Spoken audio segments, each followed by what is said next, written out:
This audiobook contains 5 censored sentences and 57 modified sentences to make it suitable for all audiences. Visit our website to listen to the original version without censorship or modifications. Link in the channel bio. Owing to the threats we had received the previous night, I had assigned 2 of my Electa to accompany them. All in all, they should be safe. A gentle tug on my sleeve pulled me from my thoughts, and I turned to see Zoria standing there. The personification of Dawn held a futuristic-looking firearm in one hand and looked at me expectantly, her gaze shifting around as if she didn't want the others to overhear our conversation. "Did you need something, Zoria?" I inquired. She scanned our surroundings, her cheeks slightly flushed. Whatever she had in mind, she wanted to keep it hidden from the prying eyes of the fated ones. After one more cautious glance around, I quietly murmured, "It's starting." At my signal, the entire world seemed to tremble, but in reality, it was only Russia and a few other nations that were the intended targets. However, I soon realized that I had underestimated the scope of their attack, or perhaps they had altered their plans at the last minute, as it appeared that more countries were now in their crosshairs.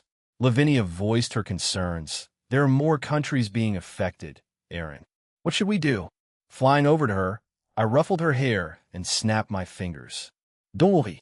It'll include everyone else in the world and transport them to a separate dimension beyond the reach of the Cow's order." Nevertheless, it seems like the battlefield is once again the entire Earth. This realization stirred up unpleasant memories, causing a frown to crease my brow. I reached for the transceiver in my ear and relayed the change in plans and the actions of the Cow's order to our team. They swiftly adapted, and we could proceed with our mission. "All right, let's initiate this operation. When it comes to the individuals I informed you about, do not kill them. Instead, capture them. The others have no purpose and can be eliminated," I instructed the team. With a snap of my fingers, I compelled every human on Earth to drift into slumber, transporting them to an alternate dimension. Once the task was completed, I raised my arm, enveloping it in a shimmering, silvery white aura. "Let's add an extra layer of challenge today, shall we?" I mused, a mischievous grin forming. The silvery white aura surged into the sky, extending until it halted just above our planet, suspended in the vastness of space. This aura rapidly expanded, encircling the entire globe. Following this, I activated an effect that would target all the members of the Cow's order. The effects were relatively straightforward. A 50 reduction in their overall stats, coupled with heightened paranoia and anxiety. Such alterations would undoubtedly lead to numerous mistakes in their battles, compelling them to make unwise decisions. "What have you done?" Velgrind inquired, her curiosity piqued. Casting a quick glance at Velgrind, I offered a succinct summary of my actions. She responded with a sigh, and although I shot her an inquisitive look, she merely shook her head. "Zoria and I will protect Russia. Can the rest of you assist the neighboring countries since they apparently altered their plans last minute?" I requested, and they promptly agreed, each of them teleporting away to address the issues in their respective regions. I shifted my focus to Zoria, who appeared genuinely thrilled. "The rest of the Slavic pantheon will be joining us, so don't overexert yourself, all right?" She nodded wordlessly, her futuristic firearm pointed forward. As I turned back around, I witnessed various adversaries materializing all around us. Some had already commenced their attacks on towns and cities within the country. However, it was evident that a few of them were baffled because there were no humans to be found. Zoria squeezed the trigger of her weapon, unleashing a torrent of black and white aura that decimated the foes before us. Among them were devils of various types, purebloods, hybrids, and artificial devils. Yet, none of them stood a chance against Zoria's onslaught. The only reason some managed to survive was due to sheer luck or not being in the direct path of her attack. "Are we sure we can take them?" inquired a devil, his voice tinged with a hint of nervousness. "Like we have a choice. If we run away or abandon our mission, our leaders will have us killed," replied another devil. After hearing his words, the group of devils nodded in unison and then, as if resigned to their fate, they charged towards us. Their battle cries filled the air, echoing with a sense of desperation. I couldn't help but admire their bravery, even if it seemed foolish to press on in the face of such overwhelming odds. However, there was an underlying sense of pity, for they had been forced into this situation with no real alternatives, their fate sealed regardless of the path they chose, especially after witnessing Zoria's formidable power. I enveloped my body in a protective aura and declared, "Very well, then, bring it on. It'll ensure that you all get a chance at reincarnation in another world." Third-person point of view in the underworld. Nothing less than a full-scale war had erupted. For the devils who had endured an exhausting and tumultuous past year, this was the last thing they would have wished for. However, thanks to Aaron's prior warning, the majority of devils had already taken refuge in designated buildings, fortified with powerful barriers to shield them from the impending conflict. Devils that ranged from low to middle class had taken up to arms to join the army that the Satans had built. With Falbium leading them, the casualties had been close to zero so far. However, the difference in strength was palpable, but with the help of the Satan, the soldiers were reassured. They also had different help in the form of shadow soldiers all around them. If any of the low to middle-class devils made a mistake, or if their lives were in any danger, the shadow soldiers stepped in and saved them. Aaron Toole wanted no deaths on his side after today, and he would make sure that it came true. On another side of Lilith, the current capital of the underworld, Serorg Bale's peerage faced off against various high to ultimate class devils that were enchanted by the Cow's order. However, most of them didn't have a good grasp in their new power, so they were quickly dealt with by his peerage. Among these devils were three that were competent. These three faces off against Keisha, Regulus, and Serorg himself. "So you are the heir to the great King Bale? I don't even sense any demonic power in you. Have the modern devils gone mad?" asked the ultimate class devil. The male devil possessed an aura of dark charisma, his appearance striking and enigmatic. His ebony hair was cropped short, framing a face that exuded an air of sinister allure. The most arresting feature lay in his eyes. One gleamed with a fiery, molten gold, while the other shimmered with an ethereal silver, a mesmerizing duality that hinted at his enigmatic nature. Clad in opulent noble attire, he wore garments befitting royalty. His attire, a blend of deep crimson and midnight black, bore intricate details and fine fabrics that bespoke wealth and sophistication. A silvered brooch adorned his impeccably tailored coat, and a velvet cravat accentuated his aristocratic bearing. Yet, it was his attitude that truly set him apart. Arrogance oozed from his every gesture and word, an unapologetic confidence that dared the world to challenge his presence. In his haughty demeanor, he embodied the very essence of a devil, a formidable and captivating force of darkness. "One can train to increase their power," Seror responded, his voice firm, his eyes locked onto the devil confronting him. "You see, I was born without demonic power, but I've transformed this very body into a vessel of destruction itself." The male devil erupted into mocking laughter upon hearing Serorg's audacious claim. "Turn your body into destruction itself? You, who inherited no power, dare to make such grandiose statements? You must be mad. Nevertheless, your impending demise is imminent. I shall kill you now and take responsibility for claiming the head of the great king's heir." This male devil possessed not only an inflated ego, but also a pure blood heritage, hailing from one of the original 72 pillars. His name was Zakevalik.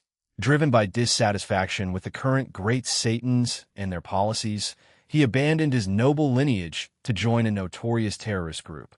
Zake had been born with high-class status and high-class power, attributes he had wielded to torment other devils mercilessly, isolating himself further from his kin. As he matured, he renounced his noble bloodline, subjecting himself to numerous experimental procedures that ultimately propelled him into the realm of ultimate class power. With a flourish of dark energy enveloping his hands, he hurled it towards Serorg. Yet, Sarorg effortlessly sidestepped the attack, his movements unhurried. Annoyance creased Zake's brow, and he continued his reckless charge, eventually standing face-to-face with Sarorg. Summoning all his might, he aimed a full-powered punch at Bale's face, convinced of his impending victory. Sarorg, however, made no effort to evade, choosing instead to accept the strike head-on. A thunderous explosion reverberated through the vicinity, and Zake couldn't contain his own laughter. "You utter fool! Hi-ha! Why didn't you dodge? Has the new generation of devils grown so dim-witted?" But as the lingering smoke dispersed, Zake found himself paralyzed by astonishment. Sarorg stood unscathed, his expression unwavering, and he silently drew back his right arm. Around his right fist, a pulsating aura of purple 10k gathered, a tangible manifestation of his immense power. Fear seized Zake, rendering him incapable of retreating. His arrogance had blinded him to the profound realities of the supernatural world, dismissing reports and warnings from his fellow faction members about Sarorg's newfound strength. Now, reality confronted him, and terror held him captive. A swift flood of memories washed over him, and though he attempted to scream, his voice remained inaudible. With unyielding resolve, Sarorg unleashed his punch, striking Zake squarely in the chest. In an instant, Zake's body erupted into a gruesome explosion, splattering blood and entrails across the surroundings, rendering everything a grotesque shade of crimson. The surviving members of the true Satan's faction stood aghast, their fear intensifying as they grasped the gruesome end that had befallen Zake, once regarded as one of their most formidable fighters. "Huh, what a weakling!" Another ultimate devil's mocking voice rang through the battlefield, directed at Zake's humiliating defeat. This devil, a female, stood in Regulus' path, her sinister laughter echoing in the tense atmosphere. Before Regulus stood a female devil, a striking embodiment of darkness and allure. Her long, sinuous tresses flowed like molten gold, framing a pair of wickedly curved, goat-like horns that crowned her head with an air of malevolence. Sharp, crimson eyes pierced the very soul of anyone who dared to meet her gaze, hinting at a profound maleficence beneath the surface. Cloaked in a form-fitting black dress, she exuded an aura of seduction and danger. The dress boasted an open back, a tantalizing invitation to the mysteries that lay beneath. With every step in her sleek black heels, she commanded attention and exuded a palpable arrogance that dwarfed even Zake's. In her presence, darkness and temptation mingled seamlessly, a potent cocktail of allure and treachery that left males in the vicinity both entranced and wary. "Why mock him when he's your comrade?" questioned Regulus, his voice calm amidst the tension. "Comrade? In our faction, it's survival of the fittest," she hissed with a derisive sneer. He was clearly too weak to face that devil in front of him. "If he and these useless fools can't get the job done, then I will," she declared, her resolve unwavering as she unleashed a barrage of demonic bullets aimed at Regulus. With swiftness born of experience, Regulus danced through the air, gracefully evading each projectile. He landed lithely but wasted no time, using his superior speed to reappear right in front of her. Before the female devil could muster a defense, Regulus delivered a powerful headbutt to her face, sending her hurtling through several buildings with a deafening crash. In the blink of an eye, the young man leaped after her, landing a few feet away from the fallen female devil. While she hadn't taken extensive damage, her face bore the marks of their brutal encounter, with blood trickling from her broken nose. Fury contorted her features as she clutched her injured face. "How dare you do this to me?" she screamed at Regulus, her voice laced with anger and defiance. But Regulus remained silent, his expression inscrutable and his emotions concealed behind a mask of indifference. Regulus furrowed his brows, his eyes locking onto the devil who stood before him with arrogance etched across her face. He had to admit he didn't quite understand her motivations. "Why do you do this? Is it because you want to be the rulers of the world?" What would that accomplish? He inquired, hoping to gain some insight into her twisted ideology. She responded with a dismissive scoff, her tone dripping with condescension. Are you so stupid that you need me to explain it? However, it makes sense since you're a reincarnated devil. So allow me, Nephralia, to elaborate for you. We, as devils, stand at the pinnacle of any race, and that's all the reason we need. Humans are prey. They are weak and feeble, so who cares about them? Regulus' frown deepened as he listened to Nephralia's callous words. He had been indifferent toward humans for most of his existence. That was until he became a sacred gear and began to change. Although it was only a gradual shift, he started to see different facets of humanity whenever his wielders awakened him. Some of them were indeed horrible people who had nothing more than violence and chaos on their minds. They treated him as a mere tool to further their destructive ends. But others, kinder souls, treated him as a sentient being with feelings. Regulus couldn't help but be moved by their compassion. His most recent wielder, a devil with no innate demonic power, had treated him with the utmost respect and dignity. In the company of this master, Regulus had found comrades among humans, many of whom treated him kindly. It was a reminder of the goodness that resided within humanity, even though they lacked the sheer power of devils. So, as of that very moment, Regulus couldn't help but feel anger and frustration at Nephralia's dismissive opinion of humans. For a species that wasn't as inherently powerful, they held an abundance of goodness and kindness within them. Regulus had developed a deep appreciation for these qualities, and he was determined to continue experiencing the best that humanity had to offer. I see. So there's no reasoning with you. So be it, he declared before launching himself toward Nephralia. The female devil, not one to be outdone, sported a wicked grin and summoned whips forged from her malevolent demonic energy. With a menacing flourish, she cracked the whips in Regulus' direction. The sacred gear, however, exhibited unparalleled defense as it enveloped Regulus' body in a potent 10k aura.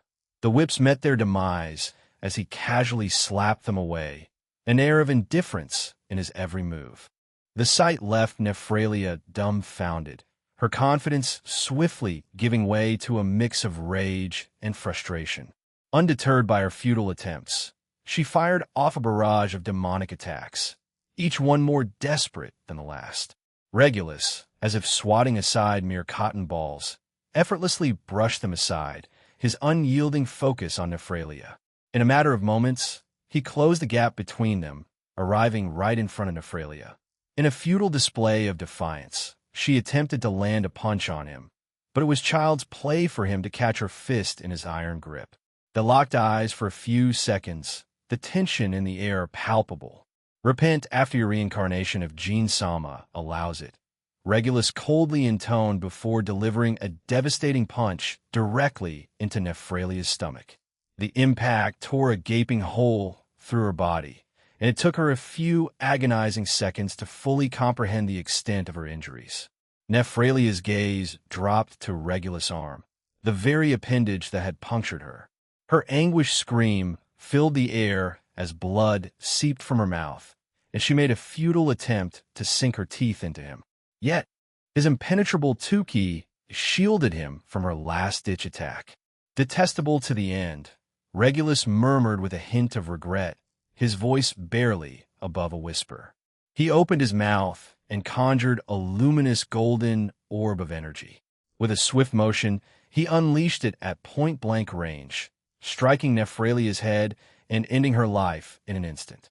Nephralia, while undoubtedly an ultimate-class devil, carried an intriguing aspect to her existence. She was an artificial devil, a creation birthed from the remains of Lilith's body before her soul embarked on its voyage to inhabit a new vessel. It was this distinct origin story that set her apart in the devil hierarchy. While she couldn't boast of unique abilities or talents, her sheer raw power was undeniable, making her a potential asset to whichever faction she chose to align with. Despite her formidable status, Nephralia remained largely inconspicuous, overshadowed by other, more naturally born high-ranking devils. This relegation to the shadows ultimately led her to switch allegiances, opting for the true Satan's faction over staying with Hades, where her prowess would be better appreciated, or so she hoped. Yet, Nephralia's transition did little to alter her status in the devil hierarchy. The world still turned as it had before, with other ultimate-class devils occupying similar positions of relative obscurity. Beyond them, an army of Satan-class devils marched on, and beyond them, in the echelons that commanded awe and reverence, resided the God class and higher. The hierarchy was vast and unforgiving, with recognition and praise reserved for those who ascended beyond the ordinary. In the end, Nephralia met her demise with a heavy heart, bearing the weight of her bitter resentments and unfulfilled aspirations. Her life, marred by the indifference of a world obsessed with power and hierarchy, had left her with a trail of regrets that echoed through the void of her existence. "This is Regulus. I've disposed of the second ultimate-class devil here," he said through his transceiver. "Roger, proceed to Syraxima and eliminate the rest on this side of the capital," replied a feminine through it. This was one of Aaron's Electa, part of the GOB, Claudira. She had joined the devils of the underworld to help defend their realm. The last ultimate-class devil that was in that group faced off against Keisha. Unlike the other two, this one was a little bit more humble. However, they still looked down on others that were much weaker than them. Their online criteria for gaining respect was to be powerful. The devil known as Arcania stood in front of Keisha. A striking figure, she defied the traditional image of malevolence with her long, cascading pink locks that trailed all the way down to her legs. Her piercing green eyes, like emeralds in the dark, held an enigmatic allure, hinting at untold secrets within. Standing at an imposing height of 61, she towered above most women and exuded an air of unwavering confidence that was impossible to ignore. Arcania carried herself with regal poise, a ruler in her own right within the netherworld. What truly set her apart, however, was a resplendent sapphire blue armor that adorned her formidable frame.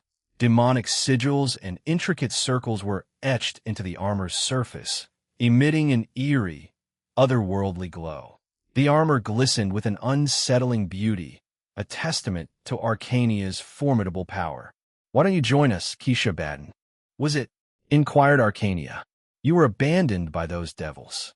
Do you not harbor any resentment towards them? With your extraordinary powers, you could easily overthrow the underworld with our assistance. Together, we could rule the world." Keisha paused, considering Arcania's words. "Truthfully," she began, "I might have entertained your offer if you had found me before Syraxima, or before I found new friends and comrades." She looked resolute as she continued, "But things have changed.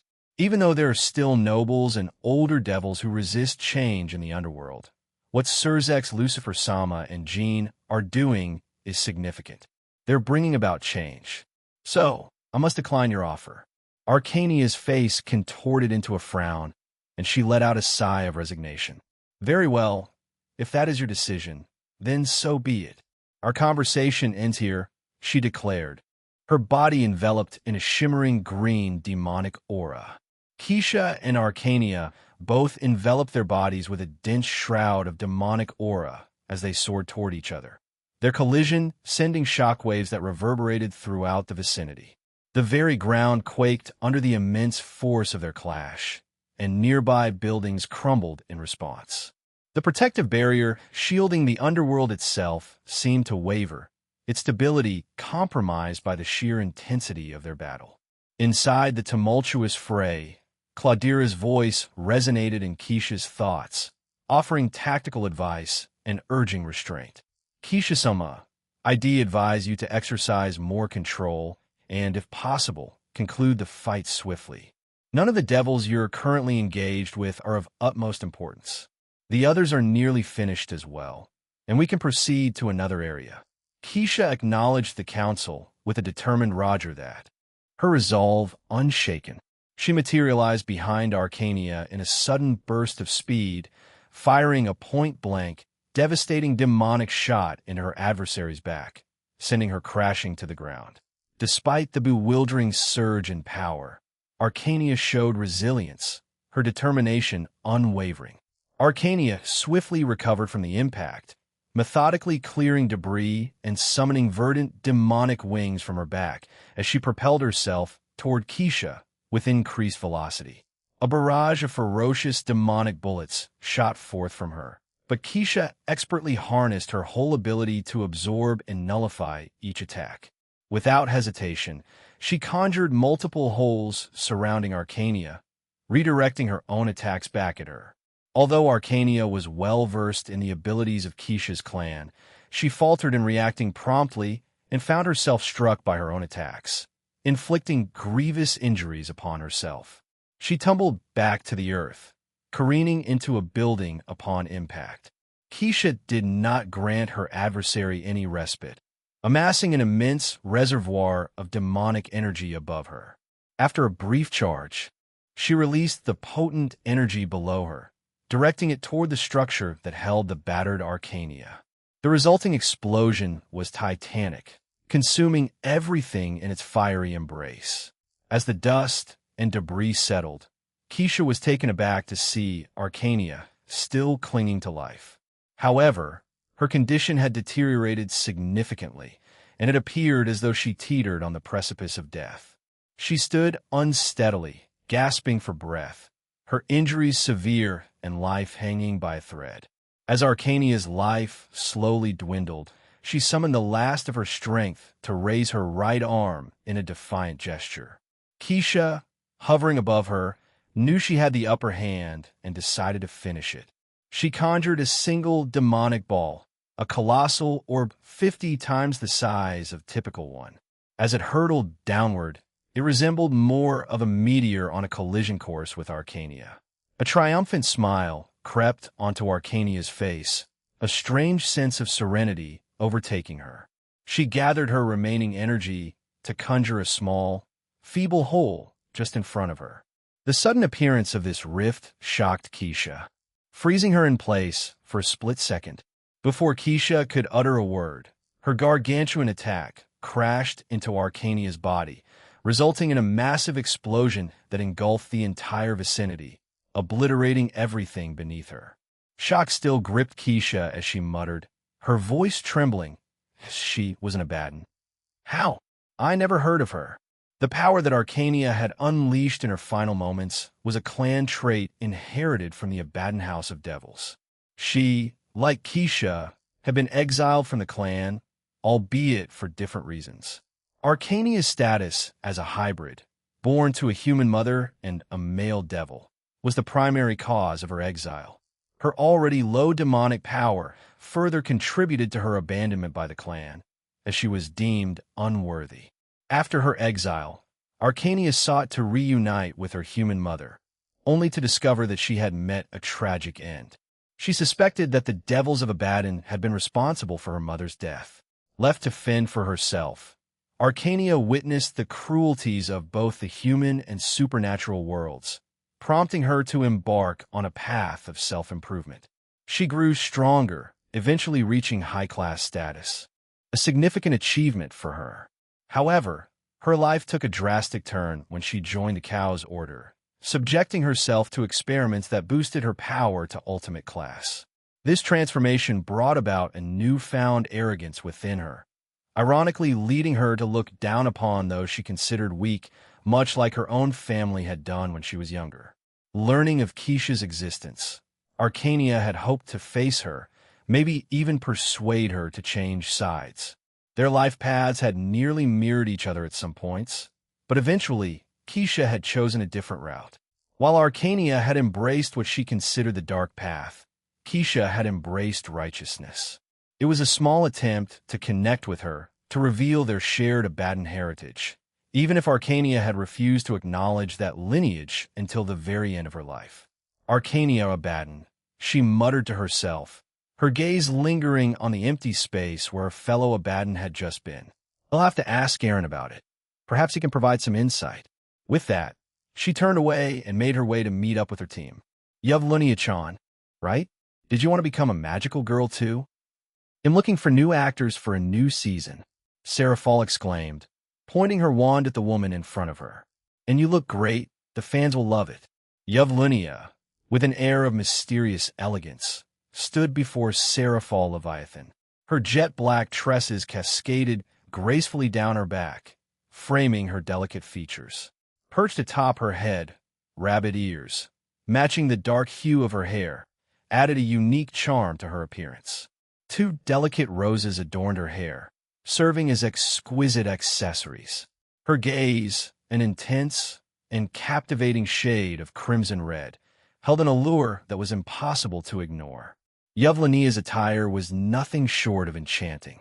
She wore a black and white frilly dress that flowed around her like a dark, ethereal cloud, accentuated by a striking red ribbon gracing her neck. Draped around her neck, a giant necklace with a clock as its pendant hung like a symbol of timeless beauty. Completing her ensemble, she donned black tights that accentuated her slender legs and black heels, adding an element of sophistication to her overall allure. In her presence, there was an undeniable blend of mystery and allure that left an indelible impression. A smile graced her lips as she delicately picked up the dress and offered a courteous bow, her rabbit ears cutely twitching. Thank you very much, Seraphol Leviathan Sama. However, for the time being, I must decline because I am here for a specific reason, Yevlenia replied. Oh, and what would that reason be, Yevlenia-chan? Inquired Seraphol, her interest now piqued. I wish to challenge you to a fight. Ever since I laid eyes on you, I've been captivated by your appearance and carefree nature. In all honesty, I would like to join your peerage if it's possible, she confided, leaving Seraphol astonished. Zaire Ramasama may not be aware of this, but among the artificial super devils on his special team, I'm the only one who shares these sentiments. I yearn to break free from his grasp, as it feels quite suffocating. Seraphol studied Yevlunia intently, attempting to discern any deceit in her words. After a few seconds, she concluded that Yevlunia was sincere and not attempting to deceive her. A warm smile spread across the Leviathan's face as she pointed at Yevlunia. If that's the case, well, determine your fit after our duel. I accept your challenge wholeheartedly. However, if you plan to defect, let's make it appear convincing. Don't hold back on me. My fiancé will undoubtedly take action on this matter, as he harbors no fondness for Zairama Nabiros, declared Seraphol with conviction. Thank you very much. Yevlunia bowed gracefully, her movements fluid and practiced. She then summoned a grimoire, which materialized along with an array of various arcane cards swirling around her. Each card radiated a faint, mystical glow that played across her face. She cast a warm smile at the formidable Satan Leviathan standing before her. I'm fully prepared for this challenge. Seraphol's eyes lit up with anticipation, and her own aura, a shimmering manifestation of her demonic power, enveloped her. She raised her wand with a flourish, its tip gleaming with demonic energy. Thousands of razor-sharp icicles materialized around her, creating a breathtaking spectacle of glimmering, frosty beauty. Such a fascinating display, Seraphol exclaimed with enthusiasm. Let's fight-o. Both of them unleashed their attacks simultaneously. Seraphol's icicles soared towards Yevlunia, and the devil with rabbit ears gestured with her hand, causing the arcane cards around her to fly towards the incoming icicles. As they closed in, she employed duplication magic on the cards to match Seraphol's number of icicles. An explosion erupted in the middle of their magical clash. As it unfolded, Yevlunia conjured flaming hounds with her grimoire and commanded them to assail Seraphol. The fiery canines burst through the smoke of the explosion and lunged at the magical girl. Seraphol avoided the flaming hounds with effortless grace, moving as if she were dancing through the chaos. She also deftly smacked them away with her magical wand. If there were onlookers present at that moment, they would have believed they were witnessing a scene from a surreal movie. "Naughty puppies!" exclaimed Seraphol, her voice filled with amusement and a touch of annoyance. With a flick of her wrist, she unleashed another round of icicles towards the flaming hounds, swiftly dispatching them in a mesmerizing display of power. Turning her attention back to the looming threat, Seraphal watched as more arcane cards came hurtling her way. As they encircled her, a cacophony of effects erupted almost simultaneously. One of the cards exploded in a shower of sparks, conjuring a mischievous leprechaun who burst into a lively song and dance before unveiling a peculiar machine gun that fired bullets made of pure gold. The glittering projectiles sped toward her with dazzling speed. Another card burst into a puff of smoke, conjuring miniature tornadoes imbued with various elemental powers. These whimsical tempests charged at her with relentless vigor. Lastly, two of the cards transformed into colossal serpents that unleashed venomous breath attacks, the very air crackling with their toxic intent. Seraphal couldn't help but utter a breathless wow as she beheld this mesmerizing spectacle of magical chaos unfolding before her. It was a dizzying display of creativity and power. She swiftly adapted to the rapidly changing battlefield, unleashing her own formidable abilities to counter the arcane onslaught. A shimmering aura of protection enveloped her, a radiant shield that deflected the attacks aimed her way. With a graceful flourish of her hand, she enhanced her speed, moving with an almost ethereal swiftness. Her response was as swift as it was precise, a testament to her mastery of her demonic power. In one fluid motion, Seraphal conjured an elegant ice sword, its crystalline blade gleaming with an otherworldly light. With a graceful strike, she sliced through the colossal serpents, shattering them into icy fragments. The miniature tornadoes, filled with elemental fury, met their end with a single, playful magical girl punch, their turbulent forces quelled in an instant. And as for the mischievous leprechaun, she froze him in place with a mischievous grin before commanding her flying ice sword to gracefully and swiftly end his merry performance. With the battlefield now clear of these fanciful conjurations, Seraphal stood poised and ready, her icy presence undiminished. Her heart raced with exhilaration, for even amidst the chaos, she found herself reveling in the magical dance of combat. A smile gracefully adorned Yevlenia's lips as she commented, "As expected of a Satan, my attacks almost seemed meaningless in front of you." "Fufu, you flatter me. Lunia-chan now, then, let's continue," exclaimed the Satan Leviathan with her characteristic cheerfulness. Yevlenia readily agreed and swiftly materialized in front of her opponent. The young artificial super devil had chosen to initiate a close-quarters combat duel, a challenge that Seraphal welcomed with enthusiasm. She adeptly deflected the flurry of punches sent her way by the rabbit-eared devil. Each strike that Yevlenia launched towards her possessed precision and lethal intent. Reflecting on the situation, Seraphal couldn't help but marvel at the growth and prowess of the young devil. Had she faced Yevlenia just a year ago, she wasn't sure if she would have been able to hold her ground as she did now. Even at this moment, Seraphal found herself deeply impressed by Yevlenia's combat skills, comparing her attacks to those of a seasoned martial artist. Yevlenia unleashed a powerful right hook at Seraphal, who skillfully deflected it.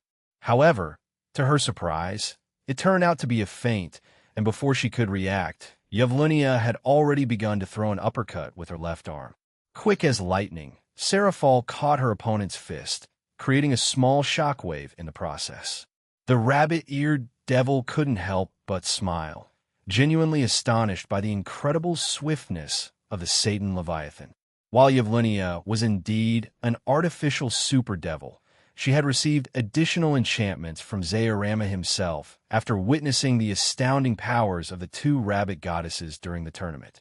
In an odd and somewhat unsettling manner, Zayorama had developed an obsession with them, entertaining thoughts of kidnapping them. Yet he had never found the right opportunity. Following this brief exchange, both combatants shared a moment of mutual acknowledgement, smiling at each other before vanishing into thin air. They reappeared at various points across Lilith, their fists and legs clashing in a series of rapid-fire exchanges that sent shockwaves rippling through the surroundings. With each teleportation, the shockwaves they generated wreaked havoc, demolishing buildings and, at times, unintentionally injuring or even killing the devils who had chosen to join this ferocious battle.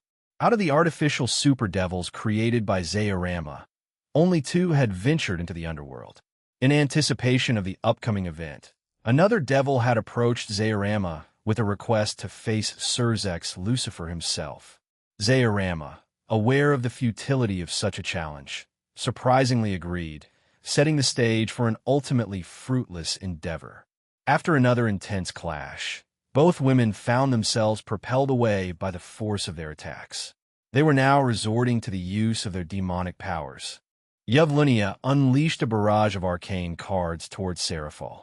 Each card transformed into a razor-winged fish and swiftly darted towards the Satan Leviathan, aiming to cut her down. Seraphol effortlessly evaded the oncoming assault and, with a graceful wave of her hand, encased the airborne fish in her demonic ice. In the blink of an eye, her ice sword materialized, and she pointed it at Yevlunia. Without delay, an enormous ice wall, taking the form of towering waves, materialized and surged towards the rabbit-eared devil. Yevlunia couldn't help but mutter in astonishment, "Whoa." She swiftly extended her open palm towards her grimoire, conjuring massive stone barriers that encircled her in an attempt to shield herself from Seraphol's approaching onslaught. As the ice waves slammed into her stony defenses, the impact sent tremors echoing through the city of Lilith. However, as expected, the stone walls crumbled rapidly under the relentless force, and the ice waves continued their relentless advance towards Yevlunia. Just as they were about to make contact, Yevlunia abruptly vanished, leaving an arcane card suspended in the air. Seraphol swiftly pivoted and narrowly evaded a powerful punch launched by the young devil. Both combatants were equally startled by the unexpected turn of events. Before Yevlunia could react, she felt a mighty fist drive into her abdomen, courtesy of Seraphol. The rabbit-eared devil was sent hurtling backward, crashing through several buildings in her wake. In the aftermath of the fierce exchange, Seraphol noticed an arcane card hovering just in front of her before vanishing. During their previous skirmish, Yevlunia had surreptitiously planted an arcane card behind Seraphol, ensuring the magical girl remained unaware as she was preoccupied with their battle. Yevlunia had chosen the perfect moment to employ the card, just before being engulfed by the ice waves. Her arcane cards possessed a wide range of capabilities, limited only by her demonic power. She had used this one to switch places with the card behind Seraphol, expending a significant portion of her demonic energy. She believed it was a gamble that could have turned the tide in her favor after landing a blow on Seraphol. However, she had underestimated Seraphol's overall power. Even in her current state, the magical girl had been holding back, relying solely on her natural instincts to counter Yevlunia's attempt, and utilizing her incredible speed. Phew, the younger generations of devils are so energetic, she muttered under her breath, her gaze fixed on the unfolding events. I'm still young, you know. Aaron, please love me. Yevlunia managed to rise to her feet, a bit bewildered by Seraphol's seemingly one-sided conversation with herself. Her body still ached from the powerful punch she had received moments ago. She couldn't help but wonder whether Seraphol had held back in their brief confrontation. Gently probing her stomach, Yevlunia winced as the pain shot through her. That punch, it should have left me incapacitated. Why am I still able to move? She dismissed the thought, deciding to focus on the task at hand. Regardless, I must continue fighting to convincingly demonstrate Zayorama Samus' defeat. With a touch to her stomach, Yevlunia conjured arcane cards around it. Each card contained a feeble healing spell, meant to alleviate her injuries. It was far from potent, but it would suffice for the moment. Seraphol's voice interrupted her contemplation. "Well, I guess that's it," she declared. Yevlunia turned around just in time to see a pink boot hurtling towards her face, and then everything went black. Seraphol, having swiftly subdued her opponent, withdrew a pair of anti-magic cuffs from a small ring she wore. With expert precision, she secured them around Yevlenia's wrists, immobilizing her completely. "Capture complete," Seraphol exclaimed cheerfully, giving a little twirl. She couldn't help but wonder what the others were up to. I wonder where everyone else is." Surzek-chan did mention he would be near the borders of Lilith with Ajuka-chan. She mused, her gaze shifting in a particular direction. Beltherin, an artificial super devil meticulously crafted by Hades and subsequently entrusted to the care of Zaorama Nibiros, was unparalleled in power among the super devils assigned to Zaorama. However, unlike his brethren, Beltherin bore an insatiable appetite for battle. His combat fervor was an integral part of his character, a trait that had persisted from the moment of his creation. Despite receiving a comprehensive education and extensive lessons on proper behavior, Beltherin's battle-hungry nature was an intrinsic aspect of his identity. It was a driving force that defined his existence. One day before the battle, it was Beltherin who approached Zaorama with an audacious proposition to engage in a battle against none other than Surzek's Lucifer, the Satan of the underworld. While Zaorama agreed to the challenge, he couldn't help but acknowledge the considerable disparities between Beltherin and Surzek. Surzek possessed a wealth of experience and had earned the distinction of being a mutation within the Devil Society. Beltherin, although himself considered an anomaly, did not yet stand on the same plane as the renowned Satan. However, Zaorama harbored a glimmer of hope that Beltherin might surprise everyone with his prowess in the impending confrontation, thereby earning the coveted acknowledgement he yearned for. At present, at the borders of Lilith, Surzek's Lucifer and Ajuka Beelzebub found themselves standing before the enigmatic devil, Beltherin. Surzek, his curiosity piqued by the formidable presence before him, inquired, "You seem to be a devil of great potential. May I ask who you are?" His gaze remained fixed on the enigmatic figure who had appeared before them. Beltherin, a youthful devil of impressive stature at 611, presented himself before the formidable figures of Surzek's Lucifer and Ajuka Beelzebub with an unmistakable air of confidence.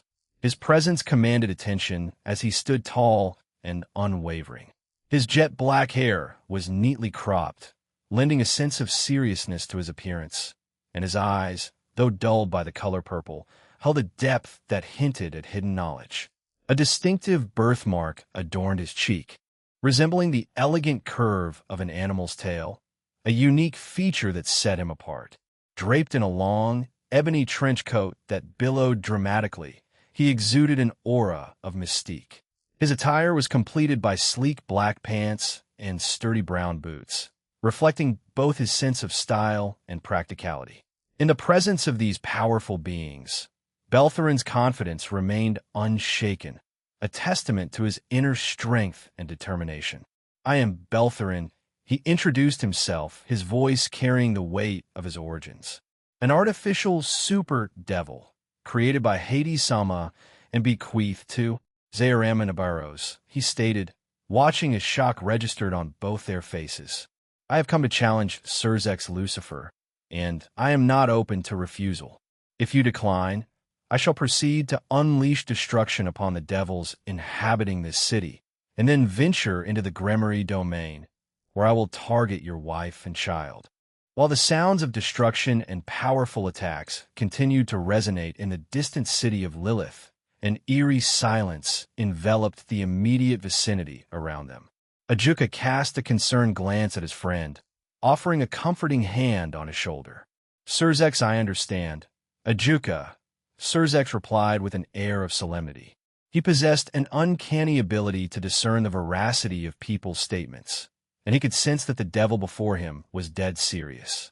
Surzek also had an inkling of Beltherin's formidable power, surmising that despite his limited battle experience, the devil's innate talent and sheer raw power had brought him to this point.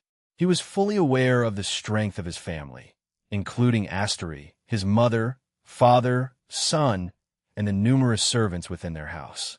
However, He couldn't guarantee his wife's safety in a confrontation with Beltherin. Very well.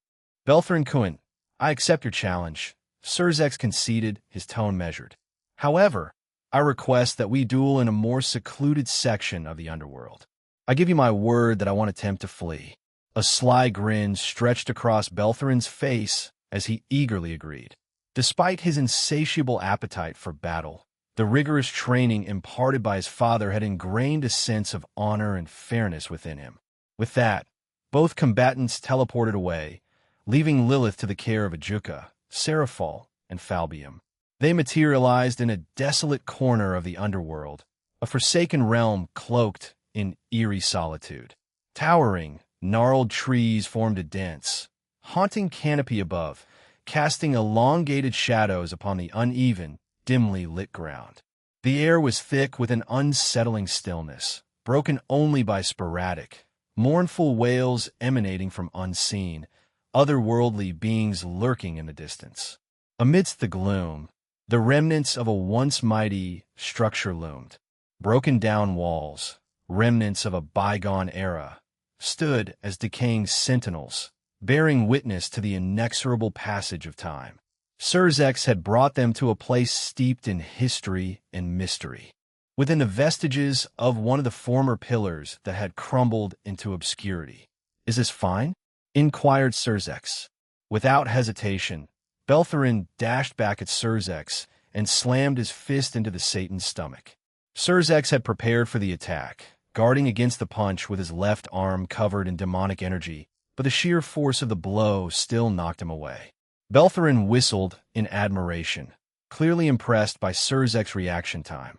Satan Lucifer, the strongest devil of his generation. I've heard countless tales about you, and I've always wanted to fight you. The weaklings in our organization were becoming rather dull after a while, the young devil explained. Surzex dusted himself off and offered a friendly smile to Beltherin. I assume you like this place then. That being said, you're undeniably powerful, Beltherin Kuin, isn't it? I wouldn't have minded if you'd asked for a duel at a more appropriate time. Although, judging for what you said earlier, patience might not be your strong suit, is it? Surzex inquired with a raised eyebrow. I can wait, but since this operation is underway, I've run out of patience. Who cares about any of that? Let's go. He shouted before clapping his hands and instantly appearing beside Surzex. His body was enveloped in a deep, dark purple, demonic aura. He threw a punch towards Surzex with even more ferocity than before, but Surzex calmly deflected his punch and then followed up with a lightning-fast elbow strike to the young man's chin, momentarily stunning him. The Crimson Satan swiftly delivered a powerful roundhouse kick to his opponent's stomach, sending him hurtling away and demolishing several trees in the process. I also happen to know hand-to-hand combat, Beltherin Kuin. I don't solely rely on my demonic powers or the power of destruction, Surzex calmly remarked. A burst of dark purple demonic aura obliterated the surroundings in front of Surzex. A crazed grin crept onto Beltherin's face. Even though we've barely started, I'm already getting excited. Show me more, Crimson Satan.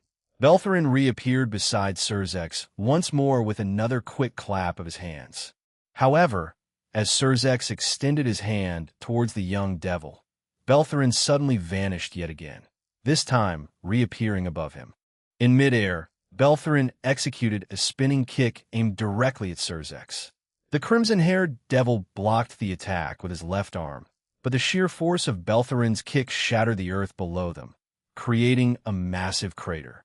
Surzex frowned slightly upon feeling the full force of the attack. He had used a small amount of demonic energy to deflect it, and a faint sting lingered as a testament to the attack's power. Surzex pondered the ongoing battle, acutely aware that his opponent was holding back. He's still not giving it his all in this fight, he thought to himself, discerning a mere glimpse of the adversary's latent power in their recent clash. A sense of urgency gnawed at him as he contemplated his options. I'd prefer to conclude this confrontation swiftly, but his gaze shifted back to the formidable devil confronting him. Beltherin, the enigmatic foe, possessed a distinctive ability, one that, while intriguing, appeared to have its limitations. Perhaps, Surzex mused, I could enlist Jean Kun's assistance to deal with him. The devil named Beltherin showcased an unusual power. His method was rather peculiar. He merely clapped his hands, and in an instant, he vanished, reappearing elsewhere through some form of teleportation. It was an ability that intrigued Surzex, though he suspected there were constraints to its use. Don't let your thoughts wander, Crimson Satan. I'm just getting started. Beltherin's shout echoed through the battlefield. In an instant, he closed the distance between himself and Surzex, a sinister grin stretching across his face. But this time, something peculiar unfolded. A maelstrom of black-red energy enveloped Beltherin's body, crackling with ominous power. His grin widened further as he launched his punch, targeting Surzex's arm once again. As the blow connected, a shockwave of the same eerie energy erupted from the point of impact. The surroundings were engulfed in a nightmarish tempest of dark crimson. Surzex, momentarily disoriented by the unexpected display of power, watched as Beltherin vanished into thin air without the customary clap that heralded his teleportation. The Crimson Satan considered the possibility that it might have been a result of Beltherin's extraordinary speed. However, his suspicion deepened when, in the blink of an eye, the devil reappeared by his side, striking once more. The ominous surge of energy followed each of Beltherin's strikes, amplifying the intensity with each passing blow. Surzex clenched his teeth as he blocked the relentless assaults. He could feel Beltherin's power escalating with each attack, an unsettling realization taking hold. The enemy before him was not only a formidable adversary, but also one who grew stronger with every strike he dealt, and Surzex could ill afford to underestimate him. Finally, Beltherin teleported away, his grin widening even further. The eerie black-red energy continued to discharge from his body, a disconcerting sight that prompted a frown from Surzex. Do you want to know? The young devil inquired, a mischievous glint in his eyes. You want to divulge that, so there's no point in asking, Surzex retorted, his voice laced with skepticism. Beltherin couldn't help but burst into laughter, a hearty sound that echoed through the space between them. He pointed dramatically at Surzex, his expression still marked by amusement. Bingo! I'd be a complete fool if I revealed the inner workings of my abilities to you, he declared before disappearing once more. The young devil then proceeded to create multiple clones of himself, and they all encircled the clearing, their faces adorned with sinister grins. One of them enthusiastically clapped his hands, causing the entire group to vanish and reappear in various locations around Surzex. Remarkably, the Crimson Satan didn't even flinch before unleashing his aura, which sent the clones hurtling away. This spectacle only elicited joyful laughter from Beltherin, who wasted no time in repeating the process, conjuring even more replicas of himself.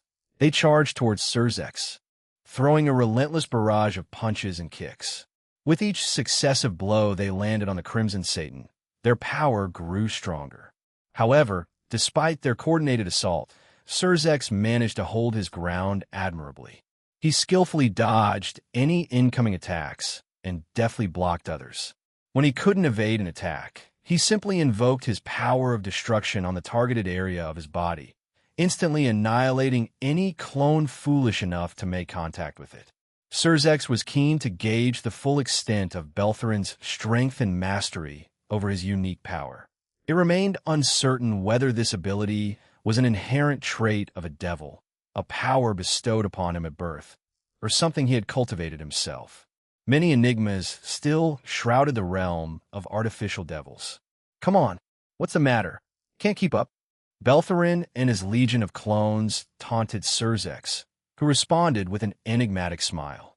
After a few more seconds of this relentless dance, Surzex once again unleashed his formidable aura, scattering the clones and bringing an end to the spectacle. Now that we're here, Beltherin Cohen, why don't you start taking me seriously? Surzex inquired, his lips curling into a mischievous smirk. I can't help but wonder if this is the extent of your power, he continued, baiting Beltherin into a reckless display. Beltherin knew he was being provoked, well aware that the Satan before him was intentionally trying to rile him up. Nevertheless, his emotions got the better of his logic in this instance, and he succumbed to the temptation. "You want me to use everything I got? All right then, let's go." His voice bellowed forth, a tempestuous surge of emotion that unleashed a torrential wave of aura, coursing violently throughout the very core of the underworld. It was a raw and unfiltered display of his might, a testament to the fervent fire that consumed him, and it did not pass unnoticed. As the world quaked beneath the sheer force of his outpouring, Surzex couldn't help but wear a melancholic smile, tinged with a hint of sorrow. "I will never understand anyone's love for battle. Peace is a better option, isn't it?" Of course, the raiding game, both in the underworld and the world tournament, is different since it's considered a sport, he murmured to himself, his musings briefly tracing the contours of conflict and competition. Can Jean Kuan resurrect him, I wonder? Surzex pondered in hushed contemplation, his thoughts drifting towards Jean's immense capabilities. It was a slender thread of hope, offering a fleeting moment of solace amidst the tumultuous spectacle of power. As the dark, amethyst-hued aura continued to enshroud Beltherin, it gradually encased his form like a unique, ethereal suit of armor. Within the shadows of this aura danced streaks of black-red energy, lending the armor an otherworldly allure. It stood as a tangible manifestation of his might, an unequivocal declaration that he was no ordinary devil. Surzex, with his vast experience and boundless power, discerned without doubt that Beltherin was indeed a super devil, much like himself. Nevertheless, a discernible chasm in their capabilities remained, a gap bridged only by the accumulation of years of experience and growth. Observing Beltherin's aura swell even further, Surzex found himself awash in a complex swirl of emotions. There was profound admiration for the young devil's unwavering resolve and the formidable strength he possessed. Yet, intertwined with that admiration, lingered a persistent concern, a gnawing anxiety for the challenges and tribulations that lay ahead for Beltherin as he delved deeper into this newfound wellspring of power. Beltherin charged relentlessly towards Surzex, his actions speaking louder than words. With a single clap, he summoned an army of clones, all of them wearing the same sinister grin. Each clone tensed, their arms pulled back, preparing to unleash a barrage of punches upon the Crimson Satan below. A sense of resignation washed over Surzex, his expression morphing into one of sadness. He knew what had to be done. As if in response to his decision, a surge of even more potent aura radiated from Surzex. It swept through the surroundings, obliterating everything in its path, including Beltherin and his countless clones. Only a few hundred of them managed to withstand the onslaught, their awestruck gazes fixed upon Surzex, who now revealed the extent of his power. His power of destruction manifested in a growing aura that expanded relentlessly, eradicating all in its wake. Beltherin and his remaining clones were forced to leap back, resorting to their own defensive magic circles and barriers to protect themselves from Surzex's overwhelming aura.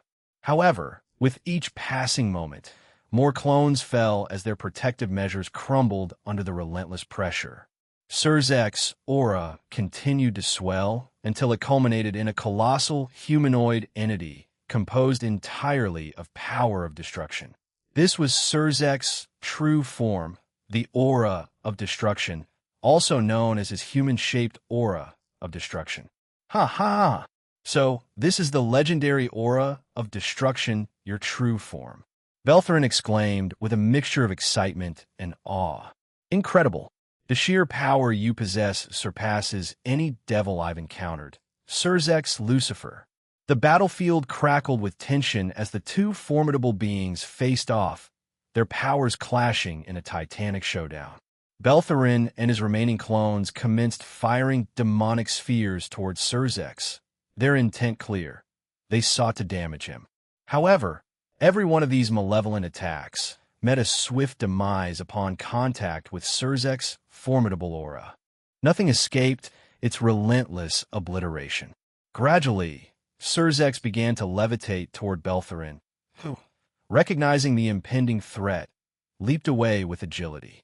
A few of his clones executed a rapid series of claps, which had the uncanny effect of making him reappear in multiple, scattered locations throughout the vicinity. Beltherin possessed two distinctive innate abilities. The first was his teleportation prowess. While it might seem somewhat restricted, his claps allowed him to teleport within a specific radius, with no defined boundaries except for the limits of that radius. In more calculated scenarios, he employed a mix of standard claps alongside his teleportation technique, confounding his adversaries and gaining the upper hand. However, today his fighting spirit was too riled up, leading him to abstain from this strategy, fearing that Surzek could easily discern his ploy. His second ability manifested as black-red energy, crackling around him like electric currents. This energy served as a straightforward strength boost. After each successful strike, be a punch, kick, or mere poke, his physical might surge significantly. Given enough strikes, he could theoretically surpass any opponent, for this power boasted no apparent limits or constraints, in stark contrast to the boosted gear's limitations placed on its wielder's body. Beltherin possessed all the cards required to conquer any adversary, but regrettably for him, Surzek proved an even greater anomaly. Before Beltherin could react, Surzek materialized right before him, taking him by surprise. "What?" Beltherin's exclamation was cut short by a sad smile adorning Surzek's face. In a swift, decisive motion, Surzek touched Beltherin's chest and activated Ruin the Extinct. A malevolent, destructive sphere of demonic energy embedded itself within Beltherin and expanded exponentially from within. Mere moments later, the young devil disintegrated entirely, leaving behind no trace of his existence. With a sigh, the Crimson Satan deactivated his aura of destruction, a somber reflection in his eyes. He spoke quietly to the vanquished foe. "If only we had met under better circumstances, Beltherin." It was a sudden and abrupt conclusion for the devil. Beltherin had scarcely a moment to fully comprehend the swift and inexorable fate that had befallen him. One moment he existed. The next, he simply did not. Surzek's voice trembled as he stammered. "Jean Cohen can bring him back without the need for body parts, all right?" Panic began to creep into his words. In this brief and intense confrontation, the ultimate victor emerged as the mighty Satan, Lucifer. Chapter 13, Part 3. The True Satan's Faction and Malebranche Third-Person Point of View. Bidliad Bashalan Beelzebub, the son of the original Beelzebub, stood resolutely in the ethereal realm of First Heaven. He and his formidable army had been skillfully transported into this heavenly domain, a feat orchestrated through the enigmatic collaboration of Promestine and Zaorama. Their arrival, however, was made possible only because Aaron, with a strategic purpose in mind, had granted his consent. He intended to set the celestial forces into motion, urging them to subdue and apprehend these defiant devils. Michael and the other seraphs, I must admit, I didn't anticipate such a warm welcome in First Heaven. "Truly, it's an honor," Bidley had remarked, his tone laden with mockery as a sardonic smirk graced his face. "It seems your heavenly ranks have seen some new additions, haven't they? The reincarnated angels, as well as Layla and Altaria." "Ah, Bidley had Bashalan Beelzebub. It's been quite some time, hasn't it? How have you been faring?" Michael inquired, displaying a congenial demeanor. Memories of their last encounter, which had transpired after the Great War, lingered in the recesses of his mind. "You bear no lingering grudges against us, I trust?" Bidliad's lips twitched with irritation as he scrutinized Michael. He raised his arm, an unspoken signal to his legion of devoted devils, indicating they should hold their positions. "I am in good health, and I appreciate your inquiry. Yet, we both know the reason behind my presence here today, do we not?" He responded, his voice laced with a determined resolve. Michael nodded gravely. Indeed, we do. However, it would be in your best interest to consider surrendering. This confrontation will not end favorably for you. I implore you to reconsider, he urged, locking eyes with Bideliad. I shall decline your offer, Bideliad declared firmly, his gaze unwavering. Even if we find ourselves outnumbered, we possess a strength that surpasses that of most angels gathered here. Formalities have run their course. Attack! With a commanding gesture, Bideliad thrust his arm forward, setting his legion of relentless devils into a frenzied charge against the celestial counterparts. Michael, a radiant figure, raised his hand, and a brilliant blaze of light blossomed around him. Within seconds, hundreds of thousands of gleaming spears of light materialized, forming a formidable display of celestial power. Uriel and Raphael, following their brother's lead, replicated the feat, summoning thousands of spears to surround them. Even the lower to higher-ranked angels, who had been preparing for the impending clash, found themselves momentarily frozen by the awe-inspiring spectacle unfolding above them. The sheer might of their leader left them gazing upward in reverent admiration. Bideliad, however, wore a confident smirk as he raised his other hand, mirroring Michael's actions. Behind him, hundreds of thousands of malevolent, shadowy orbs materialized, echoing the seraph's surprise. Following his resurrection, Bideliad had experienced a substantial surge in power, now allowing him to stand on equal footing with godlike beings. Without another word said between them, they unleashed their attacks at one another. As light and demonic attacks converged in the middle, the collision of attacks created a powerful explosion that blew away the weaker devils, while Layla created a barrier of light to prevent any harm from coming to the angel's side. Upon witnessing this remarkable display of power, Bideliad found himself taken aback. He had never anticipated that Michael could match him in sheer force. The fact that his own attacks were effortlessly obliterated alongside Michael's radiant assaults served as a resounding testament to the angel's growing might. After Aaron had successfully altered the systems within heaven, Michael, Uriel, Raphael, and the 10 seraphs committed themselves to rigorous training once more. Their goal was to reach the same echelons of power as God-class entities, a concept humorously dubbed Super Angel by Aaron, a subtle nod to the term Super Devil. The 4 great seraphs, excluding Gabriel, who remained in a class of her own, underwent profound growth. They had advanced to a point where they could rival middle-tier God-class beings, bolstering their confidence in confronting adversaries they previously could not have challenged. Their intentions were solely to safeguard themselves and their faction on a larger scale. Yet this transformation only served to enrage Bideliad. He perceived it as a direct affront, a personal insult that fueled his anger. It seems like you have gotten stronger since the Great War.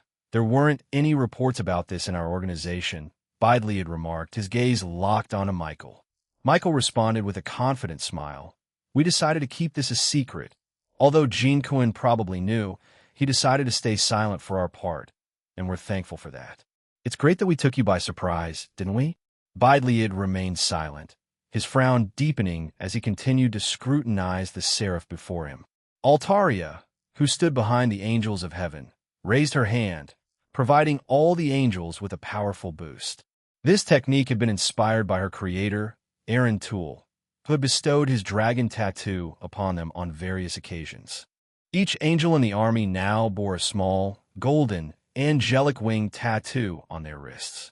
This mark not only increased their physical strength and durability, but also created a light shield capable of repelling attacks from high to ultimate class beings. Additionally, it enhanced their own light-based abilities and elevated their power by 2 ranks. Low-class angels were promoted to high class, middle class became ultimate, and high-class angels were elevated to Satan class. The surge in power was palpable, and a wave of exhilaration washed over the angels as they glanced at one another with newfound strength.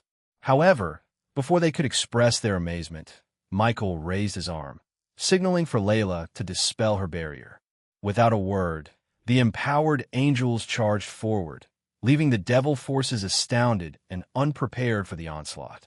Bideliad, instead of panicking or growing anxious, simply smirked, as this was all part of his and another group's intricate plan. Yet, just as he was about to voice his thoughts on the situation, Altaria interjected. Demedosu's Reichel Asmodeus army won't make it past sixth heaven. Bideliad San, Altaria stated confidently, surprising the devil in front of her. Huh, and what makes you say that, fake angel? Bideliad replied with a sneer. Because Gabriel will stop them with Resnias, Altaria responded matter-of-factly. Bideliad chuckled, brimming with confidence. It doesn't matter who is with them. Demedosu has several Satan-class devils with him, as well as 2 super devils who are on par with the late Rizavim Levon Lucifer. That below-par woman has no chance against them. Altaria merely smiled and mused, Fufu, I do wonder. Before Bideliad and Demedosu's army could reach heaven, the leaders, with Altaria, Layla, and Resnias taking prominent roles as Electa, diligently set about enveloping the celestial structures with protective barriers. Their goal was to minimize the potential damage that the impending conflict might inflict upon the realm. Aaron had already pledged to oversee the restoration efforts once this clash had concluded, but they were determined to ease the burden on him as much as possible. Amid the cacophony of countless battles unfolding in their vicinity, the apparent advantage held by the angels became increasingly evident. This sight prompted a deepening frown on Bideliad Bashalan Beelzebub's face as he observed the situation. He made several attempts to launch attacks against the angels, only to witness each assault being swiftly dismantled by a lightning-fast spear of radiant energy. The individual responsible for this formidable defense was none other than Altaria. Over the course of a full year spent living among the angels and collaborating with them, she had developed a profound sense of maternal affection for these celestial beings. It didn't matter that most of them were chronologically older than her. She stood above them in terms of both authority and power. Altaria also held the role of their shadow leader, diligently upholding the systems and protective barriers that preserved heaven's integrity. Michael, on the other hand, was the public face of heaven, serving as its ostensible leader, while Altaria worked tirelessly behind the scenes to ensure its continued stability and security. Pesht! Hissed Bideliad while Altaria smiled back at him. Once again, he held his arm up, and 2 devils with distinctive auras appeared beside him. On the right side of Bideliad stood a male devil, his presence exuding an air of modern malevolence. His hair was an unconventional shade of short, vibrant blue, contrasting sharply with his piercing dark blue eyes that seemed to hold secrets untold. His attire was a bold testament to extravagance. He donned a sleek black jacket adorned with golden streaks and embellishments, symbolizing his wicked affluence. Beneath the jacket, black pants were cinched at his waist by golden chains that glimmered malevolently, while black shoes bore intricate golden devil magic circles, signifying his demonic power. To his left was a female devil of striking allure. Her medium-length, ethereal gray hair framed her face gracefully, drawing attention to her captivating cyan blue eyes, which held an enigmatic appeal of their own. She wore a single, daring light purple dress that dared to ride high on her thighs, accentuating her devilish charm. Dark purple boots adorned her feet, complete with small, alluring purple feathers that whispered of her otherworldly charm. In her right hand, she clutched a purple bear doll, its menacing visage a stark contrast to her own beguiling demeanor, hinting at the deceptions that lay beneath her enchanting facade. Baladra, Theseus, your task is to eliminate the great seraphs, Bideliad commanded. Both Baladra, a female devil, and Theseus, a male devil, nodded in agreement. They vanished from their original positions and reappeared before Michael and Uriel, ready to carry out their orders. Michael swiftly generated a protective shield of radiant light, using it to fend off Theseus' advance. The male devil found himself repelled by the formidable barrier, unable to breach its defenses. Meanwhile, Baladra materialized before Uriel, poised to strike. However, her attempt was thwarted by Layla, who intercepted her with a well-timed sword block. In response to the clash, both Michael and Layla seized their respective opponents and initiated an instantaneous teleportation, whisking themselves and their foes away to a different location within the expanse of First Heaven. With graceful poise and unwavering resolve, Altaria declared her intent, her melodious voice carrying through First Heaven like a solemn oath. "I will face you myself, Bidliad San. Prepare yourself," she proclaimed, descending gracefully from the elevated platform where she had stood, her magnificent wings unfurling in all their majestic glory. Her descent was a testament to her regal presence, casting a momentary hush over the spectators as they beheld the angel known as Altaria taking her rightful place on the battlefield. Michael and Theseus materialized near a cluster of houses located to the east of their previous location. Without a moment's hesitation, they unleashed a barrage of both radiant and demonic attacks upon each other. Their intent was clear. They had no intention of prolonging this encounter any further. Each of them harbored distinct motivations for their actions. Theseus, much like his comrades within the true Satan's faction, harbored deep discontent with the state of affairs in the underworld. He held a strong aversion to the current rulers, the Satans who presided over the realm. After years of vocalizing his grievances, he finally made the momentous decision to defect to the Cow's Order. Upon his defection, Theseus garnered recognition for his extraordinary, self-developed ability. This unique power of his underwent significant augmentation through a series of experiments. These procedures not only enhanced Theseus' inherent abilities, but also propelled the evolution of his distinctive skill. In a sudden and bewildering move, Theseus swung his arm upward in a diagonal arc directed at Michael, the Seraph. This maneuver took Michael by surprise, yet the radiant barrier, a result of the tattoo bestowed upon him by Altaria and the angels, promptly enveloped him.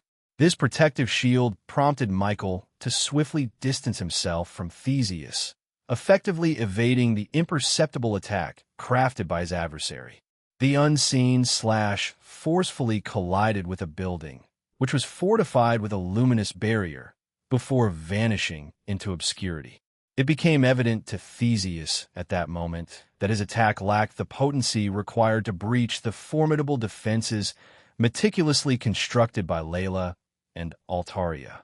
In the midst of the fierce battle, Michael's thoughts raced as he confronted Theseus, a formidable adversary. He couldn't help but admire the enemy's prowess. An invisible slash that can bypass the light shield produced by Altaria's tattoo. It's safe to assume that it's beyond high and ultimate class attacks. He may be Satan class or God class. I must remain vigilant, Michael thought, his gaze locked onto Theseus.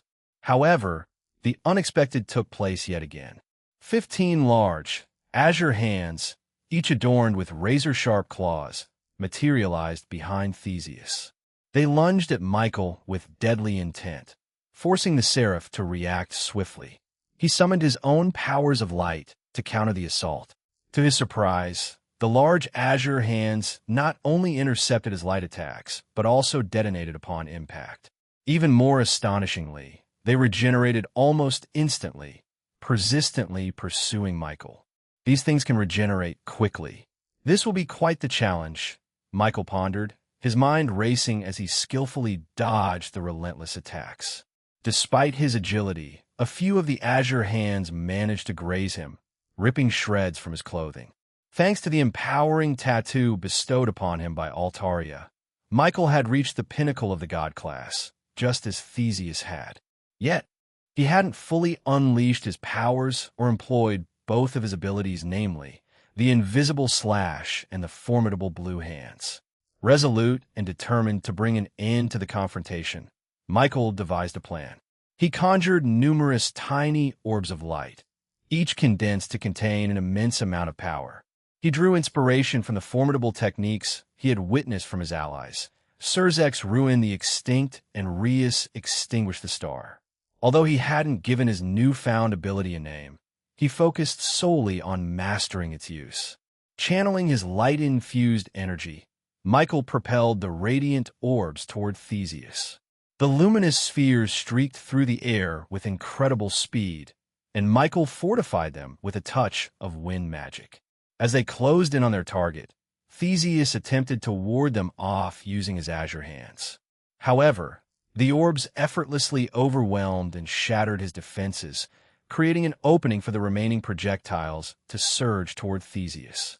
Theseus, recognizing the gravity of the situation, swung his arms down repeatedly, aiming to slice through the approaching orbs. Some were indeed severed, but others eluded his strikes, thanks to Michael's nimble maneuvers and quick thinking. In a last-ditch effort to protect himself, Theseus enveloped his body in a formidable cloak of demonic aura while summoning additional azure hands, forming an intricate barrier of defense in an attempt to mitigate the impending onslaught. Multiple light orbs struck Theseus in rapid succession, but instead of detonating upon impact, they clung to him, lingering for a few moments before rapidly expanding in size. The radiant glow emitted by these orbs intensified, causing Theseus, who found himself encased within this luminous prison, to feel the illumination's piercing intensity. But then, abruptly, it ceased, giving way to an altogether different assault. The orbs transformed into razor-sharp spears, their gleaming tips piercing through everything within the defensive barrier Theseus had conjured. A painful, guttural cough resonated from deep within Theseus' defenses, followed by the gradual unraveling of his protective shell. Soon, his battered form tumbled from its now ineffective sanctuary, plummeting to the ground below. Theseus had indeed sustained severe injuries, yet he refused to concede defeat. Lying there with numerous punctures in his body, none of them grave enough to incapacitate him, he mustered every ounce of his resilience. With his steely gaze filled with unyielding fury, Theseus lifted his eyes to meet Michael's. In that moment, he conjured more colossal azure hands, setting them into a frenzied flurry of swipes aimed at Michael. To Michael's sheer horror, the once invisible slashes had become tangible, taking on the shape of expansive crescent moons. A multitude of these deadly crescent slashes rained down upon Michael, compelling him to execute nimble evasions. Despite his agility, some of the devastating strikes found their mark, leaving gaping lacerations across his body. Amid the frenetic combat, a troubling thought gripped Michael's mind. Can he unleash those slashes from his other hands? If he can do that, what else is he capable of? He pondered silently as he landed atop a nearby rooftop. Blood flowed from his wounds as he fixated his gaze upon Theseus, who had momentarily halted his relentless onslaught. Michael extended his hand once more, directing it towards Theseus, and a barrage of radiant orbs surged forth, hurtling towards the young devil. Theseus, in response, summoned his crescent moon slashes with his massive azure hands protruding from his back. Their powers collided, creating an intense standoff as their attacks clashed in a violent display. The air crackled with energy as the two combatants engaged in a fierce exchange. The stakes were high, with the slightest misstep spelling either death or severe injury, rendering the loser unable to continue the battle. For a full minute, the relentless assault continued, a relentless dance of destruction and defense. Then, in a critical lapse, Michael faltered for just a moment. In that fleeting instant, Theseus seized his chance, launching a perfectly timed slash that bypassed the luminous spheres Michael had conjured, ruthlessly severing one of the seraph's arms. Michael immediately recognized his mistake, initiating evasive maneuvers to avoid a fatal blow. However, the loss of his right arm disrupted his attack, granting Theseus a significant advantage in the ongoing duel. Their intense battle, however, was abruptly interrupted when a formidable and colossal light spear pierced through the fray. Theseus, with mere seconds to react, hastily raised a defensive shield to protect himself from the impending onslaught.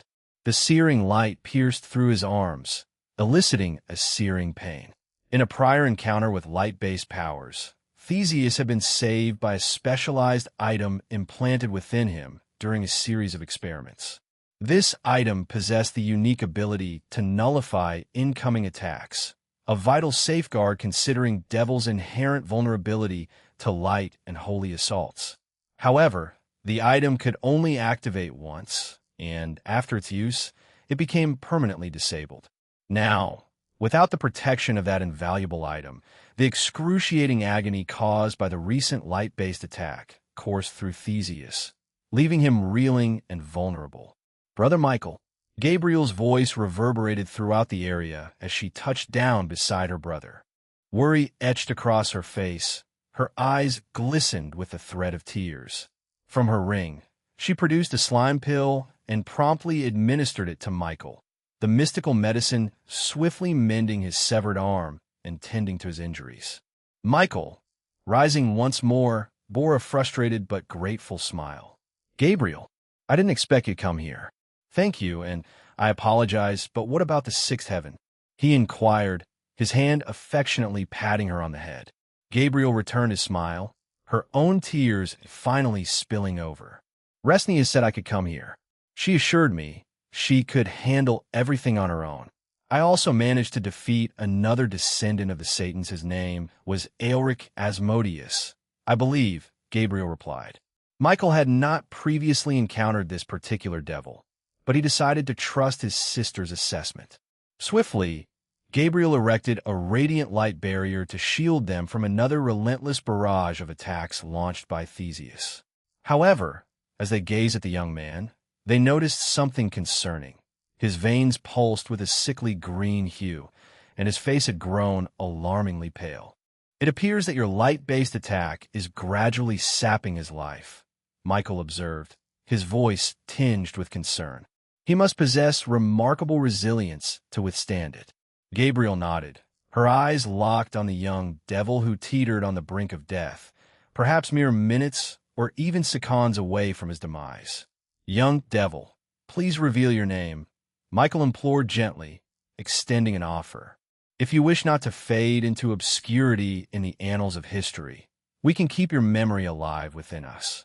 Theseus hesitated for a few fleeting moments, his body growing colder, his heartbeat slowing, and the world around him dimming clear signs that death was imminent.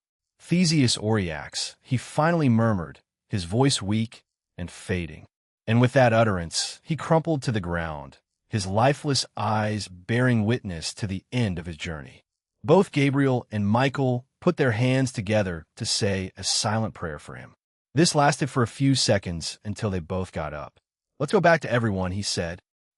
The clang of Layla's sword against Baladra's reverberated through the air. Layla's weapon had been a gift bestowed upon her at the time of her creation, while Baladra, a super devil of great power, had conjured her sword using her innate demonic abilities. In contrast to her fellow devil, Theseus, who had recently passed away, Baladra lacked any unique trait or special ability. All she possessed were her exceptional swordsmanship, her formidable demonic powers, and the rare ability known as 10k. She was, however, also a member of the esteemed 72 Pillars clans, but had chosen to distance herself from her noble lineage due to being shunned by her family and other aristocratic devils. Baladra had once attempted to reach out to devils like herself, seeking camaraderie and understanding. She had even made efforts to contact the Satans, the figure she had long admired, but her attempt had been met with silence and disregard. Frustration and disappointment had finally led her down the path of joining the Cow's Order. Layla, who now clashed swords with her, continued to implore Baladra to reconsider her affiliation with the terrorist organization. "You can still come back, Baladra. Please don't give up on the Satans just yet. It's possible they were simply unavailable during those times you tried to reach them," she pleaded earnestly. Baladra's response was filled with incredulity. "I tried over 10 times. Are you suggesting that they were perpetually occupied every single time? These attempts spanned several years and varied moments. Are you telling me they never noticed? They hosted fundraisers and attended less important events during those periods, yet my letters went unanswered." Layla had no suitable reply to Baladra's frustration. But she couldn't ignore the fact that the past year had been a tumultuous one in the underworld and, indeed, throughout the entire supernatural world. High-ranking figures from every faction and pantheon had likely been preoccupied with numerous crises and conflict during that time, possibly explaining the lack of response. Even still, Layla's voice resonated through the arena as she used her sword to push Baladra away. "You could try now. They're listening now." Baladra offered no response. Instead, she channeled more of her demonic power into her sword, enhancing its strength. With determination, she soared back toward Layla, executing a series of sword strikes in a relentless pursuit to land a hit on the angel. Layla's brow furrowed, and she skillfully deflected each of Baladra's attacks.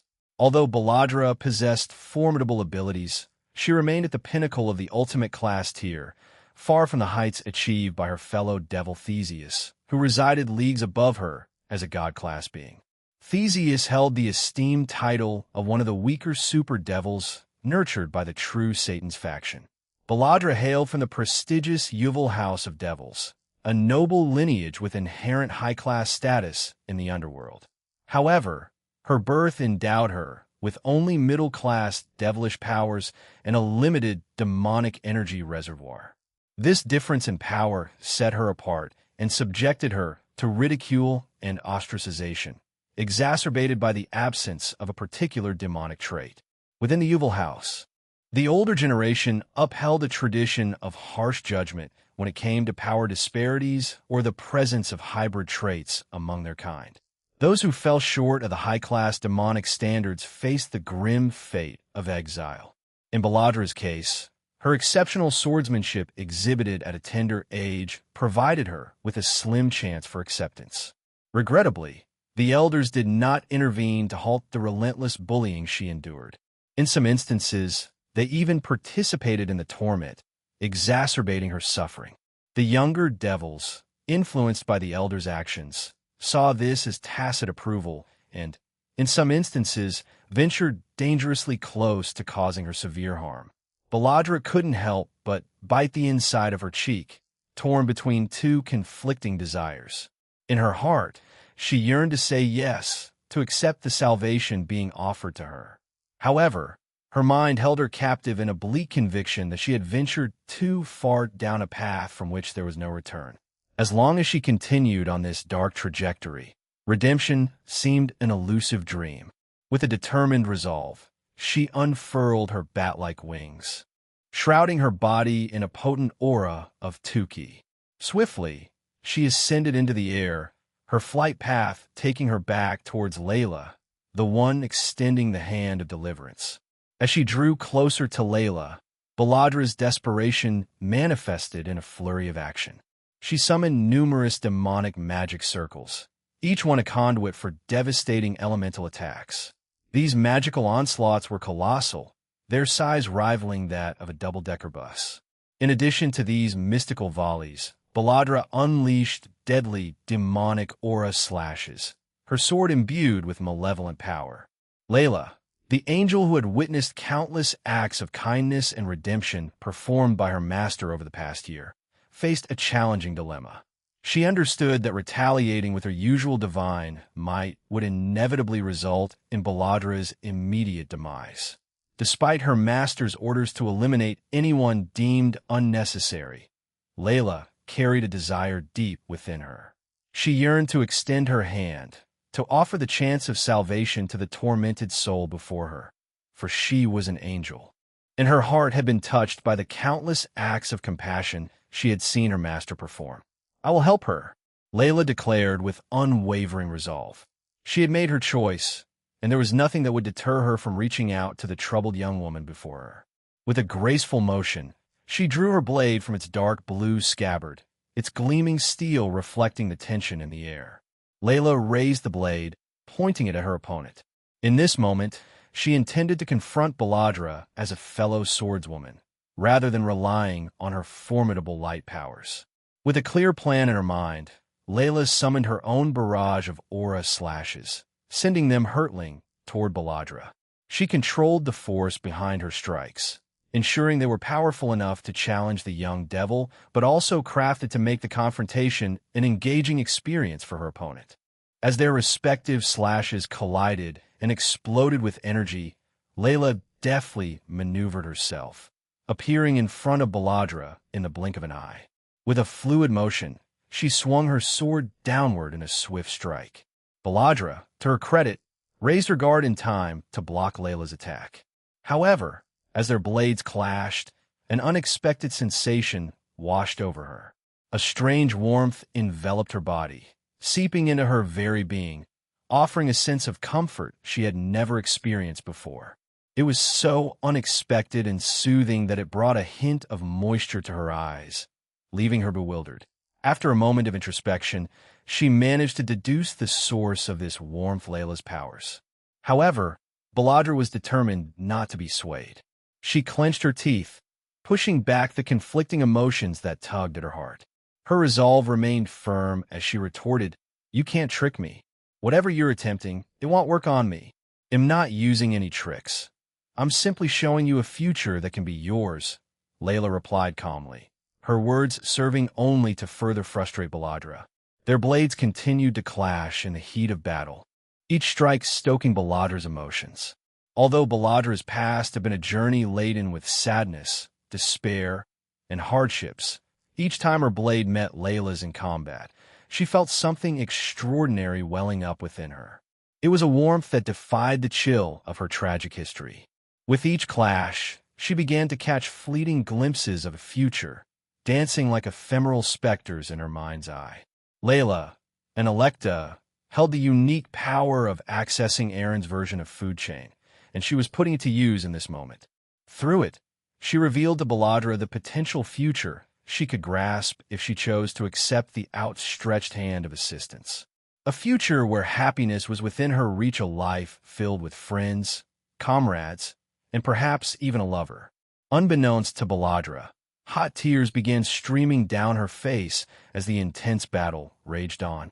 Her once powerful strikes began to lose their vigor.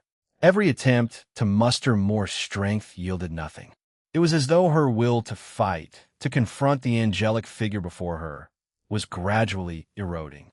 Baladra swung her sword one final time, and to her surprise, instead of the usual resounding clang, it was a soft, almost muted one. The realization of her weakened state dawned on her. She hadn't even noticed that they had descended to the ground moments ago. For several minutes, Baladra had been swinging her sword mechanically, her tears flowing freely. Finally, Baladra's sword disappeared, a manifestation of her decision to cease tapping into her demonic power. Her 10k, the energy that enveloped her, slowly dissipated as she dropped to the ground on all fours, her sobs the only sound breaking the silence. "Why? Why do you keep on showing me this?" she questioned Layla, her voice filled with the bitter tones of self-loathing.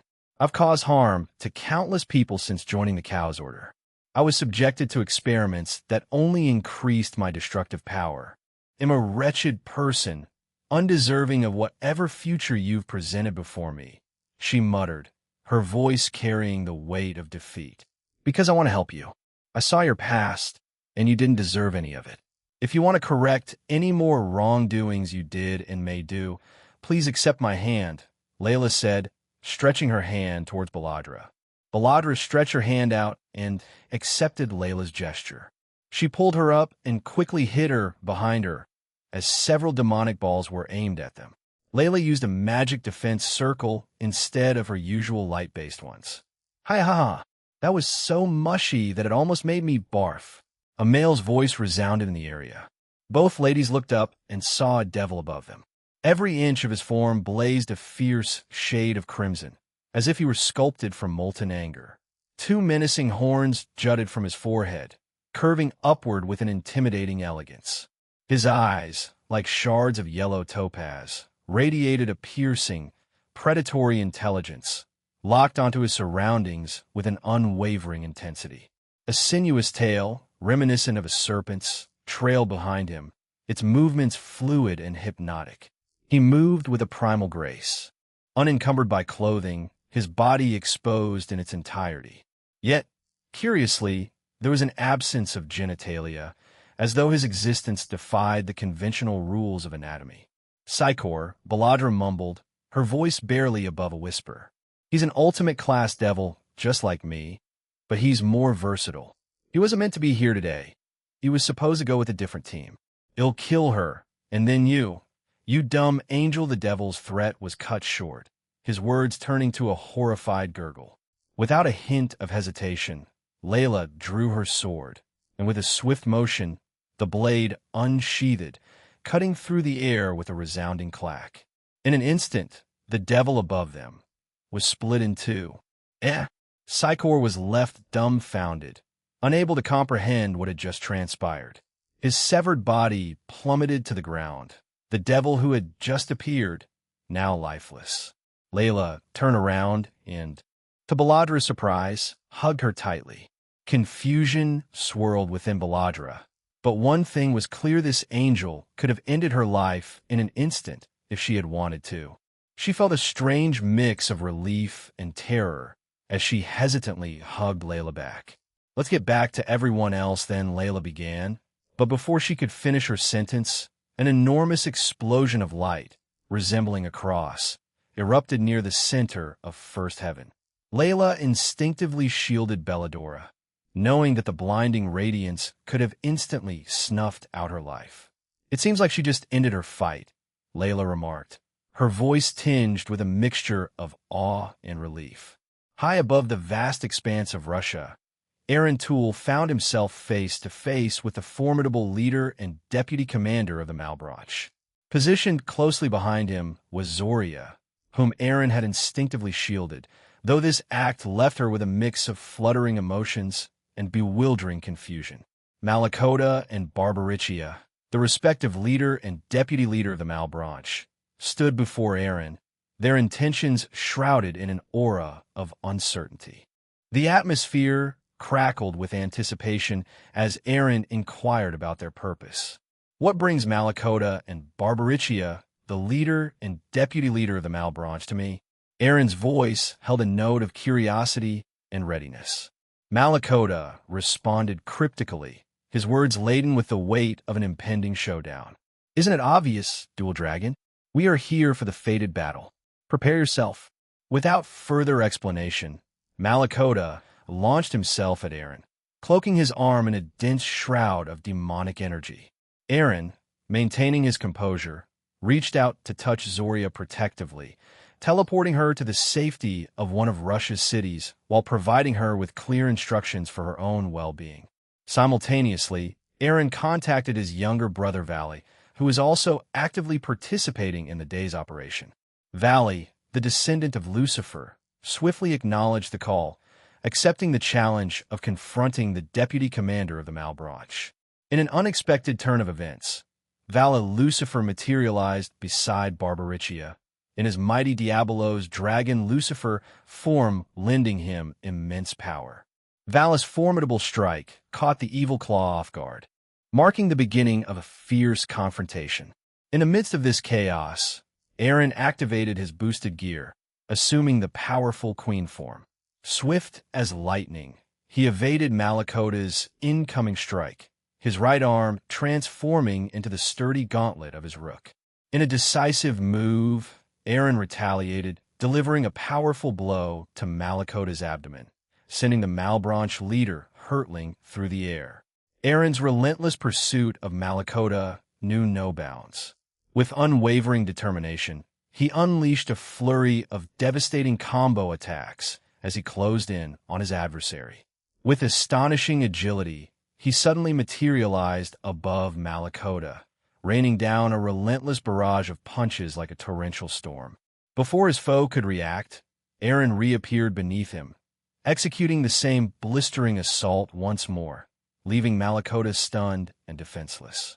The relentless assault continued as Aaron, in a display of incredible speed and precision, materialized just beside his adversary.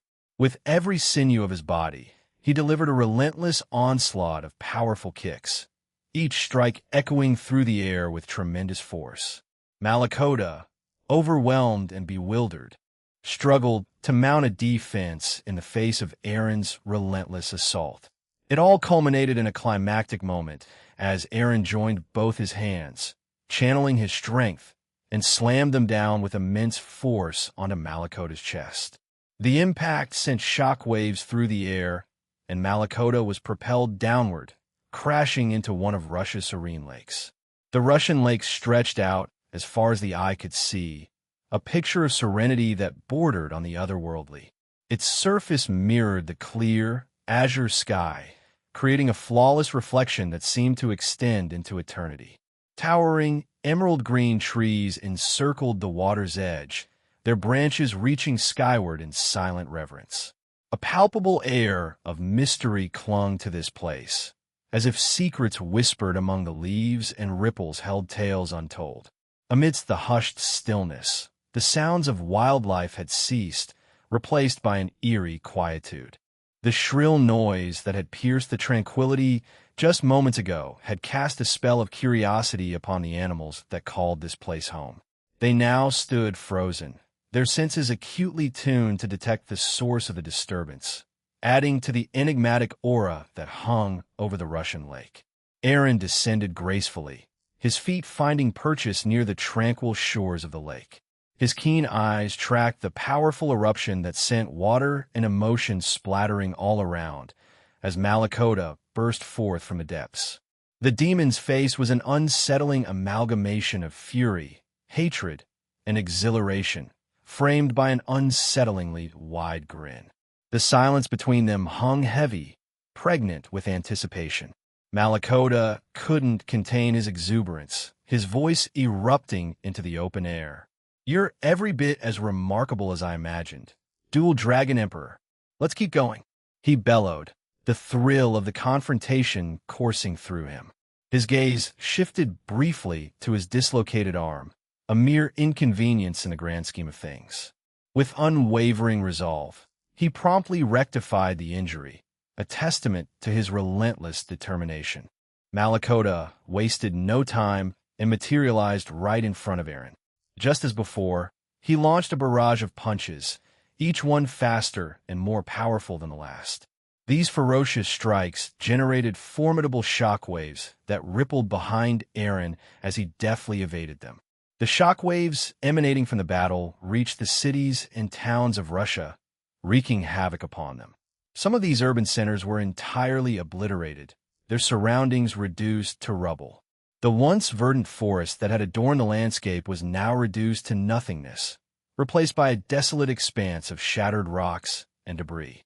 Suddenly, a massive appendage shot forth from Malakota's back, hurtling toward Aaron with a swift and menacing intent. Aaron's reflexes kicked in, and he skillfully deflected the attack. What caught his attention, though, was the peculiar nature of this appendage. It was a large black and white tail, its tip sharpened to a deadly point. Strangely, it exuded an aura that piqued his curiosity. As Malakota wore a wicked grin, he unleashed another volley of attacks. This time, however, he incorporated his own tail into the assault, forcing Aaron to dance evasively to avoid getting struck. A silent realization dawned upon Aaron amidst the chaos. "I see," he thought. "There's a potent spell imbued within that tail. Anyone unfortunate enough to be struck by it will experience a range of debilitating effects." Ducking and weaving to evade more of Malakota's relentless strikes, Aaron activated his boosters. With impeccable timing, he executed a powerful move, swinging his right foot like a battering ram directly into Malakota's abdomen. The force of the impact sent Malakota hurtling away once more. Drawing forth the formidable cannons mounted on his back, Aaron rapidly charged them with energy. He whispered a concise incantation, "X-Blaster." "X-Blast Booster," exclaimed Drake, the announcer of his abilities. In response, a raging torrent of draconic energy erupted from the nozzle of his cannons. Aaron had refined the energy blast, condensing its size while preserving its devastating power. In the expansive skies of Russia, a sudden and fierce explosion ruptured the tranquility. Its devastating shockwave rippled outwards, unleashing its deadly force upon the unfortunate devils caught in its path. Valley and Barbaricia, positioned on the opposite side of the country, were not spared from the powerful aftershock. Even at that distance, the shockwave's impact was unmistakable.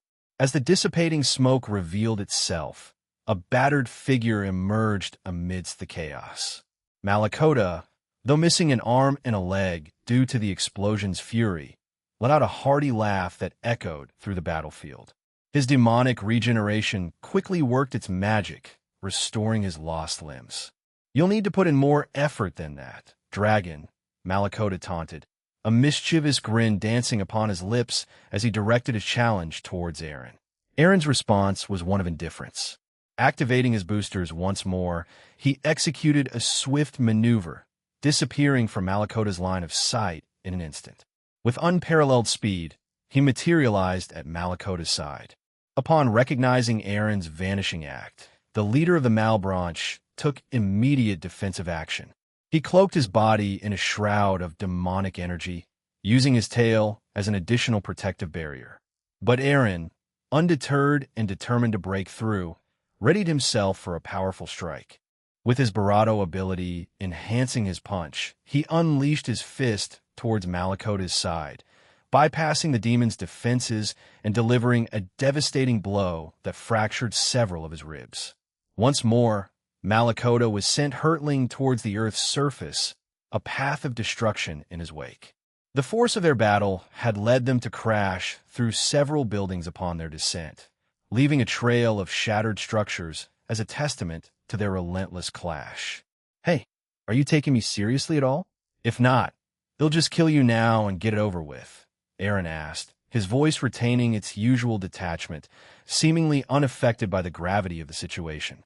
Out of thin air, a group of devils suddenly materialized and flew toward him. Some unleashed their demonic attacks in his direction. Aaron cast a fleeting glance at their approaching menace, his expression unwavering. He summoned a small, pulsating draconic ball of energy, and without hesitation, thrust a punch at it. The energy ball exploded into a searing dragon shot that tore through everything in its path, reducing the once enthusiastic devils to nothingness. Aaron then turned his gaze back to Malakota, who sported a condescending smirk. "I would say the same, Dual Dragon. You may outmatch me in speed, but your punches are as light as a feather." "I hardly feel a thing from them," Malakota taunted. "Initially, I wanted to minimize collateral damage, but since I failed at that, I might as well give it my all," replied Aaron, his stance shifting as he cloaked himself in a radiant draconic aura. "Let's take this up a notch." Malakota's grin widened, signifying his agreement. Their powers surged further, and both combatants vanished from their original location. The city they had arrived in suddenly erupted into chaos. Buildings, structures, and the very ground itself were obliterated by the cataclysmic forces unleashed during their duel. The aftermath left nothing but devastation in its wake, with a colossal crater at its epicenter. Aaron and Malakota repeatedly blinked in and out of existence at various points across the now-ruined city. With each clash of their fists, shockwaves radiated outward, further decimating their surroundings. The air itself seemed to ripple around them, and even the fabric of space tore apart in their titanic struggle. Through it all, Malakota's unwavering grin remained, his eyes alive with exhilaration. This battle had been the stuff of his fantasies for hundreds of years, and now, finally, it was becoming a reality. Every minute of this long-awaited encounter was something he intended to savor. Aaron, being the understanding man he was, granted him a brief moment to revel in this long-anticipated fight. At the same time, he wanted his younger sibling to finish his battle before he concluded his own, as he knows that both Malakota and Valley were battle maniacs. With determined purpose, he harbored plans to capture and convert all of the Malbranche.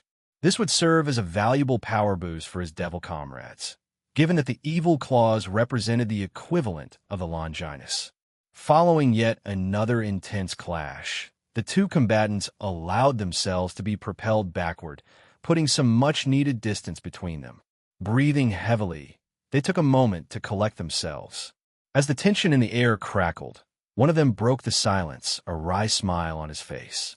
"All right, I've had my fun.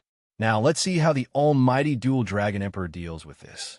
Malakota mused aloud, his voice laced with a touch of challenge.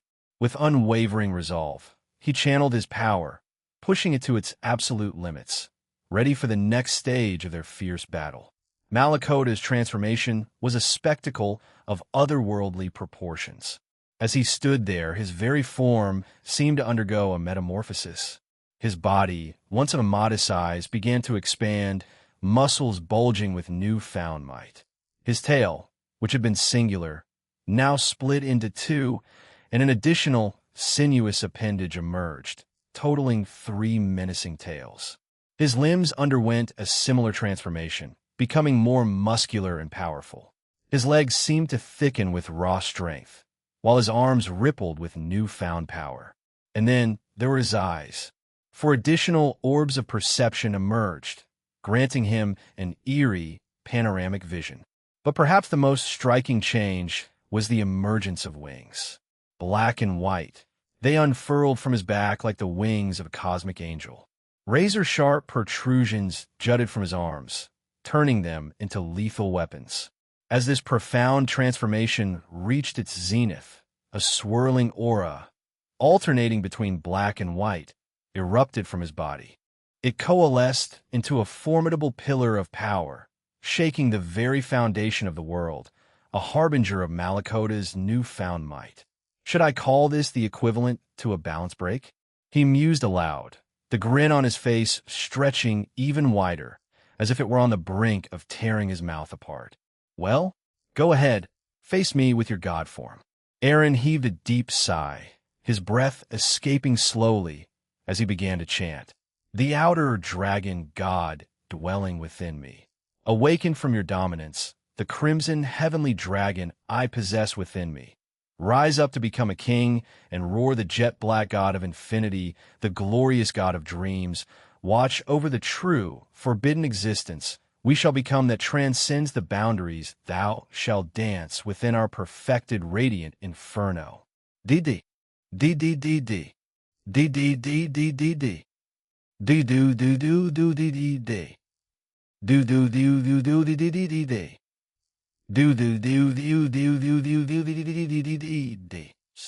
Do-do-do-do-do-do-do-do-do-do-do-do-do. Dragon full drive. He promptly adorned his Diabolo's dragon god armor, and with the completion of his transformation, both he and Malakota vanished without a sound. In the heart of this ravaged city, their fists collided, unleashing a cataclysmic force that erased the entirety of Russia from the Earth's surface. Nonetheless, the outcome of this titanic clash was readily apparent. Aaron emerged as the victor, while Malakota was propelled backward by the sheer force of their collision. Although Malakota's arm lay shattered in the aftermath of their encounter, he exhibited a rapid regeneration of the injured limb. Regaining his balance, Malakota's wings shimmered, continuously launching spheres of demonic white and black energy toward Aaron. In response, Aaron adopted a nonchalant approach, steadily advancing towards Malakota without bothering to evade, deflect, or raise any defenses against his attacks. This tactic left Malakota bewildered and uncertain. As the attacks drew perilously close to Aaron's body, a resounding announcement pierced the air. "Revoke! Revoke! Revoke!" To Malakota's astonishment, the onslaught of attacks he had unleashed abruptly dissipated into thin air, leaving Aaron to continue his leisurely saunter toward his perplexed opponent. If ranged attacks prove futile, I think it's time to return to close-quarters combat. Don't you think? Bellowed Malakota.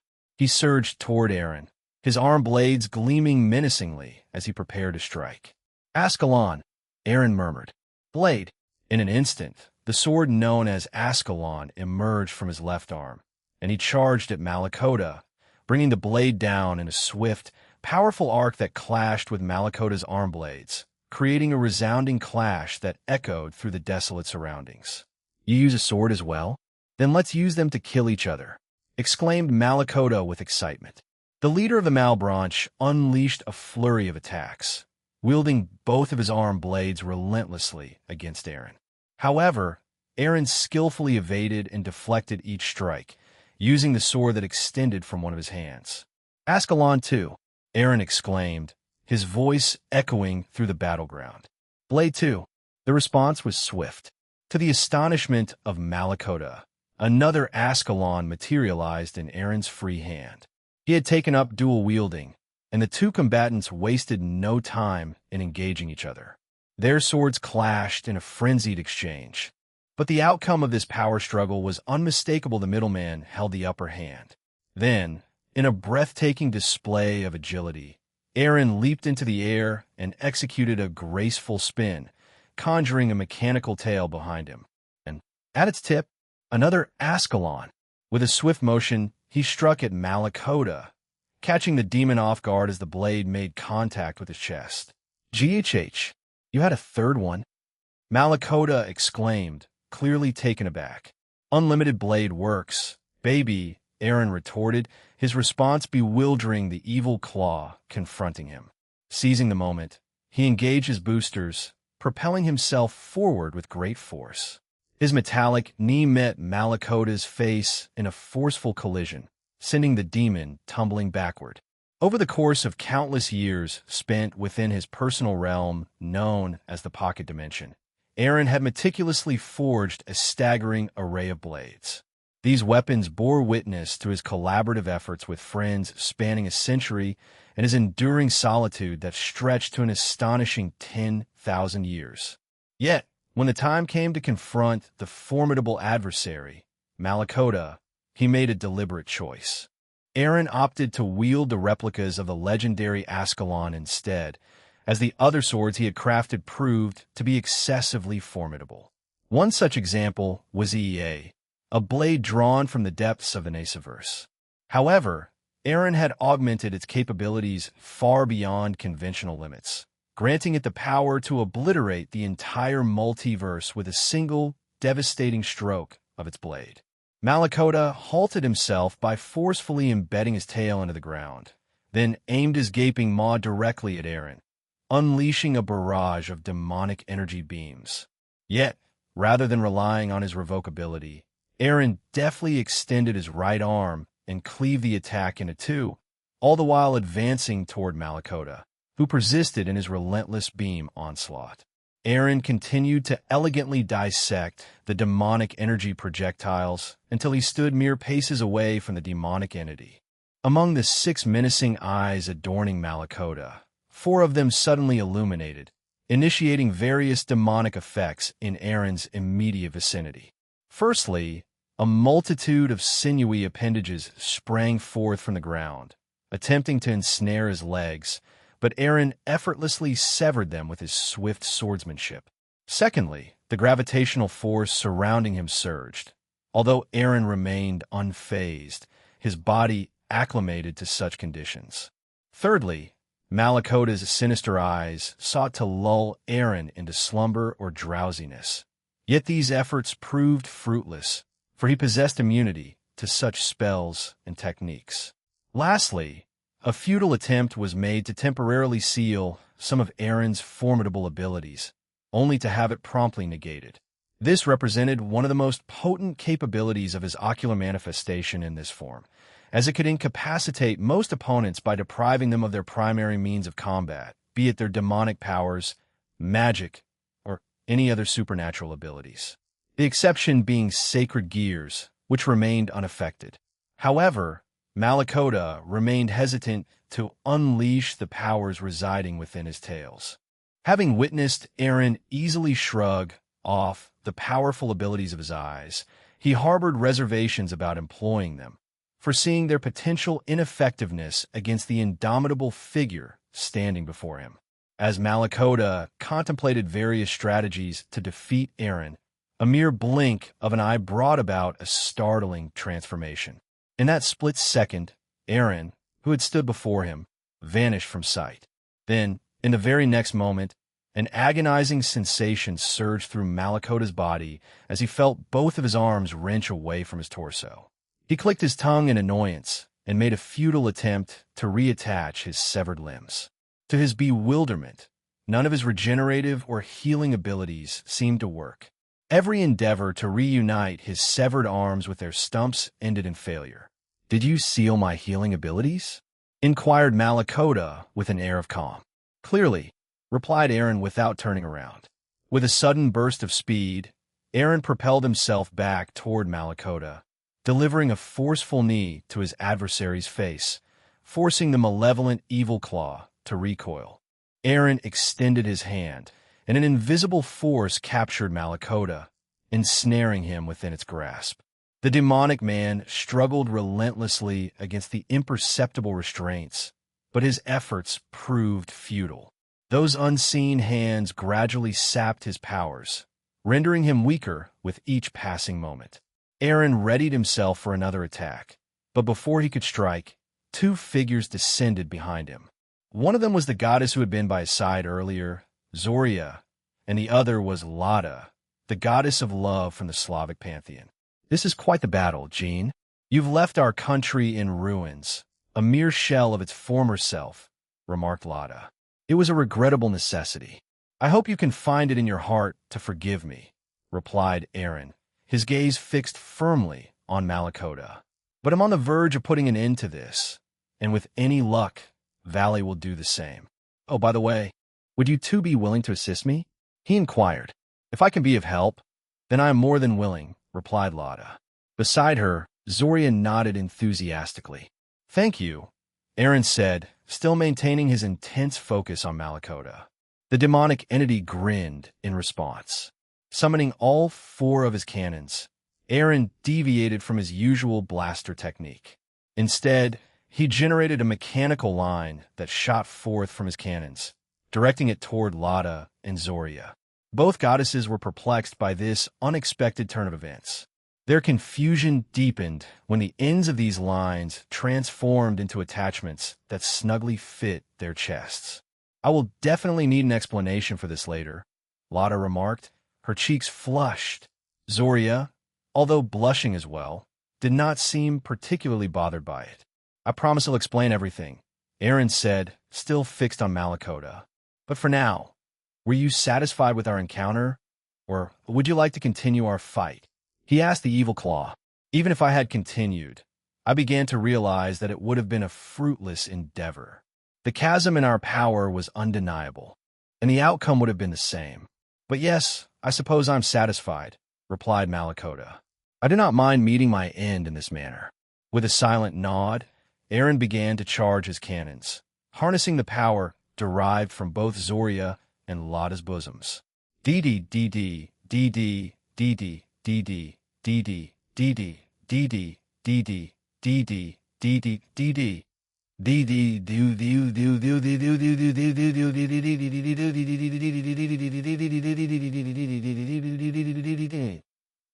"Goodbye, Malakota," Aaron said, his tone devoid of emotion. Neutron Beam Cannon Blaster. A dazzling amalgamation of silvery white and pink draconic energy emanated from all four of his nozzles. The resulting beam was a colossal spectacle, a fusion of two formidable attacks. Zoria boasted a bust size of 92, while Lada's was a close 89, combining to give Aaron an astonishing power level of 181. Triple-digit figures typically heralded an incredibly potent neutron beam cannon. The awe-inspiring beam tore mercilessly through the remaining expanse of Russian landscape, annihilating everything in its path. It was an unrelenting force of nature, and it struck Malakota with unyielding ferocity. As the torrent of energy engulfed him, he couldn't help but laugh. This brief yet intense battle had filled him with a profound sense of vitality and exhilaration, reminding him of what it truly meant to be alive. When the ferocious attack finally ceased, the lifeless form of Malakota crumpled to the ground. Aaron wasted no time, hastening his steps towards a fallen foe, discovering that Malakota lay in a peculiar state, not entirely deceased, yet far from the vivaciousness of life. Aaron had deliberately tempered his attack, withholding the full brunt of his power to avoid obliterating the ominous relic known as the Evil Claw. He reached out, lightly tapping Malakota's head, casting a sleeping spell upon him, and then discreetly stashed the incapacitated opponent within his ever-convenient inventory. Lada, her patience evidently frayed by Aaron's audacious use of her chest as a makeshift display surface, requested an explanation from him with an air of disapproval. Aaron dutifully removed his helmet and proceeded to elucidate the intricacies of the technique, resulting in a resigned sigh from Lada. "To have my chest size unveiled in such a manner," she lamented. Zoria, the inquisitive goddess, couldn't help but query further. "Lada, what exactly do you mean by that?" Lada's response held no profound revelation, leaving Zoria mildly puzzled. "There is no profound intent behind my words. Did you expect a more eloquent phrasing?" Lada retorted, her gaze fixed firmly upon Zoria, who simply shook her head in response. Anyhow, Ilgo and the trio abruptly halted their conversation as the sound of applause emanated from behind them.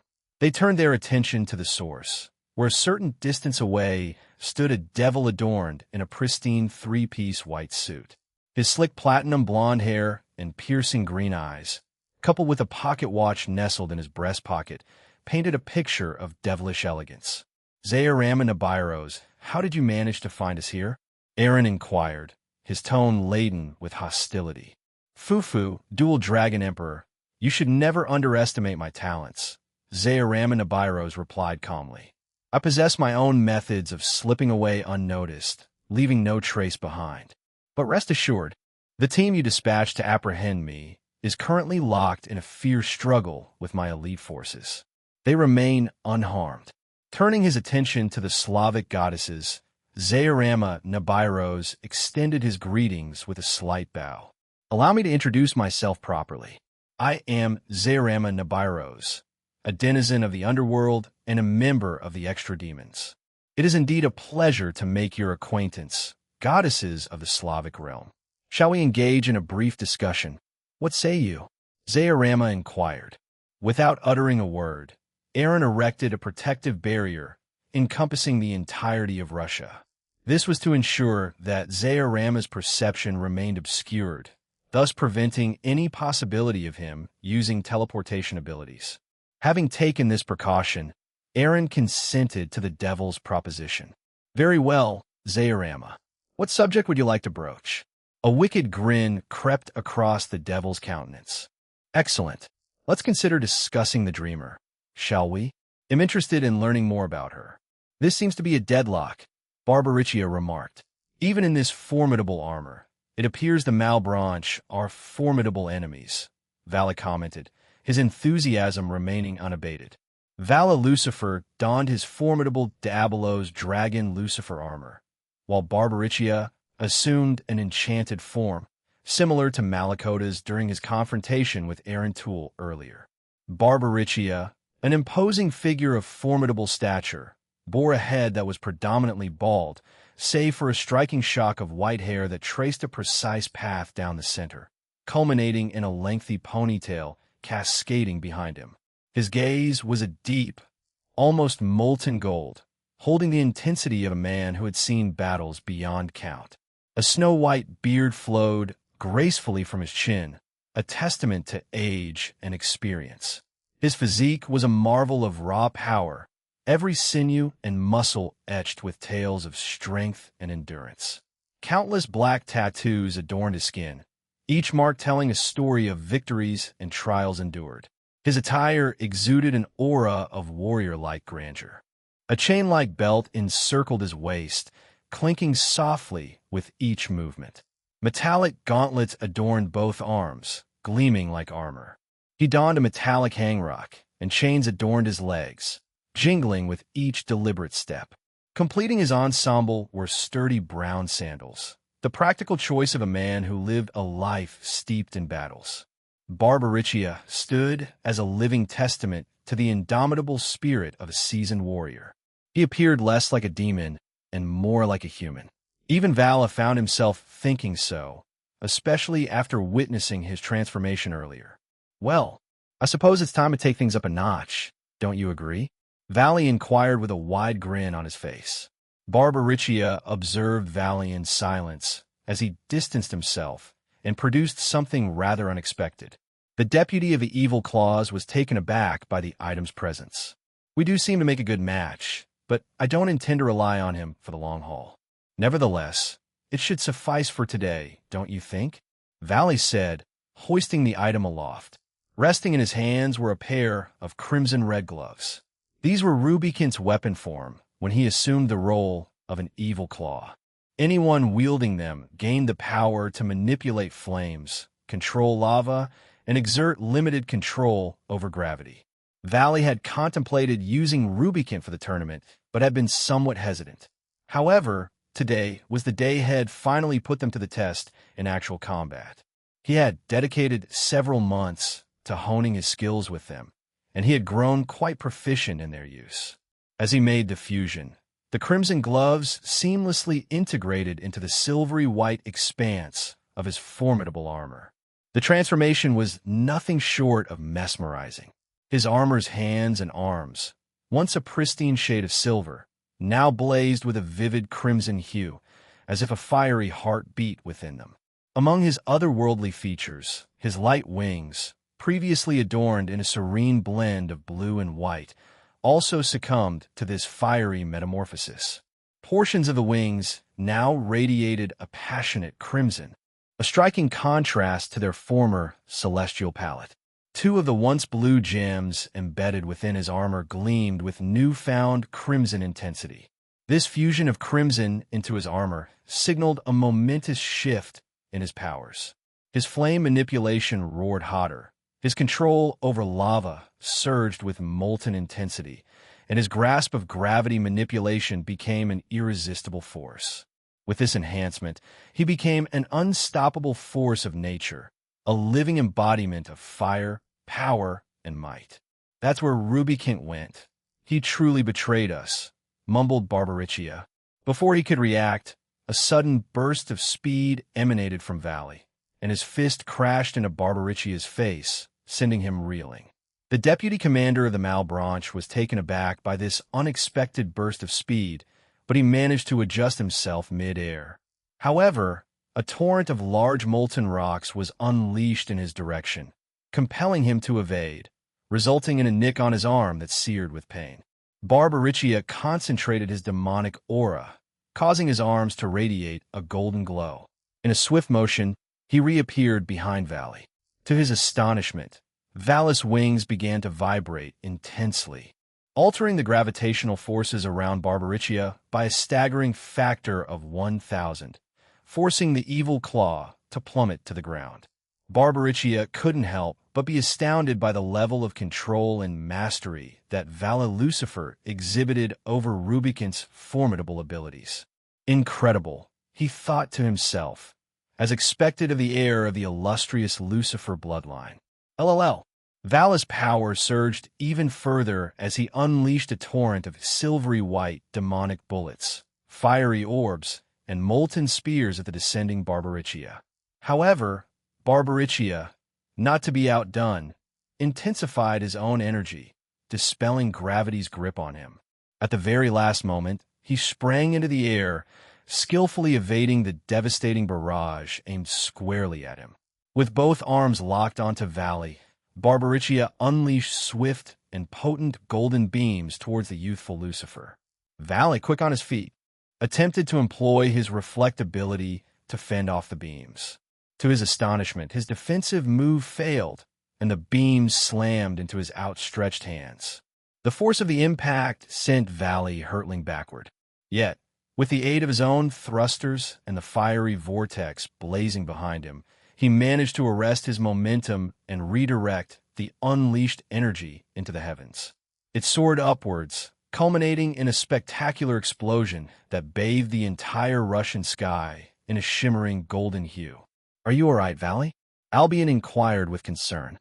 "Don't underestimate Barbariccia's abilities. Valley," Rubikint cautioned his wielder. "He's the deputy commander for a reason. Keep in mind that he possesses the mindset and heart of a warrior.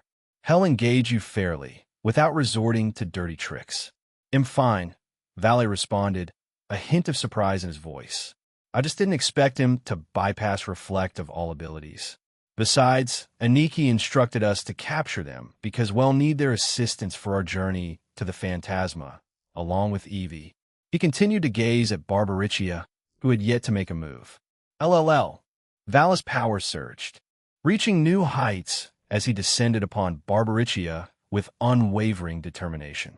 He drew his arm back, channeling his energy into a focused strike. As he closed in on the menacing evil claw, he unleashed his punch. A brilliant golden aura enveloped Barbaricia's form, a testament to the sheer force of their confrontation. The collision of their punches birthed an awe-inspiring spectacle in the sky.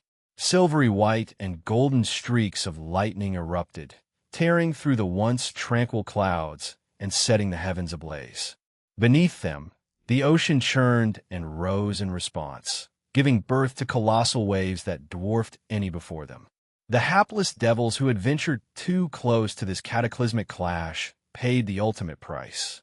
The shockwave and titanic surge of power proved overwhelming, their bodies incapable of withstanding the immense forces at play. In an instant, they were extinguished, their existence snuffed out by the cataclysmic forces of Valley and Barbaricia's confrontation.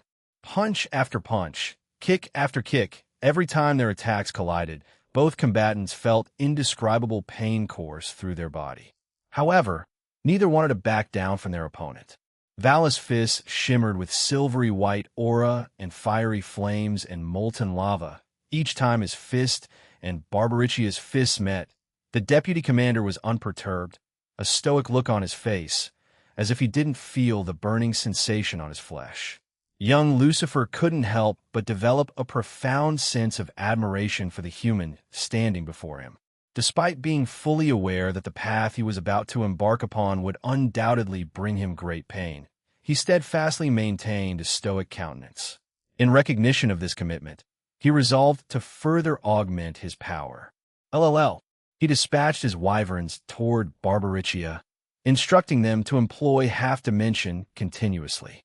Additionally, he vibrated his wings, intensifying the gravitational force around Barbaricia even further. This onslaught proved to be even more relentless than the previous one, compelling the bald demonic figure in front of him to descend to the ground once more. Valley elevated both of his arms, summoning a substantial quantity of demonic energy. Above him, a radiant, silvery white sphere of aura materialized. He proceeded to infuse the sphere with some of the flames and molten fury borrowed from Rubicant's abilities, thereby amplifying its power to an astonishing degree. Finally, Valley unleashed the formidable mass of demonic energy, sending it hurtling toward Barbaricia with devastating force. Upon impact, it struck the demon with explosive intensity, scattering an array of diverse elements and colors into the surrounding area, further decimating their already ravaged surroundings. The very sky and earth quaked as if lamenting the sheer power of the collision, causing the ground beneath their feet to disintegrate, ultimately leaving behind a vast crater in the wake of the ferocious attack. Valley couldn't help but let out a chuckle. He had anticipated this outcome, yet the reality of it still left him somewhat astonished. After the dissipation of his attack, he glanced down at the deputy commander below, who appeared heavily injured. Chunks of flesh were conspicuously absent from his shoulder and thigh, yet the rest of his body seemed relatively unharmed. The deputy commander's arms had been thrust forward, a testament to his successful defense against Val's ferocious assault. Barbaricia released a sigh, his gaze lifting to meet Valis, a faint smile gracing his features. Did he become stronger? Rubicant pondered aloud. "I'm 99 certain he would have perished had I last seen him a year ago." Regardless, Valley began, but his thoughts were abruptly interrupted by the sight of a dazzling beam of silvery white and pink slicing through the Russian skies.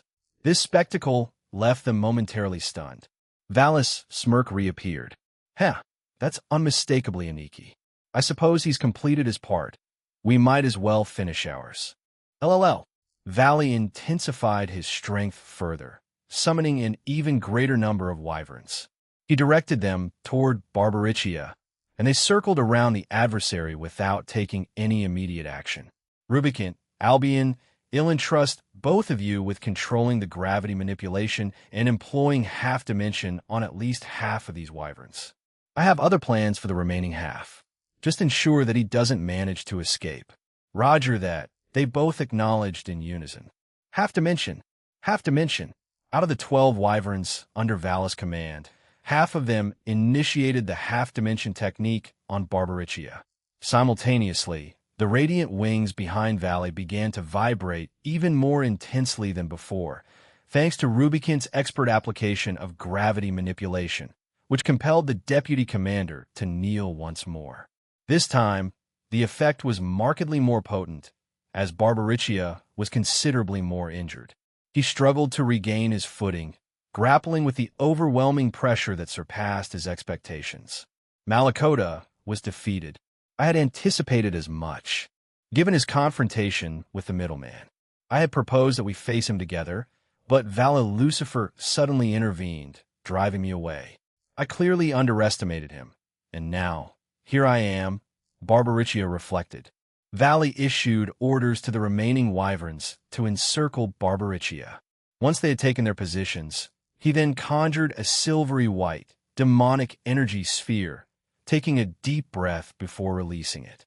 "He'll be borrowing this from you," he declared, letting go of the energy sphere and delivering a powerful punch to propel it toward his wyverns. Reflect, reflect, reflect, reflect, reflect, reflect. The wyverns echoed in unison. Val's wyverns began to deflect the attack, sending it spiraling around and growing progressively more potent with each reflection. Concurrently, Valley gradually augmented his own strength, preparing to unleash a devastating Satan compression divider in conjunction with his earlier attack. Rubicant, can you create a massive ball of flames above Barbaricia and then drop it on him? Valley communicated telepathically. Easily, Rubicant responded. An enormous sphere of flames materialized above Barbaricia and hung ominously in the air, poised for action. Not wanting this to be his end, Barbaricia used the last of his power to push himself up and stand defiantly against Vala Lucifer. He did not want to go down without fighting until the end, so conjuring the golden aura around him, he brought his hands to the side and amassed a small golden ball. After a few seconds of silence, both of them were ready. Vala's demonic ball was reflected back to him, and he punched it again. This time, it exploded into a silvery white stream that quickly flew towards Barbaricia. At the same time, Vala signaled for Rubicant to drop his attack, and the fiery ball of destruction that had floated above Barbaricia began to fall down. At the same time, Barbaricia unleashed his attack. A torrent of golden demonic brilliance flew towards Vala's attack. Both attacks collided in the middle, creating a small explosion and vacuum that attempted to suck everything into it. However, to both of the surprise, Barbaricia with one final shout let his golden aura surge, and it stopped the fiery ball from hitting him. It hit his aura instead, surprising everyone there. "Holy shit!" exclaimed Rubicant. "He's quite persistent," Albion and Vala said in union. "But we're not done yet," Valley added, smirking. LLL. Pointing his arm unwaveringly at Barbaricia, Valley unfurled the ultimate torrent of demonic radiance. Streams of silvery white and jet black light intertwined seamlessly, surging with incredible velocity toward the sinister force known as the Evil Claw. These luminous strands of power coalesced with Vala's previous attack, merging together and compressing Barbaricia's demonic aura ceaselessly until it was no more. Not only did Vala's onslaught dismantle Barbaricia's formidable aura, but it also cleared the way for all of Vala's attacks to reach their intended target. The culmination of this overpowering force resulted in a colossal explosion that reverberated through the very fabric of the world. A towering pillar, adorned with hues of crimson, silvery white, and jet black, ascended into the atmosphere, parting the veils of the heavens above. As the dust and smoke gradually dissipated, Barbarichia's prone form lay sprawled upon the ground, his body rendered unconscious and immobile, a testament to Valet Lucifer's triumph. Valet descended to the earth, his breath coming slightly labored, yet his determination unwavering, allowing him to remain ready for further combat. With deliberate precision, he conjured anti-magic restraints and secured them around the still form of Barbarichia. Valet yearned to continue the battle, but he understood the necessity of transporting his defeated foe to their designated location. A prison cell awaited Barbarichia. Exhaling a resigned sigh, he turned his gaze in the direction of his brother. Yet another devil's signature. I wonder, who could it be? Valet mused aloud. Should I stay to witness their battle? Albion, his ever-present and sagacious partner, offered counsel. It would be more prudent to remove this opponent promptly. Afterward, you can proceed in your quest to find more of the Malbrach. Only two have met defeat thus far. There may be other Longinus wielders in dire straits. Should they require aid, you can step in on their behalf. Valet nodded in agreement. Very well. This won't take much time. Well, maintain this form, as I can sustain it for a continuous 2-year span. Let's God. With that decision, Valet took flight, departing from the scene, his mission clear: to ensure the safe incarceration of Barbarichia and to remain vigilant for any other battles that required his intervention. High in the Irish skies, above Dublin, a dedicated group of individuals stood vigilant, guarding their homeland. They did so because the powerful barrier, initially created by the Milstein family and Aaron before his transformation, had been temporarily deactivated at the god's request. At this very moment, Ireland faced a dire threat. Two formidable super devils from Zaoram and Abiros had launched an assault, joined by two descendants of the satanic bloodlines. The situation was dire, and tensions ran high. Amongst the invaders, a super devil named Zephyron, a male with a burning spirit, couldn't contain his excitement. He eagerly exclaimed, "KHHH, I have a chance to take on Luff. What an unexpected delight." This battle in the Irish skies held the fate of their land in the balance, a critical moment in their history. His appearance was quite distinctive, defined by a unique mane of vibrant green hair that framed his face. Adding to this striking look was a crimson bandana featuring an intricate white checkered pattern, worn with an effortless sense of style. His overall visage carried an enigmatic quality, notably due to his mismatched eyes. One eye shone in a deep shade of azure, while the other held a mesmerizing regal purple hue. When it came to his choice of clothing, he opted for an outfit that perfectly balanced simplicity and sharpness. A crisp white shirt covered his upper body, its immaculate simplicity providing an intriguing contrast to his more colorful features. Below, he wore sleek black pants that complemented his lean and agile physique. These pants were paired with meticulously polished black boots, a choice that reflected his sense of style and purpose. Adorning his right arm was a small yet captivating tattoo, featuring his personal demonic magic circle. This symbol served as both a testament to the formidable demonic powers he possessed and a mark of his distinct identity. Luff found himself locked in a relentless battle with the formidable super devil before him, and a sigh of frustration escaped his lips. He marveled at how this untamed and spirited challenger managed to keep up with his own strength, even though he restrained himself, wielding just 80 of his full might. In response, Zephyron, the relentless challenger, unleashed a torrent of viridescent demonic aura attacks, hurling them relentlessly towards Luff. However, the valiant defender of Ireland, wielding the spear of Assel, deftly sliced through the onslaught with practiced ease. This did not surprise Zephyron, for he anticipated that gods should possess the power to engage him on an equal footing. Yet, much like Luff, Zephyron held back some of his own strength, utilizing only 90 of his formidable power. Furthermore, he had yet to employ his unique innate trait, a gift bestowed upon him at birth. Both combatants remained cautious, testing the limits of each other's capabilities and reserving a substantial reservoir of untapped potential.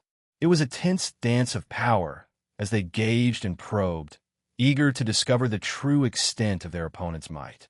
Out of nowhere, glowing spears of light suddenly materialized in their vicinity. These radiant weapons swiftly closed in on Zephyron, prompting him to react with agility, dodging their oncoming thrusts. However, as he skillfully evaded the luminous onslaught, a realization dawned upon him: he possessed an overwhelming strength that far surpassed the power of these attacks. With newfound confidence, Zephyron decided to change tactics. He ceased his evasive maneuvers and, instead, met the oncoming barrage head-on. With a single, resounding punch, he shattered the luminous spears, their ethereal forms crumbling and dissipating into the ether. Zephyron's formidable might had triumphed over the unexpected assault, leaving him unscathed and ready to face whatever challenges lay ahead. "Who made these?" he sneered, a hint of contempt in his voice. "Some weakling, I guess. Why even bother when they know the big difference in our strength?" "Tch, how stupid," he muttered, irritation evident as he clicked his tongue in annoyance. Luff, the steadfast god, was not alone. Behind him, two stalwart members of the Milstein family emerged: Emma and Anastasia. Accompanying them was Emma's faithful companion, Celine. Both witches stood poised, their staffs held firmly, ready to lend their support to Luff. With an air of haughtiness, the arrogant devil received a stern rebuke from Luff himself. "They are not weaklings. They form the very backbone of this country and deserve respect, young one." Undeterred, the devil named Zephyron declared, "Whatever. They'll kill them first, so we can resume our battle." In a blur of movement, he utilized his incredible speed to materialize behind the Milstein duo, conjuring four colossal crescent-shaped wind blades poised to strike. He snarled with a wicked grin, releasing the razor-sharp wind blades towards the two women before him.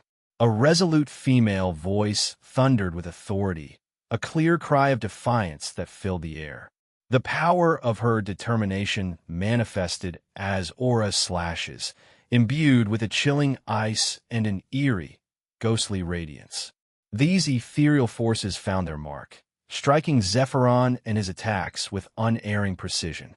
The impact was devastating, obliterating his vicious attacks and sending the super devil hurtling away, vanquished by the combined might of the otherworldly strikes. The savior responsible for this miraculous intervention approached Emma and Anastasia with a warm, friendly smile.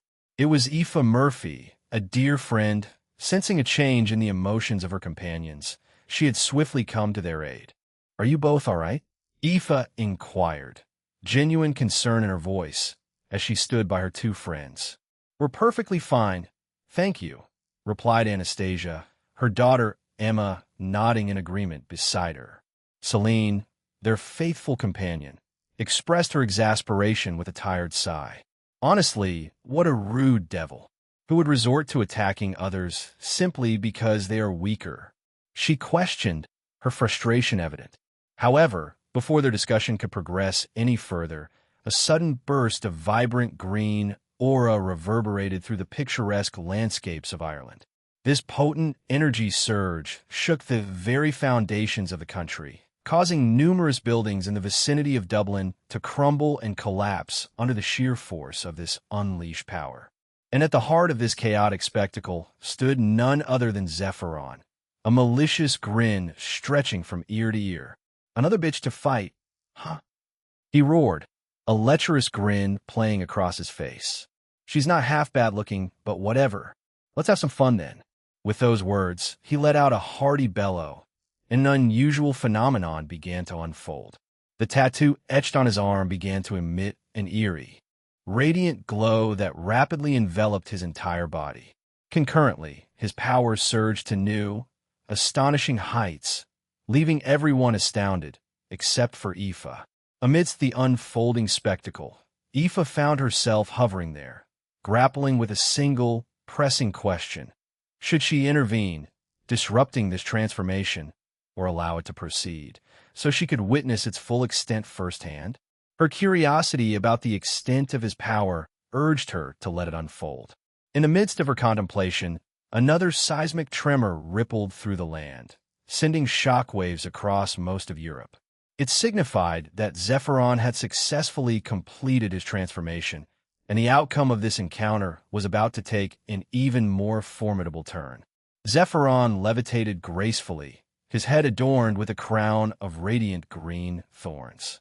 Two elegant, spiraling green horns extended from his forehead, framing his face, while his ears had elongated into sharp, pointy tips. Although his attire remained unaltered, a conspicuous change had taken place. A resplendent red tail now trailed behind him, casting a striking contrast to his existing appearance. His eyes, previously unremarkable, had transformed into menacing orbs, radiating an unsettling glow as they bore into his opponents. With this, Zephyron boldly declared, his voice resonating with confidence, "I am now at the full apex of my power. Behold, for I, the mighty Zephyron, shall bring ruin upon your homeland." He punctuated his proclamation with a release of his overwhelming power, allowing it to surge and fill the air, an ominous aura that sent shivers down his fellow devil spines. In response, the two Millsteins and Luff were forcibly pushed backward, struggling against the sheer force that Zephyron unleashed. Meanwhile, Aoife floated serenely, seemingly unperturbed by the display of power before her. In that moment, a pivotal question played upon her thoughts. Should she swiftly put an end to this confrontation, or should she take a measured approach to understand the extent of Zephyron's abilities?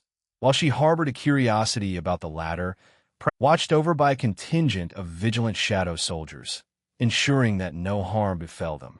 This was because Aaron was concerned for his mother, so kept a close watch over the proceedings using them. "I will," Zephyron began to exclaim, ready to assert his dominance. "Yeah, I might as well conclude this," Aoife declared, causing a bewildered hush to fall upon the onlookers. "Huh? In it? You? Please." I am the Pinnack in an astonishing display of speed that only Luff could barely perceive. Aoife executed a graceful maneuver. With unparalleled speed, she glided towards Zephyron, leaving everyone else baffled by her velocity. In one seamless motion, she manifested a gleaming blade crafted from ice, imbued with her formidable aura. Without hesitation, she cleaved through Zephyron, instantly terminating what might have been an epic battle. An all-encompassing silence seemed to blanket the battlefield, as if everyone required a few moments to process the astonishing turn of events. In the blink of an eye, Aoife transitioned from being at her ally's side to standing behind Zephyron, a blade of ice drenched in his blood. As the echoes of a solitary shing reverberated through the air, Zephyron's words were left unfinished, his body cleaved in twain. He couldn't fathom the ease with which his life had been extinguished, a devil who had wielded the power of gods, brought to a humbling and abrupt end. Aoife turned around, her usual cheerfulness shining through as she remarked, "Now that he's gone, how about we join the others? I sense that those three devils are pretty powerful. They'll head over to meet up with Vita since she's facing one of them alongside Kana." With boundless energy, she took off without waiting for their response, leaving them in a state of bewilderment over what had just occurred. I had no idea Aoife possessed such power. I mean, I watched her play in the tournament games, but to take down someone of that strength with a single blow is a bit, well, it feels almost surreal, mused Emma, her mother nodding in agreement by her side. Regardless, Luff inquired, "What will you two do?" "We'll accompany you, Lord Luff," replied Anastasia, with Emma concurring. "Very well, then. Let's embark on our journey," Luff declared, and together they set off to find another foe. Chapter 13, Part 4. The partial fall of the Malebranche, third-person point of view. It felt like she had been wandering through a foggy world for an eternity. Her life had led her down this desolate path, but then a hand reached out to her, a hand she had never expected to see again. Beside it was another hand, one she had only heard of in the past year. With both hands extended to help her, she chose to grasp them, and they pulled her out of the fog that had enveloped her for so long. With her newfound strength, she made a resolute decision. She had witnessed the unspeakable acts that had been done to her, and the memories haunted her for weeks. Even then, she pressed on, dedicating herself to relentless training, striving to grow stronger. Her determination burned bright, fueled by the desire to end that dark chapter of her life, and she knew she wouldn't have to face it alone, for her sister stood by her side. Together, they pledged to exact revenge on those who had inflicted such pain upon her, a revenge measured not in kind, but 100-fold. Scat and Afe had successfully located their intended targets. Aaron understood that both sisters had specific individuals in their sights for today's mission. Thus, he refrained from assigning them to any particular group or location, fully aware that they were on a personal quest to hunt down the two devils they sought to eliminate. A voice broke through the tense silence, a devil's voice dripping with sarcasm and malevolence. Oh, what an unexpected delight, the devil remarked with a sinister chuckle. Two goddesses, part of the revered Irish pantheon, have graced us with their presence. Ha ha ha ha. And to add to the amusement, one of them is the very same deity we once held captive quite some time ago. Isn't it intriguing? Have you returned to us? My dear, did you long for the familiar sensation? Another devil chimed in, his tone equally laced with cruelty and dark humor. One might have assumed that the tormented soul would steer clear of her abductors, but I suppose we've woven a twisted web in her mind, one that led her back to our doorstep. Truly, the world works in mysterious ways, doesn't it? Neither of the sisters responded, but an unmistakable animosity simmered within them. Directed squarely at the two devils, these were none other than the original Lucifer and Beelzebub. Their sinister intent had led them to launch an audacious attack on the Vatican, only to be thwarted just as they stood on the cusp of infiltrating the city's confines. Come now. The original Lucifer's attempt to communicate was abruptly interrupted, his voice silenced by a foot that brutally crushed his throat. He was sent hurtling through the air, and the assailant swiftly followed suit. In response to this alarming turn of events, the remaining figure, the original Beelzebub, readied himself for what was to come. However, he too fell victim to a surprise attack, as a powerful fist struck him squarely in the stomach, expelling the very breath from his lungs. His trajectory through the air differed from his companions, and both devils found themselves utterly defenseless, caught unawares by the sudden attacks. Afe, the one who had dealt a decisive blow to the original Lucifer, had a deep-seated desire to personally vanquish and put an end to his existence. On the other hand, it was Scat who had delivered a powerful strike to Beelzebub. Aaron had already informed both Afe and Scat that they possessed the temporary ability to resurrect their adversaries, granting them the liberty to engage in repeated confrontations with their foes. He was well aware that they might exploit this newfound power to vent their pent-up anger, a course of action he wholeheartedly endorsed. In the heat of the battle, Afe launched her spear towards Lucifer, who hastily conjured a powerful, demonic defensive barrier in a desperate bid to protect himself. To his dismay, the spear effortlessly pierced through the demonic shield and found its mark, impaling Lucifer's outstretched hand and eliciting a sharp cry of pain. Mocking words dripped like venom from Afe's lips as she taunted her adversary. Is this the extent of the mighty Lucifer's power? Your descendant displays far greater strength than you, a pitiable weakling. In response, Lucifer snapped back, his voice laced with a sinister grin. Do not belittle me, girl. I was the one who controlled every part of your life for months on end during your time as our captive. Afe's visage contorted with fury, but a calming voice resonated in her mind, urging restraint and resilience against Lucifer's cruel taunts. Whatever he says, do not let his words sway you. He will attempt to exploit the fact that you endured prolonged suffering at their hands to provoke hasty decisions fueled by emotion. Afe drew in a quick, deep breath and let it out slowly. Your taunts, she declared, her voice unwavering, won't sway me. With that resolute statement, she summoned a legion of Celtic-style magic circles, an intricate tapestry of ancient symbols unfurling behind her, and set loose a barrage of magical attacks directed at Lucifer. Lucifer, still skewered by her spear, retaliated with his own demonic magic circles, sending forth malevolent demonic attacks to counter hers.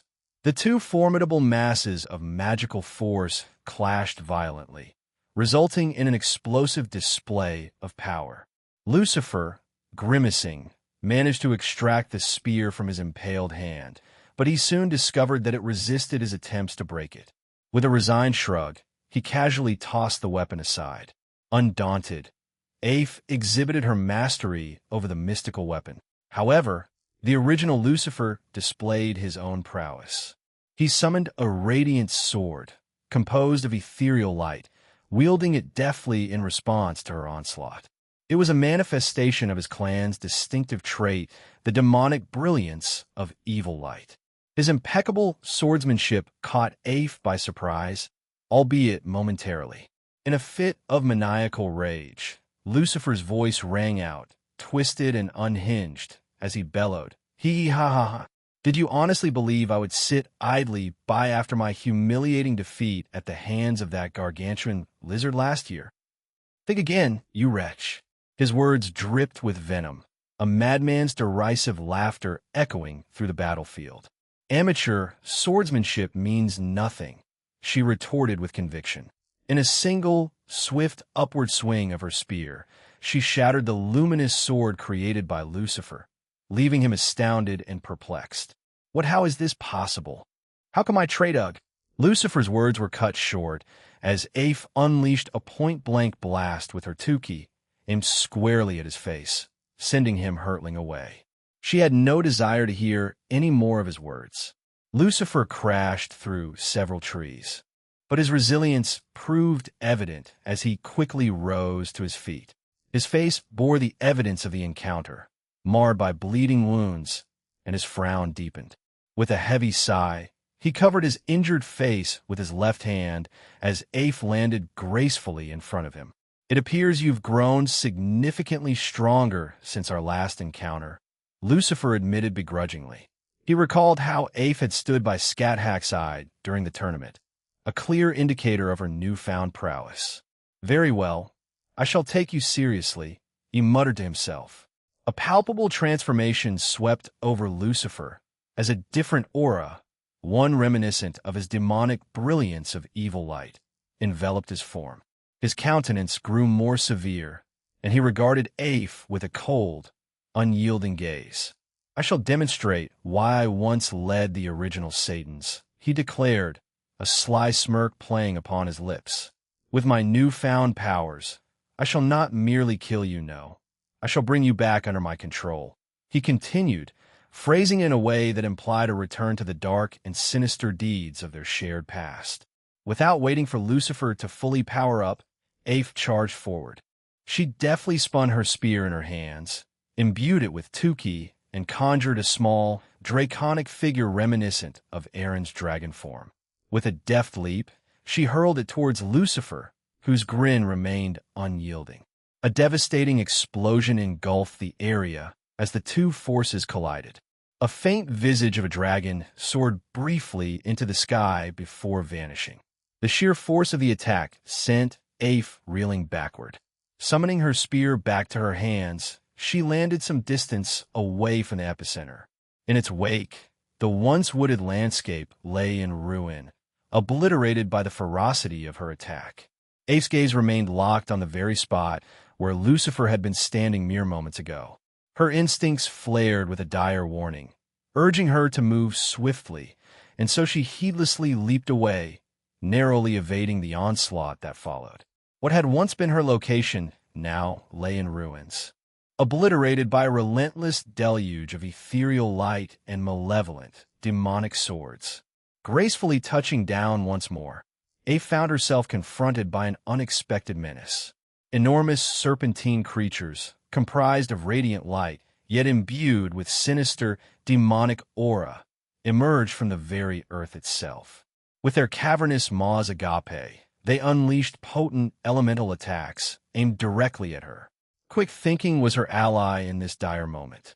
She deftly swung her trusty spear, successfully parrying some of the incoming assaults. On the opposing front, she wove her magical prowess into a defensive barrier, erecting a protective circle that deflected the remainder of the attacks. Nevertheless, the relentless assault of the luminous, demonic serpents left her with no choice but to slam her foot forcefully into the ground.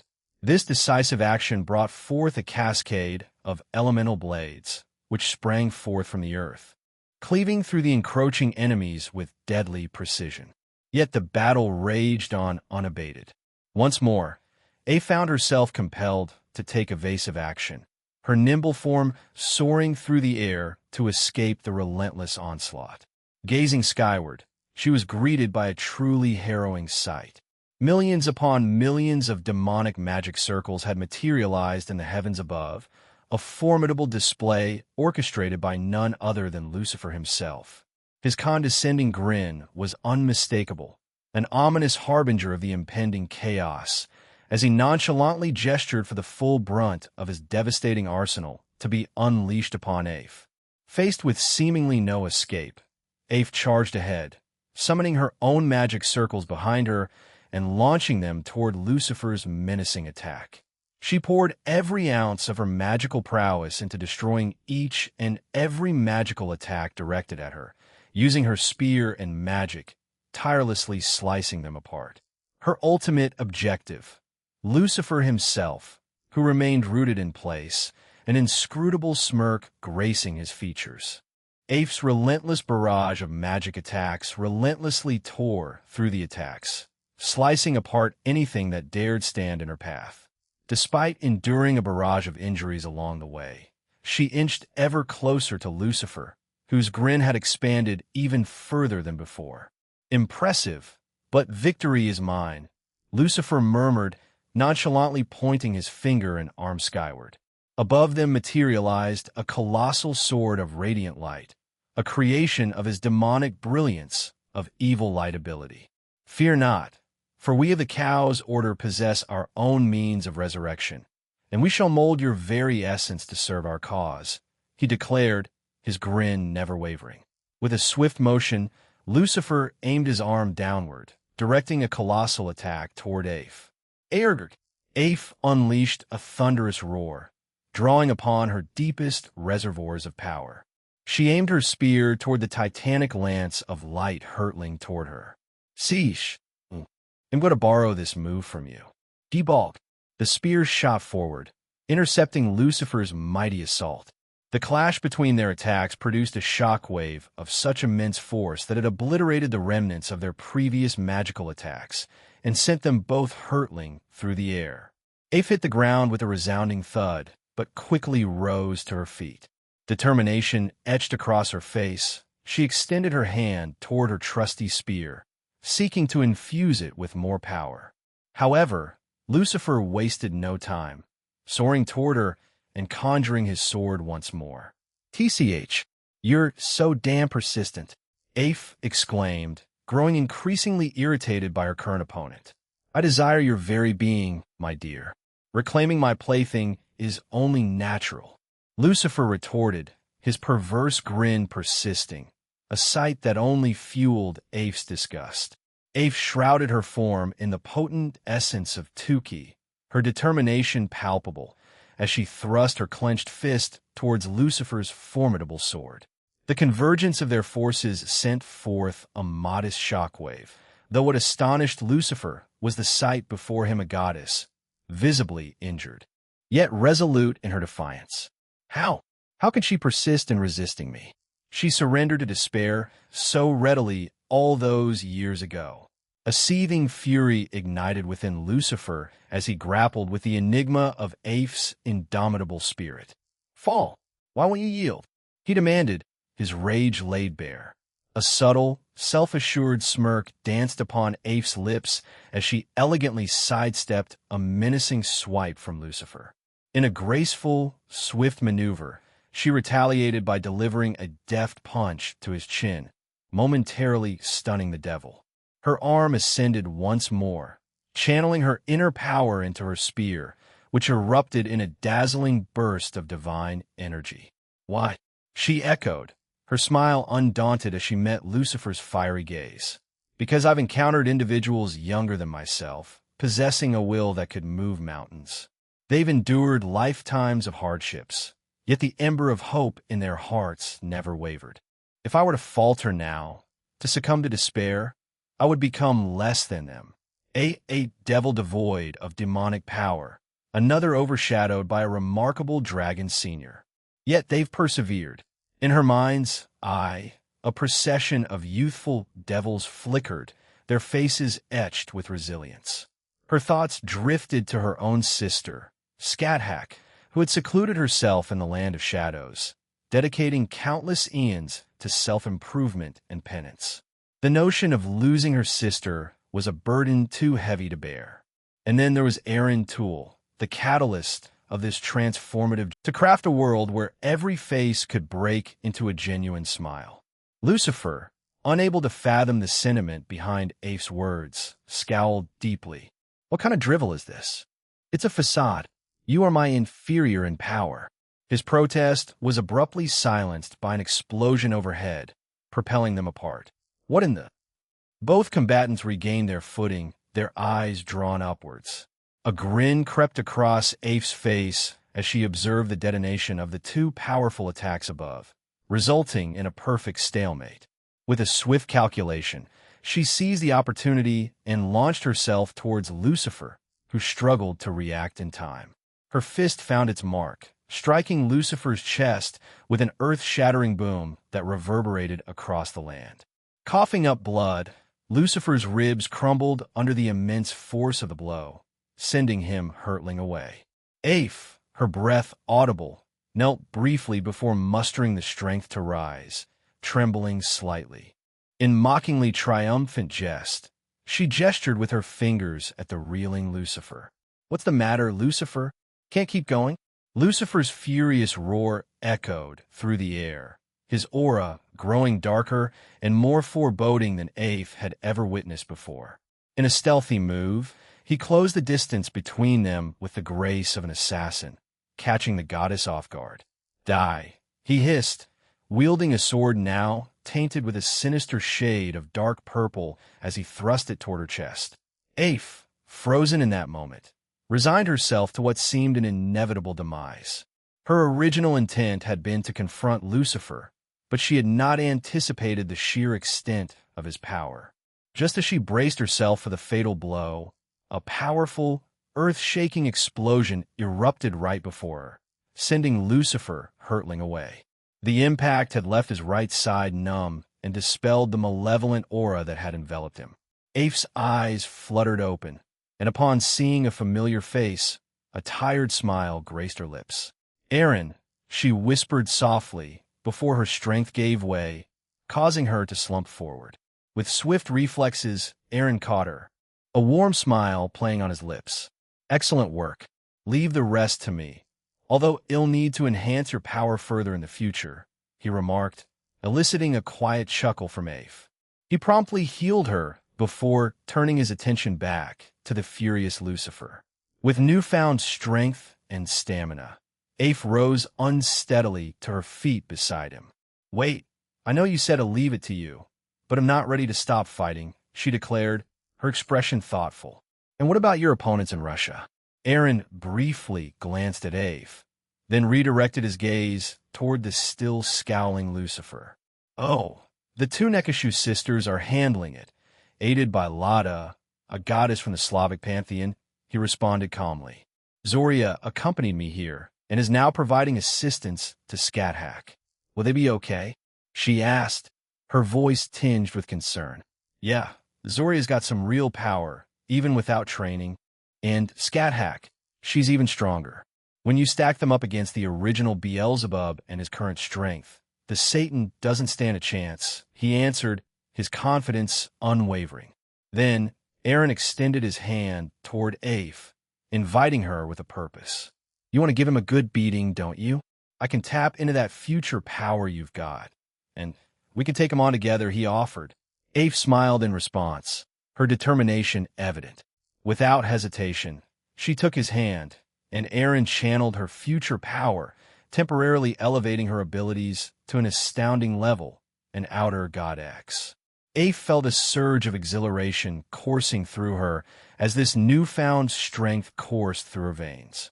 With a release of her hand, Aaron pointed forward, encouraging her, "Go and beat the shit out of him." He then summoned her spear once more, infusing it with an even more potent energy before placing it in her hands. She spun her spear with grace, then swiftly charged toward Lucifer. The two of them were taken aback when Afe seemingly teleported behind him. Before Lucifer could even react, Afe unleashed a powerful kick to the side of his head, sending him hurtling away. Clutching her spear tightly, she aimed it at him and let it fly. The sheer force behind the throw was so immense that it demolished everything in its path, even surprising Afe herself. "I didn't use that much strength. Is this the power that Cindy and the Electa possess?" She pondered aloud, astounded by her newfound capabilities. The spear found its mark, causing excruciating pain to surge through Lucifer as it pierced his most sensitive area. Even Aaron couldn't help but wince at the sight. "Oof, that's gotta hurt," Aaron muttered, a faint smirk playing on his lips as he witnessed Lucifer's agony. Lucifer, however, was not one to stay silent. You bitch," he bellowed, his futile attempts to remove the spear only amplifying his suffering. Afe, reveling in Lucifer's torment, pulled the spear away from him, and the act unleashed another torrent of anguished screams from him. Swiftly, she closed the distance between them, launching a relentless series of thrusts towards Lucifer. He attempted to shield himself using his demonic magic circles, but they crumbled under Afe's attack, leaving his body punctured repeatedly. A vicious spin kick sent Lucifer plummeting toward the ground, creating a formidable shockwave upon impact. Afe, her spear poised for the final blow, descended upon Lucifer, her aim precise, the spear's tip stopping just inches from his heart.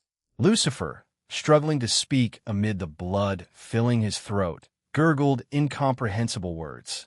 With grim determination, Afe unleashed a barrage of point-blank Tukey shots at the weakened Lucifer.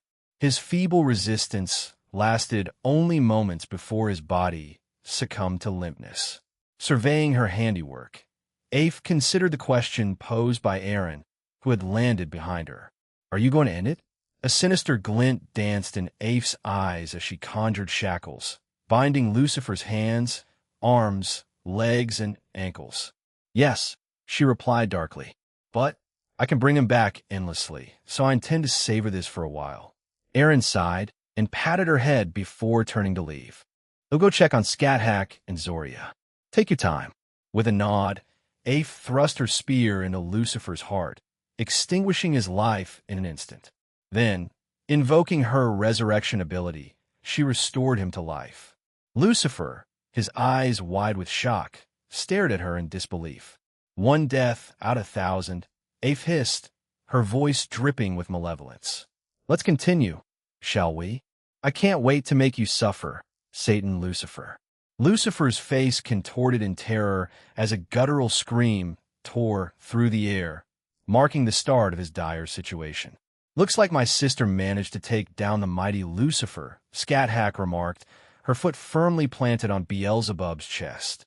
By her side stood Zoria, her gun aimed at the fallen Satan.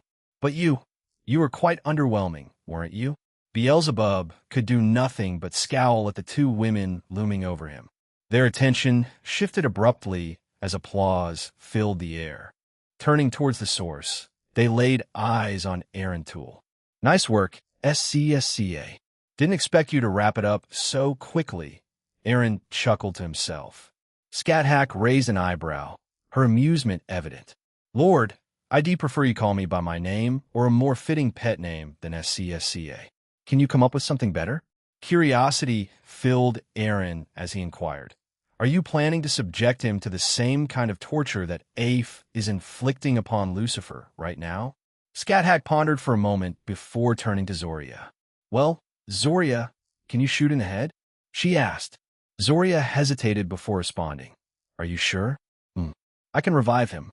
I've been granted that ability just for today by Aaron," Scathach explained with a sly smile.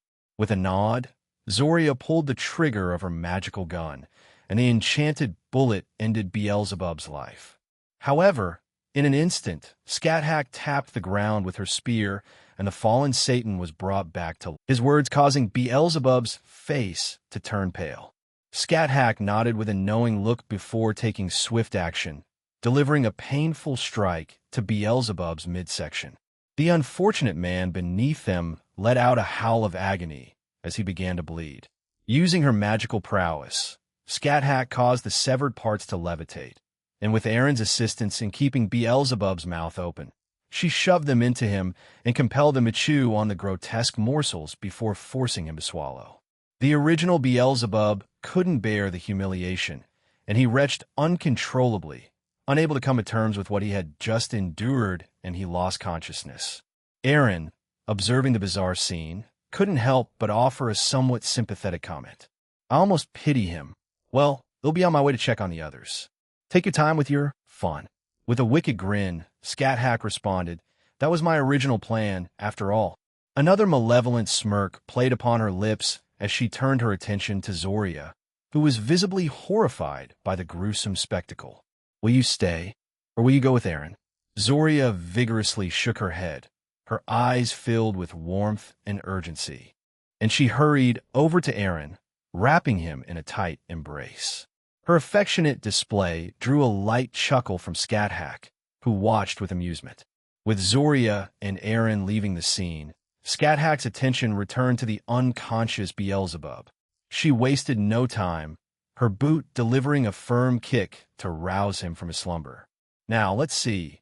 How about we repeat this delightful process 2,000 times? She mused with a twisted smile. Overwhelmed by shock, Beelzebub lost consciousness again, leading Scathach to comment, what a feeble-willed devil. I didn't anticipate that the true dog god and hound slasher would prove to be this weak, Tobio remarked with a hint of disappointment in his voice. Both of you are taking me on simultaneously, and yet your lack of teamwork is painfully evident. It's rather disheartening to witness, you know. Tobio stood there, resolute and unyielding, encased in his formidable balance breaker, confronting a pair of Malebranche opponents who had ventured into Japan. These two infernal beings, Cagnazzo, known as the true dog god, and Graphiacane, bearing the ominous title of Hound Slasher, shared a common objective to vanquish the formidable Slash Dog. However, much like the majority of their fellow Malebranche, the concept of cooperation seemed to elude them entirely. Their deficiency in coordination was palpable. The only semblance of unity they exhibited occurred under the strict command of their leader, Malakota. Yet, what they remained blissfully unaware of was that Malakota had met his defeat and capture, a revelation hidden from the rest of the Malebranche. Don't become overconfident, human, Cagnazzo warned with a stern gaze fixed on Tobio, his sword held firmly in his hand. The blade emitted an eerie, crimson glow that matched the intensity in his eyes.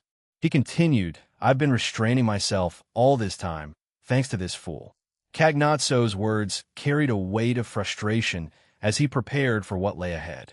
In stark contrast to his fellow Malebranche, Cagnazzo was a striking figure, resembling a humanoid dog swathed in a suit of jet-black armor. His helmet, a menacing visage, bore an intriguing feature, an opening that contorted into the semblance of a snarling mouth, with an eerie, crimson glow that mirrored the intensity of his piercing red eyes. His long, cascading white hair flowed gracefully down his back, a striking contrast to the darkness of his armored form. A crimson scarf draped elegantly around his neck, a vibrant splash of color amid the monochrome of his attire. The rest of his armor was formidable and unyielding, a testament to his formidable presence. Some sections of this inky black armor bore an otherworldly luminescence, further enhancing the enigmatic aura that surrounded him. You've got some skills, I'll admit, Graphiacane roared, his voice filled with a mixture of frustration and begrudging respect. As the Hound Slasher, he bore a striking resemblance to Tobio, especially in his balance breaker form. Graphiacane was a creature shrouded in darkness. His entire form was enveloped in inky black fur, a shadowy cloak that seemed to absorb the very light around him. Yet, amidst this abyss-like exterior, there were eerie hints of crimson. His veins, hidden beneath the obsidian surface, pulsed with a vivid red life force, a stark contrast to the surrounding darkness. His mouth, perpetually agape, emitted an unsettling crimson glow that would occasionally intensify, casting an eerie, blood-red light upon his surroundings. From time to time, drops of crimson saliva would escape his gaping maw, like droplets of liquid rubies falling into the void. Graphiacane's eyes were a relentless crimson, twin orbs of unsettling intensity that pierced through the darkness.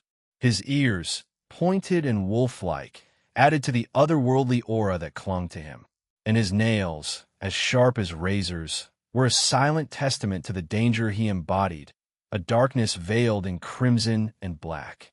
Without exchanging another word, all three of them vanished from sight. Tobio found himself in his usual crest-side balance breaker form, and he handled the two Malebranche opponents with relative ease. However, he understood that as the battle intensified, he might need to transition into his more formidable abyss side to contend with their heightened power. Jin materialized at Tobio's side with a swift, silent grace before he sprinted towards Graphiacane, carrying his gleaming crimson blade clenched firmly in his teeth. With an agile and fluid motion, Jin weaved through the streets, launching a series of expert strikes upon the Malebranche demon.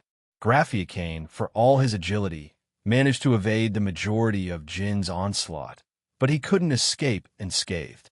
The jet-black dog occasionally landed razor-sharp slashes on the nimble demon, much to Graphiacane's chagrin. It was an unexpected turn of events that left him simmering with frustration, as he found himself bested by what he perceived as a mere mutt. Overwhelmed by his mounting frustration, a primal howl erupted from him, echoing through the air. In a fiery burst of anger, searing crimson blades sprang forth from his body, shooting out in all directions with reckless abandon. Graphiacane cared little for the collateral damage, whether it was friend or foe in his path. His sole desire was to inflict pain or perhaps even take the life of Jin. Meanwhile, Jin displayed remarkable agility, vaulting and darting through the urban streets with grace. He expertly deflected or sliced apart the deadly blades hurtling toward him, displaying a nimbleness born of necessity. Simultaneously, Tobio and Cagnazzo found themselves forced into evasive maneuvers, narrowly dodging the perilous onslaught unleashed by Graphiacane. This unanticipated turn of events wrought a sense of disquiet in Cagnazzo. "You fool! You can't just unleash such an attack in this environment." Cagnazzo admonished his fellow Malebranche, his voice filled with exasperation. Graphiacane, consumed by rage, shot back defiantly, "To hell with your warnings. I do as I please." His fury continued to intensify, fueling his reckless actions even further. Tobio and Jin exchanged glances, their thoughts aligning as they both recognized an unusual opportunity. Without words, they silently concurred to leverage their mutual dislike for each other to their advantage.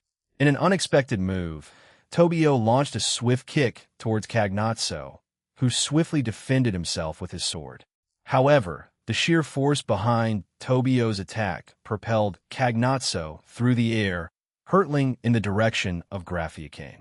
As Cagnazzo drew near, Graphiacane reacted swiftly, delivering a well-timed kick that diverted his comrade's trajectory. The result was a thunderous collision as Cagnazzo crashed into a nearby building, causing it to crumble under the impact of his formidable form. Despite the destruction, Cagnazzo wasted no time, promptly getting back on his feet and charging towards Graphiacane.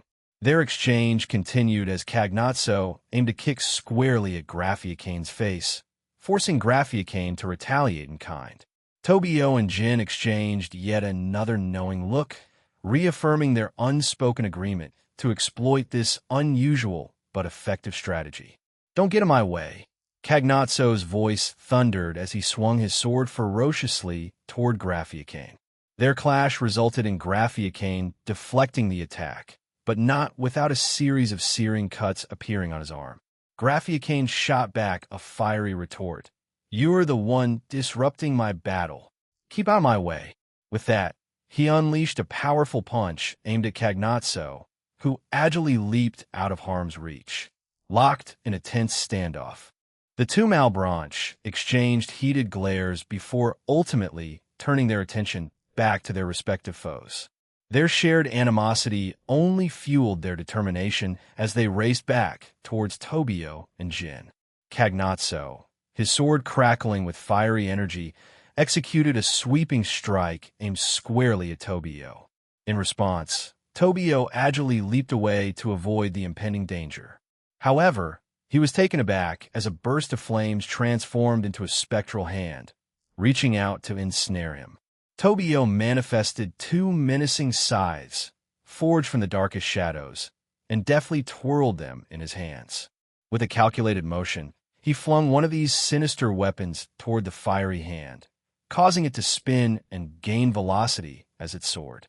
Upon reaching the blazing appendage, it cleaved through the flames, extinguishing them with its inky darkness. Yet it did not halt its course. Instead, it continued its trajectory, now set on a collision course with Cagnazzo. Reacting swiftly, Cagnazzo conjured yet another sword, wielding two formidable blades as he swung them in a rapid counterattack aimed at the oncoming scythe. What he did not anticipate was the surprising turn of events that unfolded. As their weapons clashed, it did not result in a mere stalemate. To his astonishment, the scythe began to exert a relentless force, gradually overpowering Cagnazzo and driving him backward. This unexpected development left him in a state of incredulity. Tobio, accused, gracefully touched down on the solid ground, determination in his eyes as he closed the distance to Cagnazzo, who remained absorbed in his scythe's intricate movements. Tobio reared back, wielding his own scythe, and executed a swift, fluid swing that sliced through the air with precision. He surged past Cagnazzo, leaving a stillness in the atmosphere before a solitary, gaping wound manifested on Cagnazzo's abdomen, from which an ominous darkness spewed forth. Caught off guard, Cagnazzo emitted a gruff exclamation, "Ugh!" and instinctively leaped into the air to evade Tobio's other scythe, which continued to whirl relentlessly.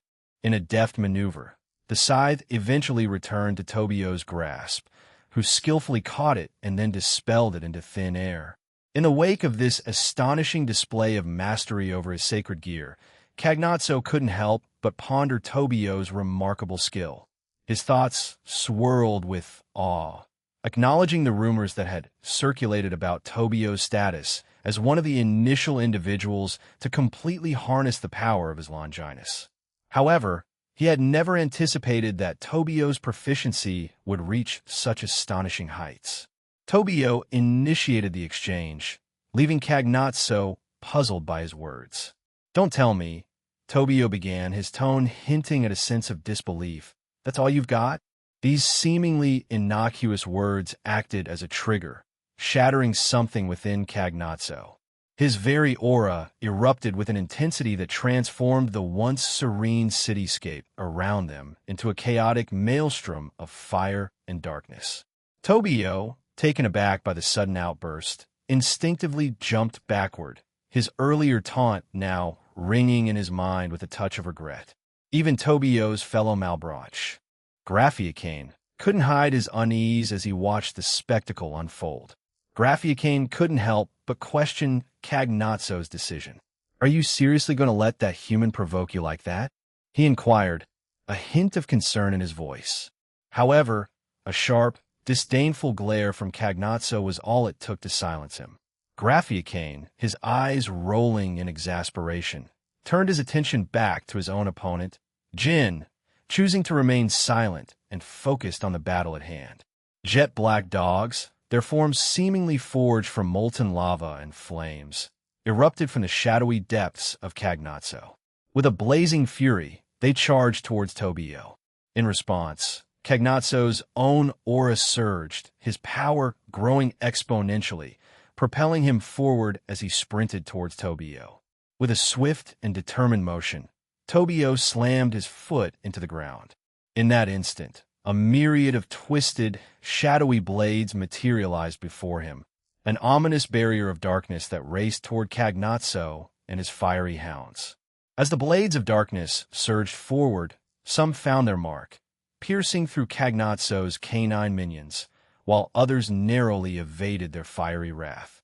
Yet, Cagnazzo himself proved to be a formidable opponent. With an effortless swing of his sword, he deflected and dismantled the onslaught, showcasing his formidable prowess. Tobio dashed towards Cagnazzo, determined to take down the formidable foe. Swiftly and with a fierce resolve, he dispatched the remaining hounds that had accompanied Cagnazzo. As the two of them clashed once more, it became abundantly clear that Cagnazzo had gained the upper hand. A sinister grin adorned his face as he executed a surprising headbutt, sending Tobio reeling and bypassing his defenses with ease. Tobio's mind raced with the realization that his adversaries must be of an incredibly high caliber, likely true Satan class, or even God class beings. This stark revelation prompted Tobio to elevate his seriousness and commitment to the battle.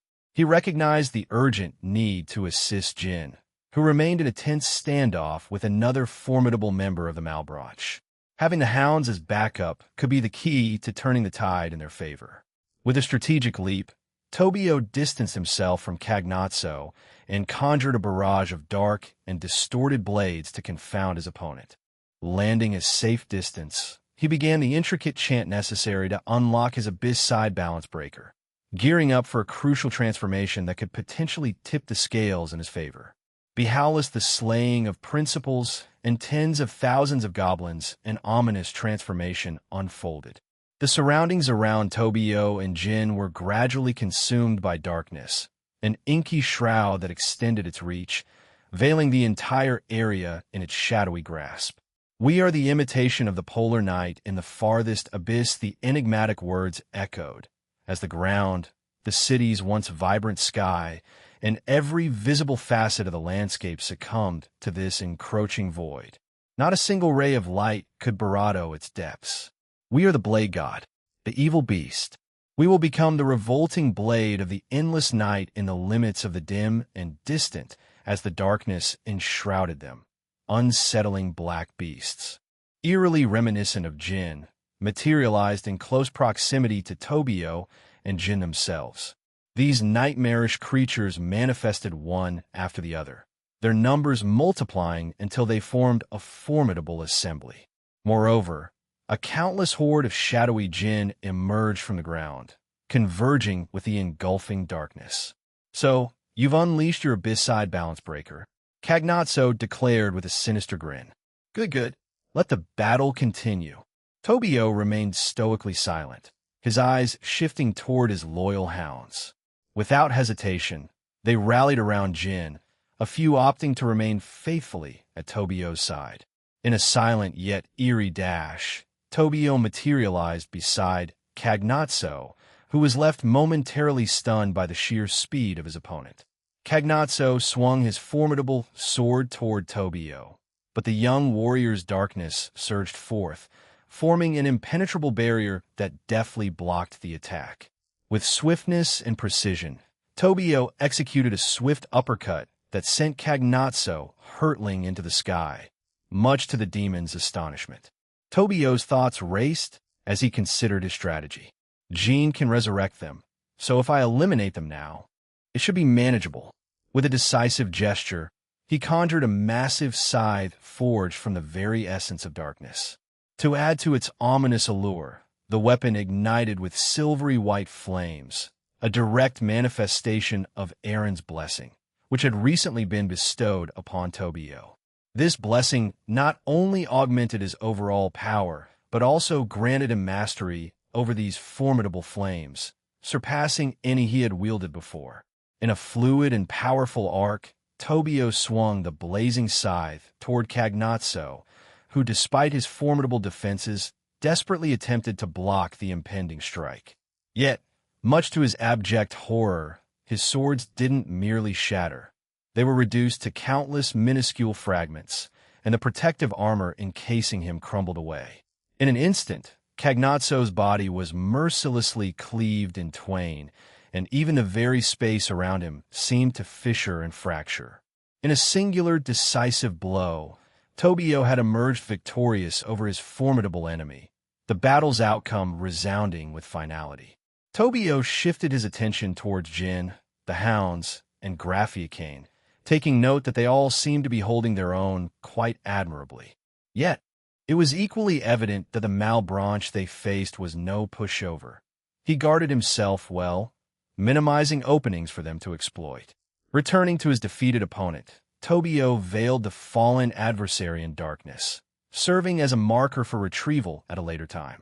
In a matter of mere seconds, Tobio executed a seamless, soundless leap into the obsidian void, emerging stealthily behind Graphiacane.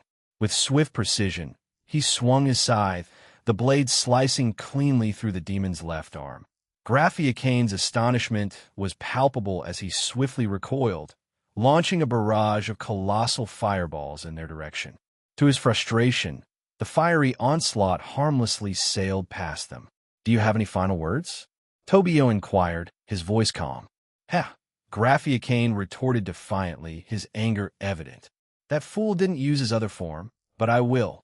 The surroundings quaked, and a chaotic fusion of darkness and fire erupted around Graphiacane. Tobio sighed and exchanged a nod with his partner, Jin. In the blink of an eye, Jin, along with all the hounds and Tobio himself, converged around Graphiacane. Their synchronized assault ensued, with swift slices, dices, and precise cuts dismembering the demon piece by piece. "Ghhh, aren't you supposed to let me transform? Isn't that a rule or something?" Graphiacane protested in growing frustration. However, before he could articulate all his grievances, Tobio's scythe severed his head from his body. With a nonchalant demeanor, Tobio turned away, his gaze settling on the now lifeless, shocked expression of Graphiacane. "Are you stupid? This isn't an anime. Why would I wait for you to transform? Maybe in a raiding game for the sake of entertainment, but..." Tobio trailed off, his sigh expressing his disinclination to engage in a discourse with the deceased. "Never mind." He reached up, dispelling the shadowy veil shrouding his face, then shifted his gaze toward another path. "So, the teleportation circle is in that direction, huh?" He mused aloud, directing his words to his trusty companion. "Jin." The canine responded with enthusiasm, his tail wagging merrily as he let out an approving bark in response to his owner's decision. With a shared understanding, they set out together towards their destination, after gathering their defeated opponents. In the vibrant land of Mexico, an encounter was unfolding. Libicaco, who also carried the moniker of the Libyan Hothead, found himself facing a formidable duo. It was none other than Aaron, who had skillfully employed his powers of mind control, coupled with a touch of persuasive charm, to secure their assistance for this crucial operation.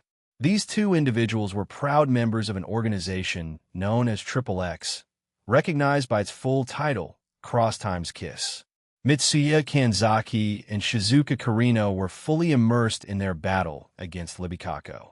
It was abundantly clear that the scales were tipped in their favor, as they skillfully engaged with the powerful demon, demonstrating their dominance in this gripping confrontation.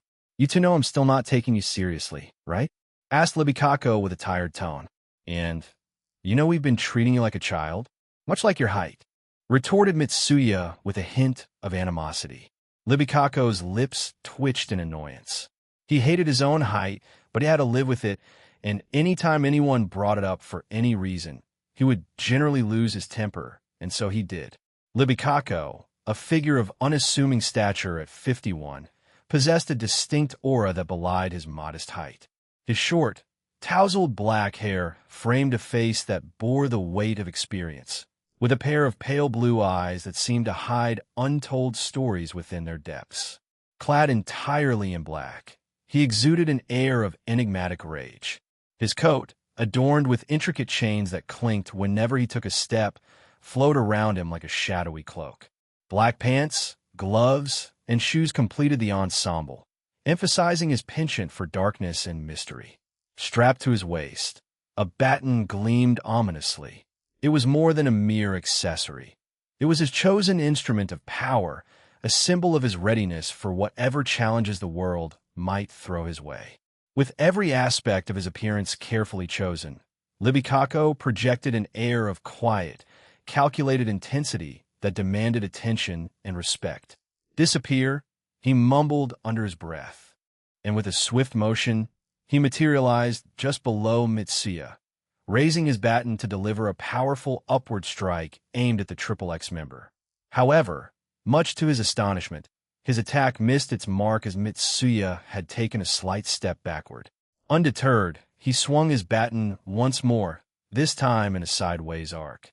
To his surprise, however, multiple chunks of rubble, which had been lying on the ground for the past few minutes, suddenly hurtled toward him, compelling him to block the unexpected projectiles.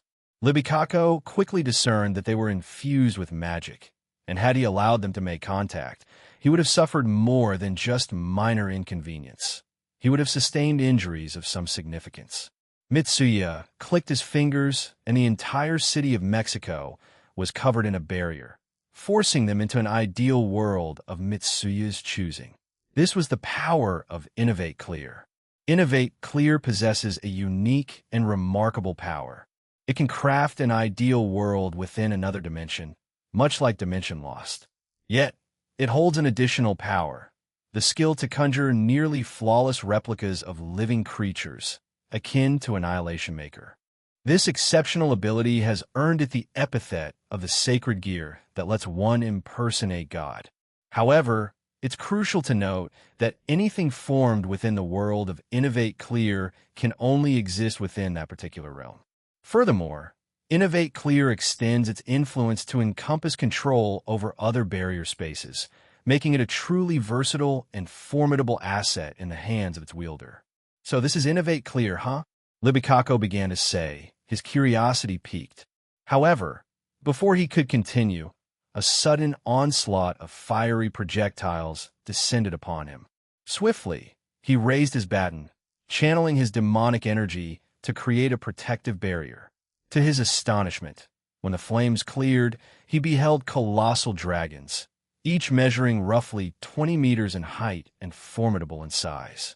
The skies darkened with thunderous clouds that encircled the scene, their rumbling presence growing more menacing by the second. Lightning bolts streaked from above, crashing down upon their target. Simultaneously, colossal waves materialized seemingly out of thin air, propelled with great force toward their intended victim. Yet, rather than fear, a sly grin played upon the lips of their intended target. As the assault bore down upon him, the crimson-black shadows surged forth from within him, wrapping his entire form. These shadows coalesced into a formidable shield, shielding him from the impending onslaught.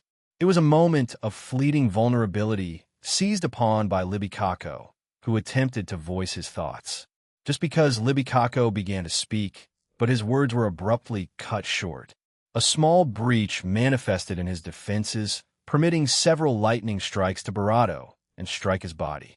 Confusion and disbelief danced across his features as he uttered, "Wah.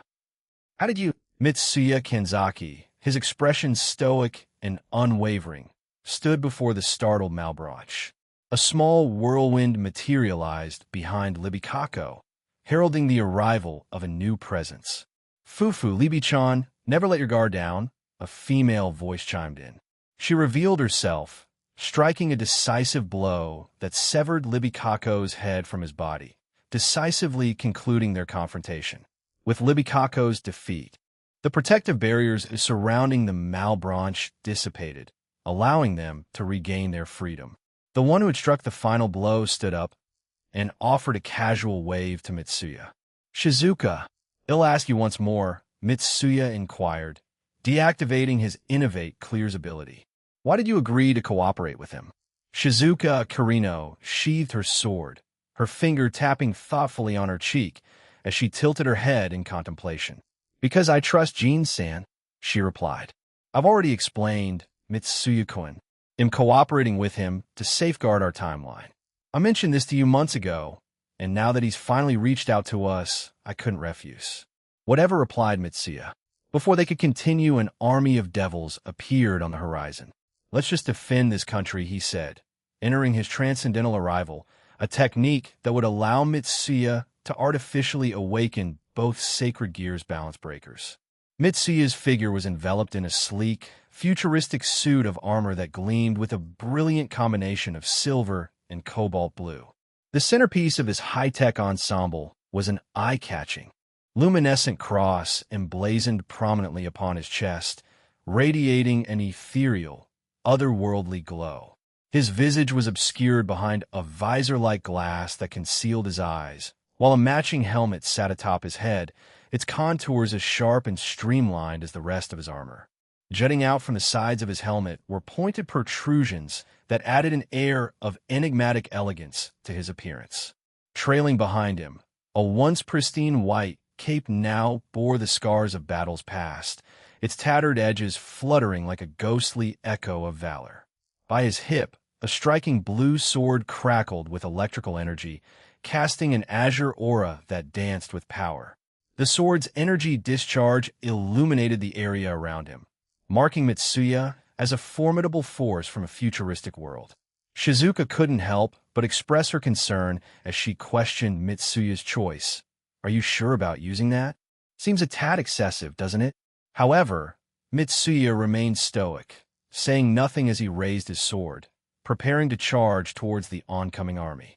A heavy sigh escaped Shizuka's lips, a mixture of hope and uncertainty lingering in her words. I just hope, Jin-san, that in the end, you'll come to our aid. Her voice carried a hint of sadness as she watched Mitsuya's determined advance. I can't stand that he just up and left, without a word. Kanema's voice rang out, seething with anger. Her frustration was palpable. Mere moments ago, Zeoram and Abiros had deftly slipped away from their midst, leaving his super devils to confront the Slash Dog team.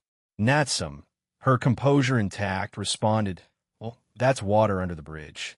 Let's focus on apprehending these guys and regrouping with the others.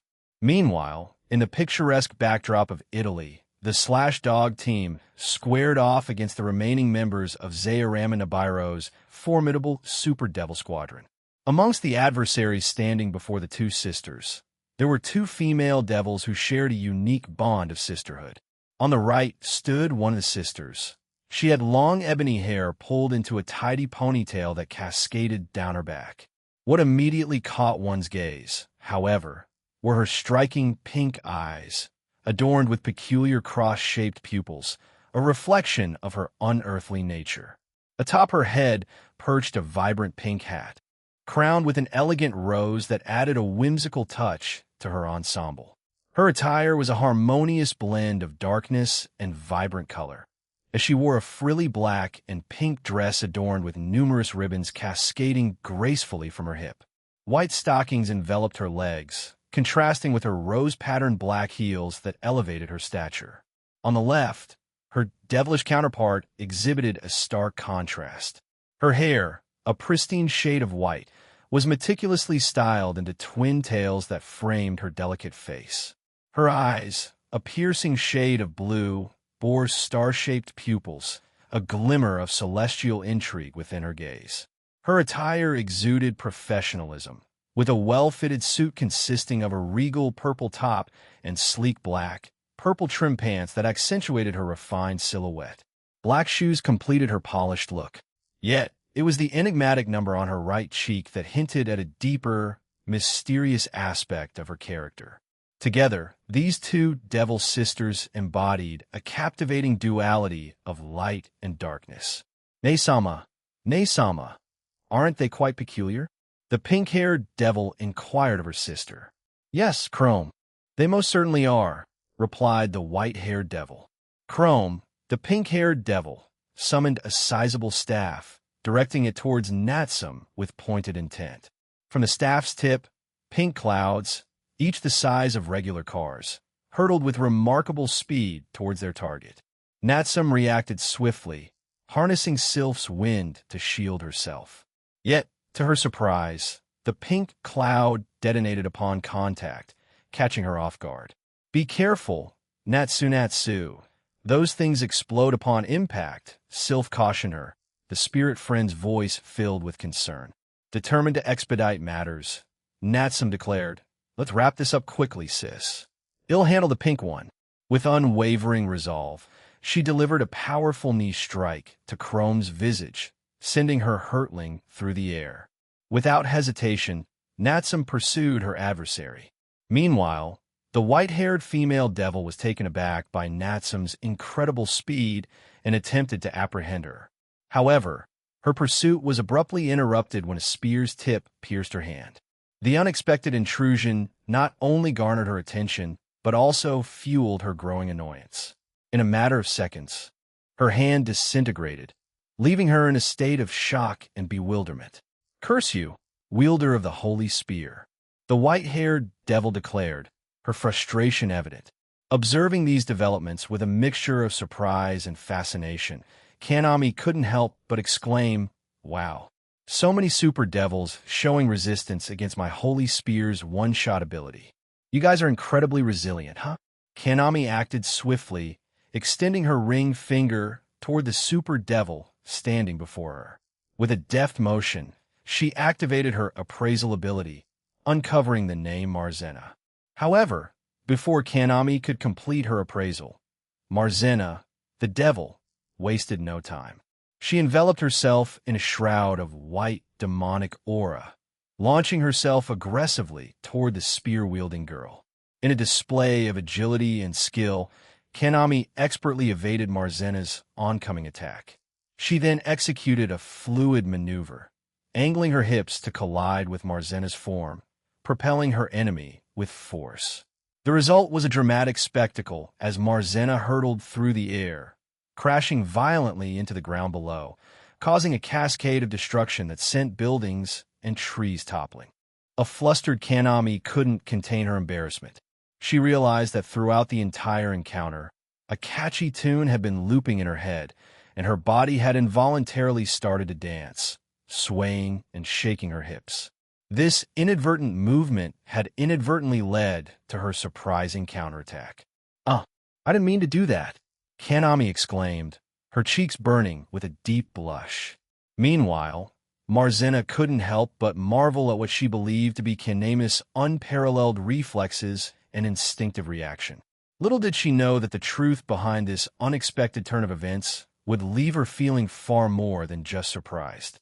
Out of nowhere, Marzena conjured a hoverboard, and with swift grace, she soared toward Kanami on her newfound ride. "Whoa, what's that? Is it one of those floating skateboards from those sci-fi shows?" Marzena's excitement was palpable as she marveled at the hoverboard. "I definitely need one of those. I should ask Aaron about it. Wait, didn't Biko have one?" Her thoughts raced as she deftly dodged yet another attack from the befuddled super devil, who was taken aback by Kanami's unexpected response. Kanami Fuzi's voice resounded clearly through their communication device, sending shivers down Kanami's spine as she listened. "Independent Illinois, take care of it. Fuzi, you don't need to worry," Kanami responded, her voice quivering slightly.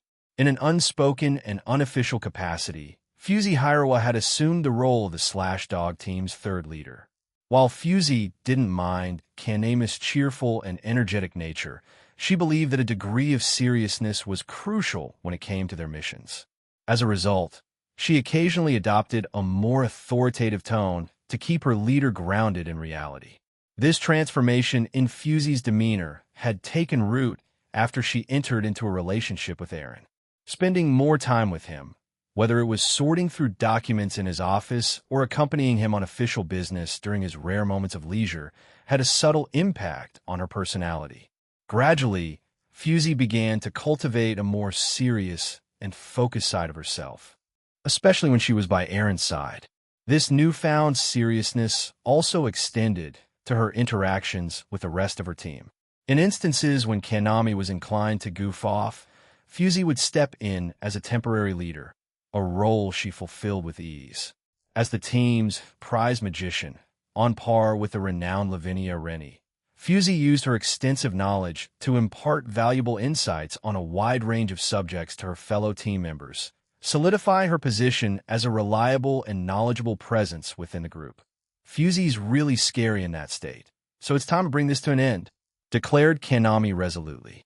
She wasted no time, immediately activating her balance breaker and invoking her first commandment, encasing the entirety of Italy within a protective white barrier. Marzena watched with a mix of awe and apprehension as the supernatural barrier formed around them. She began to channel radiant white halos around her own body, and behind her, a series of white talismans materialized, poised for action. But before she could make her next move, Kanami swiftly intervened, abruptly quashing Marzena's retaliation. "Vanish," Kanami commanded, her voice imbued with unwavering authority. Marzena's menacing attacks dissolved into nothingness, leaving the super devil utterly stunned. A sly grin played on Kanami's lips as she enjoyed her moment of triumph. However, amidst the chaos of battle, an unexpected voice chimed in through the transceivers. It was Natsum, her voice filled with shock and confusion as she exclaimed, "Sis, why did my panties just disappear?" Kanami blinked several times, thoroughly bewildered by Natsum's unexpected outburst. But before Kanami could offer any explanation or reassurance, Fusey's voice, colder and more imposing than ever, cut through the communication. "Kanami-san, please take this seriously. It would be better for all of us if we concluded this operation as quickly as possible." Terrified and chastened, Kanami's response came swiftly, almost bordering on a scream, as she stammered, Why yes. Fusai-sama. I'm sorry." Marzena, on the other hand, remained utterly confounded by the bizarre turn of events, wondering how they had gone from a fierce battle to a discussion about disappearing panties. "Enough. Take me seriously," bearer of the holy spear with a speed that left Marzena utterly befuddled. Kanami materialized right before her, thrusting the spear's tip directly through Marzena's skull, a fatal blow that claimed her life in an instant. For a brief moment, the super devil could only gaze upon Kanami, her own existence slipping away as she plummeted to the ground below, landing with a resounding thud. With the mission successfully concluded on her end, Kanami surveyed her surroundings, her sharp eyes scanning the landscape. In different parts of the country, she witnessed various and potent explosions erupting, clear indicators that her allies were faring admirably. Kanami reached out through their telepathic connection, inquiring, "How's it going on your side?" Fusey, her voice resonating in Kanami's mind, promptly issued instructions. "Please gather the fallen bodies, as Aaron or the Alliance may have need of them." Kanami couldn't help but interject, "Roger. But wait, I'm a leader here, right?" Fusey, calm and composed as ever, replied, "Indeed, you are the leader. If you wish to issue commands, by all means, feel free." Kanami couldn't suppress a sigh of frustration, muttering, "Ugh, you'll definitely ask for some guidance from Aurelia after this mission is over." "KHH, where are my panties?" Natsum mumbled, her face turning a deep shade of crimson. The devil she had inadvertently struck looked at her with a perplexed expression. Chrome, the inquisitive devil, couldn't help but ask, "Do you enjoy being unclothed?" Natsum's response was immediate and indignant.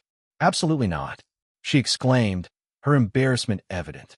However, she hesitated for a brief moment, seemingly lost in thought, before shaking her head to dismiss whatever idea had crossed her mind. She was determined to preserve her modesty, regardless of any potential jealousy. Chrome, her staff once again directed at Natsum, conjured a series of pink clouds, each adorned with peculiar two-legged rabbits. These fluffy creatures were no ordinary ones, though. One strummed a tiny guitar, another rhythmically drummed away, while a third held a miniature microphone. It was as if an entire band had sprung forth from these ethereal clouds, leaving Natsum understandably baffled. "Play," Chrome murmured, and the whimsical cloud-bound critters obeyed, their instruments chiming into a peculiar and enchanting melody. Simultaneously, Chrome herself began to emit a soft pink glow, enveloping her in a shroud of demonic energy. Watching the spectacle unfold, Natsum couldn't help but wonder aloud, are these adorable little beings amplifying her powers? If so, I have to take them down first.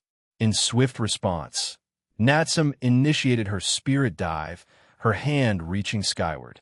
The ground trembled softly as a colossal, spiraling vortex of verdant wind materialized above her.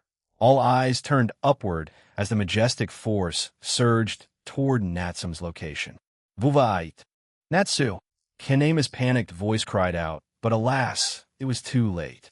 Natsum's unleashed power struck the heart of Italy, and with a deafening roar, pierced through the very fabric of the world, creating an enormous hole that stretched from one end of the globe to the other. Suddenly, Aaron materialized by her side, delivering a gentle yet effective karate chop to her head. That might have been a tad excessive. Allow me to fix it for you, he assured her, tapping her forehead before vanishing. Miraculously, the colossal rift that Natsum Managawa had inadvertently forged through the earth was swiftly mended, prompting a sigh of relief from the apologetic wielder.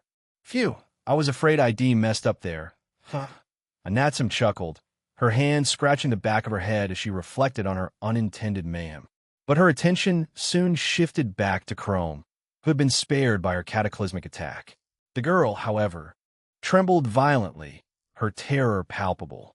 In an attempt to assert herself, Natsum pointed at Chrome and declared, if you wish to avoid the fate that befell your comrades and sister, surrender.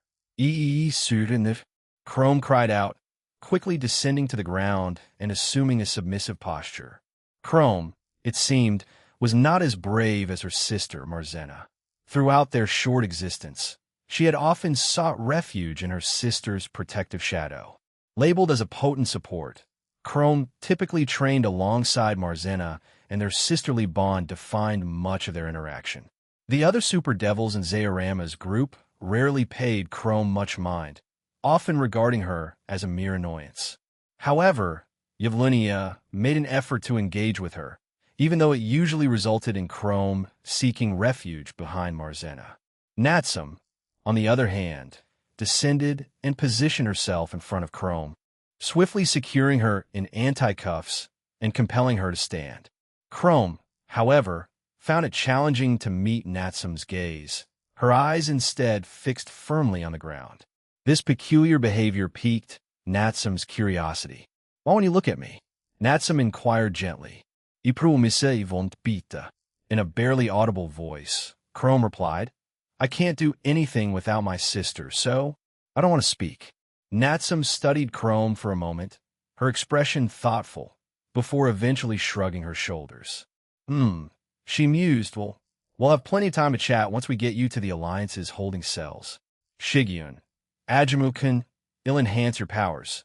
So let's make this quick, Fusey declared, raising her wand high into the air to bestow a surge of power upon her comrades. Natsum and Kanami have wrapped up their tasks. Absolutely. Shigyun responded with determination. Affirmative, Ajimu added. Po, Pon, Poon, charge. Shigyun commanded, and without hesitation, the trio of diminutive Muscapos surged forward. These mini goat-like creatures raced ahead, seamlessly fusing into a single entity. Poe's transformation was nothing short of astonishing. His once diminutive form had now expanded into a larger, more imposing figure, with a striking black and white fur pattern and pronounced horns. The veil still concealed his face, but now he moved with astonishing speed and grace. The super devil in front of them was already heavily injured. Their name was Lukivar. Lukivar possessed a distinctive and striking appearance. His short, tousled white hair gave him an air of effortless cool, a stark contrast to his intense blue eyes that seemed to hold a world of stories within them. He was clad in a black biker top, which hugged his frame snugly, exuding an aura of rebellion, while his sleek, shiny black pants added an edgy elegance to his ensemble. The piece de resistance was undoubtedly his golden boots, which gleamed with a lustrous sheen, catching the light as he moved, making every step a statement. An intriguing touch of uniqueness was found just under his left eye, a subtle, star-shaped birthmark. It was like a secret symbol, a celestial adornment on his rugged canvas. Lucivar's appearance was a fusion of style and individuality, leaving a lasting impression on anyone who crossed his path. Lucivar strained to evade Poe's incoming attack, his movements hampered by the pain from his injury. In one swift, lightning-fast motion, Poe struck with merciless precision, severing Lucivar's right arm and leg, eliciting a sharp cry of agony. Taking immediate advantage of the situation, Ajamu harnessed the power of lightning, channeling it through his arms to deliver a stunning shock to the beleaguered super devil. With his opponent momentarily incapacitated, Ajamu tapped into his other innate ability, causing multiple massive roots to surge forth from the earth below. These sinewy appendages coiled around Lucivar, effectively sealing him in their grasp, rendering any escape attempts futile. All at once, a relentless barrage of circular demonic rings hurtled toward Fusey. She wasted no time, conjuring a protective magic circle to shield herself from the incoming onslaught. The super devil responsible for this relentless attack went by the name of Zephyr. Zephyr had lustrous, emerald-green locks cascaded gracefully down to his very shoes, a verdant waterfall of hair that seemed to defy gravity. His eyes were a mesmerizing shade of green that mirrored the deepest forests, and their pupils, rather unusually, were shaped like the stinger of a bee, a perplexing touch that added an air of intrigue to his gaze. But it wasn't just his hair and eyes that caught one's attention. Zephyr sported a marvelous mustache that curled elegantly at its ends, lending him an aura of old-world charm. His attire was a nod to the Wild West, with a cowboy's rugged elegance. A wide-brimmed hat perched atop his head, casting a shadow over his enigmatic eyes, and he wore a weathered leather vest, boots, and a belt adorned with an ornate buckle. Zephyr was a figure of captivating contradiction, blending nature's green beauty with the rugged spirit of the frontier. "Just let me kill you, you bitch," he growled, his anger simmering beneath the surface. Fusey, her expression filled with both concern and bewilderment, responded firmly, "No." In his seething rage, Zephyr summoned his pistol once more, unleashing a volley of emerald-hued demonic bullets at Fusey. Simultaneously, he directed his free hand towards her, generating a multitude of circular demonic sigils. These sigils merged with the bullets, causing them to swell in size and increase in velocity.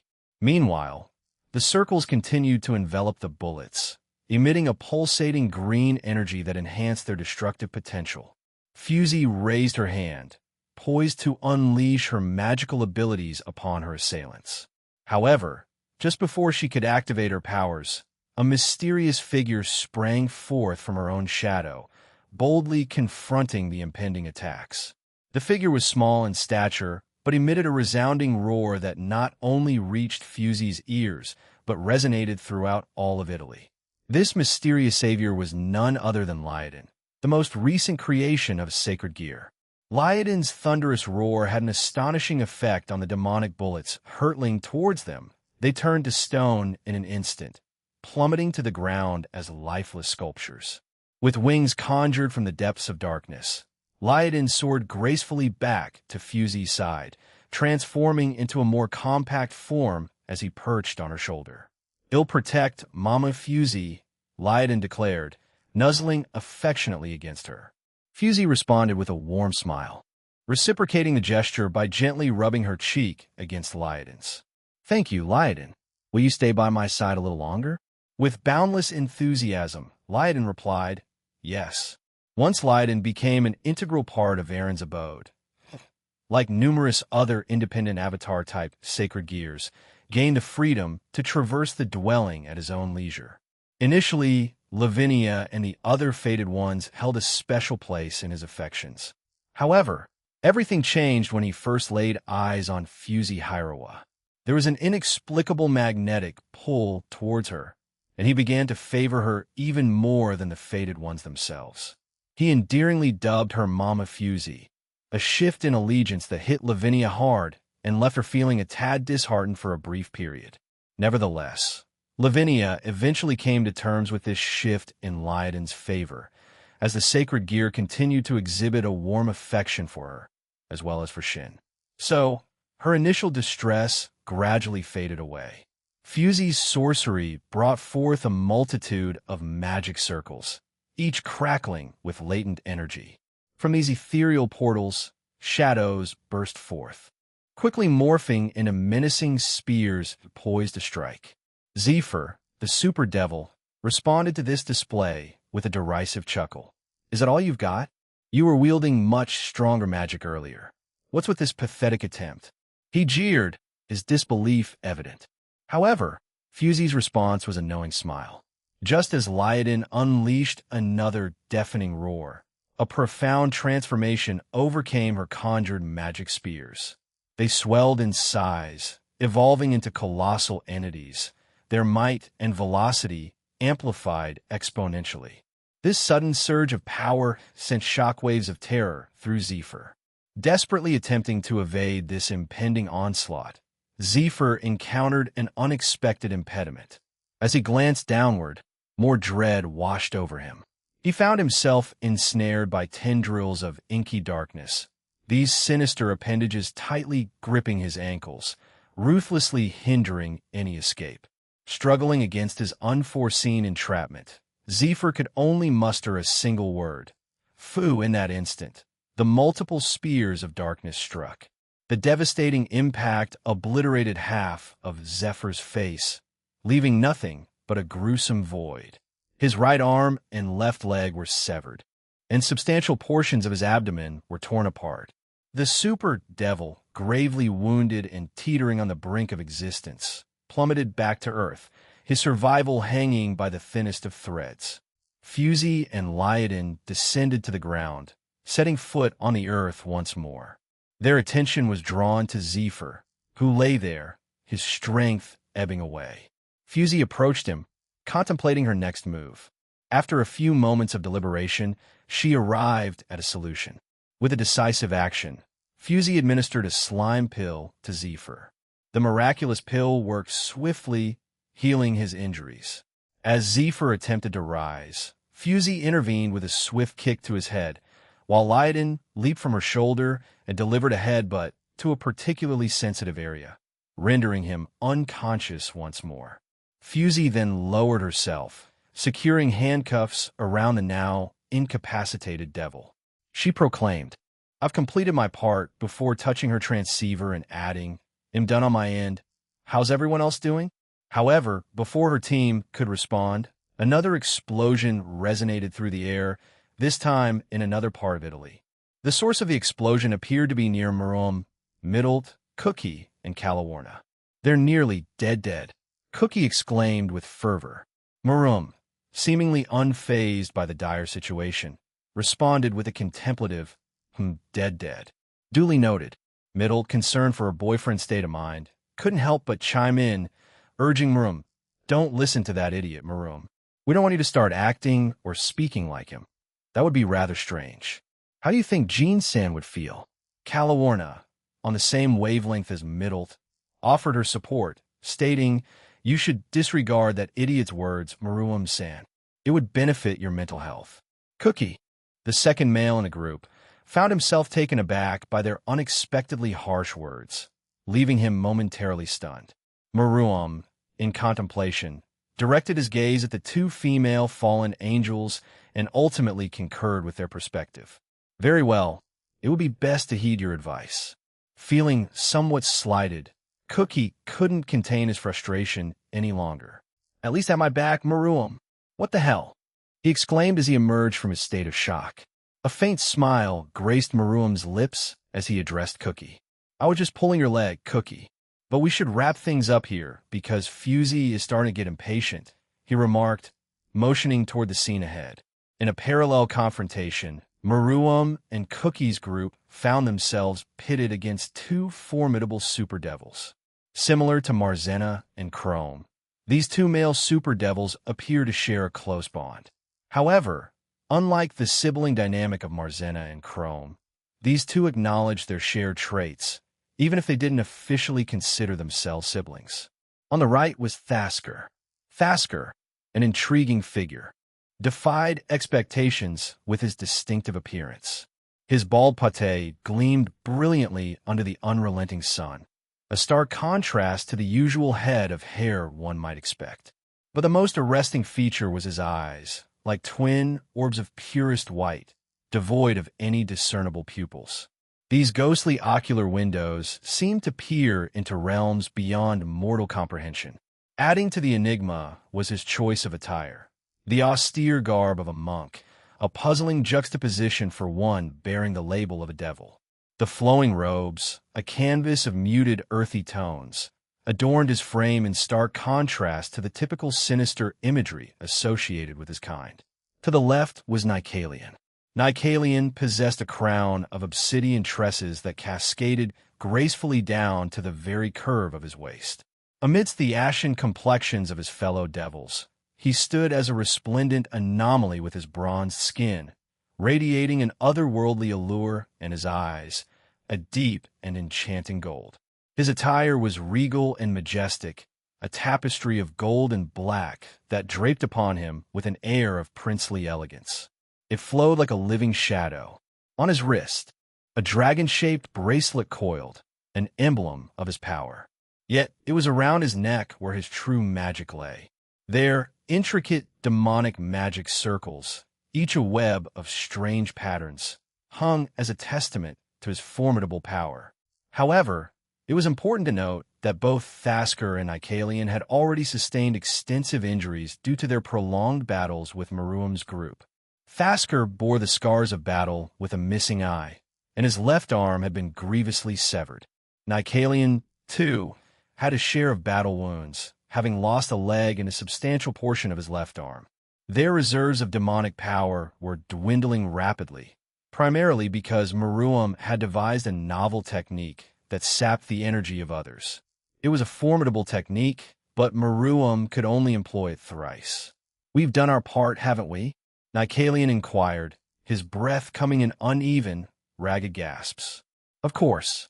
I reckon Onasama is probably with the middleman by now, so whether we make it out alive or not shouldn't make much difference," Thasker replied, his tone resigned. Shrouding themselves in a sinister, demonic aura, they propelled themselves forward, charging headlong towards Meruem's group. Nycalian's bracelet emitted a radiant glow, conjuring an aura resembling that of a majestic golden dragon above him. Determination surged through him as he soared toward Meruem, his heart set on vengeance. Middlet, not to be outdone, reached out and made contact with Meruem's back. From the heavens above, she summoned a formidable lightning strike that streaked toward Nycalian and his golden dragon. The dragon, a manifestation of his power, dissipated in the face of this electrifying assault. Meruem swiftly materialized beside him, catching him off guard. Before he could react, a ferocious punch connected with his head, rendering him unconscious and sending him hurtling toward the unforgiving ground. On the opposite side of the battleground, Cookie, Samejima, and Thasker found themselves engaged in a mid-air brawl, their fists swinging wildly amidst the open skies. Nearby, Calawarna observed their scuffle, her expression a mix of weariness and exasperation. "Cookie, didn't we just agree to put an end to this?"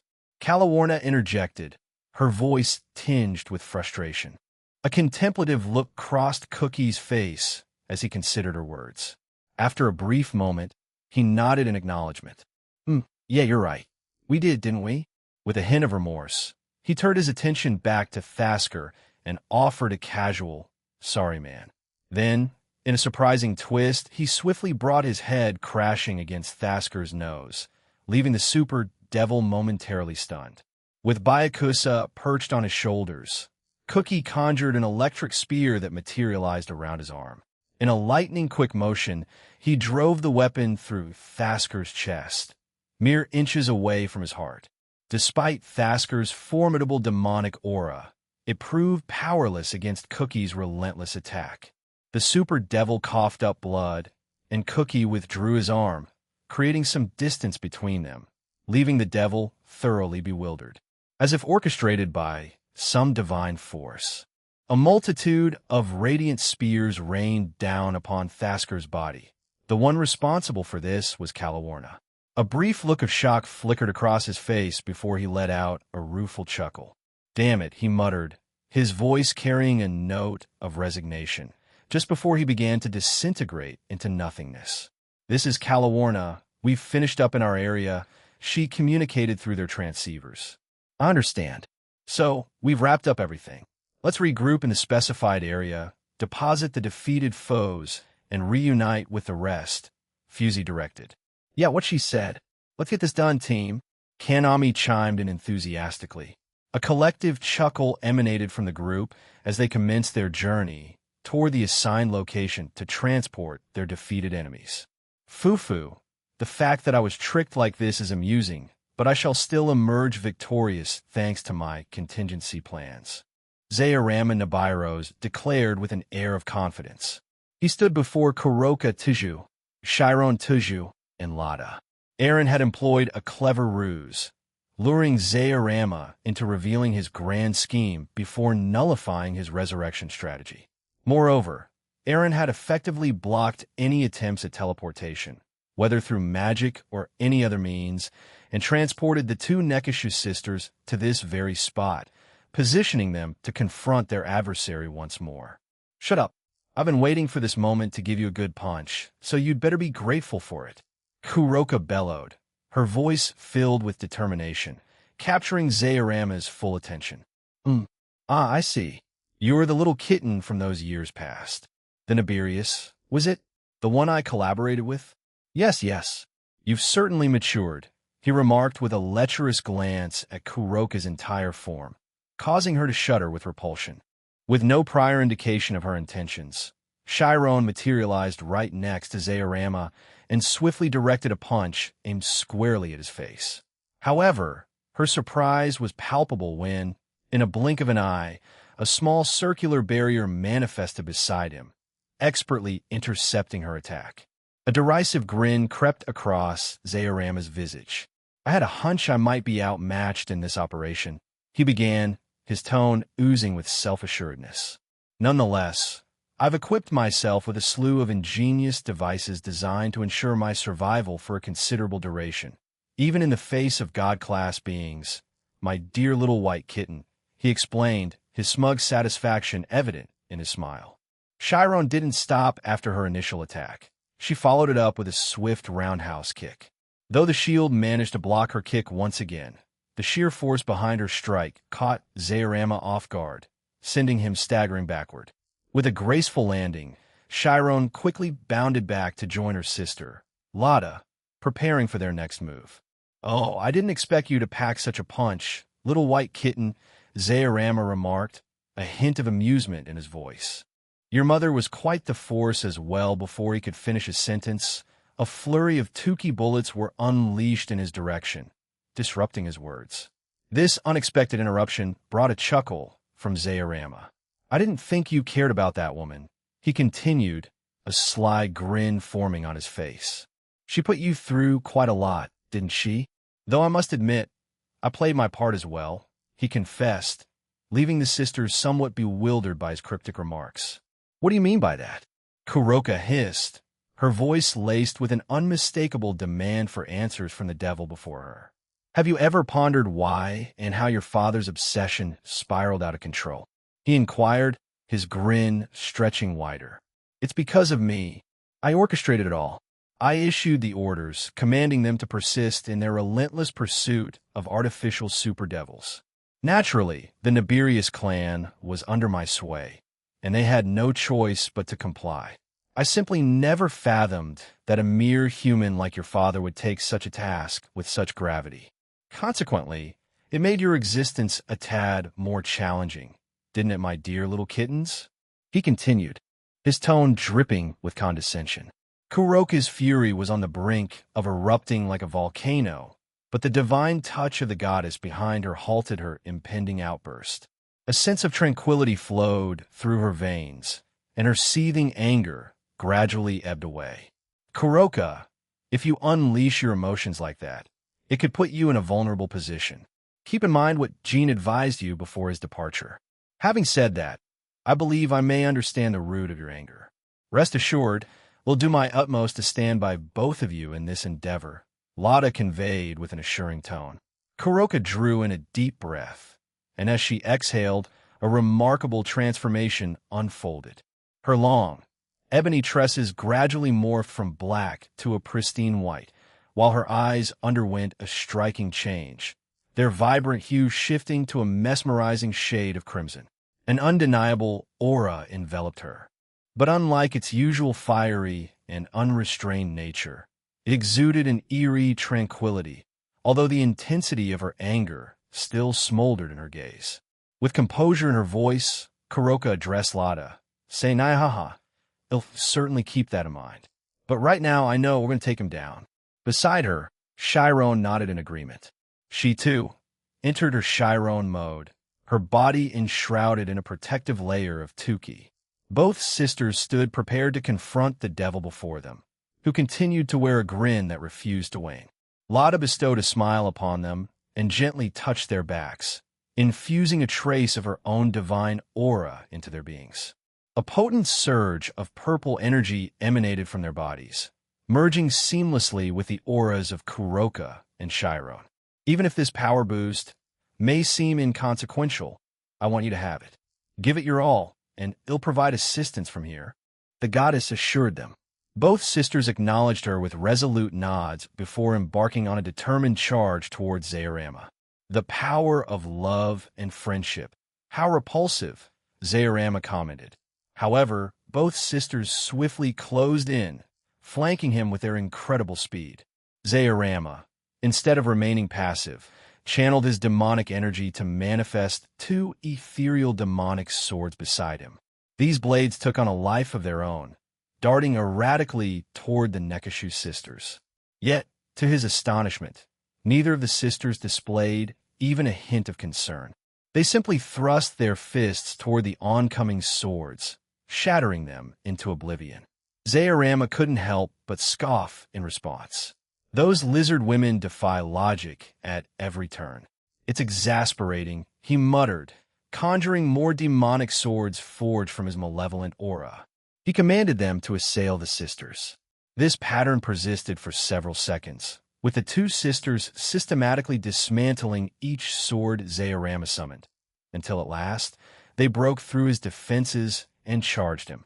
Chiron, one of the sisters, unleashed white flames imbued with the power of Kasha toward Zaorama. He reacted swiftly, leaping away to evade the fiery onslaught. However, a fraction of the flames brushed against his protective shields, causing them to disintegrate instantly. This unforeseen outcome left the devil visibly displeased, a frown forming on his face. Wrong move? Naya, Kuroka purred, materializing behind him. As he turned to face the other Kuroka, it suddenly burst into a cloud of smoke, leaving him bewildered. A clone? He thought, just before a punch, infused with 10k, crashed into his cheek, sending him sprawling to the ground. But Kuroka didn't cease her onslaught. She descended from the air and drove both her feet forcefully into his stomach, shattering his defensive barriers. The sheer agony overwhelmed Zaorama, making him cough up a stream of blood. Kuroka released him from her grasp and then snatched him by the throat, lifting him off the ground.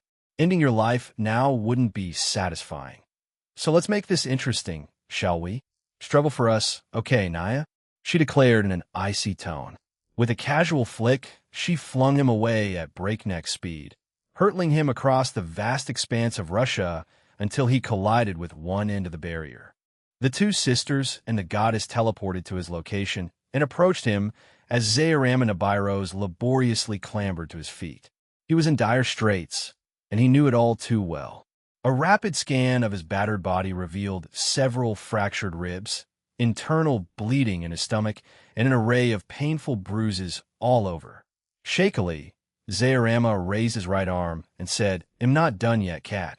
8 large demonic magic circles appeared above them, and from each of them an enormous limb emerged from it. I received this from the Phantasma, a small gift from them before we were cut off from each other, he explained, grinning as blood trickled down his mouth. All the magic circles shattered above them as the creature fully manifested and stood behind Zaorama. Sensing danger, Chiron grabbed Lada to get her out of there, while Kuroka jumped back and created numerous defensive barriers and magic circles in front of them. The creature that emerged before them bore a nightmarish fusion of arachnid and human features, a grotesque hybrid that sent shivers down their spines. 8 elongated and sinister legs extended from its abdomen, providing both stability and an eerie, spider-like grace to its form. These legs, though macabre, allowed it to move with an unsettling agility. Its upper half, however, was unmistakably that of a human female, a stark and unsettling contrast. Long, obsidian tresses cascaded down its back, framing its unsettling visage. Pointed ebony horns jutted from the sides of its head, adding a sinister aura to its appearance. Clad in a skin-tight bodysuit that clung to its unnaturally lithe frame, it exposed most of its chest, where a crimson crescent moon was etched upon its pallid flesh. Its eyes, the color of burning embers, glowed with an otherworldly intensity, fixated on some unfathomable point in the distance. In the presence of this enigmatic and eerie being, an aura of unease hung heavy in the air, leaving those who gazed upon it with an indelible sense of dread. "Ne-sama, Lada-sama, what should we do? I believe we have the capability to defeat it, but..."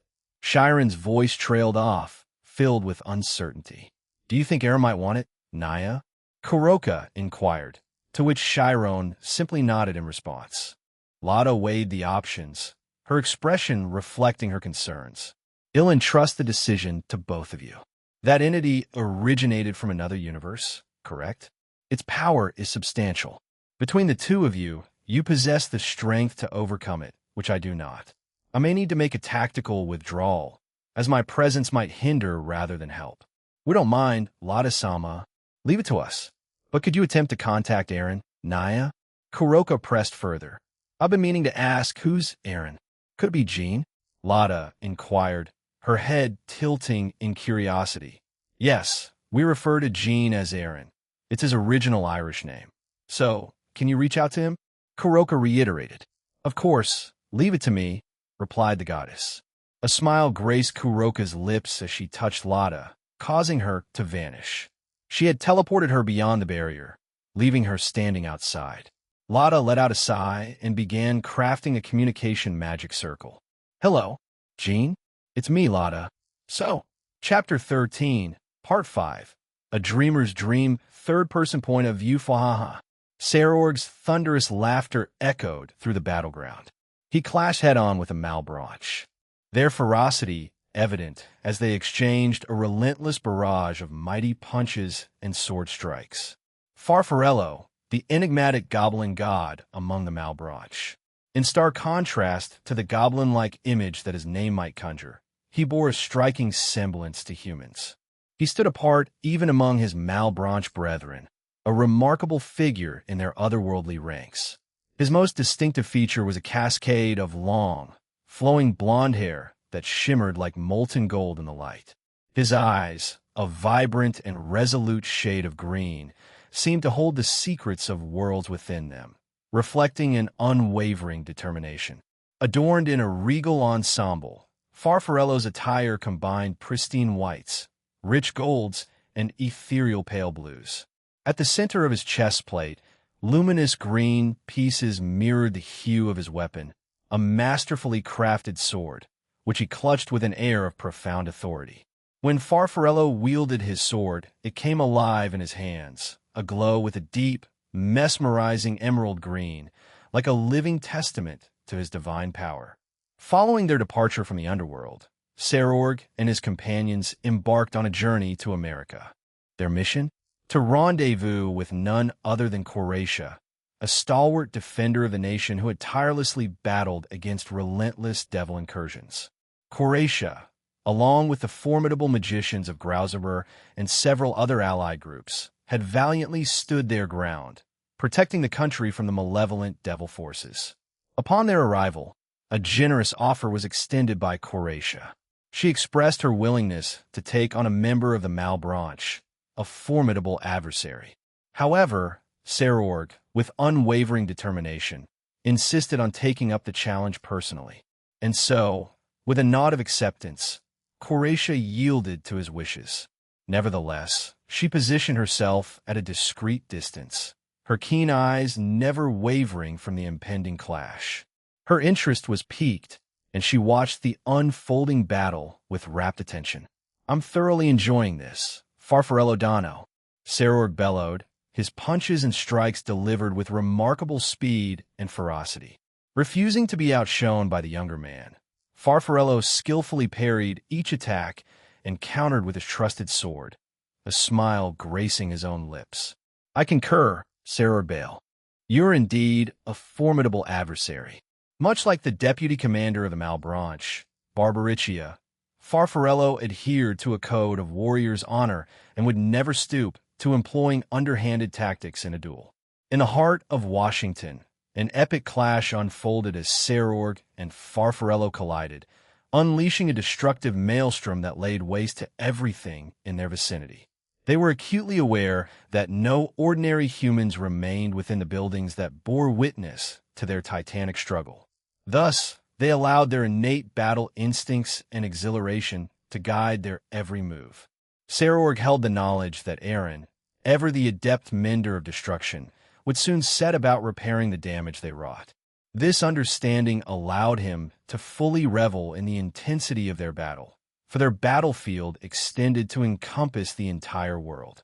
Having narrowly evaded yet another thrust from Farfarello, Serorg withdrew his arm, infusing it with an extraordinary concentration of Tuki before driving it relentlessly toward the Malebranche. Farfarello, in a last-ditch maneuver, managed to evade the strike, but the aftermath left an indelible mark. As he glanced back, all that met his eyes was a landscape of devastation. The structures that once stood behind him had crumbled to ruins, a chain reaction of destruction that seemed endless, stretching all the way to Seattle and Victoria, reaching out to touch those distant places. Even though Serorg had intentionally held back his desire to assess the legendary Malebranche, Farfarello couldn't help but hold the young man in high esteem for the sheer might he possessed. "Croatia Sama, may I pose a question?" Regulus inquired politely. Croatia turned her attention towards him and gave a tacit nod. "I'm curious, who do you believe possesses the greater skill? If we were to consider raw power, my master undoubtedly holds the advantage. But when it comes to sheer skill," Croatia redirected her gaze from Regulus to the ongoing battle unfolding before them. Several moments passed as they observed the intense combat. A subtle shift in the dynamics caught their attention when Serorg evaded a strike from Farfarello and swiftly countered, driving his knee into the demon's abdomen, sending him hurtling through the air. In the past, Croatia began to explain, "I might have leaned towards Farfarello in terms of skill, but that was at least a year ago." However, as Serorg and Aaron Sama continued their friendship, Serorg devoted himself to rigorous training, honing his techniques and skills. He no longer solely relies on his overwhelming physical might and Tuki. "You witnessed it just now, didn't you?" she inquired of Regulus. "Yes," Regulus responded with a nod. He had personally witnessed it unfold. During their centuries spent within Aaron's pocket dimension, Serorg had received a plethora of counsel from various individuals. The prevailing wisdom emphasized the need for him to enhance his own abilities and techniques while honing his Tuki.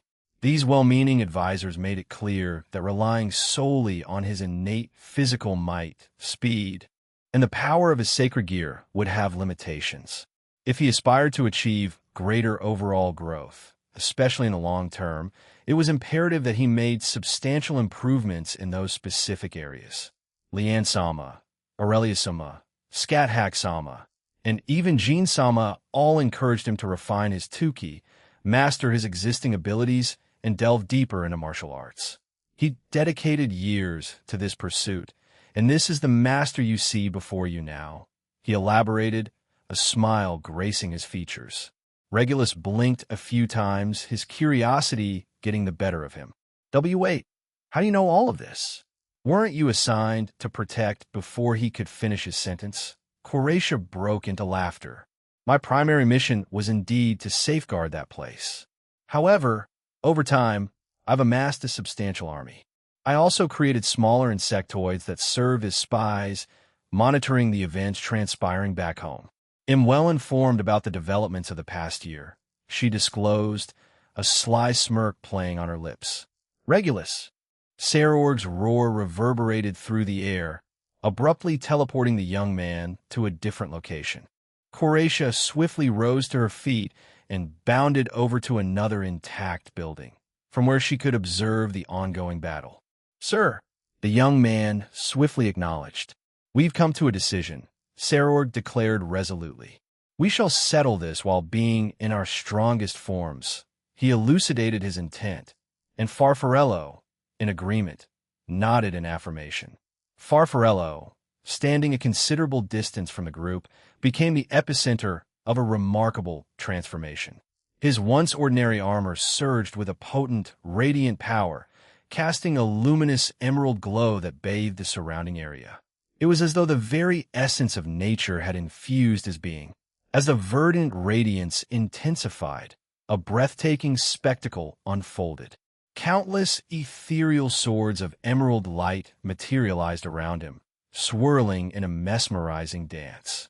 The dazzling light show gradually subsided, revealing Farfarello adorned in a fusion of pristine white and vibrant green armor. Intriguingly, his form now bore a series of striking protrusions, emerging from his shoulders, knees, and metallic footwear. His helmet underwent a profound alteration, and from his sides, a flurry of large, gleaming white feathers sprouted, lending him an otherworldly aura. Behind him, a magnificent metallic circular apparatus took form, adorned with a constellation of rotating swords that created a symphony of gleaming motion. Sarorg's face lit up with a grin as he fixed his gaze on Farfarello's recently acquired armor. His excitement was palpable as he couldn't contain his enthusiasm. He bellowed, "Regulus! Release!" The young boy, Regulus, responded, "Understood, sir." As soon as those words left Sarorg's lips, a brilliant combination of golden and purple aura began to emanate from his very being. This radiant energy enveloped him entirely, creating an awe-inspiring spectacle. Both Sarorg and the young boy entered a simultaneous state of focused concentration, ready to unleash their next move. This body, this soul, even if it falls into an endless ravine, my lord and I, we will exhaust this body and this soul to rise up the endless royal road. A transformation was underway. A purplish tuki enveloped his body, gently infusing itself into his very being, gradually forming a protective armor that would safeguard him. Raise, triumph, play, and shine. This is the body of a demonic beast. Lodged on top of my fist is the glorious imperial authority. The vicinity surrounding Sarorg and Regulus bore the marks of devastation, a direct result of the overwhelming aura and immense pressure they generated. Even the ground beneath Sarorg's feet succumbed to their might, transforming into a gaping crater. The very earth fractured, the air pulsed with energy, and the fabric of space itself contorted. Such was the magnitude of their confrontation that it sent shockwaves rippling across the entire country of America. In the distance, faint shouts of encouragement could be heard from a group of magicians who had chosen to bear witness to this epic showdown. Dance!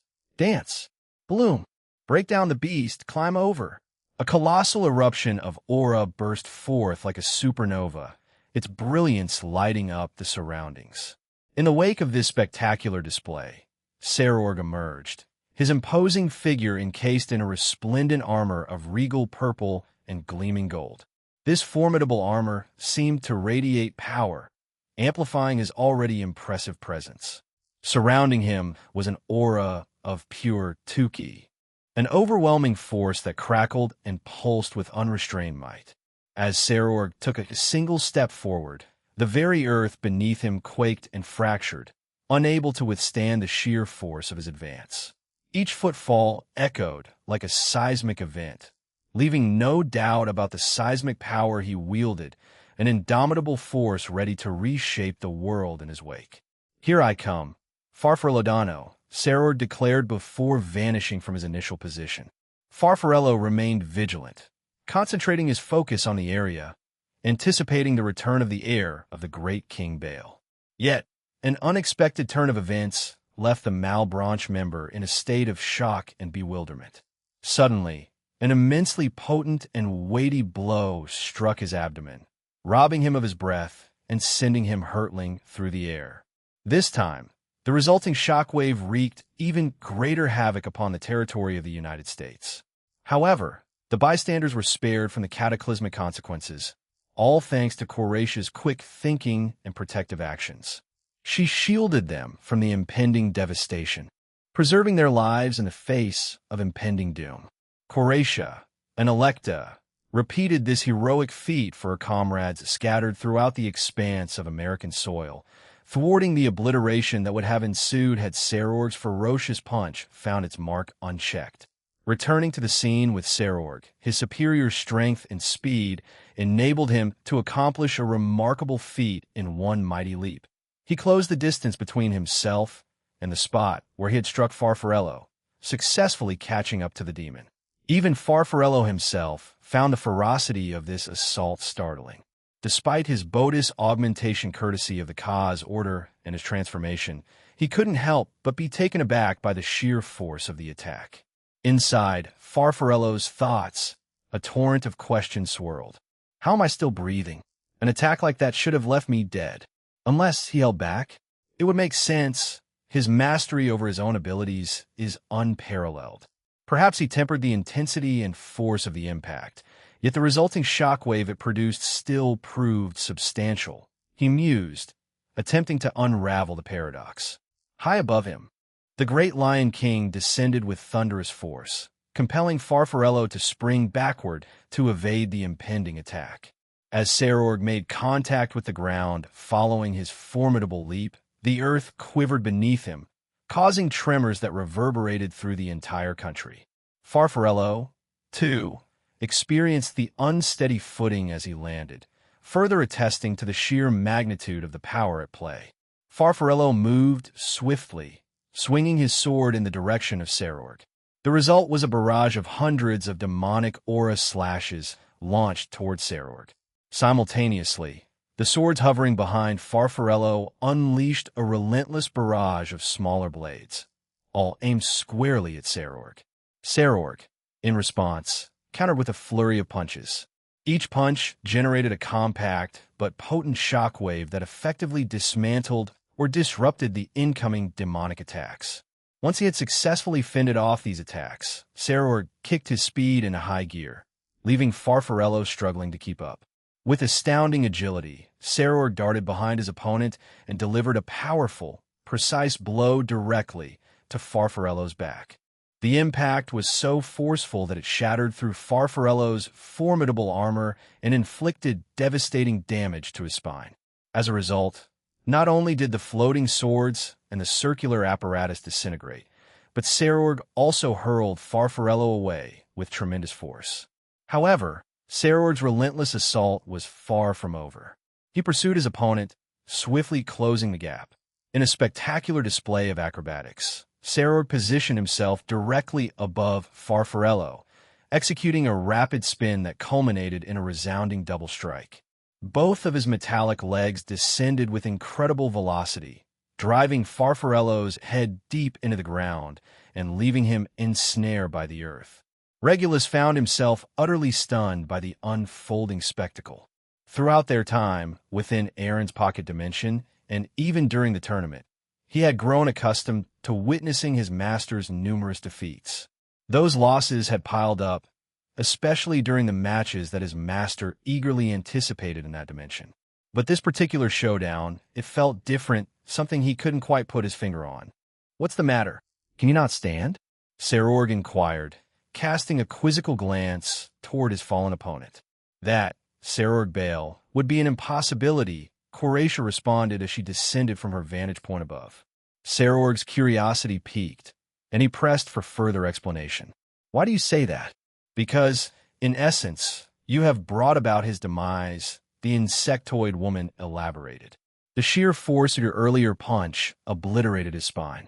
Subsequently, your leg strike delivered a fatal blow, crushing his skull. In essence, you have taken his life. Sarorg's brow furrowed as he gazed upon the lifeless body of Farfarello. I had thought he possessed greater resilience and could withstand my attacks. Perhaps in the company of Aransimus Electa, his devoted subordinates, and his harem, but certainly not among the Malbranche. While they may hold considerable power, I must confess that, when measured against the likes of you or any other member of DXD, they pale in comparison, she added, punctuating her explanation with a light chuckle. Sarorg shut his eyes, bringing an end to his breakdown the beast. He fixed his gaze on Farfarello and spoke with determination. I desire another battle with him after today's operation. I shall consult Jean regarding this matter, he declared before turning away. He then addressed Horatia, seeking her assistance. Can I entrust him to your care? Horatia, with an eerie, insectoid demeanor, responded with confidence. Foo-foo. Yes, you can leave him to me. I will deal with him swiftly. With these words, Sarorg sped off, vanishing into the distance. What's wrong? Is this all you have? Shouted one of the Malbranche. At this moment, a diverse group of individuals had united with a common goal, to confront and subdue a formidable adversary. The target of their collective efforts was none other than Dragignazzo, the notorious and malevolent sneering dragon. Dragignazzo had long, flowing white hair cascading down his back like a cascade of frozen moonlight. His eyes, a piercing and unnatural pure yellow, seemed to hold the secrets of ages. His upper half was exposed, revealing a physique chiseled with supernatural might. Golden lightning-shaped earrings dangled from his ears, glinting with an electric allure. A small but distinctive mark adorned his face, adding a mysterious charm. Intricate tattoos adorned his muscular arms and stretched across his broad chest. Curved horn-like appendages sprouted from his arms, adding a sinister edge to his appearance. Below the waist, he wore black, scale-like pants that clung to his form, exuding a sense of ominous authority. A golden accessory, almost belt-like, adorned his waist, completing his impressive presence. Their intense confrontation unfolded within the heart of Paris, France, a stone's throw from the iconic Eiffel Tower. This unique assembly from DXD comprised Jinchuru Saji, Hirokazu Miller, Valerie Teeps, as well as the formidable dragon twins, Haru and Yoru. The twin dragons charged toward their formidable adversary, the Malbranche, aiming to strike him with powerful blows. However, the cunning demon swiftly thwarted their attempts by employing a tail that had sprouted from behind his back, deflecting their assaults with ease. Too bad. Try again. The demon boomed with smug confidence before effortlessly hurling both dragon sisters aside. Their rough landings left them gazing up at him, seething with frustration. Meanwhile, Valerie, positioned on the sidelines, clapped her hands together and cheered on her comrades. "Do your best," she exclaimed, offering her spirited encouragement. Although she had initially sought to join the fray, the dragons of her group had persuaded her to remain on standby for the time being. As the strongest among them, her involvement could bring a swift resolution to the conflict. Even though she was the wielder of a Longinus, she graciously accepted their request and settled into a separate location. At first, Dragignazzo had resisted this decision, attempting to launch an attack on her. However, he quickly regretted his choice as Valerie's masterful blood manipulation effortlessly severed one of his arms. The damper vigilantly guarded the detached limb, leaving him powerless to reclaim it. "Let's do this, hero!" Jinchuru's shout resonated as he charged boldly toward Dragignazzo. Hirokazu swiftly concurred, wielding his floating sword with determination, and together, They closed in on the formidable Malbrach. Jinchuru wasted no time, unleashing a volley of cursed black flames toward Dragignazzo with breathtaking swiftness. Simultaneously, Hirokazu summoned ethereal white wings that sprouted from his back. He transformed his floating sword into a potent firearm and proceeded to fire off several rounds of bullets infused with draconic aura. Dragignazzo, sensing the impending attack, cloaked himself in potent demonic energy. In response, he unleashed a torrent of golden and silvery fire breath, aimed directly at Jinchuru and Hirokazu's combined offensive. The two opposing forces clashed in a spectacular display of power. To Dragignazzo's astonishment, the might of Jinchuru and Hirokazu's attack proved overwhelming, compelling him to evade their onslaught. The collision of forces tore through the very fabric of the air, wreaking havoc in its wake. Their combined attack struck the iconic Eiffel Tower with devastating force, obliterating its upper half entirely. A deafening cacophony echoed as the severed portion plummeted earthward, creating a colossal crater upon impact. In its destructive wake, numerous buildings lay in ruins. "Oh crap, that was an accident, right?" Jinchuru asked, his voice tinged with a hint of panic as he sought confirmation. "It was, don't dwell on it too much," Hirokazu reassured him. In response, he transformed his gun back into a sword, firmly gripping it in his hands. Simultaneously, he harnessed his magical abilities to take flight, emboldened and ready for another attack. "Oh, the nascent dragon. I've been itching for a fight since your evolution to this form," Dragignazzo exclaimed with palpable excitement, his anticipation evident. Hirokazu closed the distance swiftly, slashing his sword toward the formidable Malbrach. In a swift response, Dragignazzo enshrouded his left arm in powerful demonic energy, hurling it towards Hirokazu's blade. The clash of their forces sent shockwaves rippling through the vicinity, initiating a brief yet intense power struggle. Ultimately, Dragignazzo's increased strength prevailed, sending Hirokazu reeling backward. After Hirokazu had been dispatched, Haru, Yoru, and Jinchuru made their dramatic entrance, each enveloped in their distinctive auras. With resolute determination, they advanced towards Dragignazzo, raising their fists to strike. Much to their surprise, Dragignazzo greeted this challenge with laughter, his excitement palpable. "More. Keep it coming. We're dragons. Our purpose is to engage in combat and determine who is the stronger one," he bellowed, his voice echoing with a fierce determination. The trio exchanged no words, but a silent understanding passed between them. Jinchuru, with a subtle glance, signaled the commencement of their strategy. Haru and Yoru withdrew, leaving Dragignazzo puzzled. It was Jinchuru who took the initiative, igniting his fist with his cursed black flames, aiming squarely at Dragignazzo. "HHH. So these are the renowned cursed flames of Vritra. They sting, you know," Dragignazzo cried out, though a gleeful smile lingered upon his face. "They had better," Jinchuru retorted defiantly, maintaining his attack. Yet, Dragignazzo neither flinched nor sought to escape the scorching flames. "Then try mine as well," he challenged, his aura transforming into a meld of black and gold demonic flames, distinct from his previous manifestation. Observing this, Jinchuru's brow furrowed in concern. "Jinchuru, those flames are dangerous. Avoid any contact with them," Vritra cautioned his wielder.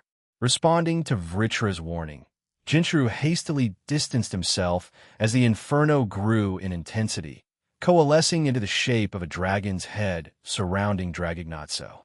The demon then thrust both his arms forward, directing the fiery dragon head towards Jinchuru. Jinchuru's mind raced, considering various strategies. Ultimately, he decided against engaging the flames with his own fiery powers, instead opting to evade the impending attack. He propelled himself sideways, witnessing the incendiary attack pass him by, obliterating the ground beneath it. Yet, What caught his attention was the eerie transformation in the vicinity of the black and golden flames. They drained colors and life. What in the world? Jinchuru muttered in disbelief, his gaze fixed on the now lifeless spot. Kakik, my flames will sap your colors and vitality. If you aren't cautious, I can easily extinguish your life with these flames. Dragignazzo boasted confidently. And, to his dismay, small golden and black bubbles materialized around Dragignazzo, and he sighed in satisfaction. They can mend me and restore my stamina after siphoning the colors and vitality of whatever they touch. Jinchuru grimaced internally at the revelation. Doesn't that mean he can simply direct his flames at an inanimate object and drain it to rejuvenate himself? That's incredibly annoying, he thought, casting a disapproving glance at the formidable Malebranche. However, Jinchuru couldn't help but flash a triumphant smirk in Dragignazzo's direction. The reason for his newfound confidence became apparent when, out of the blue, two colossal spheres materialized above Dragignazzo. These orbs were no ordinary creations. They were manifestations of the potent auras belonging to Yoru and Haru. The twins had harnessed their formidable auras and hurled them with purpose toward Dragignazzo. Just as Dragignazzo was about to unleash a mocking retort, an unexpected turn of events unfolded. Jinchuru, with an air of cunning, deployed a network of intricate lines that extended from his form and latched onto Dragignazzo. The demon's initial smugness quickly dissipated as the realization dawned upon him. Shit, I forgot about these. Why on earth didn't you use them earlier? Dragignazzo exclaimed, his frustration palpable. Suck it, idiot. Jinchuru retorted with a triumphant grin as he initiated a relentless siphoning of Dragignazzo's energy and strength. He meticulously drained the demon's power, gradually weakening him with each passing moment. The Malebranche were specifically crafted to rival and counter the original Longinus. However, in this ever-evolving age and era, numerous sacred gears, aside from the originals, had undergone transformations and adaptations to better serve their wielders. This resulted in an expanded repertoire of powers that these users had at their disposal. Dragignazzo, unfortunately, had not anticipated this change in circumstances. While undeniably powerful on his own, he suddenly found himself facing a group of formidable opponents. In an effort to fend off their relentless attacks, he cloaked one of his arms in an ominous fusion of black and golden flames. However, his defense proved insufficient as a barrage of bullets infused with draconic energy found their mark, riddling his arm with devastating punctures. These precision attacks were courtesy of Hirokazu, who had been biding his time for the perfect opportunity to strike. With unwavering determination, he continued to unleash his torrent of bullets, thwarting any attempts by Dragignazzo and leaving the demon seething in frustration. Yoru and Haru launched their simultaneous attacks, which struck Dragignazzo in the back. An audible gritting of teeth and a look of bewilderment washed over the demon's countenance. Their powers had experienced an abrupt surge, leaving him puzzled. Casting a quick glance at one of the two assailants, Dragignazzo's eyes caught sight of a distinctive mark tattoo adorning their arm. Viltenmedat? He began to mutter, but before he could complete his thought, Haru couldn't contain her triumphant laughter any longer. With arms crossed, she gleefully proclaimed, "Ha ha ha. Indeed it is. I contacted Jean just a few moments ago." On the arms of both Yoru and Haru, the telltale dragon tattoo marked their skin, further enhancing their already formidable powers. This newfound strength allowed them to inflict substantial damage upon Dragignazzo with their assaults. In the ensuing quietude, Yoru quietly extended her left arm once more towards Dragignazzo, a perplexing action that left Haru scratching her head in confusion. A surge of Yorus aura rippled through the air, causing her energy ball to swell in size and intensify in potency, much to Haru's astonishment. "What? Where did you learn that?" Haru exclaimed, her shock evident. With a faint blush tinting her cheeks, Yoru admitted in a hushed voice, Jean. Her revelation rendered Haru momentarily speechless. When did Yoru start speaking with him? Haru pondered, her mind racing to piece together recent events. Recollections from the past few weeks surfaced, and she realized that Yoru had been disappearing on her own during that time. Initially, Haru had assumed her sister simply needed some solitude, never delving too deeply into the matter. Now, however, everything fell into place. Tears welled up in Haru's eyes as she spoke with undeniable envy. That's not fair. You can't simply go and train with Jean all by yourself. I'm joining you from the next session onward. Yoru wore a wry smile as she glanced at her sister. Whenever they got together, her original intention was never really about training, but it inevitably ended up heading in that direction. Nevertheless, Yoru didn't mind at all. In fact, she embraced these impromptu training sessions and didn't feel the need to point out her sister's mistaken assumption. Quit fucking with me, Dragignazzo's words were abruptly cut short as a silent but lethal streak of red arced through the air, finding its mark on his neck. Within moments, his head had been cleanly severed from his body, plummeting unceremoniously to the ground. The other dragons in their group stood in stunned silence, their collective gaze fixing upon Valerie. She stood there, a serene smile gracing her features as she casually waved at the now headless Dragignazzo. Her casual display of power was nothing short of astonishing. Valerie gracefully glided toward her companions and, with a polite clap of her hands, addressed them. Well done, everyone, but I believe it's time to conclude our activities here. Haru-chan, Yoru-chan, could you lend me a hand in gathering Dragignazzo? She requested. The two dragon sisters, Haru and Yoru, readily agreed, their willingness to assist Valerie evident in their demeanor. Valerie then turned her attention to Hirokazu and Jinchuru, who were still in a state of shock over the abrupt conclusion of their battle. Aaron has advised us to wrap things up. Something intriguing is unfolding in Russia, and he's requested our presence there, she divulged, her tone lighthearted as she giggled. Of course, you're free to return to your respective teams if you prefer. Aaron isn't compelling you to rendezvous with us in Russia.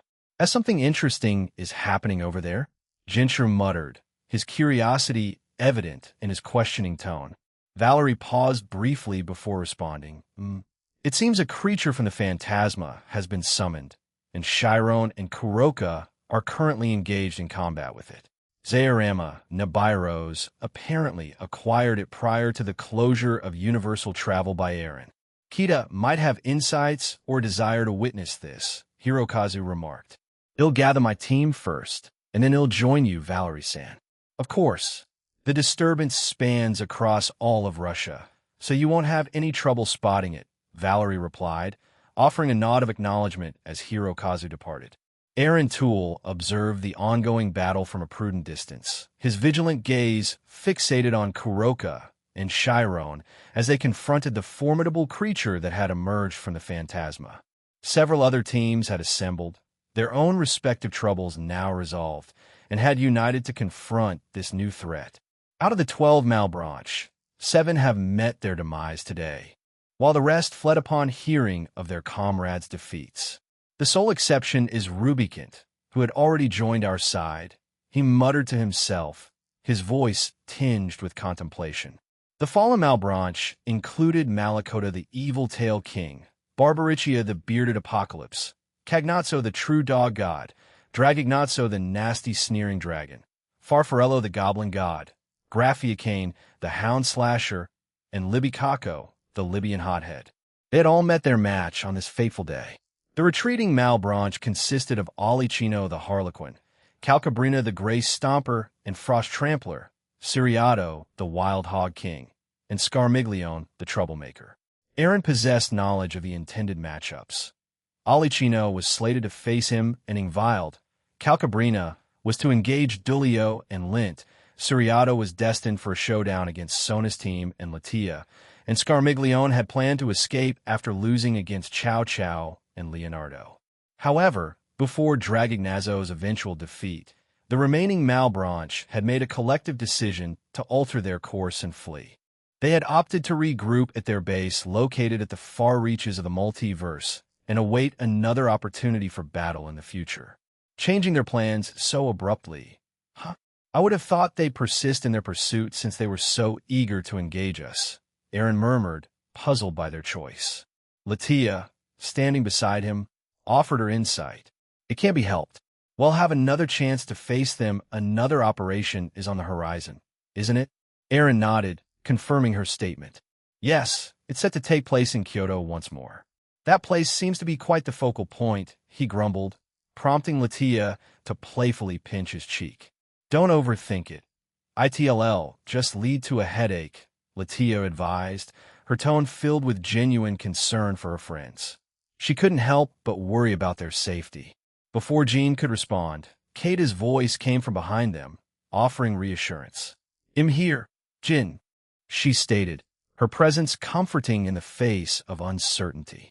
Aaron nodded appreciatively and directed his inquiry towards Kita. Could you enlighten us about it? You spent your entire life in the Phantasma. Kita locked her gaze onto the mysterious creature and began sharing her knowledge. Those are arachnymphs. They inhabit a colossal, solitary planet, approximately the size of the sun, situated close to Earth.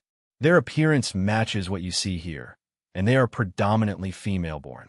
Their society is governed by a queen who has a rather unsettling habit. She kidnaps men from our universe, engages in mating rituals with them, and then proceeds to consume them. She paused for a moment, studying the newborn arachnymph with a trace of concern. The one before us is a hatchling, relatively weak when measured against the standards of my universe. According to Jean's ranking system, it should hover around the pinnacle of the Satan class. The queen, on the other hand, would be classified as a peak of the god-class entity or possibly comparable to the weakest dragon gods in terms of power. I'm guessing there are more beings like this in your universe? Aaron inquired, his curiosity piqued. Kita responded with a nod, confirming Aaron's assumption. As he gazed at the mysterious creature before him, a myriad of thoughts raced through Aaron's mind. He contemplated the possibility of transforming it into one of his shadow soldiers, recognizing the potential usefulness of its unique abilities for future missions and operations. The idea even crossed his mind to pit it against the queen of the planet to which it belonged, and, if victorious, add both the creature and the queen to his formidable army, or all of them if he wished. Yet, a sense of hesitation lingered within him. After all, he already had Koratia by his side, and this new addition gave rise to doubts about the wisdom of his decision. Aaron released a weary sigh as he took the lead, stepping to the forefront of the group. With a swift motion, he extended his hand and harnessed his teleportation abilities, whisking both Kuroka and Chiron to a safer position behind him. Nia. Aaron, we were in the middle of a fight, Naya. Kuroka protested, her discontent evident as she leaped onto his back, her actions punctuated by a gentle nibble on his neck. My bad, but I believe it's time to conclude matters, considering a few unexpected, although not entirely surprising, developments happened, he explained to her. Kuroka, in response, simply tilted her head, while Chiron took her place beside him. Zayaramanabiros is still over there, Aaron. What do you plan on doing about that? The monster has yet to attack him. Chiron voiced her concerns. Let's save him for last, and then you two can decide whether to kill him or give him a thorough beating, Aaron declared. He conjured a shimmering, silvery white aura in his right hand, hinting at the immense power he possessed. In a swift motion, he delivered an uppercut that sent an enormous silvery white pillar surging forth, obliterating the arachnymph in its path. With the arachnymph's demise, Aaron clenched his hand, causing a burst of shadowy energy in black and purple hues to erupt from the same spot. This ethereal manifestation of the fallen foe transformed into a shadow soldier, seamlessly integrated into Aaron's formidable cadre. Return to my shadow for now, he commanded, and the unnamed arachnymph obediently dove into the shadow at his feet. Satisfied with this development, Aaron shifted his focus to the severely wounded Zayaramanabiros.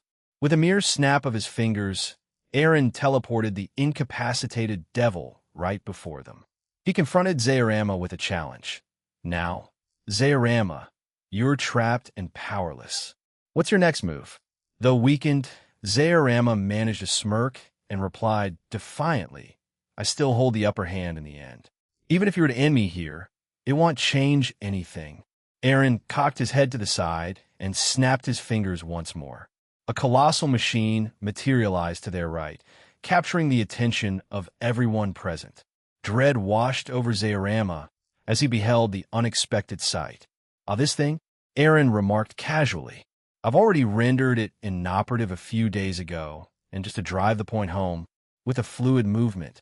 He appeared in front of the machine and unleashed a powerful kick, causing the machine to hurtle away and shatter into pieces. He then turned his gaze back to the shocked devil and continued, I've also erased all traces of its blueprints and purged it from your memory. It's impossible. How could you possibly? Zaorama began, but every attempt to recall the blueprints and the machine's construction led to nothing but a foggy blank. His memories eluded him, clouded by an inexplicable haze. What have you done? As he attempted to voice his outrage, Kuroka swiftly silenced him with a fierce kick to the face. Chiron, too, joined in, delivering a brutal stomping on his vulnerable areas, causing the devil to scream out in agonizing torment. The assembled team gazed upon the scene, cringing as they bore witness to Chiron's unrelenting onslaught, mercilessly stomping upon Zaorama's sensitive regions. Her actions were devoid of any sympathy for the devil beneath her. Meanwhile, Kuroka mirrored this brutality, directing her relentless assault towards his head. Zaorama's consciousness flickered in and out, each kick delivering a harsh reminder of his plight. Returning to the group, Aaron surveyed their faces and declared, This operation has concluded. While we may not have apprehended everyone, the remaining individuals will be captured in the next 2 operations. For now, take a well-deserved rest and excellent work, everyone. A smattering of applause and cheers erupted from the assembled team, marking the conclusion of their mission. Yet, the faint sounds of Zaorama's struggle could still be heard in the background, a lingering reminder of the tumultuous events that had unfolded. Aaron Toole's soliloquy, several hours had slipped by since the day's tumultuous events, and now, as the sun gently descended on the horizon, casting Japan in a soothing, orange embrace, I found myself situated in the underworld. This location was chosen primarily because most of our adversaries this time around hailed from the ranks of devils. In recent developments, the 3 remaining original Satans had been successfully apprehended. An interesting twist had seen Resnias, one of my GOB, emerging as the victor in a battle against the original Asmodeus. Altaria had not only emerged victorious against the offspring of the original Beelzebub, but the son in question was also present on the scene. Meanwhile, Valley, on his journey through the underworld, had a fateful encounter with his resurrected father, Razvan Lucifer. Regrettably, neither Lavinia nor I could accompany him during this pivotal moment, and we couldn't help but feel a pang of remorse. Valley, however, reassured us, brushing it off as inconsequential and claiming that he handled the situation with ease. Nonetheless, I couldn't shake the notion that something still gnawed at him, something that weighed on his mind. As I looked forward to my return, I contemplated surprising Valley with something special, a gesture to alleviate his concerns. I had already shared this plan with Lavinia, who wholeheartedly supported the idea. Azazel, too, had lent his endorsement to the endeavor. In addition to our inner circle, we had also briefed the Slash Dog team, both the veterans and the newcomers, along with Odin, who had taken Valley under his wing. In just a few short hours, everyone of significance would be privy to what awaited the younger Lucifer. Vala did indeed slay his father once more, preventing us from bringing him here. However, in the grand scheme of things, it held little significance. Seraphal and a few others provided me with some insights into certain super devils and Malbrach. It seemed that these individuals didn't quite match the rumors and legends that had circulated about them. They requested, on their behalf, that we, the Alliance, show some leniency. However, given their involvement in this global attack, some form of retribution was necessary. Among these figures, there was a super devil named Yevlunia, whose activities were slated to be closely monitored by both Serafal and myself. It was important to keep a vigilant eye on her. On the other hand, another super devil, Chrome, had been designated to fall under Sonus' watch. This arrangement was a result of a prior agreement among the Satans. As I contemplated the future, I couldn't help but find amusement in what awaited Chrome. The unfolding events held a certain intrigue, and I couldn't wait to see how it all played out. However, this also signaled yet another shift in the future. Jinchura's harem, which had previously consisted of 3 individuals, now expanded to include a 4th member. In light of these developments, my heartfelt prayers are with Ruruko, wishing for her safety and happiness as it would be a turbulent future ahead for her. Jinkuin, do you concur with all of this? Surzex inquired. The meeting had wrapped up just a few minutes earlier, and I found myself in one of the chambers within the Satan's headquarters, sipping on a glass of water. Surzex had joined me for this conversation. Whether I agree with it or not, I began, my tone contemplative, won't really alter the course of events, will it? After all, it's not solely my decision to make. My response drew a chuckle from the Satan Lucifer, adding a layer of amusement to our conversation. He then shifted the focus of his inquiry, phrasing it with a hint of playfulness. That's a valid point. So let me rephrase it. Among the devils in Malbranche we've apprehended today, who do you believe has the highest likelihood of finding redemption? Who do I believe can be redeemed, you ask? Well, in my opinion, Yevlunia appears to be a promising candidate. Then there's Chrome, considering her potential future. Additionally, both Deputy Commander Barbaricia and the goblin god Farfarello seem like demons with whom I can establish a rapport, although I do ponder how they might react to me, altering their comrades' memories. As for the others we've apprehended, it appears highly improbable that they will change their stance and cooperate willingly. Therefore, I might consider altering the memories of all of them to facilitate a smoother transition. However, at this point, I remain undecided and plan to seek input from others on this matter. Well, I began sharing my opinion with Surzex, who nodded thoughtfully, clearly contemplating something. I agree with your perspective, Jean Cohen, he responded. However, I'm curious about your thoughts on Chrome Cohen and Saji Cohen, he added with a mischievous smirk. I couldn't help but deadpan. I might just have to inform Astery that you made another attempt to sneak into my home and snap pictures of the sleeping Rias. The mere mention of this seemed to send shivers down Surzek's spine, causing nervous beads of sweat to materialize on his forehead. He fidgeted with his fingers and scanned his surroundings anxiously. We had moved past that. Jean Cohen, I trusted you to keep that secret, he exclaimed, his distress evident. I sighed and responded, last time we got caught, and to be honest, I wasn't really into it. You were the one trying to capture a snapshot of Rias while she slept. You're quite the siscon, you know. Astery had accompanied him to the meeting, even though I had heard that she was in the Grimmery territory when the attack occurred, and thus, she didn't witness any combat today. However, one could never predict what Astery might do suddenly. The door to the room was forcefully thrown open, and to my astonishment, Astery strode in, flanked by Millikas and Venelana.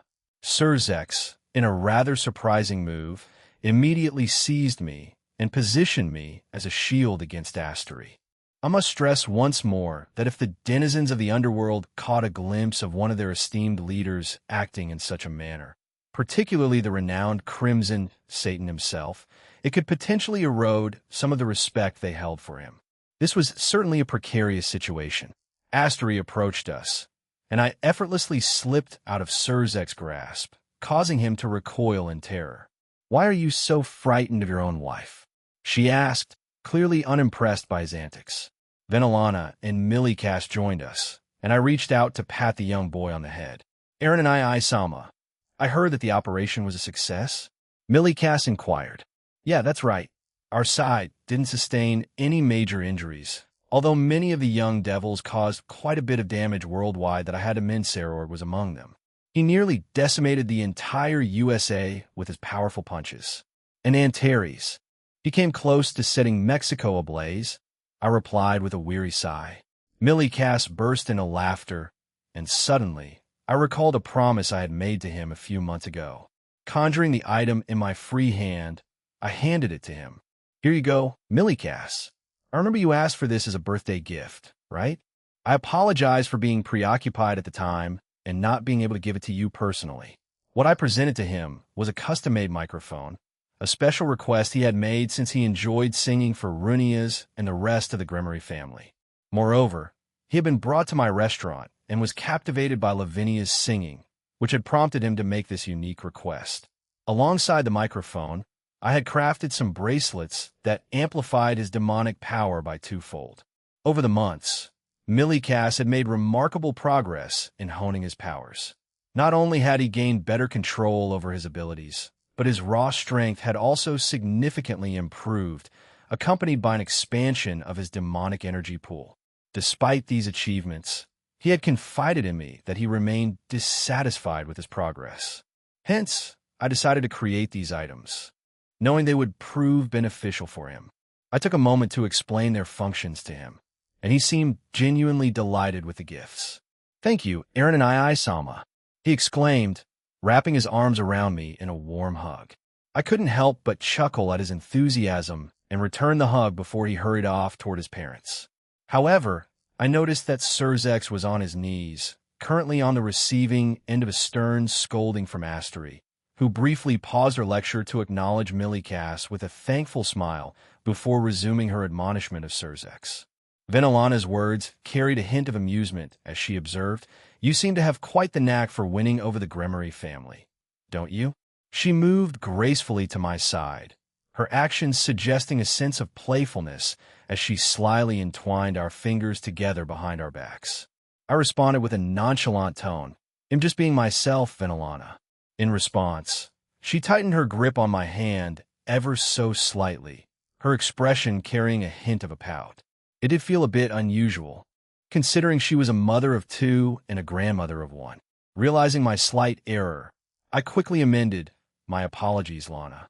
She nodded in contentment, a happy smile lighting up her features. She insisted that I call her Lana and nothing else, a preference she reserved for our private moments, well aware of the necessity to maintain this secrecy within the underworld.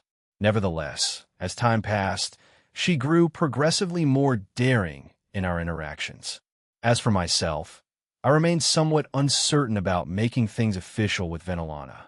The circumstances surrounding her relationship with Zeoticus left me with lingering reservations.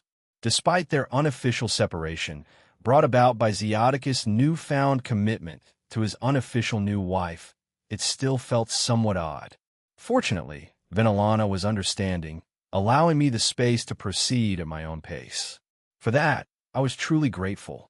Once more, the door swung open with surprising swiftness, and Seraphil's screams filled the air.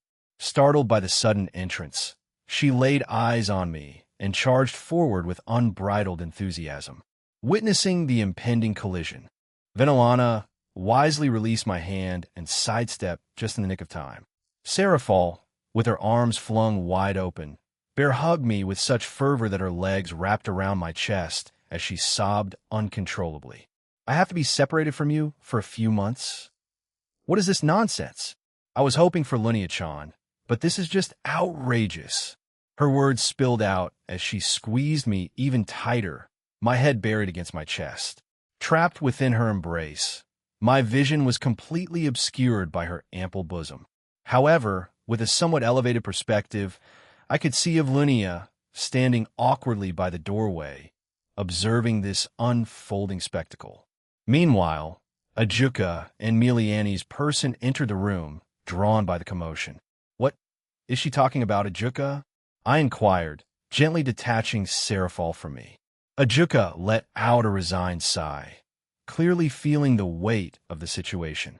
"Well, Seraphil wants Yevlunia in her peerage.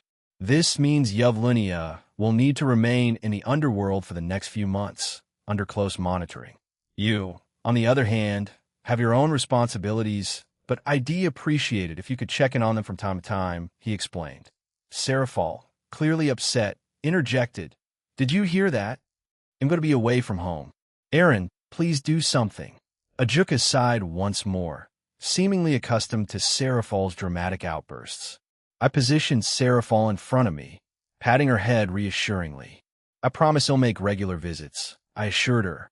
You're so mean, she exclaimed, rushing over to Yevlunia and embracing her instead. You're my only ally. Lunia-chan, Yevlunia, caught off guard by the sudden display of affection, awkwardly patted the tearful Satan Leviathan and offered comforting whispers of there. Jean, can we talk about the upcoming operations now? Ajuka inquired, a sense of urgency in his tone.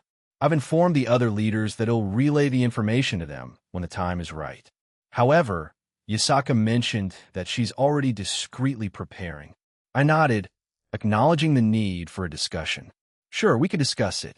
There's a plan in motion by them, and some of the Malbranche will be joining the attack. However, the majority of the forces will consist of gods and goddesses, as there are specific reasons behind this, I explained. We delved into the details of the operation, ensuring that our conversation remained confidential. I cast a protective barrier around the room to prevent any sensitive information from leaking to unintended ears.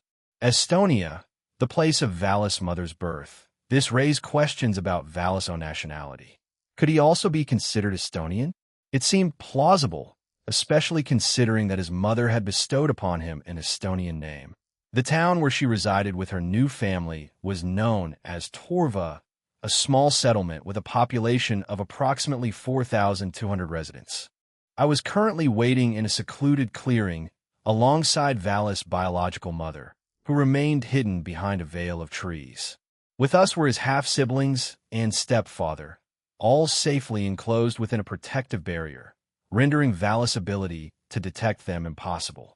Before the outbreak of the war that happened last year, I had initiated contact with his mother and had candidly shared every detail with her and her husband. To my surprise, her reaction hadn't involved a breakdown, but rather a heartfelt cry upon learning about the ordeals Valley had endured. She did, however, express her intention to give him a stern talking to when they were reunited. Her husband, too, had displayed remarkable understanding. In fact, he had eagerly embraced the revelation of the supernatural world, having been a fervent believer since his youth. He was also quite enthusiastic about the prospect of meeting a stepson who possessed considerable power. Without a doubt, the family Valley would soon encounter would shower him with love and acceptance. Whatever illusions Azidaka may have shown him would pale in comparison to the reality he was about to experience. By the way, Valis' mother's full name is Lina Metzik. It had felt somewhat strange to hear it initially, as my mind involuntarily added Valametzik after it, or even Valametzik Lucifer. However, I resolved to respect whatever name he chose to adopt after today. Lavinia shared the same sentiment. As for his stepfather, his name is Ivar Metzik. According to Lina, before she married Ivar, her maiden name had been Loik Lina Loik, which translated to tender or gentle swan. In contrast, the surname Metzik carried the meaning of wild or untamed.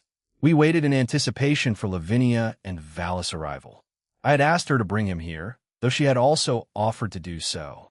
Having me personally deliver the message would have resulted in less resistance, as I could have enticed him with the prospect of a sparring match here. They've arrived, huh? I mumbled, sensing both of them teleporting to the outer fringes of the forested area. As they approached us, I couldn't help but catch the familiar sound of their playful bickering. Valley, true to his nature, remained elusive when it came to Lavinia's affections, maintaining that typical tsundere attitude of his. Their ongoing banter provided a humorous backdrop to our impending encounter. As their gaze landed upon me in the expansive clearing, Valis' expression shifted to one of bewilderment. With a wry grin, he couldn't resist asking, "What are you, some kind of final or first boss one might encounter in a wooded area of a video game?" I couldn't help but chuckle at his comparison. "Well, when you put it that way, I suppose I do bear a resemblance," I replied with a playful twinkle in my eye. "But Today I have something rather special in store for you. Val's eyes sparkled with anticipation as he ventured. A sparring match? His excitement was palpable, and his aura seemed to surge with newfound vigor. I raised my hand to temper his enthusiasm and let out a sigh. Not quite yet, my little brother. However, if you can restrain your excitement, absorb what I'm about to share, and genuinely consider it, then yes, a sparring match can be arranged, I explained. Deal, Valley exclaimed with unbridled enthusiasm. So, what's this special something you have for me? I knew a little trick when dealing with Valley dangling the prospect of a match or a duel in front of him. It had the uncanny ability to secure his cooperation nearly 90 of the time. Even though what I had in mind was beneficial for him as well, it wasn't all that manipulative, and ID never overused this subtle ploy I had up my sleeve. I subtly pointed behind me with my finger, signaling for the family to approach. They began walking toward us, but stopped momentarily. Don't worry, I've made you all invisible and ensured he can't detect you. You can come up beside me, I communicated telepathically. Encouraged by this, they resumed their approach. After a few moments, they gathered beside me, though Valis seemed puzzled by the unusual silence. What's going on, Aniki? Why haven't you? His words were cut off as I raised my right hand to draw his attention. With a decisive click, I began undoing the various spells I had cast upon his soon-to-be family. As the spells unraveled, Valif froze in his tracks, his face a tableau of complete shock. He stared at me, then at his mother, his half-siblings, and his stepfather. All of them smiled warmly at him, radiating love and acceptance. Even his younger siblings, unaware of the supernatural, sensed that their older brother was special, a sentiment that resonated with both Lavinia and me. Should I address you as Valimetsik or simply Valimetsik Lucifer? I playfully pondered, teasing him. Before he could respond, his mother, Lina, stepped forward. She gently cradled his head in her chest, her eyes already brimming with tears.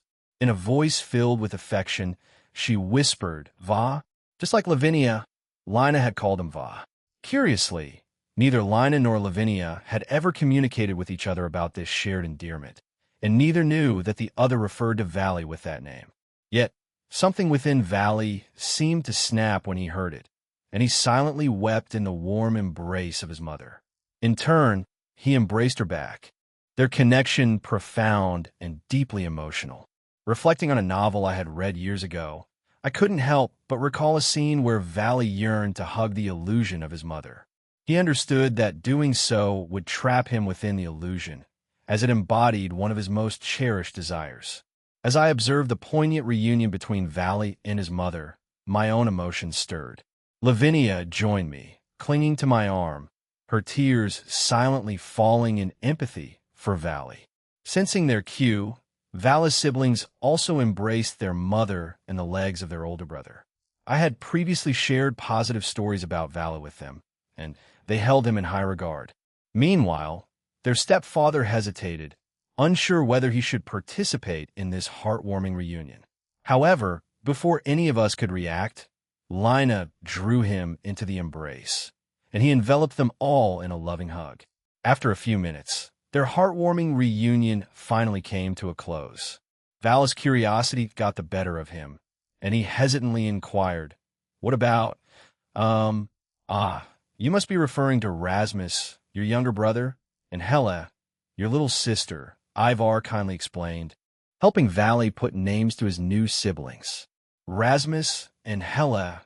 Hello, Vala greeted them warmly, nodding appreciatively at his stepfather. He then knelt down to engage with his younger brother and sister. Hela, the bit on the shy side, murmured hello. Rasmus, on the other hand, was brimming with excitement. "You're our big brother, right? Can I get a piggyback ride?" he asked eagerly, taking Vala by surprise. Hela, not one to be left out, protested, "No fair. I wanted Big Brother to give me a piggyback ride." The two younger siblings exchanged playful glances, lightly glaring at each other in good-natured rivalry. Vala found himself momentarily stunned by the unexpected turn of events and wasn't quite sure how to respond. He glanced back at me and Lavinia. We had discreetly moved away from the family, granting them some privacy. Seeing that Valley was grappling with the situation, I decided to offer a helpful suggestion. Why not carry your little brother on your shoulders and give your little sister a princess carry? I proposed, hoping to alleviate the dilemma. Valley regarded me for a moment before adopting my idea. Yes, Rasmus and Helle chorused with delight. Rasmus eagerly hopped onto Valley's shoulders, while Valley gently princess carried Helle in his arms. For the next few minutes, the three siblings reveled in their playful interactions. Though it primarily involved Valley accommodating the requests and desires of his younger brother and sister, it was a heartwarming scene of bonding and newfound connection. Eventually, Valley initiated a conversation with his mother and stepfather. It seemed like an opportune moment for more privacy, so Lavinia and I decided to discreetly withdraw from the area. We strolled away, making our way back to the entrance they had used earlier. I believe he's content with that, I remarked, considering the situation. He has several sets of families now. His biological family, the Slash Dog team, his own team, Grigori, and, of course, ours. Lavinia shared my sentiment with a quiet, approving nod. In addition, she gave my hand a gentle squeeze, signifying her agreement and the bond we shared. Just as I was about to speak further, Lavinia unexpectedly tackled me with gentle force, and we tumbled to the ground together. In that moment, she pulled me closer in her embrace, her actions catching me off guard. "Nia?" I questioned, a hint of concern in my voice. Nevertheless, she merely shook her head, and we remained in that tranquil moment for a few minutes. The harmonious melodies of the birds, the gentle flow of the river, and the distant hum of passing vehicles filled the surroundings, enveloping us in a serene symphony of nature sounds. Lavinia caught me off guard with her sudden question. "You've always worried about being a good dad, right?" she inquired. I chuckled. Yeah, my own biological dad wasn't exactly Dad of the Year material. To my surprise, Lavinia didn't join in the laughter. Instead, she looked up at me with a warm smile. "I don't think you need to worry about that. From what I've seen and heard from Vakuen about what you did prior to the war, you'll definitely be a good dad to our children," she assured me, sealing her words with a gentle kiss on my lips. I eagerly returned the kiss, and we remained locked in that sweet moment for a full minute. When we finally broke apart, Lavinia turned around and nestled herself against me. "Elvira and Livia, those are our daughters' names, right?" she asked. I nodded yes. Her eyes lit up, and she continued to inquire about our future twin daughters. I had to caution her not to delve too deep into the details, as we needed to be careful about changing the future. Instead, she opted for asking about their quirks and other small particulars. In this way, half an hour slipped by, and finally, Vala contacted us, signaling that it was time to rejoin the group. Upon our return to the clearing, I couldn't help but inquire, "I take it the reunion went well?" Vala nodded in agreement. "Yeah, I guess my family just got a bit bigger." But, in the blink of an eye, he appeared right in front of me, his fist hurtling towards me. I calmly caught his punch, and he flashed a mischievous grin. "You always meddle in my life, but thanks, Aniki. That being said, I still want our sparring match." Lavinia let out a giggle by my side, and I sighed. "You're still keen on that? Are they fine with it?" I questioned. Vala nodded affirmatively. "Yeah, I told them everything, well, mostly everything. I didn't disclose your true nature, but I mentioned that you were an incredibly powerful god. Rasmus and Helle even started calling you Super Big Bro." I couldn't help but grin in response. Well, I suppose I should live up to that nickname. After a brief conversation with the family, Lavinia guided them to a safe distance, leaving Valley and me to prepare for our duel. He swiftly donned his balance breaker armor, showcasing it proudly for his younger siblings who were utterly fascinated. "Wow, Big Bro's armor is so cool. The Divine, what is it called?" Rasmus asked, a hint of uncertainty in his voice. Helle chimed in, attempting to clarify. "It's the biting bye-bye thingy." Lavinia giggled and stepped in to correct them both. "It's called Divine Dividing. Vakuen really loves using it." "Oh," the younger siblings exclaimed in unison. Turning to Valley, I instructed, "You can start the countdown." 3, 2, 1, go. Valley shouted, launching himself towards me with great speed. However, to his immense surprise, I managed to appear beside him before he could make any significant progress. In an instant, I delivered a swift karate chop to his neck, rendering him unconscious. The area fell silent, and I couldn't resist making exaggerated gestures as I turned toward the family, lifting both my arms to form a V shape and shouting, "Victory! Victory!" Lavinia, Rasmus, and Hella echoed enthusiastically. Super Big Bro beat Big Bro so quickly," Rasmus exclaimed, bouncing up and down in excitement. "He's like a superhero," added Hella, her excitement evident. Val is still groggy, mumbled incoherently, "Why didn't we win?" He then passed out, surprising us all with his ability to stay awake even after such a defeat. I roused Valet from his slumber once more, and he awoke with a flurry of complaints and grumbles about not getting a chance to flaunt his abilities. To make amends, I offered to prepare some ramen for our evening meal, which promptly earned his forgiveness. The remainder of our time in the town was spent bonding with the family and exploring the quaint surroundings together. They generously extended an invitation to Valet, offering him a place to stay whenever he needed. However, I couldn't resist the urge to perform a quick renovation on their home, expanding its size and incorporating various upgrades, which left them all utterly astounded. Until now, I had supported them from the shadows, but this time, I chose to offer my assistance more directly. There were numerous other things I wished to do for them, and we agreed to discuss these plans in more detail during our future conversations. Many hours had passed before I returned to the comfort of my home. The moon had already ascended into the night sky, casting a gentle glow over my home in Kuo. To my mild surprise, upon my arrival, I found Runias in the company of Kaisis and Venilana. With an amiable smile, Runias greeted me. "Greetings, Jean. I thought I'd drop by for a quick visit," she remarked, extending her hand in a friendly gesture, a bag of snacks cradled within it. Meanwhile, Rias was deeply engaged in conversation with her mother, Venilana, and her grandmother, Kaisis, while Aquino and the other members of the Gremory peerage joined the gathering. Welcome. Please, make yourself at home and enjoy your visit," I responded, extending a courteous nod toward them. "If you require anything, feel free to let me know. It'll be in my office." Wrapping up some unfinished matters, I added before making my exit. However, as I made my way to my office, a nagging sense of another presence lingered behind me. I decided to address it once I settled into my workspace. Upon arriving, I left the door ajar and settled into my chair, summoning an array of documents and intricate magic circles. They were essential components for discussions I needed to conduct with Azazel concerning various matters. After roughly 30 minutes, I glanced up from my work and noticed Runias calmly munching on snacks, her demeanor reminiscent of a patient squirrel awaiting its turn. "Runias, is there something you require?" I inquired. As I posed the question, the door swung open once more, and Gabriel made her entrance. She summoned a chair, placing it beside me without uttering a word. I shifted my attention to Gabriel, asking, "Gabriel, is there something on your mind that I can assist you with?" Both ladies exchanged glances, and then Runias made a subtle gesture, indicating for Gabriel to speak first. The angel offered a grateful smile before addressing me. "I've had conversations with various people," she began.